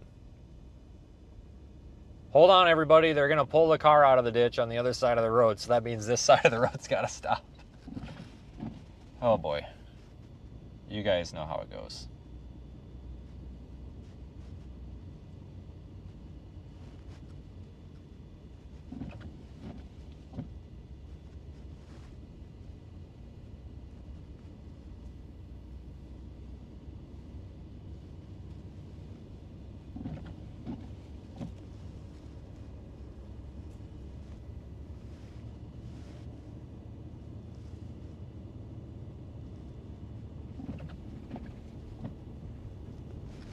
Just when I said that about not seeing cars in the ditch. But usually, I mean, they're just all over the place because people, especially on these first snows, because people just drive like crazy, right? Because they're not used to it. And your new drivers may have not experienced snow yet. But so far, everybody's doing pretty good.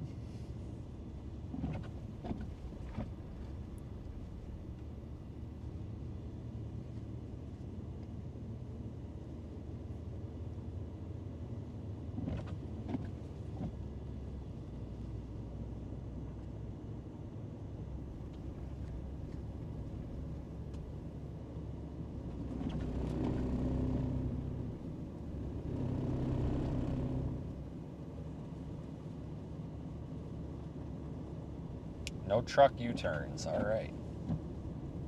Got it.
I may take this little connector road up to, or at Rolling Prairie. We might, I don't know what I'm going to do yet.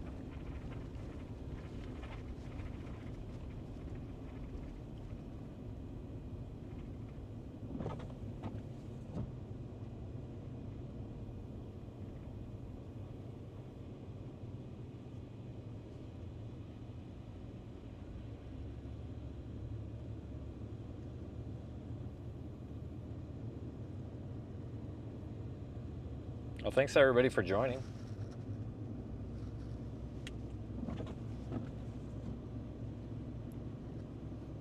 Got a lot of people in here for a Sunday night.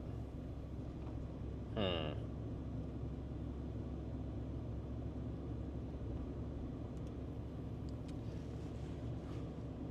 I in Eastern or Central? Hold on. We are still in Eastern time. Okay.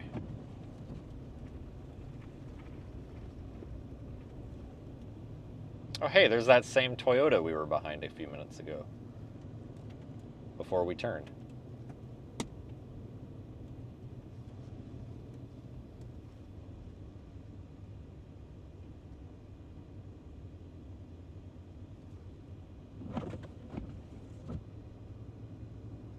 Oh my god, this stupid camera thing. I'm not going to dismiss the notification this time. Maybe it'll just stay up there and it won't come back.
I'm gonna have to de-ice all that junk under the wipers here.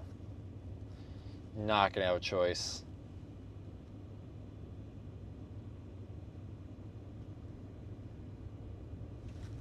Thanks for the super chat. Somebody. I don't know who it just flew by. Joe. Thanks, Joe.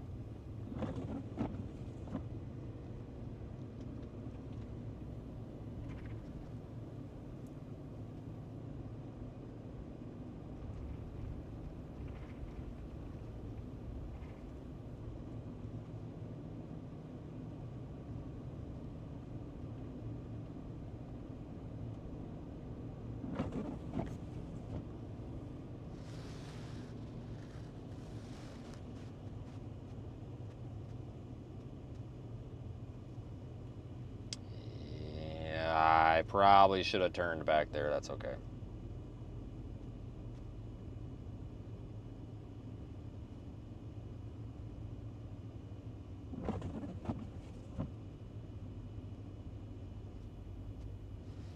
That's all right. I will, we might get off on 20, maybe. We might actually want to go north. It's going to take this band a little while to get into LaPorte. We might just want to stick around this area for now, folks.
It's really quiet out here.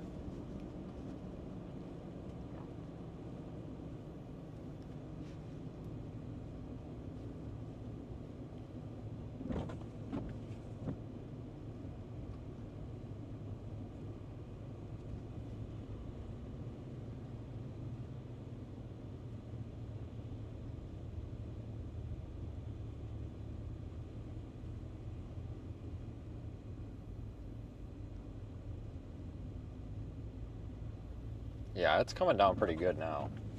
Getting to the point where I'm going to have to get this truck cleaned off. So next gas station we come across, whenever that might be, we'll definitely stop.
Okay, well, I am sick of driving on this road. So as soon as we can, we're going to get off of this road. I'm bored. So, but you can see, I mean, the other side of the road doesn't look like it's really been plowed, but at least not for a while. But it definitely traffic's moving just fine on it, so.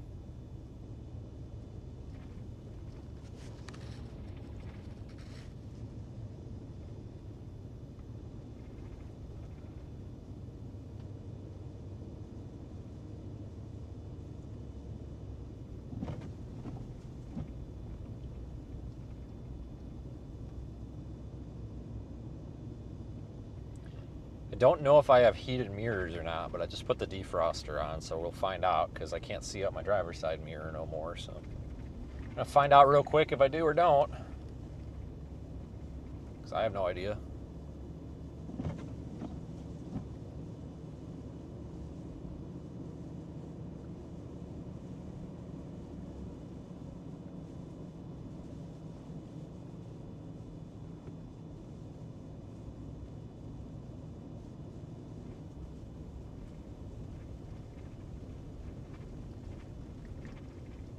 Starting to think I don't.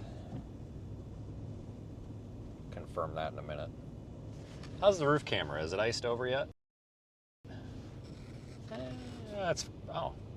Well, it's pointing driver's side and the wind's coming from the passenger side, so it has survived. It is not iced over yet, but it is stuck. Oh.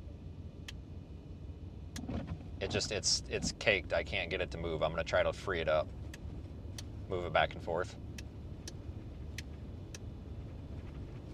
Don't want to bust it. I guess I need to make a habit out of moving that every couple of minutes, maybe every half hour, full circle.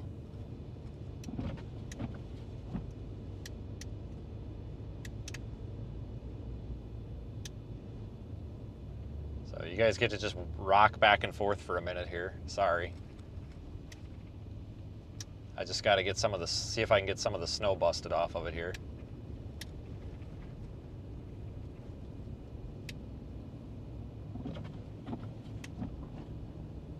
So it won't let me turn it any more to the left. I'm hoping I can break the snow up.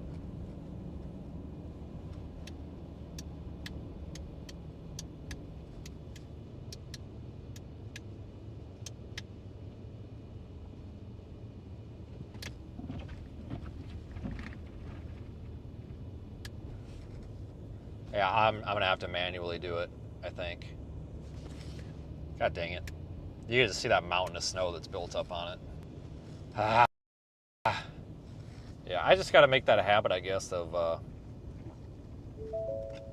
damn it. Spinning it around every few minutes, which is fine. I probably could put a little heating element on that thing. So it's the rotating mechanism is within a plastic box. It wouldn't take much to put a little, just like some sort of like resistive heater or something in there, and just put it on a switch. Just turn it on and just heat up the inside of the box. The inside of the box is warm. You know, the snow won't stick to it. I might do that. Because this is a problem that I fight every time we're in a snowstorm. So I might do that.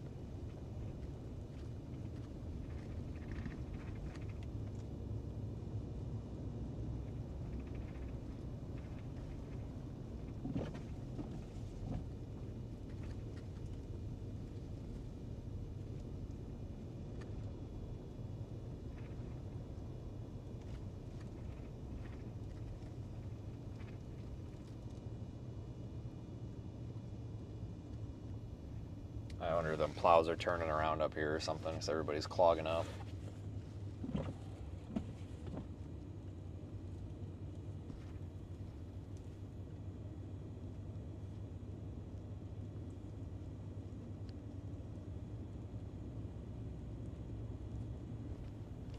Continue on Indiana 2 West for half a mile. You got it, boss.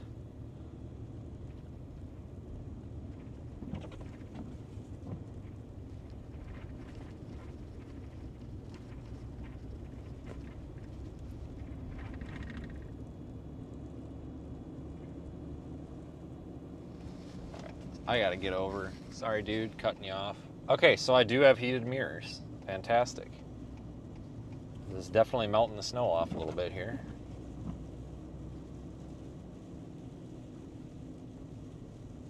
Really hope these plows don't, God, I really hope these guys don't exit here. If they do, I might not. No complaints. Like, I'm glad they're out here plowing. It's just I really don't want to be the ones behind them, so I might just go the opposite way that they're going.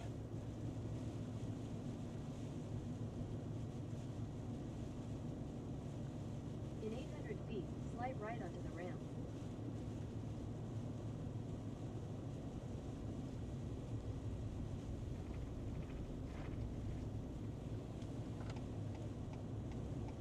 Well, they definitely didn't exit. They stayed on too. So we'll take Slide right onto the ramp. or 20, whatever this becomes. We shall take this way because they took that way. In 1,000 feet, at the traffic circle, take the third exit God. in Indiana 2 West. Comes another one of those dangerous roundabouts again. All right, glad to be off of that road. I mean, I'm very thankful that it was moving, but I would like to move a little bit quicker than we were moving there. But I will take some moving over no moving, that's for sure. Because sometimes there is no moving.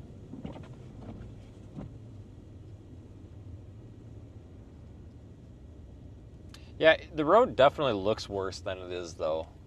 I agree, it does look like it's getting bad, but it is definitely looks way worse than it is.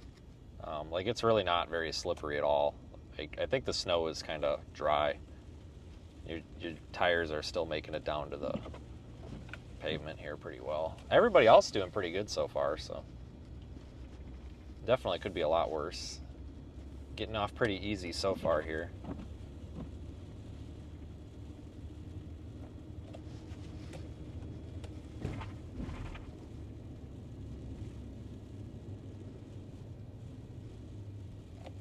Exit the traffic circle onto Indiana 2 West.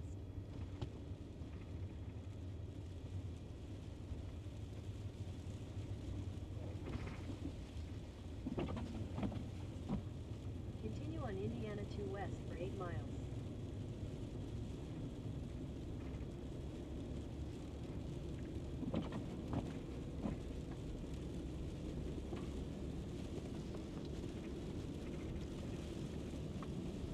Oh, this road's in worse shape. Well, maybe, I guess I shouldn't say that. I don't think the road's in worse shape. I just think it's the fact that you don't have any ambient light and you don't have other cars on the road, so you're not getting light. Just, it looks, bad, but it's not.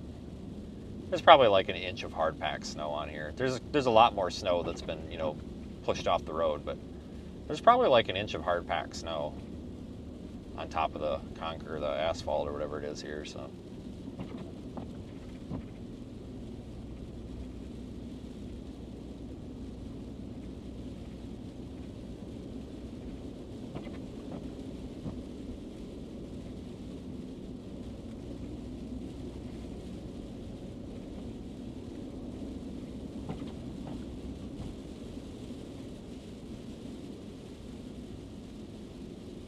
At some point, I'm betting one of these cars can't find the road and goes in the ditch. Hopefully not, but I will tell you, it's a little hard to tell you're on the road here.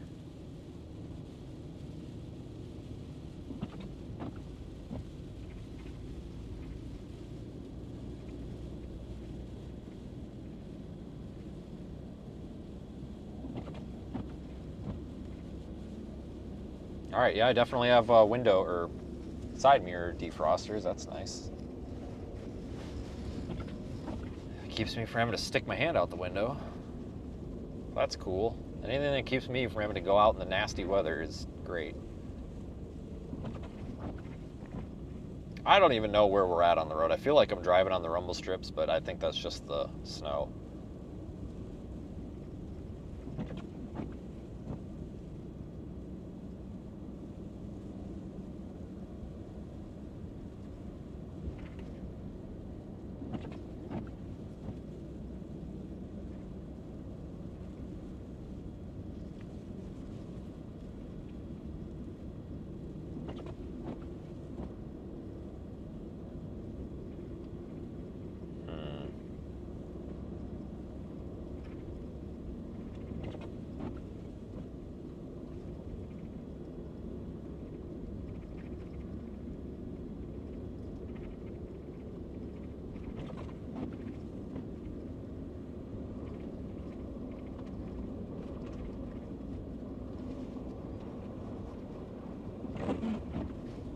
Is that car stuck? No, they're moving.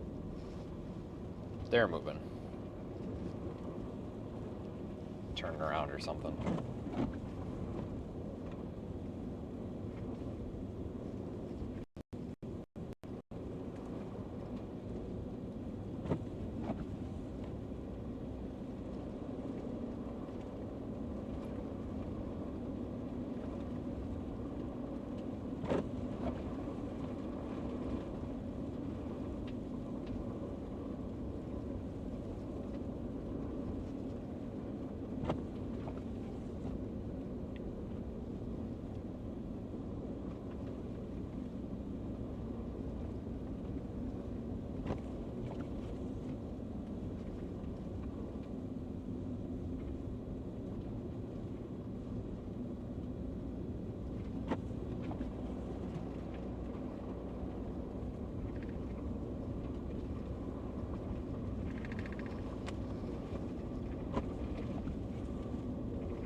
There's a lot of folks on here for a Sunday evening. Holy smokes. Are we back in Central Time now? I feel like we might be.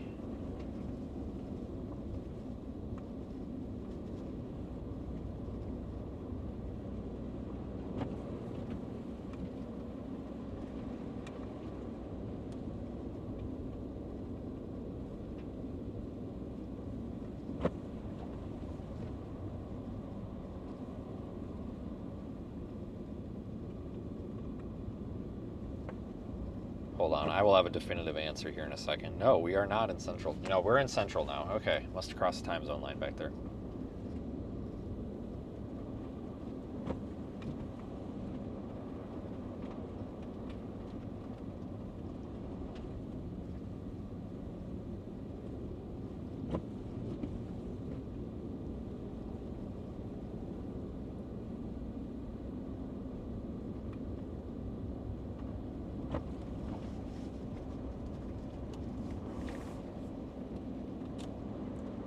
We're going toward LaPorte.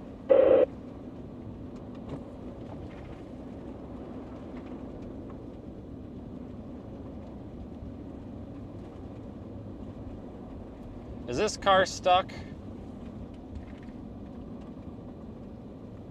I think that car is stuck. Oh God, I'm not gonna be able to get them out. Holy shit.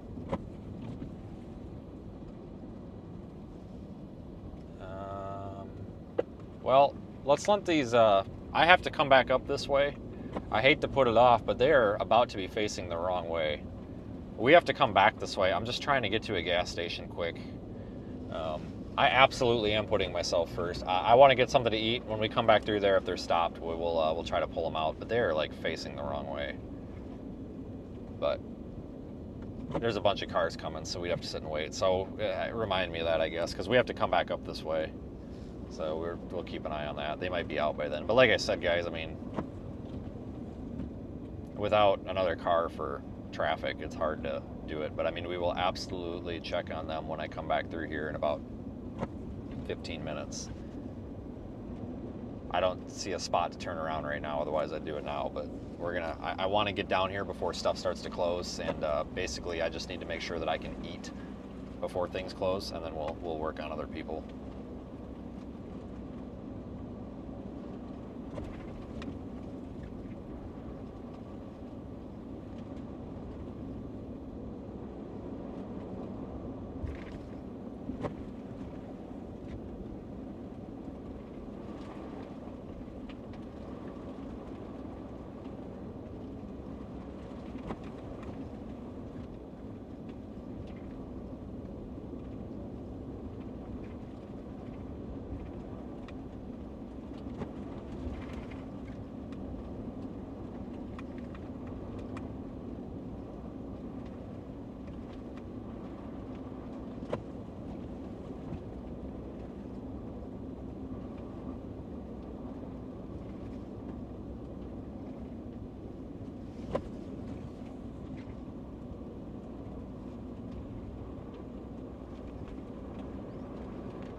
But I think that's only that's only the third car we've seen in the ditch?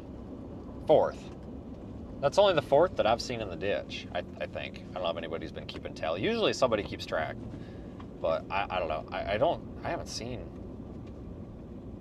many.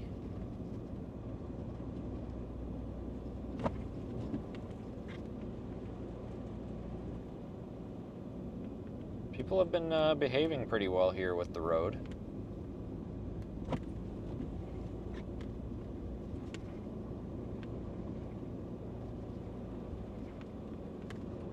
What's the point of being out there if you're not going to stop and help the car? Oh, dude, I'm not even getting into that. I haven't eaten all day. I want to eat.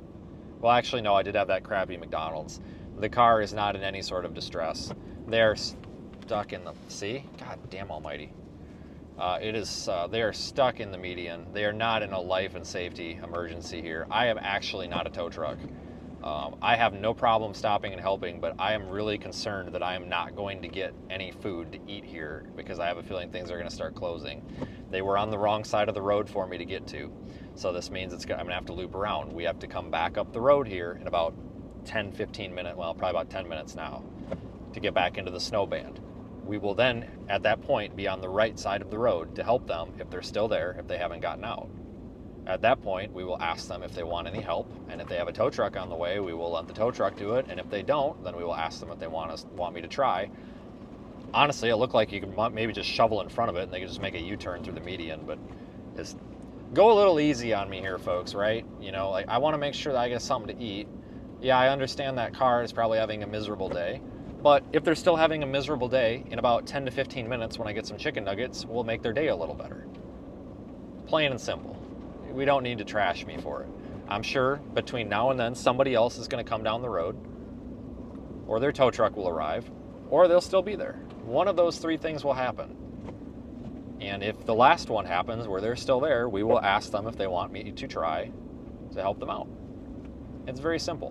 We don't need to trash me. Like, I really am tired of that. Like, just, you know, if you want to come out here and do this, go ahead and come on out. You know, pack your car, pack your tow ropes, and get on out here, man. I tell you, you can come do some good too, you know.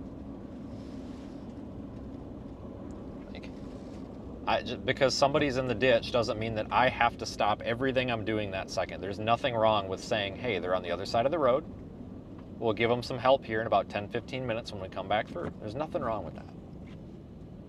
I gotta piss and I gotta eat. That's basically what it's coming down to. And I gotta do both of those very bad. So, you know, it's not, maybe it's a little self-centered, but at the same time, not really, because it's not like I'm saying we're not gonna help that person.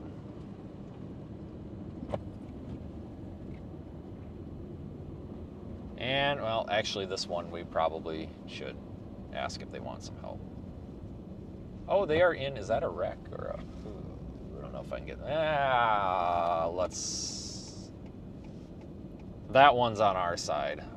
Let me ask them since they're on this side and I don't have to turn around 3 times.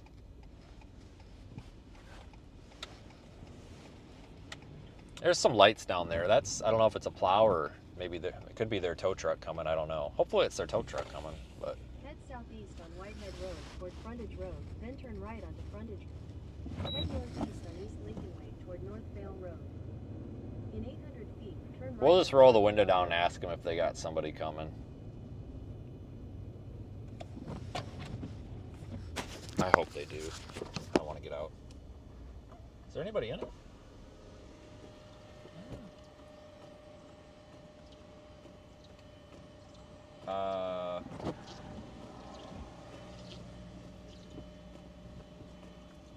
There is a car behind. It's You got someone coming? Yeah, it's supposed to be. Okay. You good? Okay. All right, he's got somebody coming. His dad's coming, so. This guy behind me, dude. Come on, like you see the lights. You don't. Jesus. All right. Well, he says his dad's coming, so. Oh my God! I think another car just went in the ditch in front of him. Are you kidding me? No way. Oh no, he's turning around. Okay, maybe that's his dad. Well, he says his dad's coming, so we'll let him be.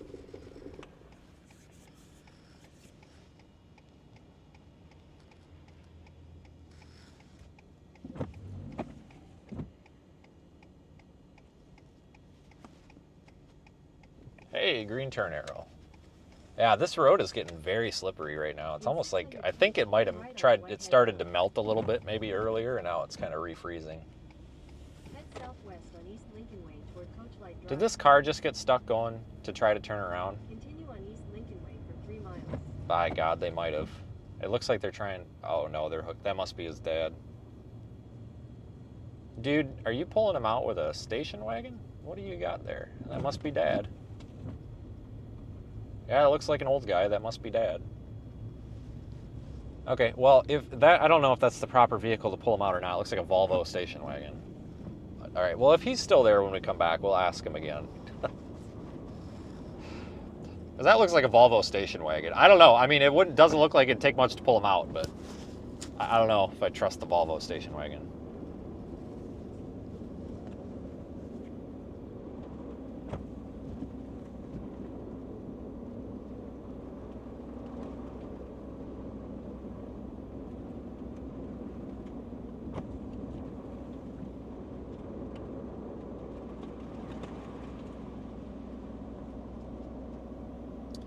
I don't know if this is a guy pulled over, if this guy's, no, this is just some dude pulled over, I think. Something's going on here. Oh, there's like 4 cars in the ditch. Oh, this car wanted to take a nap. Let's give them some lights. They are trying to pull him out, so. Ooh, that went in hard to 4-wheel drive.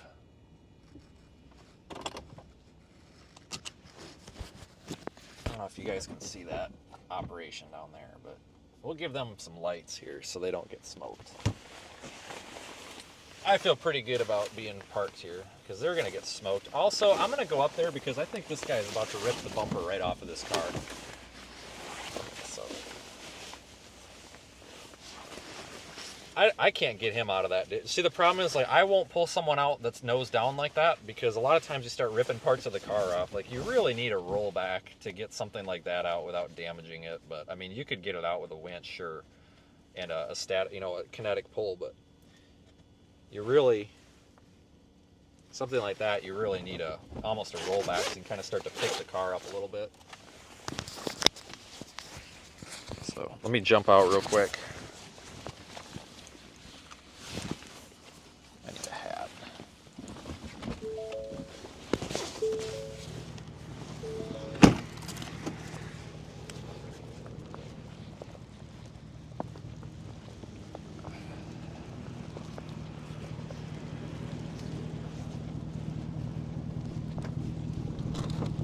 You guys think you're gonna get them? Maybe if I hook up my truck to it as well. Well, I got some lights to maybe keep people from hitting you, so I'll sit here for a minute. So. Right. See what they want to do. Yeah, no shit.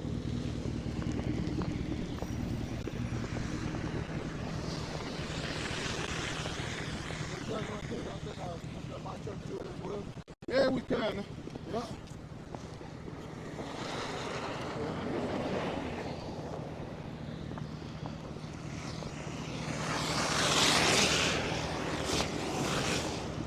Idiot. God, I hate that. Like, move over, people. Jesus Christ.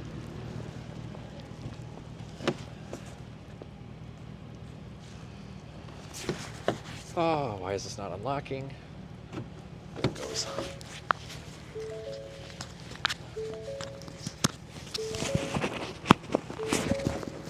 Dude, these people will not move over. This is ridiculous.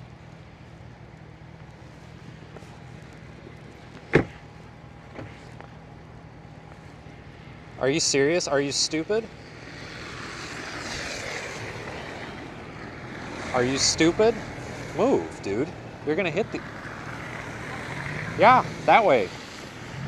Jesus Christ. People, you have to move over for flashing lights. Like, if there's lights flashing, there's something happening. Like, you can't just sit there in the right lane when the left lane is open. Like, for frick's sakes, man. So, I don't know if this operation's gonna go very well, but I'm here for it.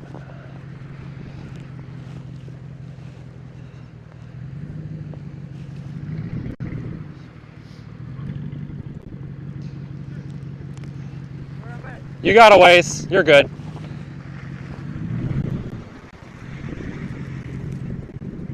That's probably good.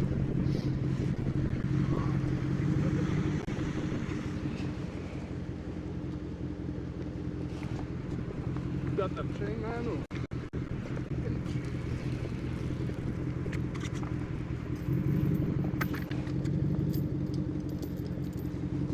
You all pressed up, huh?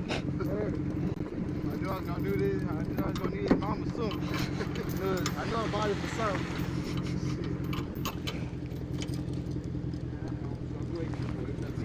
First winter driving. I out the window, bro.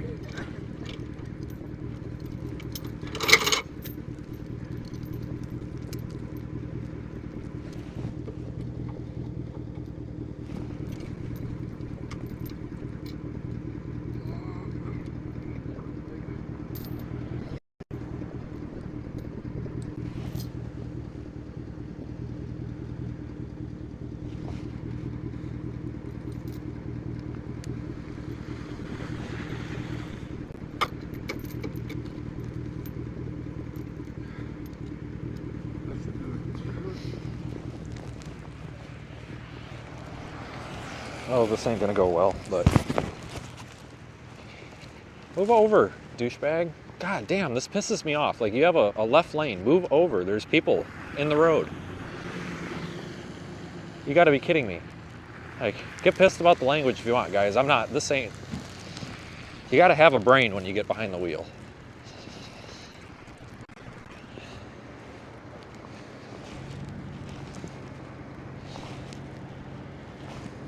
Let me see if I can get some more scene lights on.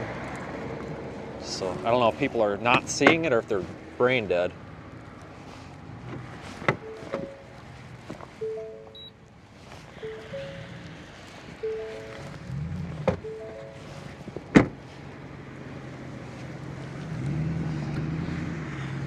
Well, surprisingly, this is working. This is extremely dangerous with those crappy tow straps, but more power to them. More power to them. And the car's in park. The car's in park. You've got to be kidding me. The car's in park.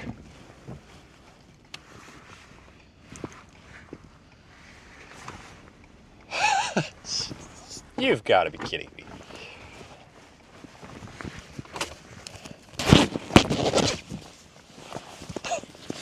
Unbelievable. The car's in park.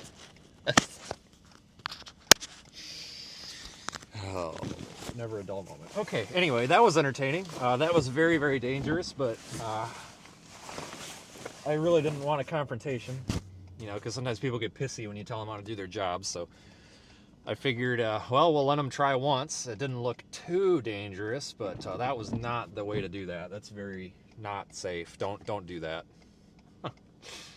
They've got this like rinky-dink ratchet strap on there, and this like Walmart toe strap. That is not cool.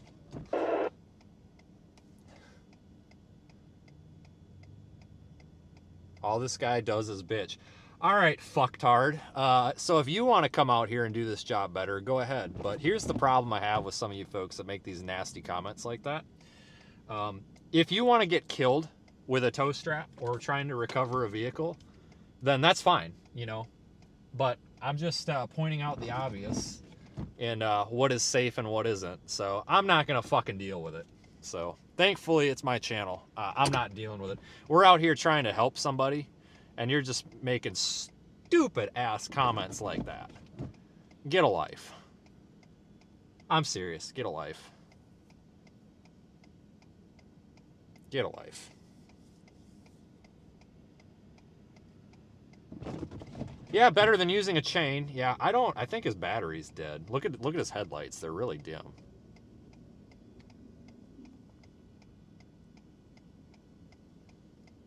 He might need a jump. I don't know if there's anybody in the car, guys. The damn car's been in park that whole time. I don't know if there's anybody actually in the car.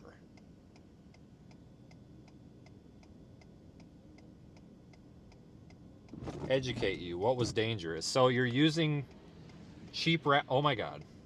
Ooh. Cheap straps that aren't rated for the capacity of what you're pulling. They will break and they will become a whip, and they will whip people's legs right off of them, you know. Also, you've got two opposing vehicles pulling different directions that can snap. And when a vehicle is down in a ditch like that, you really run a risk of ripping the front bumper off. Like, I would have probably used a rollback on that. I think his battery's dead. Is your battery dead?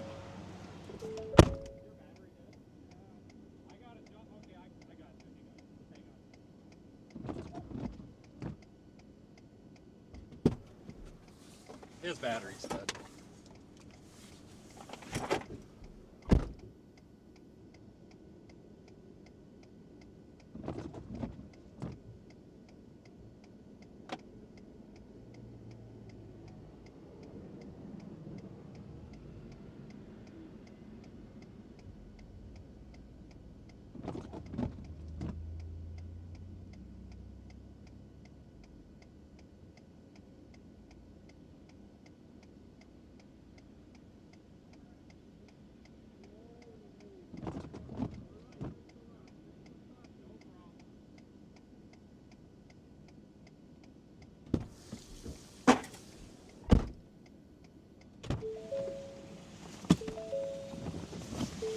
Yeah, that was it.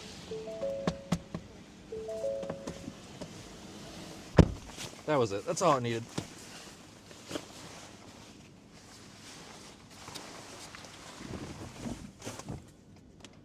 No, I'm not streaming on Twitch. All right. Well, I will back off of them and let them get turned around. So, their battery went dead. They probably left the thing on while it was in the ditch, and probably died. I don't know how long they've been sitting there. They really do need to prioritize moving that, though.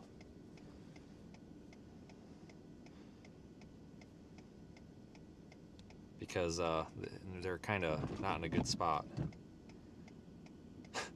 I mean... Oh, is he stuck again? You gotta be kidding me. I guess I didn't think about that. It looks like he's got good tires on there. They're not bald. We'll help him get turned around here. Head northeast on East Lincoln Way toward Frontage Road, Whitehead Road, then make a U-turn. Oh no, at don't Frontage Road. back up into the ditch. No. No. Oh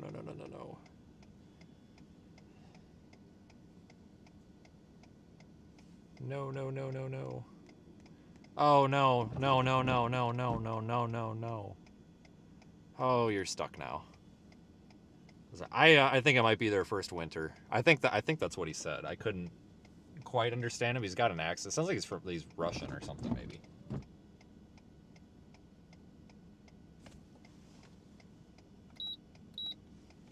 Dude, why, like, these people back here? They're facing the wrong way.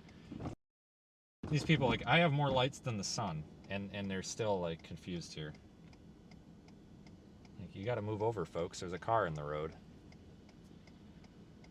Yeah, I don't think he knows, I don't think he's familiar with winter driving. I think right now he's waiting for that car. Okay, he's good. All right, I was a little nervous there. As I say, oh no, don't tell me he's stuck again, but I think he's good.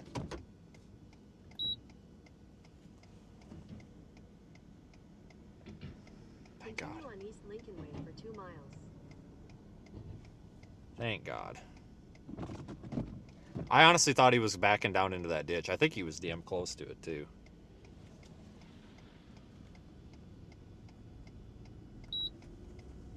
Poor guy. Yeah, I got that one of those little jump packs too. I mean, that's what I used on that thing. I mean, that's the easiest way to do this other than screw. I mean, there ain't no sense screwing around with jumper cables, you know.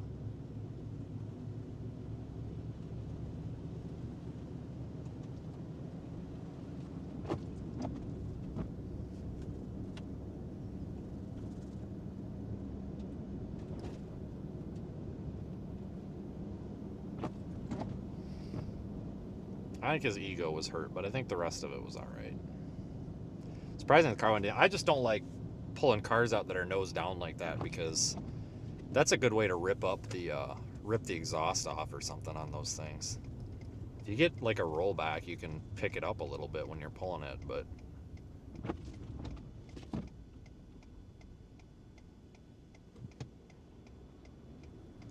oh, that's a Popeye's chicken. I thought it was a McDonald's. I don't want a Popeye's chicken.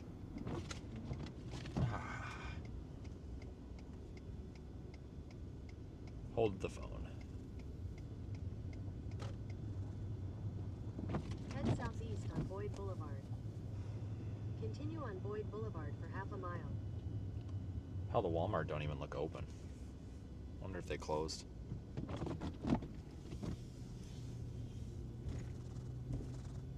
Head northeast.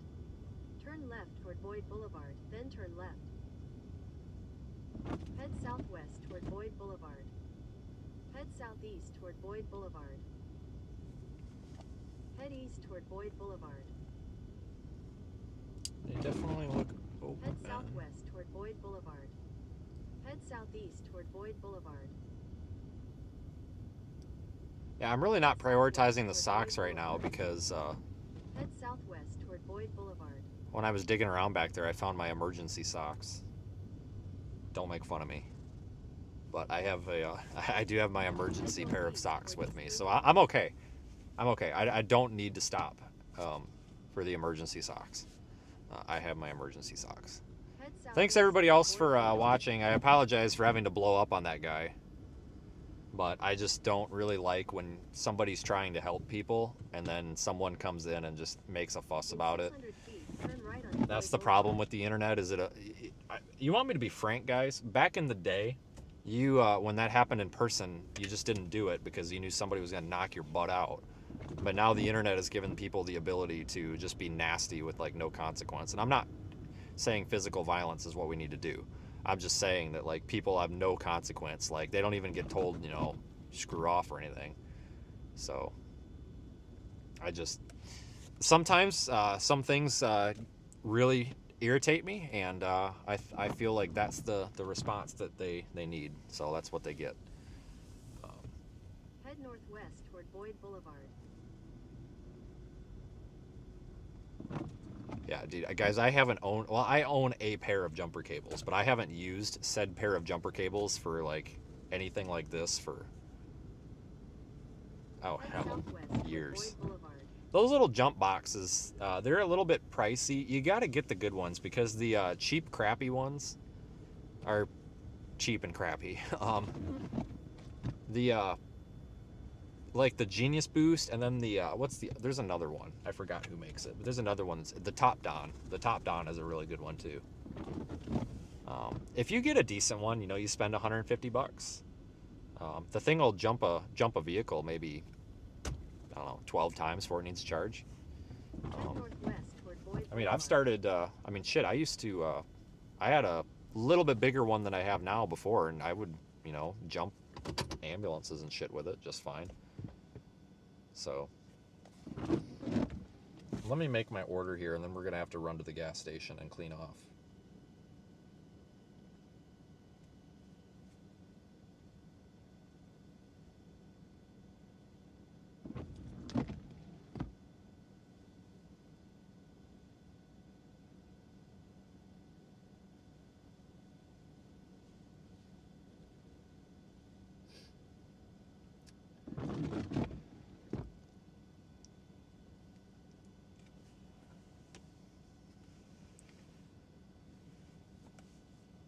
What has about my fucking head with troll? That's funny. Yeah, okay, Christopher. I will order from the bathroom. Okay, man. I'll do that just for you.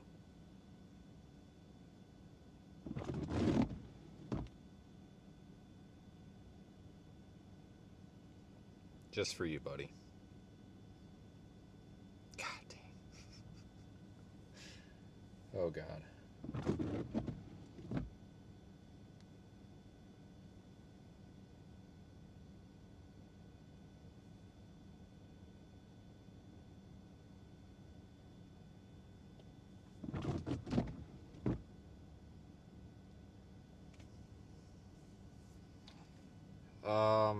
Where the hell? McDonald's. There we go. God, I wish we had a Waffle House around here.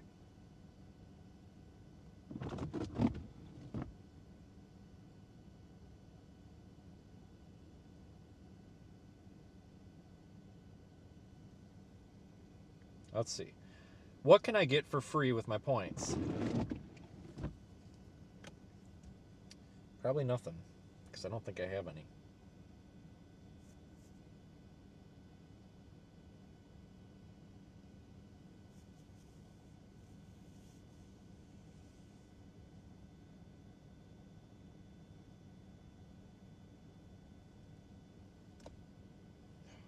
I don't even know what to order. Like, none of it even sounds good. Like, I don't want McDonald's. I don't have a choice, though. Let's see. We could get a McFish. Let's get a McFish with no tartar sauce, because that's disgusting. And how about a 4-piece chicken nugget, whatever. Chicken nugget. I'm not doing the fries. I had a bad experience with the fries earlier. I can't do the fries anymore.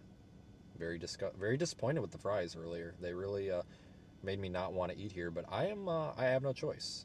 I have to eat here. So you add your own salt, man. I'm proud of you.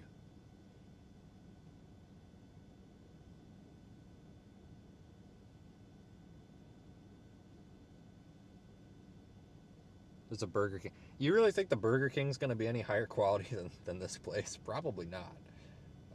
Oh, damn, I kind of do want a Burger King now. I'll just get the McFish.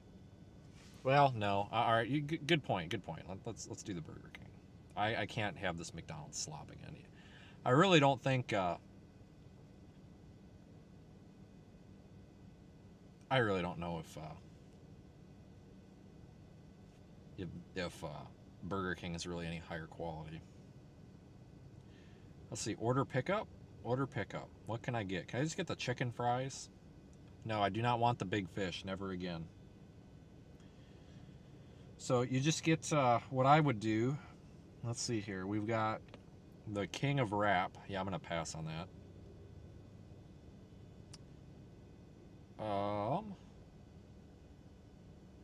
Duo, $5. No shit.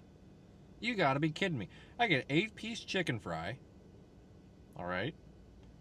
And, oh. That's a ripoff.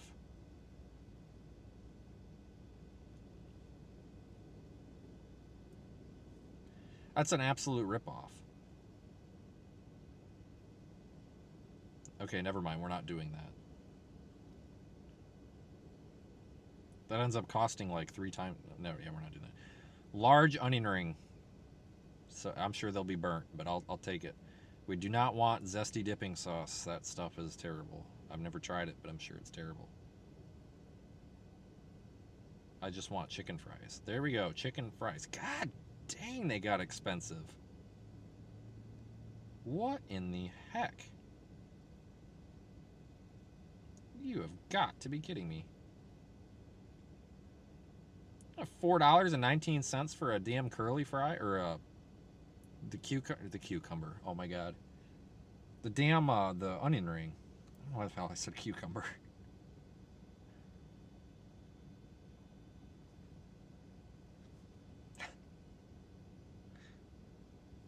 Apparently those are pickles. $3.59 for a medium drink. Excuse me? Is there a tariff on that too? No, McDonald's does not have onion rings. You gotta be kidding me, right?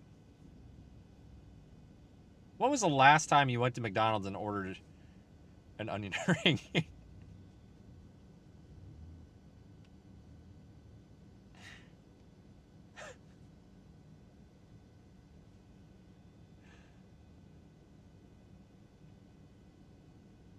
$3 for a hot dog. What are you talking about?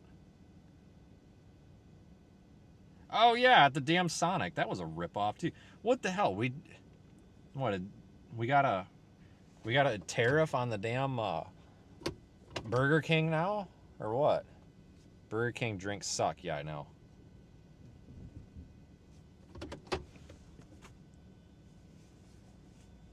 Culver's is probably still open. Yep.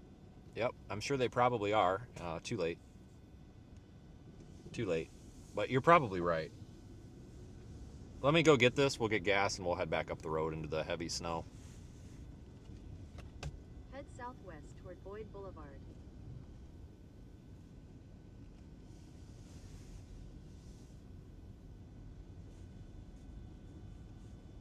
Where go? GPS. Where go? Alright, watch this. Search places. Ah, god dang, I gotta put it in 4-wheel. Burger King.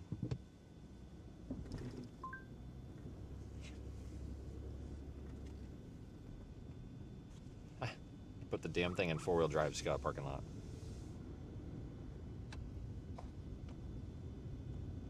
Alright, yeah, take me there. Right there. I hope it's the one I ordered from.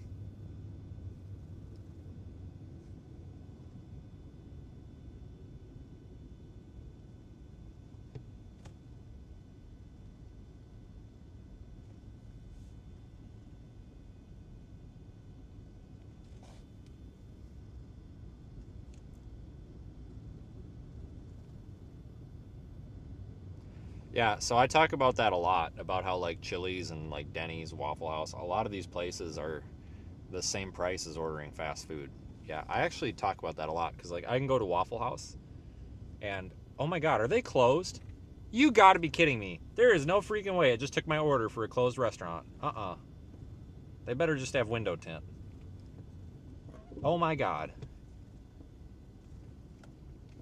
No way. Oh, it might just be their window tint. Hold on. They might just have tinted windows, but it looks dark. But yeah, like I can go to Waffle House and get something I actually want. Oh, thank God there's people in there. Head northeast, then you will. But yeah, I can go to Waffle House and stuff, and I can get the heck out of there for like $12, and that, you know, I get better food. They just got super dark window tint. You guys want to see me run in there without a coat?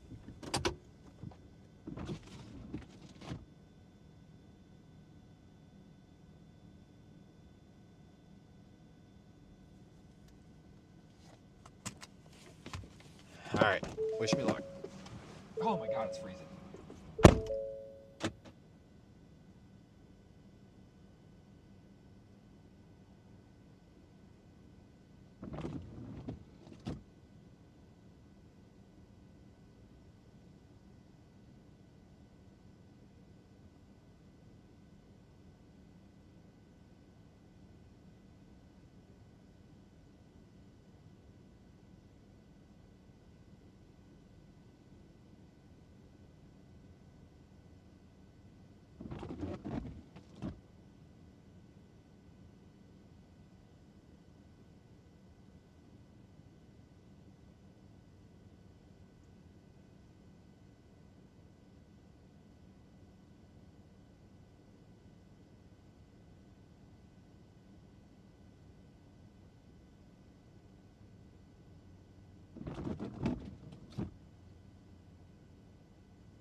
Okay, we got quality fast food.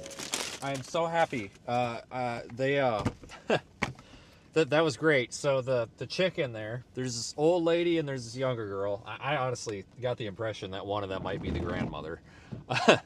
But I don't know. I don't know if she was joking calling her grandma, if she was actually her grandma. She could have been her grandma. But anyway, I walk in and they're like, oh, we're so sorry. We forgot to make your chicken fries. I said, it's fine. I literally just ordered them. I'm like, it's not a big deal. And she's like, oh, and then somebody like called and she's like, hold on a second. She answered the phone and I guess this truck driver back here, like he can't get the truck to back into the spot because of the ice and stuff. And then the little old lady's like flipping out. She's like, well, then we're just not going to be able to take the truck because I'm not carrying frozen food in the frozen outside and all this. It's like, well, I don't blame you. But they were like, yeah, we're so sorry. You know, it's been a nightmare. And I'm like, I'm surprised you're open. Like, yeah, we're open until 1:30. They won't let us go home. And I'm like, you guys really should just go home at like 10 o'clock. I mean, nobody's going to be coming to get food. Like, but they were like, I'll make you extra chicken fries. I'm like, awesome. I said, I appreciate it because usually when I get fast food, it's ass. And she's like, oh, we'll make it so it's not crap. And like, she made new onion rings for me too. She's like, we'll give you new onion rings so you don't have to eat the ones that have been sitting out the past 4 hours. Hee hee hee. And I'm just like, oh, well, thanks. So, well, if the chicken fries better be good, they're, I mean, hell, they just made them, so, and I got extra, so. There should be a gas station up here. They were nice. You have to actually really appreciate stuff like that during like a snowstorm.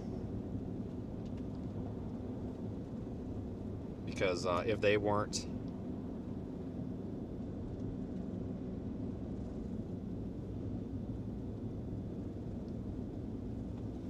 open, I mean, you know, we would have been stuck with that crappy McDonald's and stuff, so.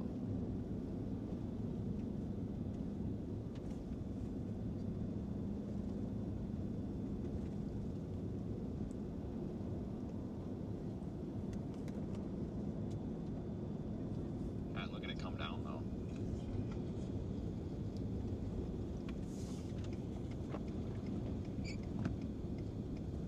I've not heard any thunder yet. I am very disappointed. Oh, trim that. Can I get in? Yeah, I can get in. Okay.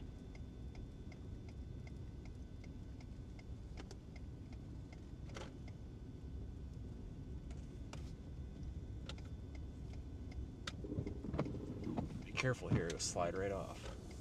Oh, this gas station's exposed to the wind. I was hoping to get one where we weren't going to be in the wind. Ah, this sucks. All right, let's take the gas pump where I feel like we're least likely to be in a blizzard here. I think it's that one right over. Oh, it's either this one or that one. I think this one's a good choice. We got the most shielding right here.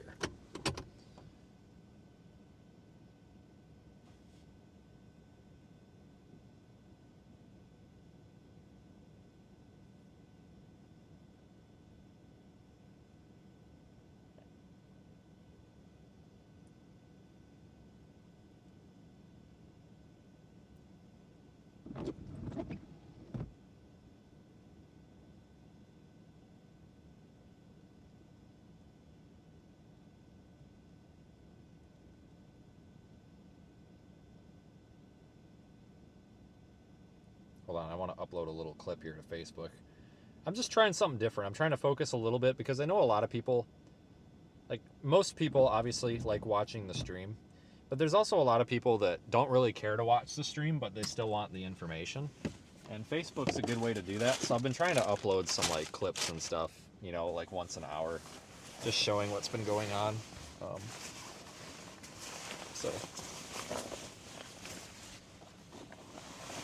Well, it is slightly more sheltered than the other ones. Not much. Oh, this is gonna suck. I'm gonna complain about this the rest of the night. I don't like this rock. It's pissing me off.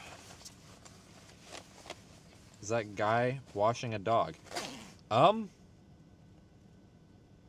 He might be. He might be. Alright guys, give me just a minute here.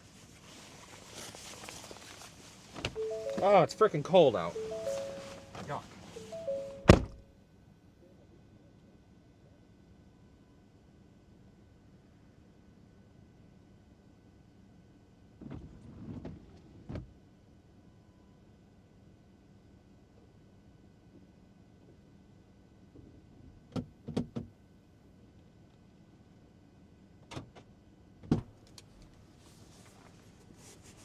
Oh my, there we go.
Oh my god, this is cold.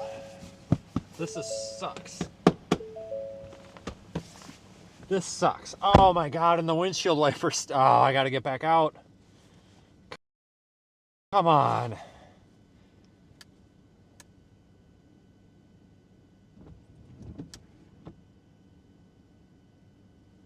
I don't know if I got this unstuck or not. It might be froze internally. Oh, I think I got it.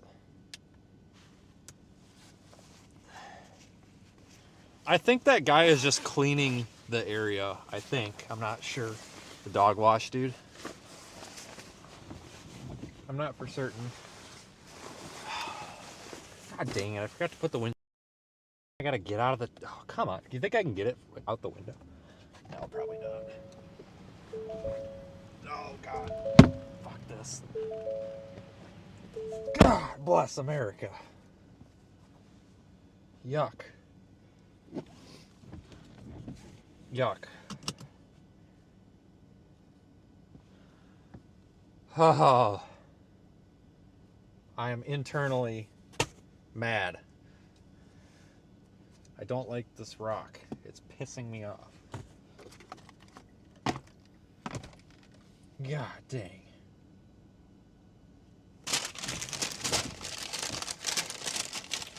I said no zesty sauce. God dang it. Freaking zesty sauce all over in here. Now I gotta find somewhere to put the zesty sauce.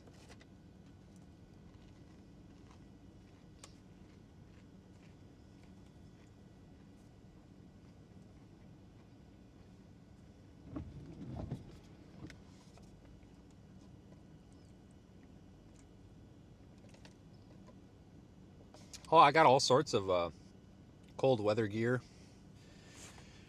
and masks and all sorts of stuff, but I never wear them because it takes, I don't know, it's clumsy. Like, it's a lot to take on and take off all the damn time. So I just kind of quit. Let me do a little bit of an update here for Facebook.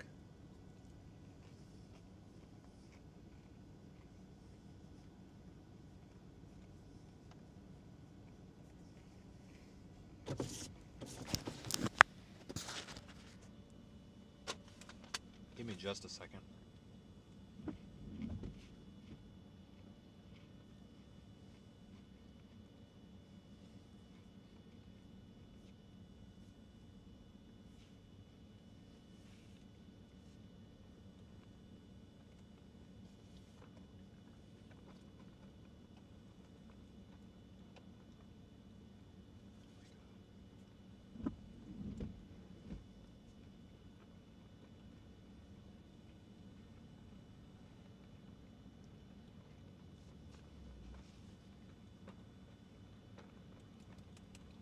I'm trying to find the clip where that guy pulled that car out of the ditch.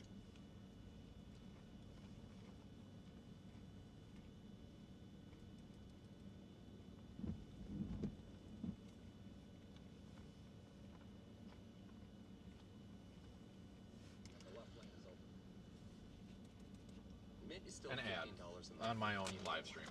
And if you haven't made the switch yet, here are 15 reasons why you should. 1, it's $15 a month. 2, seriously, it's $15 a month.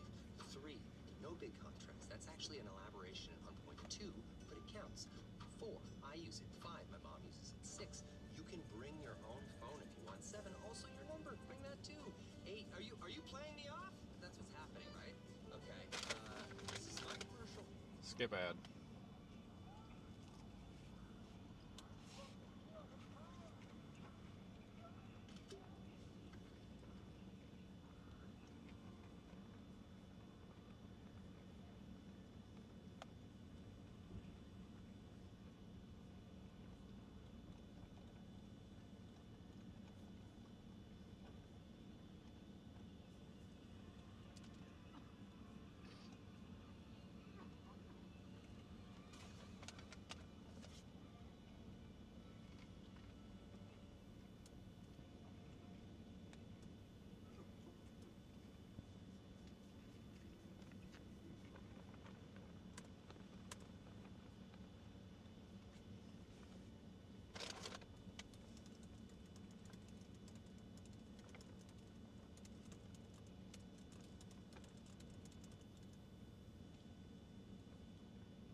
looking a few things up, trying to make a plan.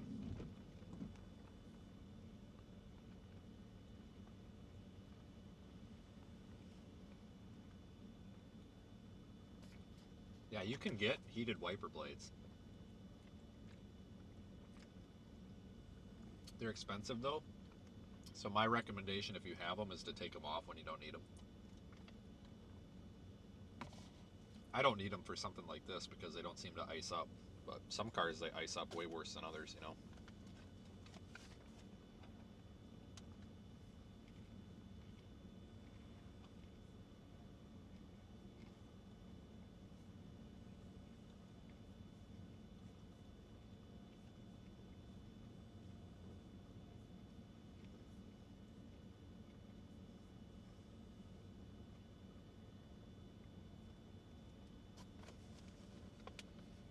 Facebook's not working again. Why?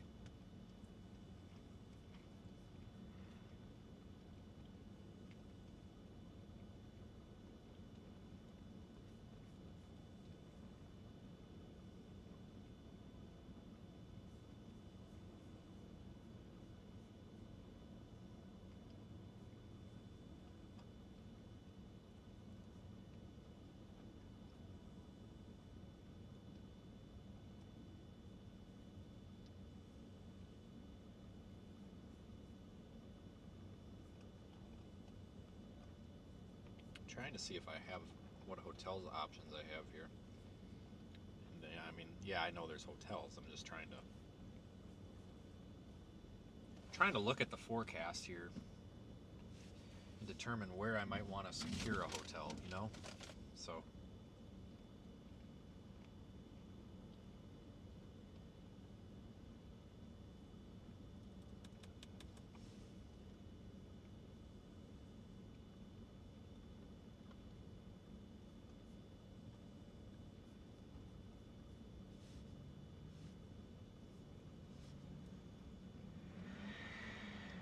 idiot. Guy about wrecked his car.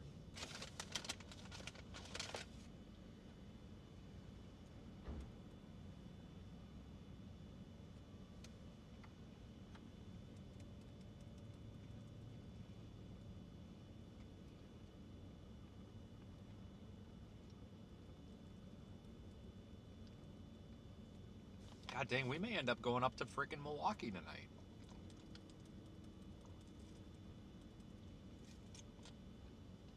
I actually agree. I had a Jeep that had a defroster, like down there by the wipers. So when the wipers parked, it would defrost them. It was genius.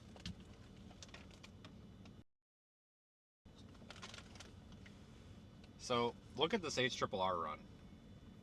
Pay attention to this blue band here. This is 7. So this is now. Watch what it does. Snow clears out of here by 2 a.m. It's 8 p.m. right now. I'm fully prepared to stream until 3 o'clock in the morning. You know, I'm well rested. I kind of planned on this. So we're nowhere near done. But look at this. Look where the snow band is. It's not here in Gary where we kind of expected it. It's going to be up here in like Kenosha and Milwaukee. And look how long it stays there. Hold on. This might be inappropriate.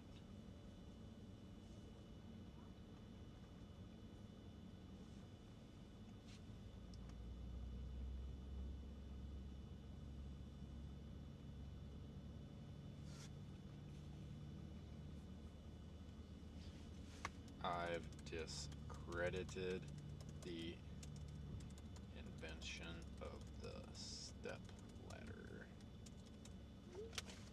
Man.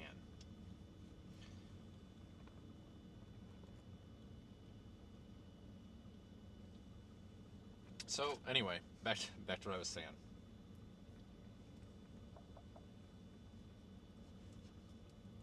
Look at that, it sticks around. Look at that, guys. It's still snowing in Kenosha and Racine at 7 a.m. This is going to start dumping up there. I wonder if they're going to upgrade that to a winter storm warning. That's going to start dumping up there at midnight. And the damn thing is going to keep snowing all the way till 7 o'clock, and then it finally oscillates back. This is what we expected. And then it comes back here tomorrow. I'll be honest, guys. Not going to lie. You can't hear me? You've got to be kidding me. Hit the damn thing. Yeah, you can. You guys got audio, right? Okay. All right. I was about to freaking flip shit if I had to redo that all over again. I'm not gonna lie. I've actually thought of. I live right about here. Whoa, whoa, whoa, whoa! You stupid son of a. God, dude.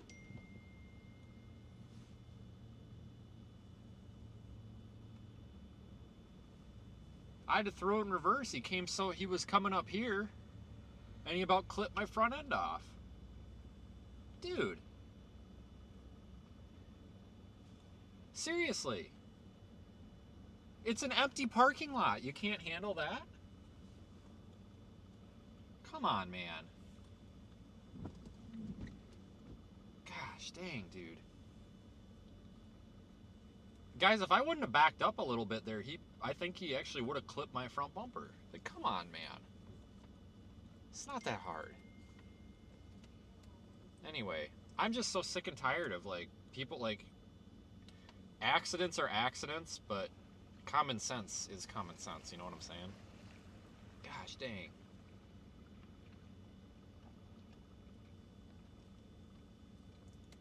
But, it looks like it comes back by 1.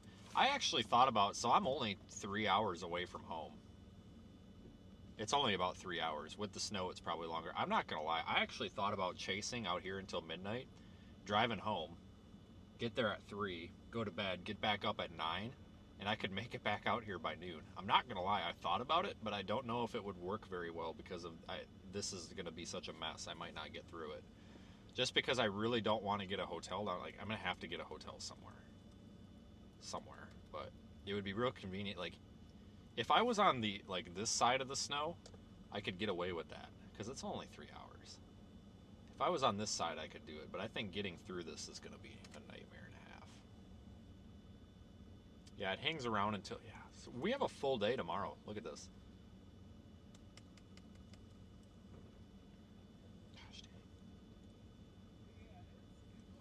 It clears out of here by 3 a.m. Maybe what I need to do, maybe we just need to write this off and just chase down here. Just chase this target area.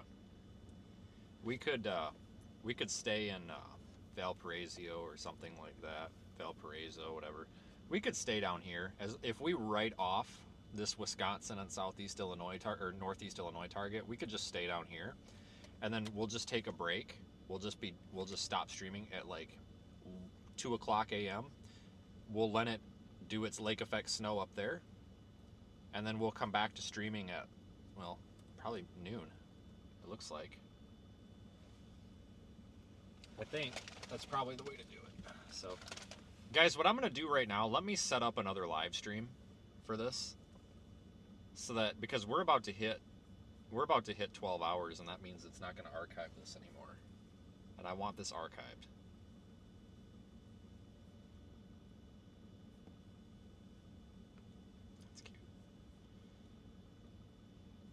How long have we been going? Doesn't tell me. It's not telling me for some reason. It's usually supposed to tell me here. We've been going about 10 and a half hours.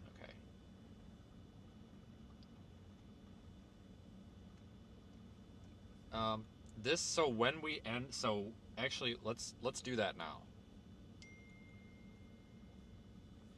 Let's start up another stream here. Because I want this to stay archived. Well, no. How long do we got? We've been going 10 hours, 29 minutes. Okay, so I've got another hour. So at 9:30, we're going to end this stream, and it's automatically going to take you to the next one. I have a way that I can actually start the other stream. And then when this ends, so I'll start the other stream before this one ends. I'll just start it on a burner phone. And that way, when I click the end button, it'll just take you there. That should work. Let's do that. We're good for now. So let's see what we want to do. Oh, let me check a hotel real quick. We're watching on YouTube. Hey, thanks. Cool. It's good to know. Good, it's good. Hold on, I'm just, let me see if I can get a hotel booked real quick. Otherwise, I'm going to forget. I'm also kind of afraid they're going to book up. Okay, so there's that. There's LaPorte. Ooh, I don't want to go to LaPorte. Oh, no, I'm in LaPorte.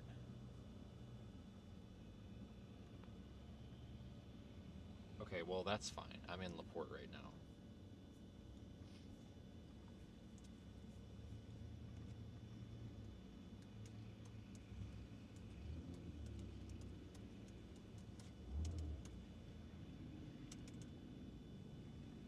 I'd rather go to Valparaiso.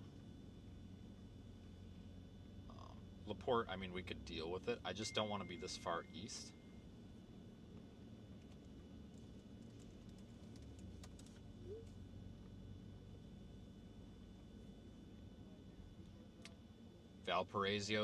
Valparaiso, however you say it, is even cheaper. Wow. Look at that. Great.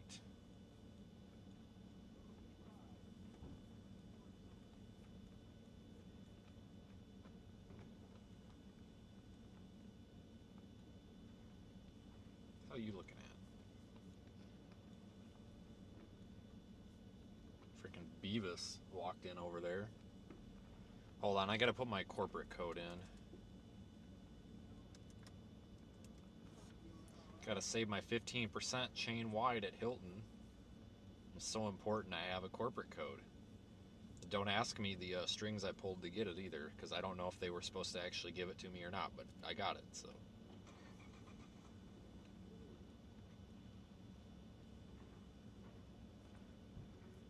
$15% off and it's still an arm and a leg. No, it's 114. That's not bad. That's actually what I would expect for a Hampton Inn. About 114. That's really not bad. Freaking Beavis over there again. Alright, and they've got plenty of rooms. They got plenty of rooms. 9 rooms. Okay, we're good. Right, I'm not worried about booking now. If it said they were all booking up, then I was going to be nervous and wanting to get it booked. It doesn't look like they're in a huge, big hurry here. Okay.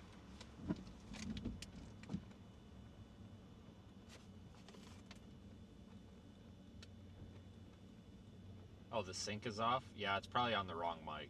Sorry. It's supposed to auto switch, but sometimes it doesn't auto switch, so whatevs.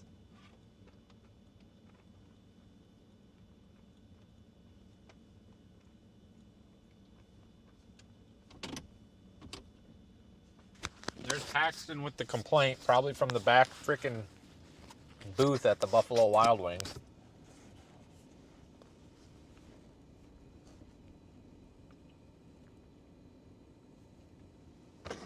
Hold on.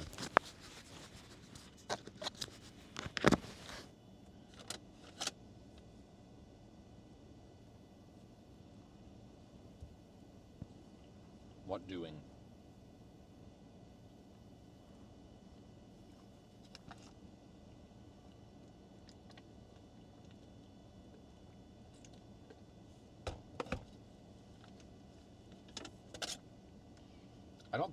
I didn't run into Paxton at all this year. What a disappointment. Did last year. All right, let's peace out of here.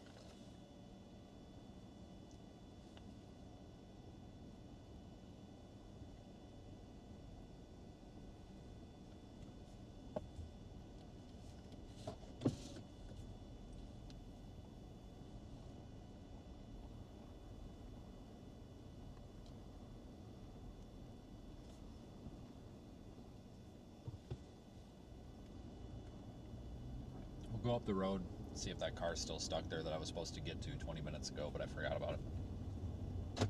Whoops. Well, if he's still there.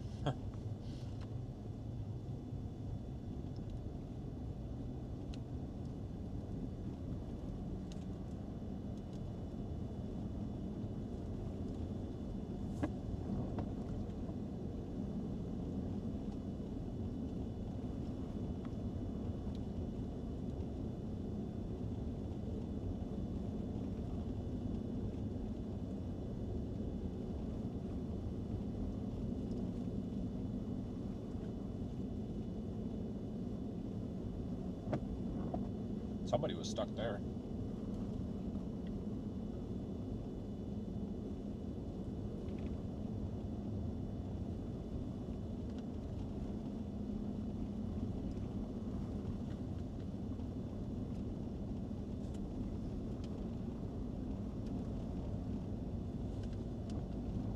Oh, I didn't count the chicken fries. Hang on.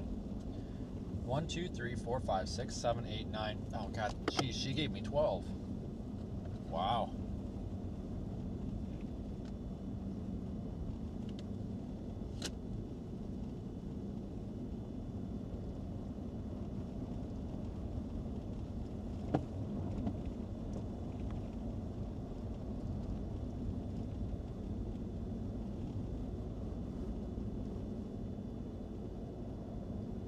I don't even know when that was, but I know it was in 2024. I think it was in May. Wasn't that when I ran into you? Because I think it was the day after one of those tornadoes. I think. So I think it was in May. I don't know.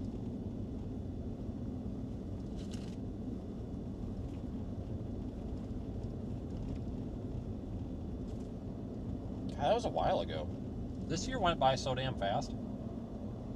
Things that I thought were just a few months ago were like a year and a half ago.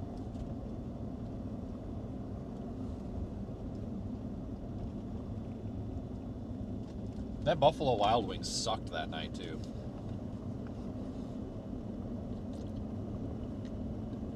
It was really bad. I don't know what was going on. Usually that's a pretty good one. I actually go to that one quite a bit.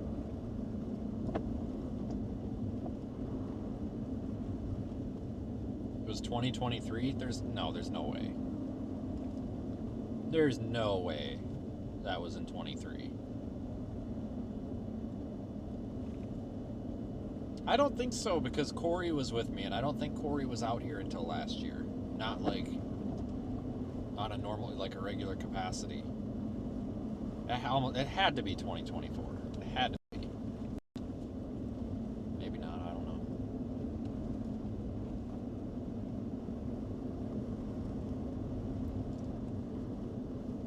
Alright, I gotta slow down. Holy smokes, I can barely... It's not that I can't see, it's that I can't quite tell where the road is. I can't tell if I'm on the left or the right here because it's drifting over some.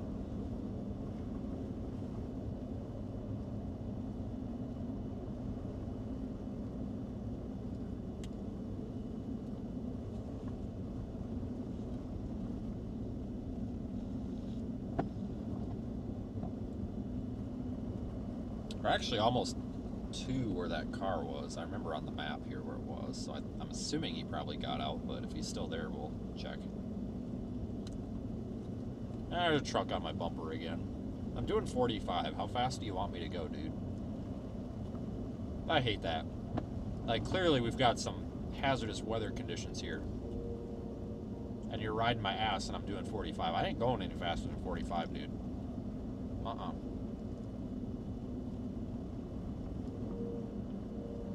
I hear a train.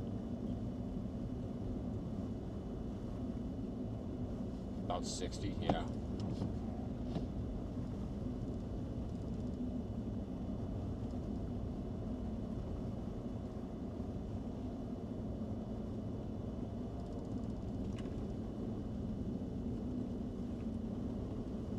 No, I haven't touched the four-wheel drive, except for that one spot where I just didn't want to get stuck, just in case, but I didn't really need it.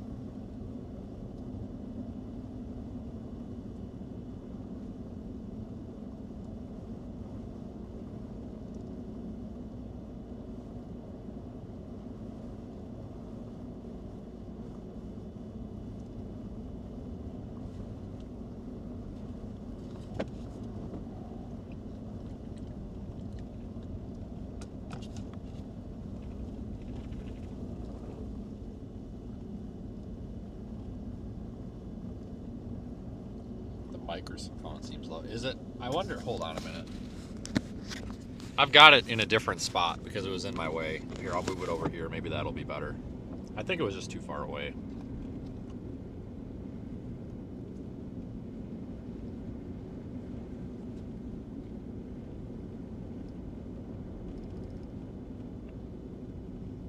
They've definitely been plowing this, though.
The cars seem to be moving along pretty good though,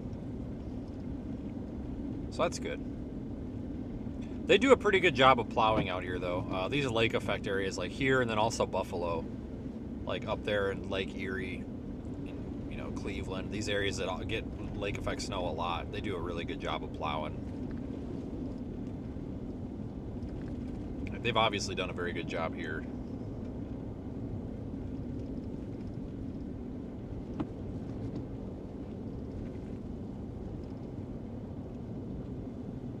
Kept up with it pretty well.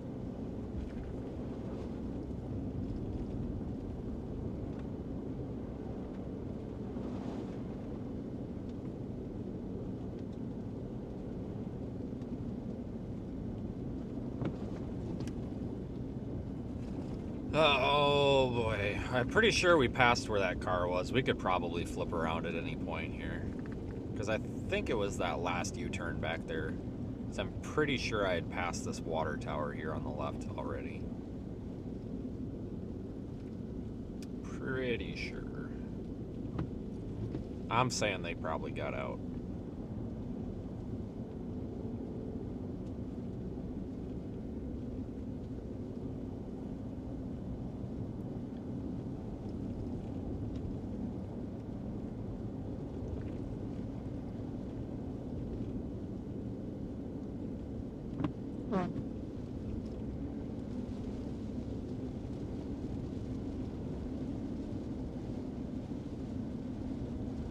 I think it was right there.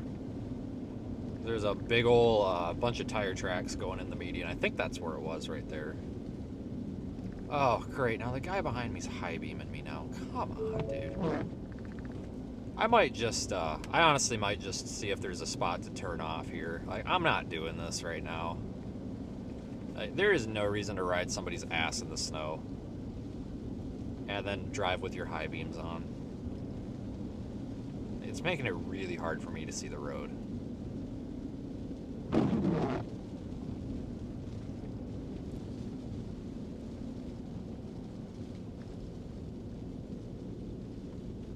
Like, there's no reason he couldn't go around me. I know there's some snow over there, but he could definitely go around me if he's that concerned about going fast. I mean, I'm doing 40 to 45 here, so... I mean, I'm not going any faster than that. I'm not going to wreck my truck. People, I think a lot of people just treat their vehicles as disposable. Like, so what if I get in a wreck? Okay. Most of us normal people try to not wreck them, but you do you.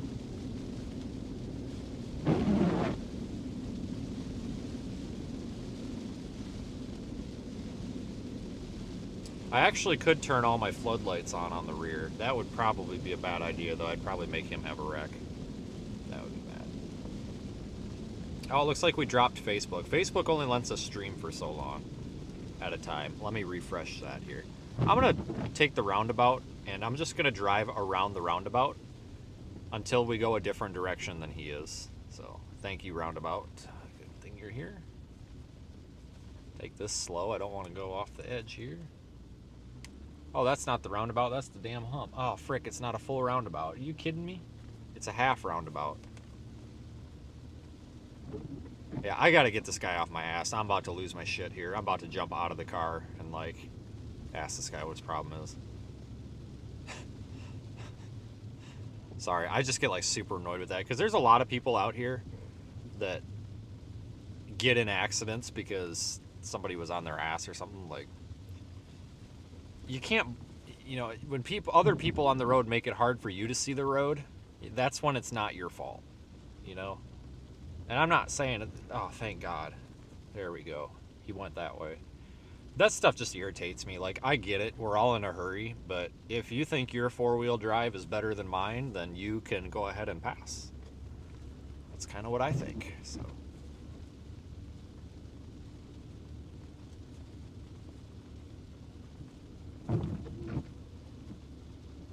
Guy's driving around his stock F-150, frickin' probably bald-ass tires on it. Like, I don't mean to be a jerk, but allow me to be an arrogant jerk for just a second.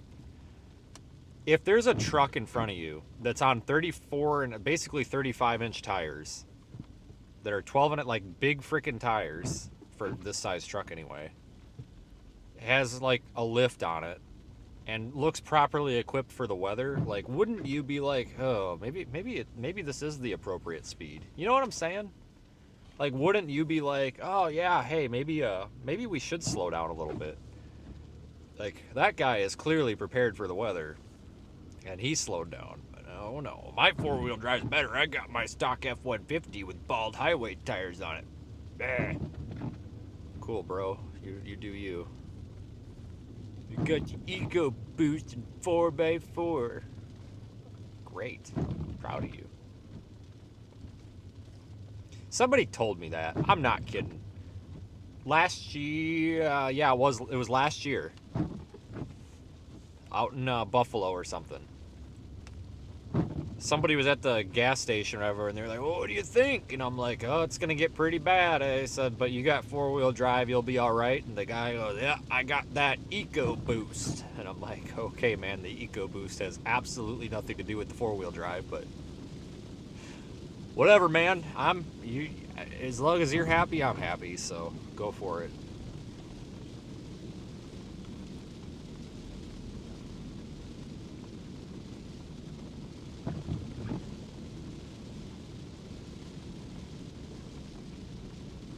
Good point. You know what else 4x4 doesn't help you with? Getting out of your mom's basement.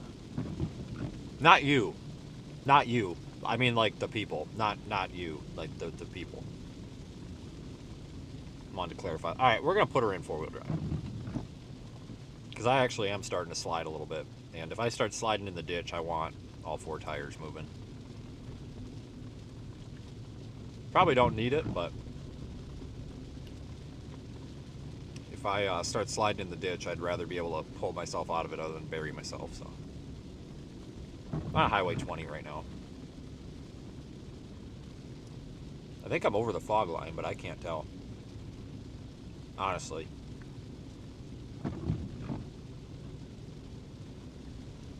Oh, dude, don't even get me started on windshield wipers. You have any idea the hell that I had to go through to get these windshield wipers to not streak? I had to, like, scrape. This windshield had so much crap on it. Like, I had to scrape and then, like, buff this windshield the other day. Holy crap. That was terrible. But I tell you what, I think most of it's this truck. If you guys didn't see the super chat, thanks, by the way. We got a compliment about the windshield actually being clean. It's this truck. So, like, my Explorer was really bad about this. It just iced up. It like the drain, you know, the drain, the channel that's like under the wipers. It just drains down to the ground. It's really small, and it would ice over real easy. But this truck's got like a 3 or 4 inch wide spot for the water to go into. And the windshield wipers, they were smart when they did this. One of the few smart things Ford did. They have the wipers park, so like when they're down, they're above the defroster. So like the defroster is blowing on the windshield wipers when it's on.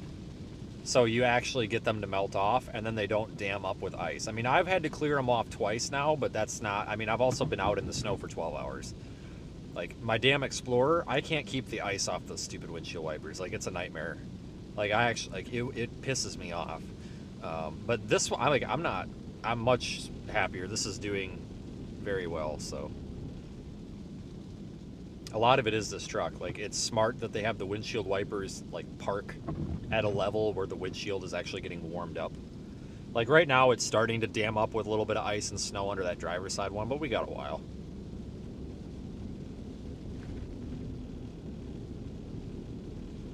Is this guy stuck?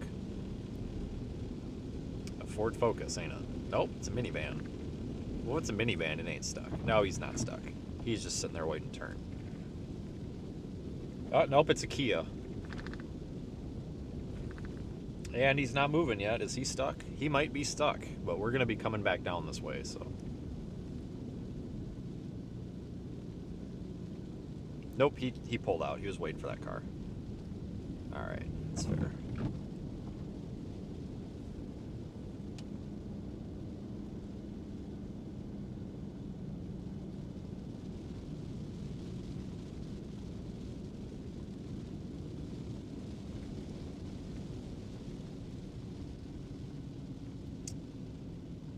No, these are actually the $7.94 windshield wipers right here from Walmart. $7.94. I quit buying the good ones because the good ones wear out just as quick as the cheap ones do, and I seem to replace wipers twice a month, so it's like, well, I might as well just buy the cheap ones instead of spending $60 for 2 windshield wipers. Like, you walk into the auto parts store, and those clowns will charge you like $80, and they'll be like, oh, but they got a 1-year warranty. Like, okay, who's gonna warranty a windshield wiper? I mean, seriously, like, come on. Oh, hey, my windshield wiper is streaking. Can I get a new one? And I'm sure the warranty only covers, like, if the rubber comes off of it, you know. Freaking O'Reilly's is so bad with that stuff.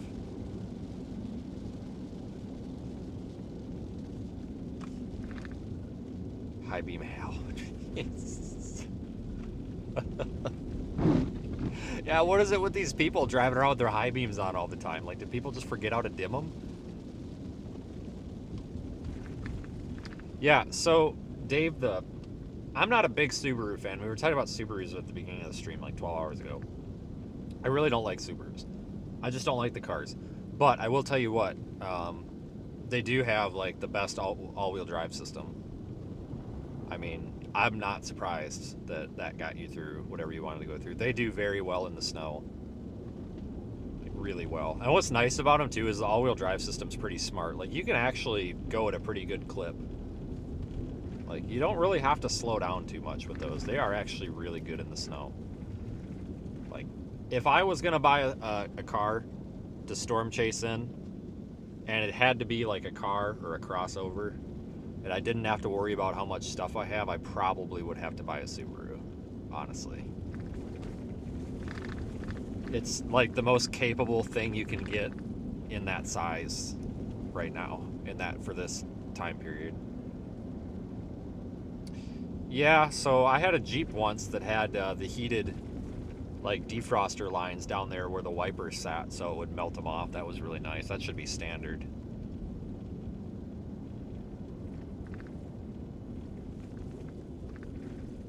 Yeah, Subarus are definitely capable.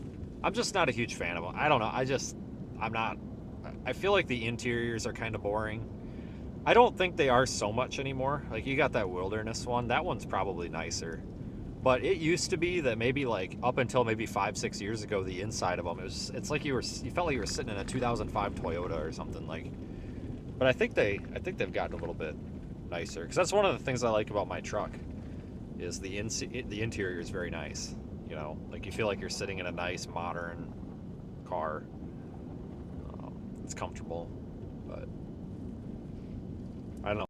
Subaru does have some quality problems, but that's not even an argument anymore, because all these cars have quality problems now. Like, you can't even discount a vehicle and say, nope, don't buy it because of quality, because they're all kind of they all have problems now. So, like, you can't even use that as an excuse.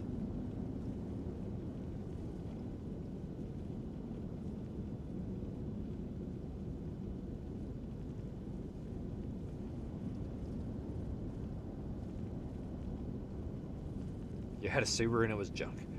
Yeah, I've had just about every damn vehicle that there is out there, and I tell you what, every single one of them has been junk. So, seriously, like, I'm just convinced. It's like I said earlier, and I'll say it again.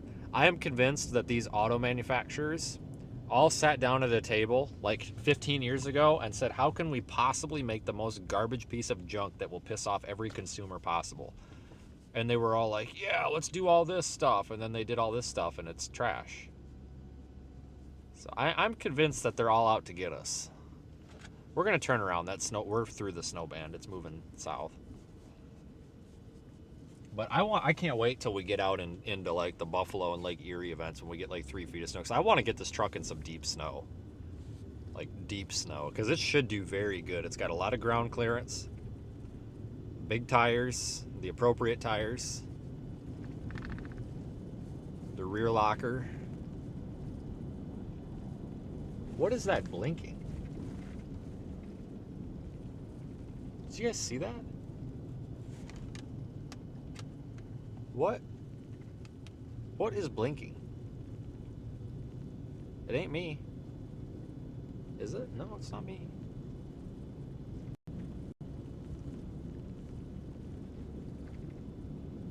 You strap your mother-in-law out of the roof. I'll keep my mouth shut.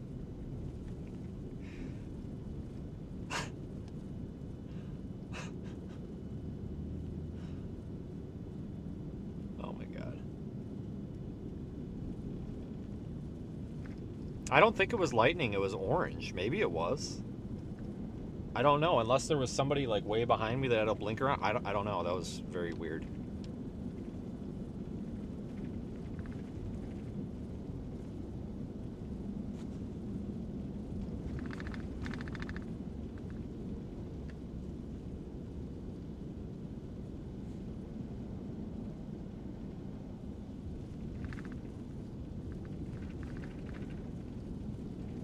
There's nothing in the truck that should have blinked. That was really weird. I wonder what that was all about.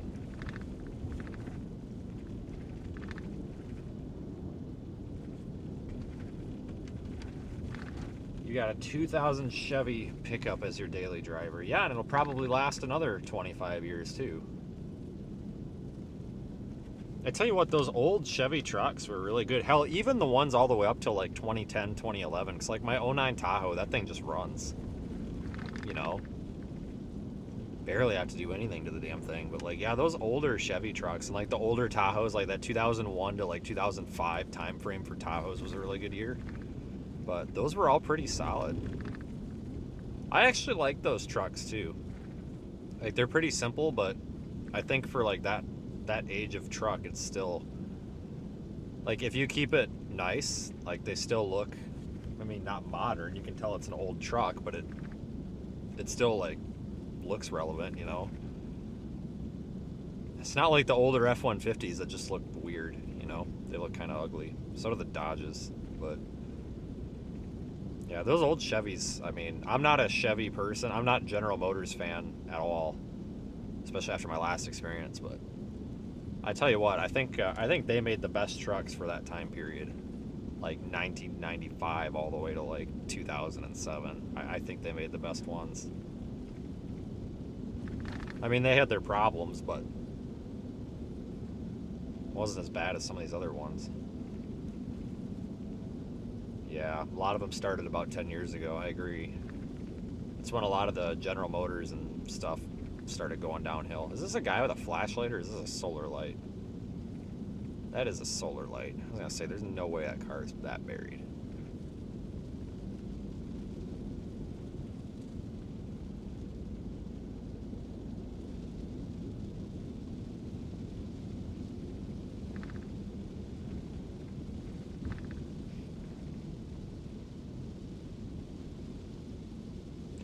Like, even if you look at my truck, like at 70,000 miles, my power steering went out, right? Remember after the nor'easter a couple weeks, about a month and a half ago? My power steering goes out, you know? I got an '09 Tahoe with over 250,000 miles on it, and guess what? Power steering never gone out in that, so. And, but the thing is if the power steering goes out in that Tahoe, you know what I have to do? Put a pump on it. Or perhaps, whoa, what the hell? Oh, it's the damn, there's a stoplight behind me. That's what the light, I'm an idiot. But the, even if I had to replace the power steering rack in that, it's like $400. Parts and labor. Well, the labor, it's probably like 6 or 7. But I had to pay $2,700 by the time all said and done with this. This stupid electronic power steering. Oh, is this guy stuck? Is that the same guy? That is the same guy. He must be stuck. How is he stuck? Alright, I'll loop back around and see if he's stuck or if he's just sitting there. He might just be sitting there. I don't know. But let's find a spot to pull in. I got Gooberhead behind me now.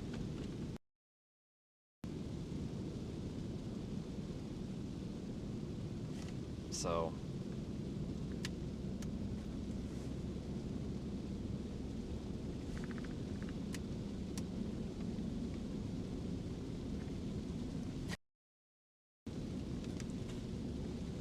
I really wish people would like stop high beaming. We'll stop, and that guy literally just needs a shovel.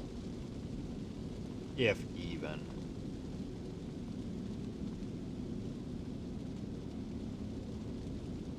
And I don't see any roads coming up. Well, we'll just throw the light. Well, hold on. We might have a road coming up. 800 yards. We got a road. So we'll just use that. Because I don't want this guy to slide into me.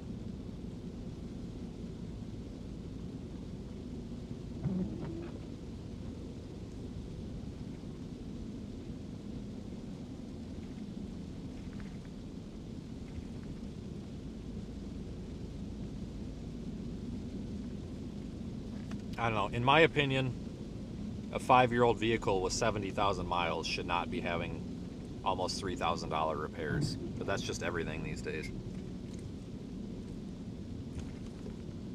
I strongly believe that a vehicle should go to 100,000 miles before you have to do anything besides brakes, fluids, maybe shocks, maybe some suspension components here and there, okay. But you shouldn't have you shouldn't have to be throwing I'm gonna miss that road. You shouldn't have to throw alternators in it. You shouldn't have to be throwing starters in it all the time. I was gonna miss that road. I didn't see it all the way, but this guy's got to get off my ass here. I'm starting to get pissed. Like, this is just stupid. Like, why are you driving like that in the snow, dude? Take this road. How much is on the ground? I've got no idea because this has been plowed. I have no idea.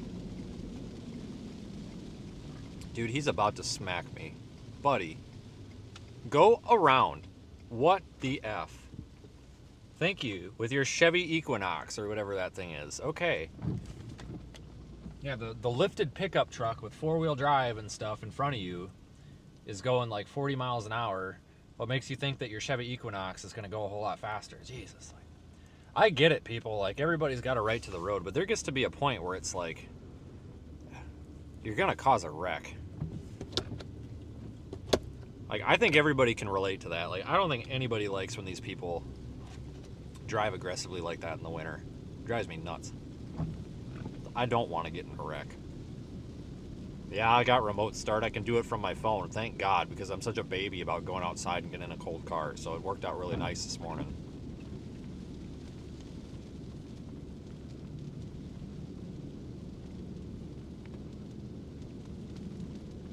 No, if we see him in the ditch, we will help him, but I'm going to ask him if there was any particular reason why he left his high beams on for the entire duration of the drive.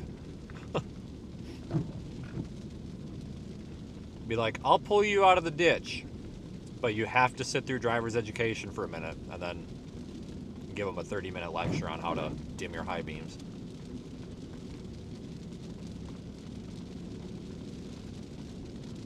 Yeah, we'll go ask this Kia what his problem is. There's no way he's stuck. He might just be waiting for the snow to let up. I don't know, but we'll just make sure, because he hasn't moved. I have a hard time believing he's stuck.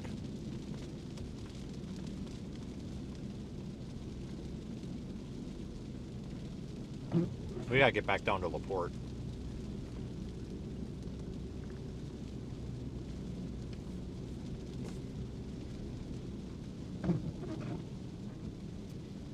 If everyone else around you is driving faster than you and they're doing just fine, maybe you're driving too slow. I don't think so. I don't think 45 miles an hour with less than 75 feet of visibility is really bad, you know? Because if you want to think about it as in like stopping distance, think about stopping distance. You know, what's your stopping distance in the snow? Mine's 200 feet. I think there's a tow truck driver up here with him.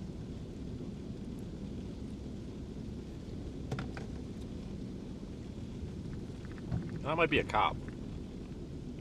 Is he moving or is he parked?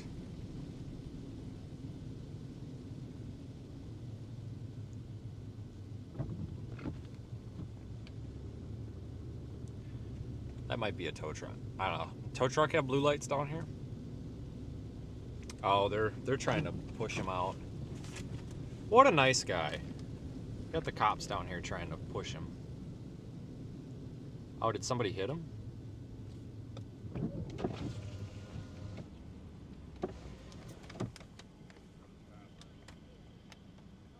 You just need someone to give a pull or something, or are you good? We're just trying to push. You can come help push. I will come help you.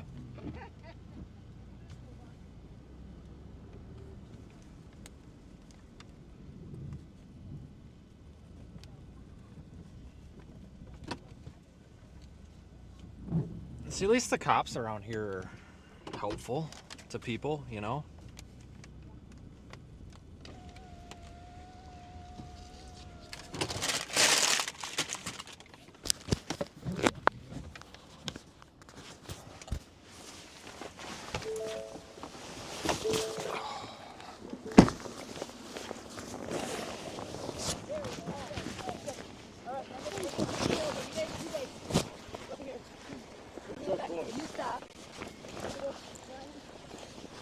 Thanks a lot, man.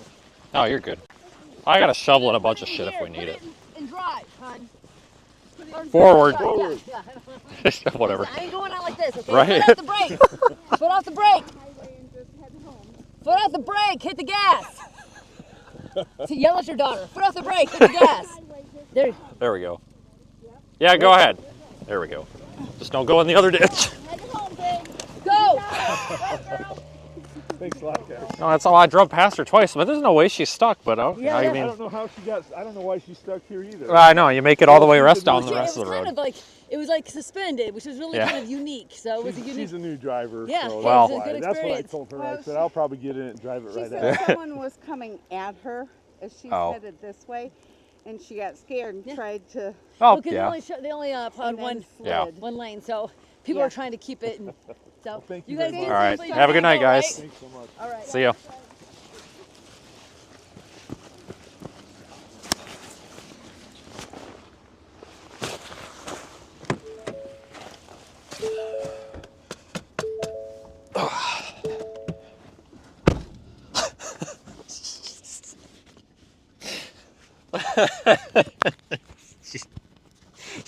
She's trying to get her to go, and she's got her foot on the bridge. I don't know if the audio came through. The cops yelling at her, "Just go!"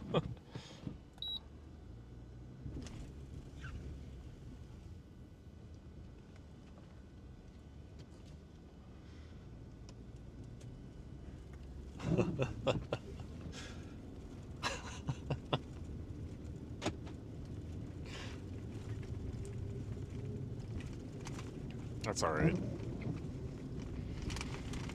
You have to stop and appreciate that though around here, guys, because like there are parts of the country where the cops don't really, you know, listen, like obviously we support law enforcement on this channel, right? But there are parts of the country where maybe they're not as helpful as other places.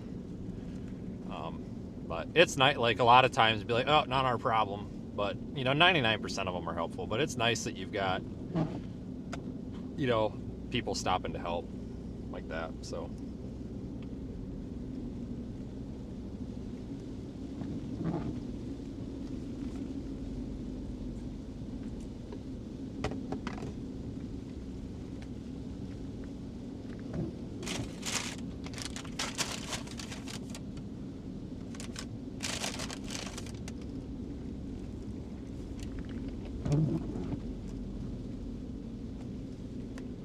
Christ, she's just bombing through the snow up there. I tell you what, those Explorers do very well in the snow, but they get hung up really easy.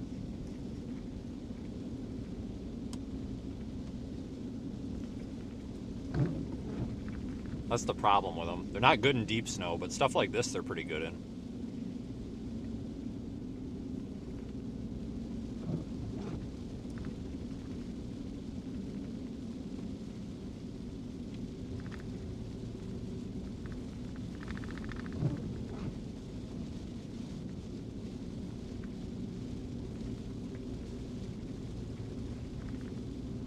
Yeah, I don't know what's going on here. I think these are LaPorte cops. They're like city cops, I think. And they're way out of their area, so I'm not quite sure what they're doing.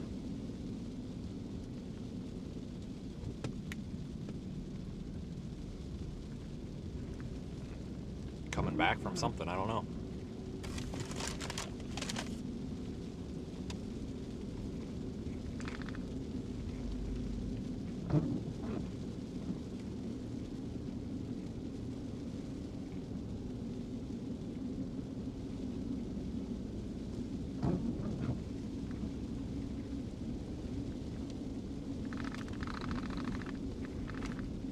That's a good example, though, of how public safety is supposed to act, though, you know. It might not be your job to push cars out of the ditch, but you should still do it. Well, they took 20, so... I'm trying to read their car. Hold on. Cars, there's 2 of them. I can't read them.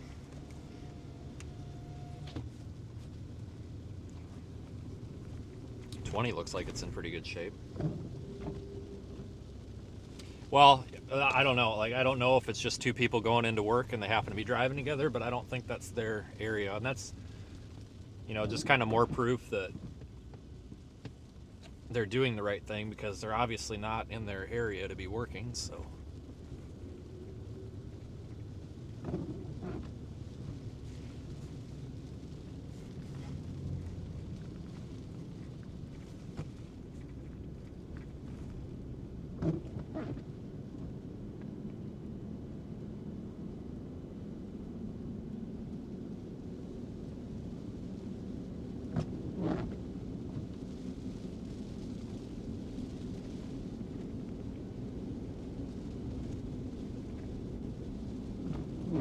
Really starting to pile up now.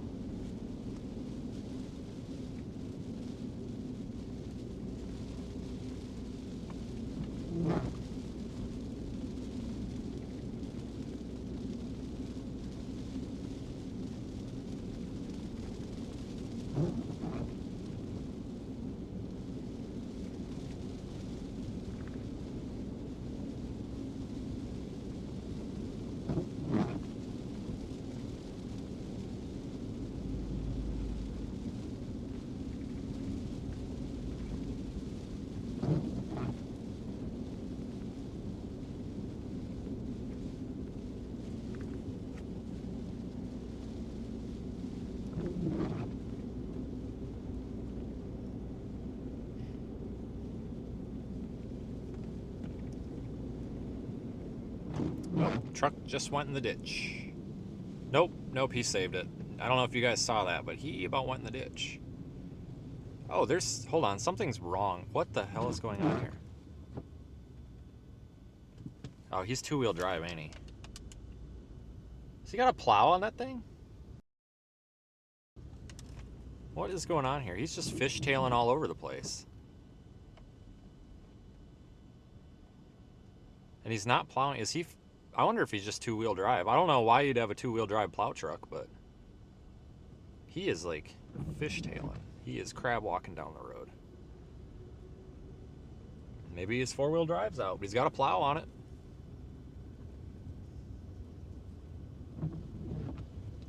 Yeah, guys, these aren't fog lights. These are actually my low beams. I just put the yellow. They're the 3500 Kelvin bulbs in my low beams. I can put the fog lights on and still get white like that, but I prefer having them in the low beams because you can just see so much better. Like here, I'll even throw the front on. Like, that's basically what it looked like with my white low beams, you know. But the yellow, it's not that it's dimmer. A lot of people asked if it was dim. It's not the brightness level, it's the wavelength of the light. So it doesn't reflect off of these little particles and stuff. You know, if I want full white light, I can do full white light, but I would prefer, I prefer being able to go down to just the yellow like this for this reason. It's a lot easier on your eyes. Like, I usually start getting a headache about now, because like, here's your white. I mean, okay, it looks cool for the camera, but I'm okay. Like right now it's all right, but when you're driving into it, it's really tough to see. It really makes a difference. It's really popular in the off-road community to have like these Baja yellow lights. It seriously makes a huge difference. Really recommend it.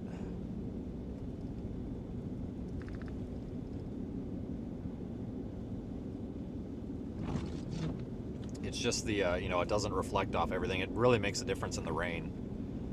It looks a little bit goofy on camera, but in person, it's awesome. And they are definitely, they're no dimmer than a regular white light. It's just a different color. Like, you have to get a little bit used to it. Because, like, your road signs, like the white, like the speed limit signs that are white, they, like, reflect yellow. And it kind of throws you off for a minute. And, like, stop signs, they're not red, they're, like, gray. So you shine the yellow light on a stop sign. Like, if you pay attention next time we roll up to a stop sign where there's no street light or anything, the stop sign is like gray. So it's just, I mean, you still see the stop sign. It's just, all of your color is basically skewed. It just looks weird. It just takes a little getting used to. Like, your eyes, like, you don't believe your eyes or something at first. But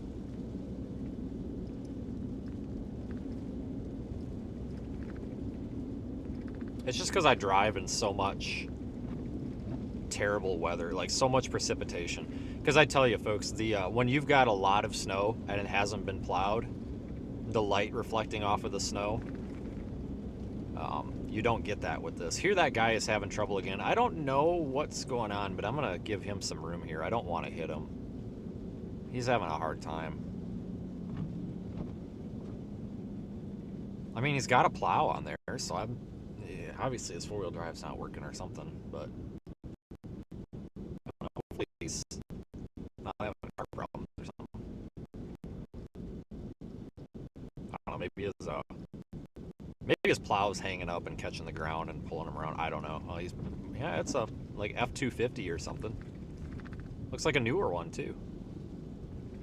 Oh, yeah, he's spinning back tires. There's no way that's definitely not four-wheel drive. You know what it probably is? He probably just didn't want to get out and lock his hubs. I get it.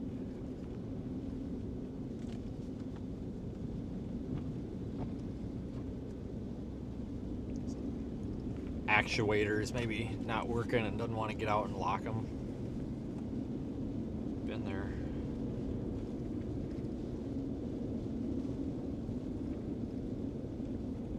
Where is the road? There it is.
It's just dumping out here, guys.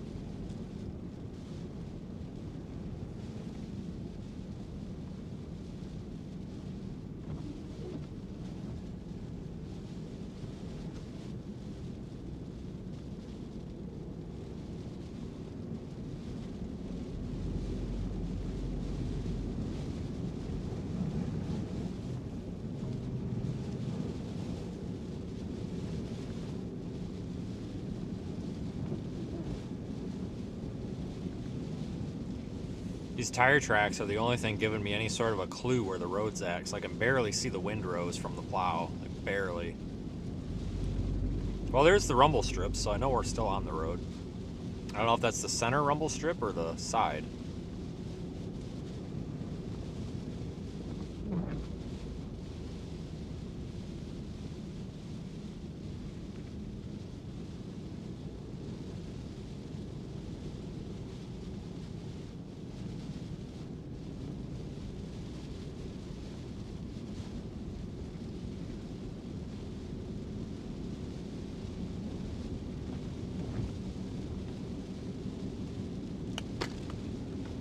That's nice. A bunch of crap just fell in the car.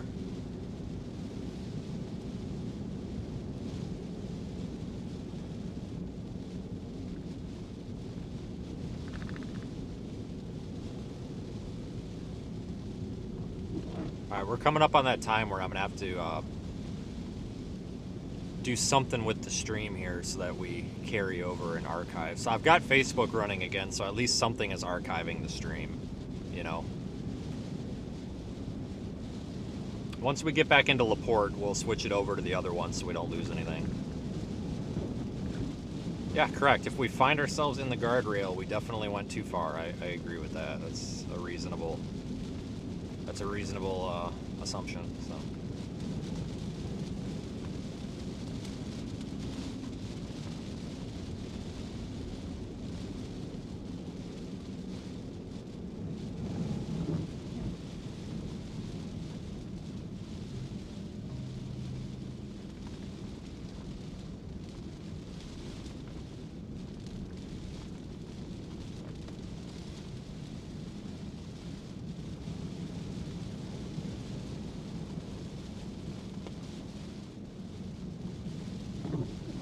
The road itself isn't in that bad a shape. It's the visibility that's the problem. You can still get a car down this road. I mean, hell, I'm going to take it out of four-wheel drive, so.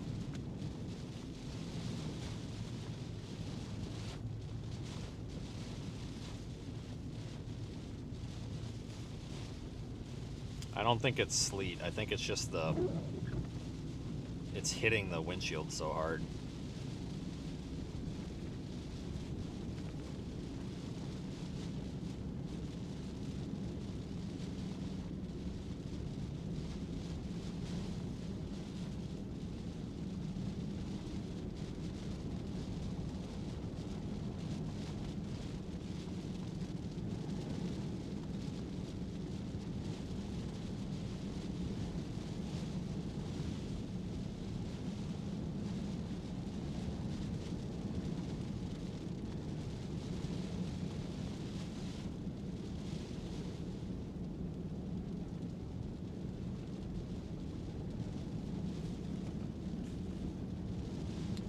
Let's go take a look around town.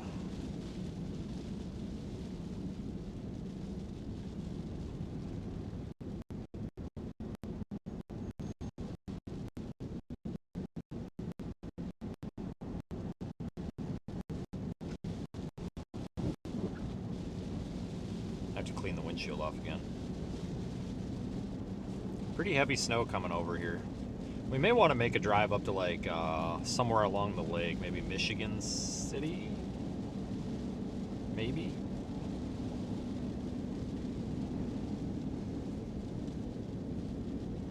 I think that's up to, yeah.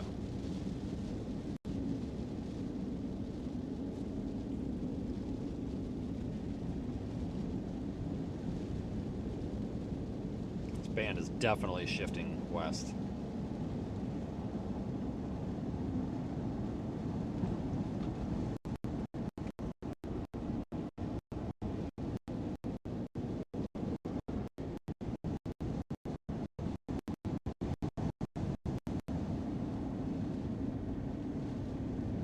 Here's the Burger King. Thank God for them. That's for sure.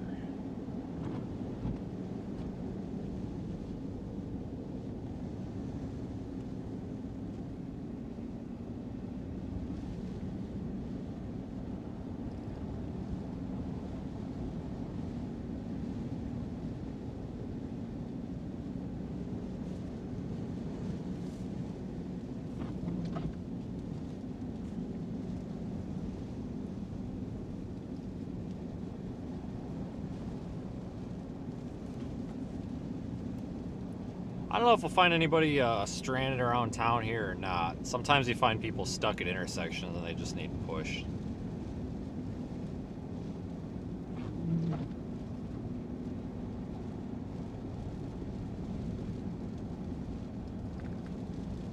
Usually.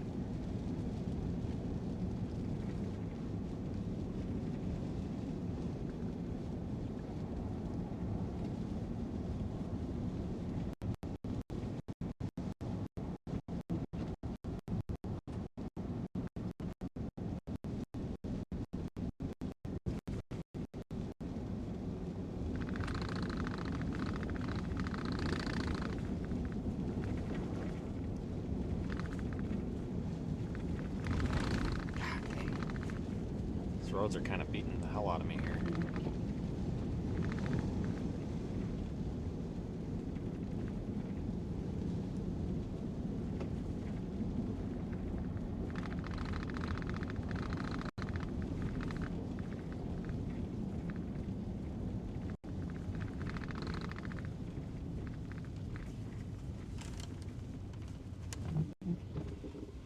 Let's keep going down this road for a little while. Let's see what kind of a cluster we can find, if any. I don't know. I mean, it's a Sunday night. I really don't expect that many people to be on the road, you know.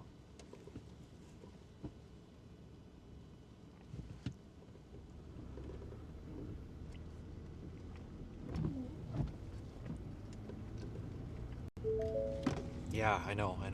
Calm down.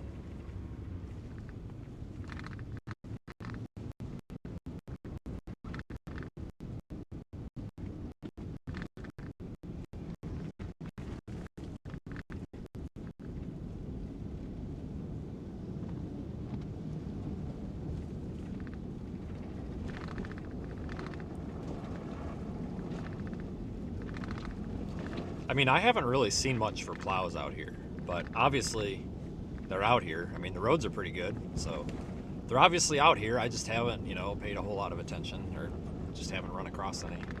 I don't know why the signal's chopping up so bad right there. That's interesting.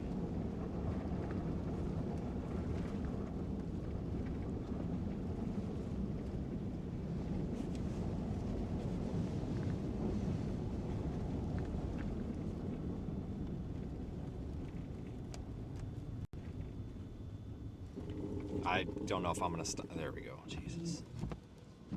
Whoa, home fry about ran into the. Come on, minivan.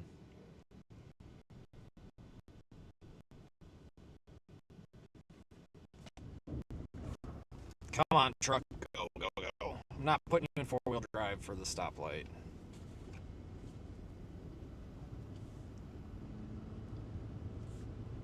If you can't do it in two-wheel drive, you're not gonna do it at all. I'm gonna pull off. This minivan is dangerous. He's been on my ass and he won't go around, and he about slid into me once. So I'm trying to force this guy to go around me, but he won't go around. Like, I get you're impatient, but if you need to not slide into me. So we're gonna just pull off here in this no parking zone for a minute. Go by. There you go. And it's a beat up junker, of course. Thank you. And we'll let the plow truck go by too.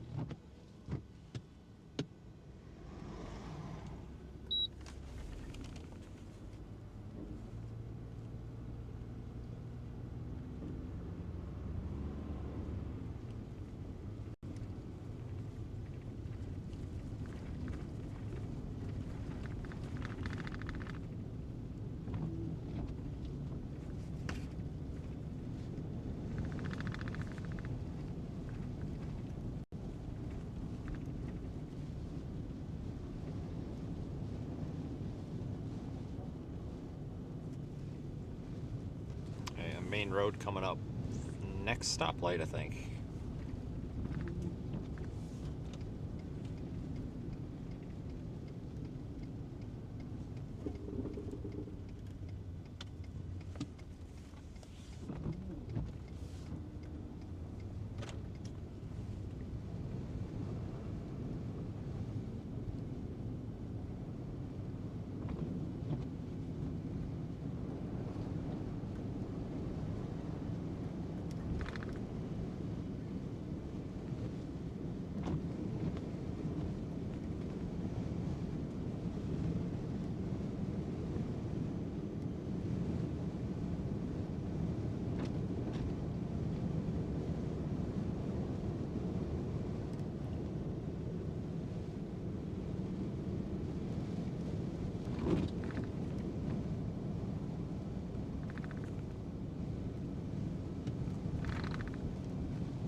we're back in LaPorte. I'm gonna make a pass through this part of town, and we may want to make it up toward like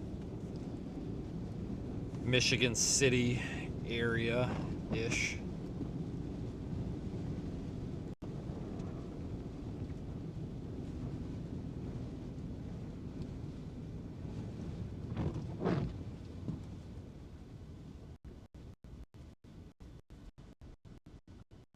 I think I'm like driving on the curb right now.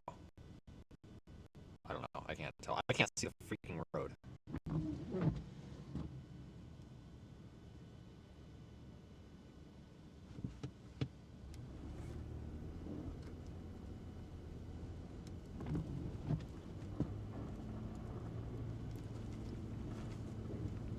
Yep, if we can't do it in two-wheel drive, we ain't doing it at all.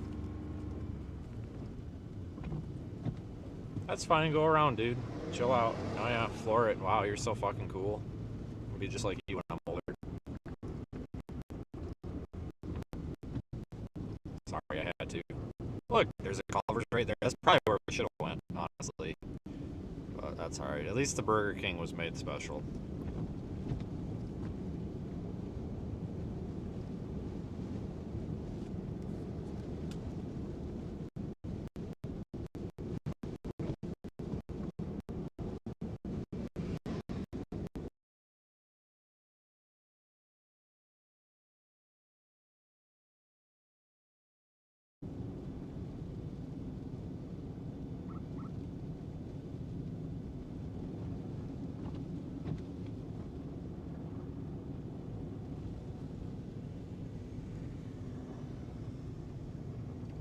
What's going on there?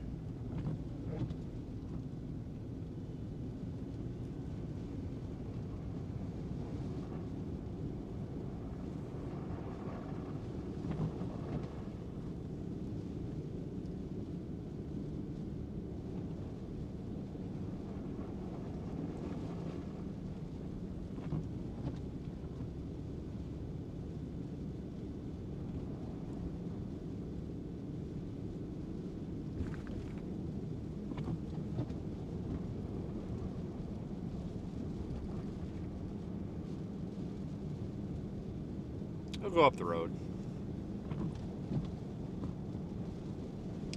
Oh, we should probably start up our part 2, shouldn't we?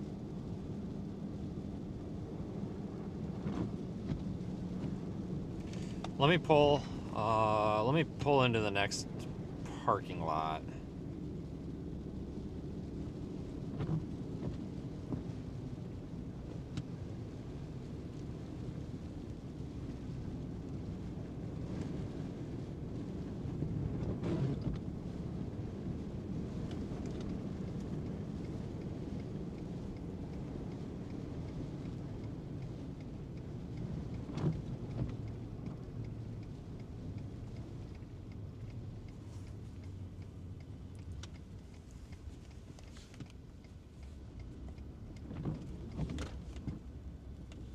Traction control is kind of killing me here.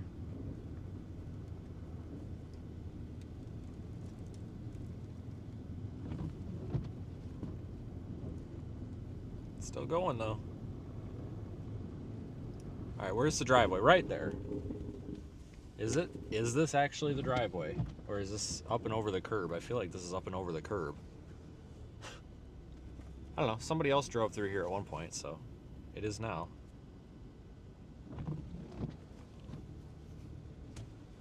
Okay, let's work some technological something here so we can push everybody to the next stream.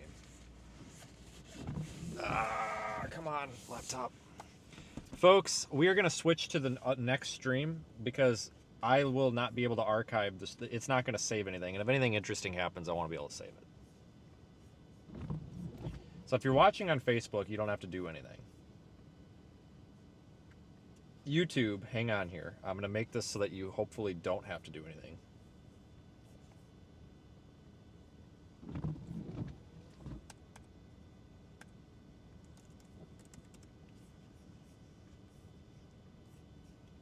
Hang on here.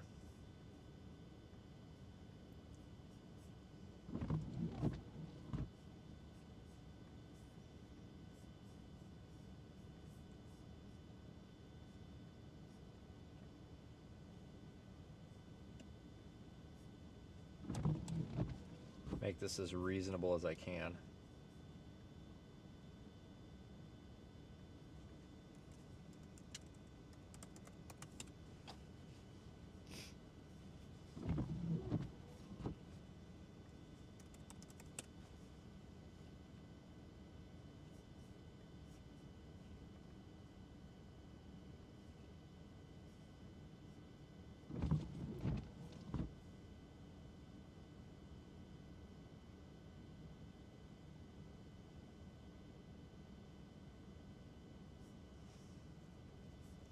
Sorry guys, just a second here.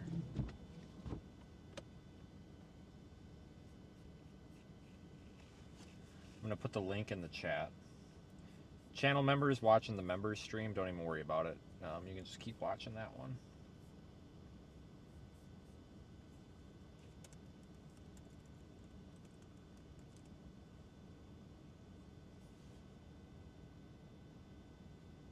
Okay, there's the link. I'm gonna spam the link.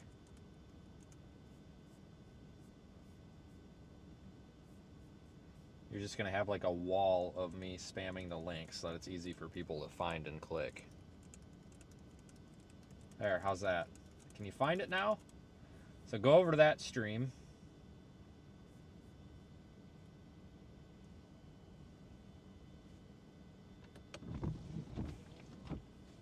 That just opened, it just opened the wrong, I just put the wrong one in there. Oh my God. Oh, you piece of shit. Wait a minute. Are we on? Hold on. Something's not right here. Okay, that's the wrong link. Forget about it. Hold on here. I messed something up. There we go. All right, let me try this again. All right, here it comes. There you go. Now everybody can click it. There you go. That's it right there. So go over to that.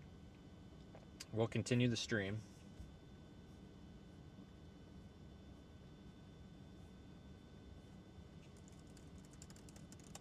I'm going to try to push you directly to that, okay? Let me see if I can do that with Restream. Hang on.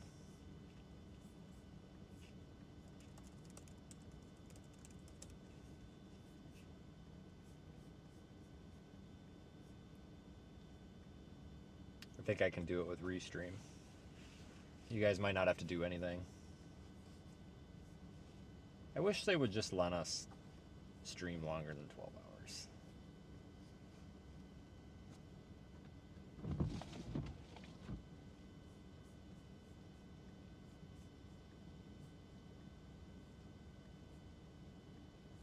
Okay, I think I got this. Just hang on, folks.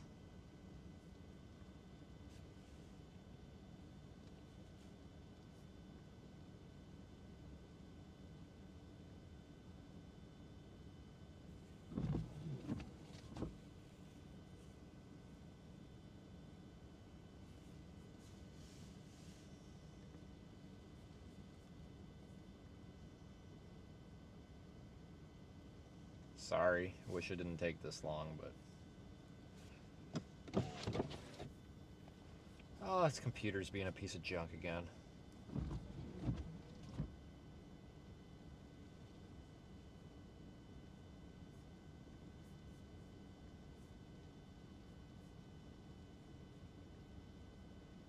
Okay, well, I'm going to click you guys over to the next stream. You should automatically be transitioned over there. If not, go click on, or just go to my channel and find it. Did we lose audio? No, it's still there. Okay, well, I'm going to click you guys over to the next stream. You should automatically be transitioned over there. If not, go click on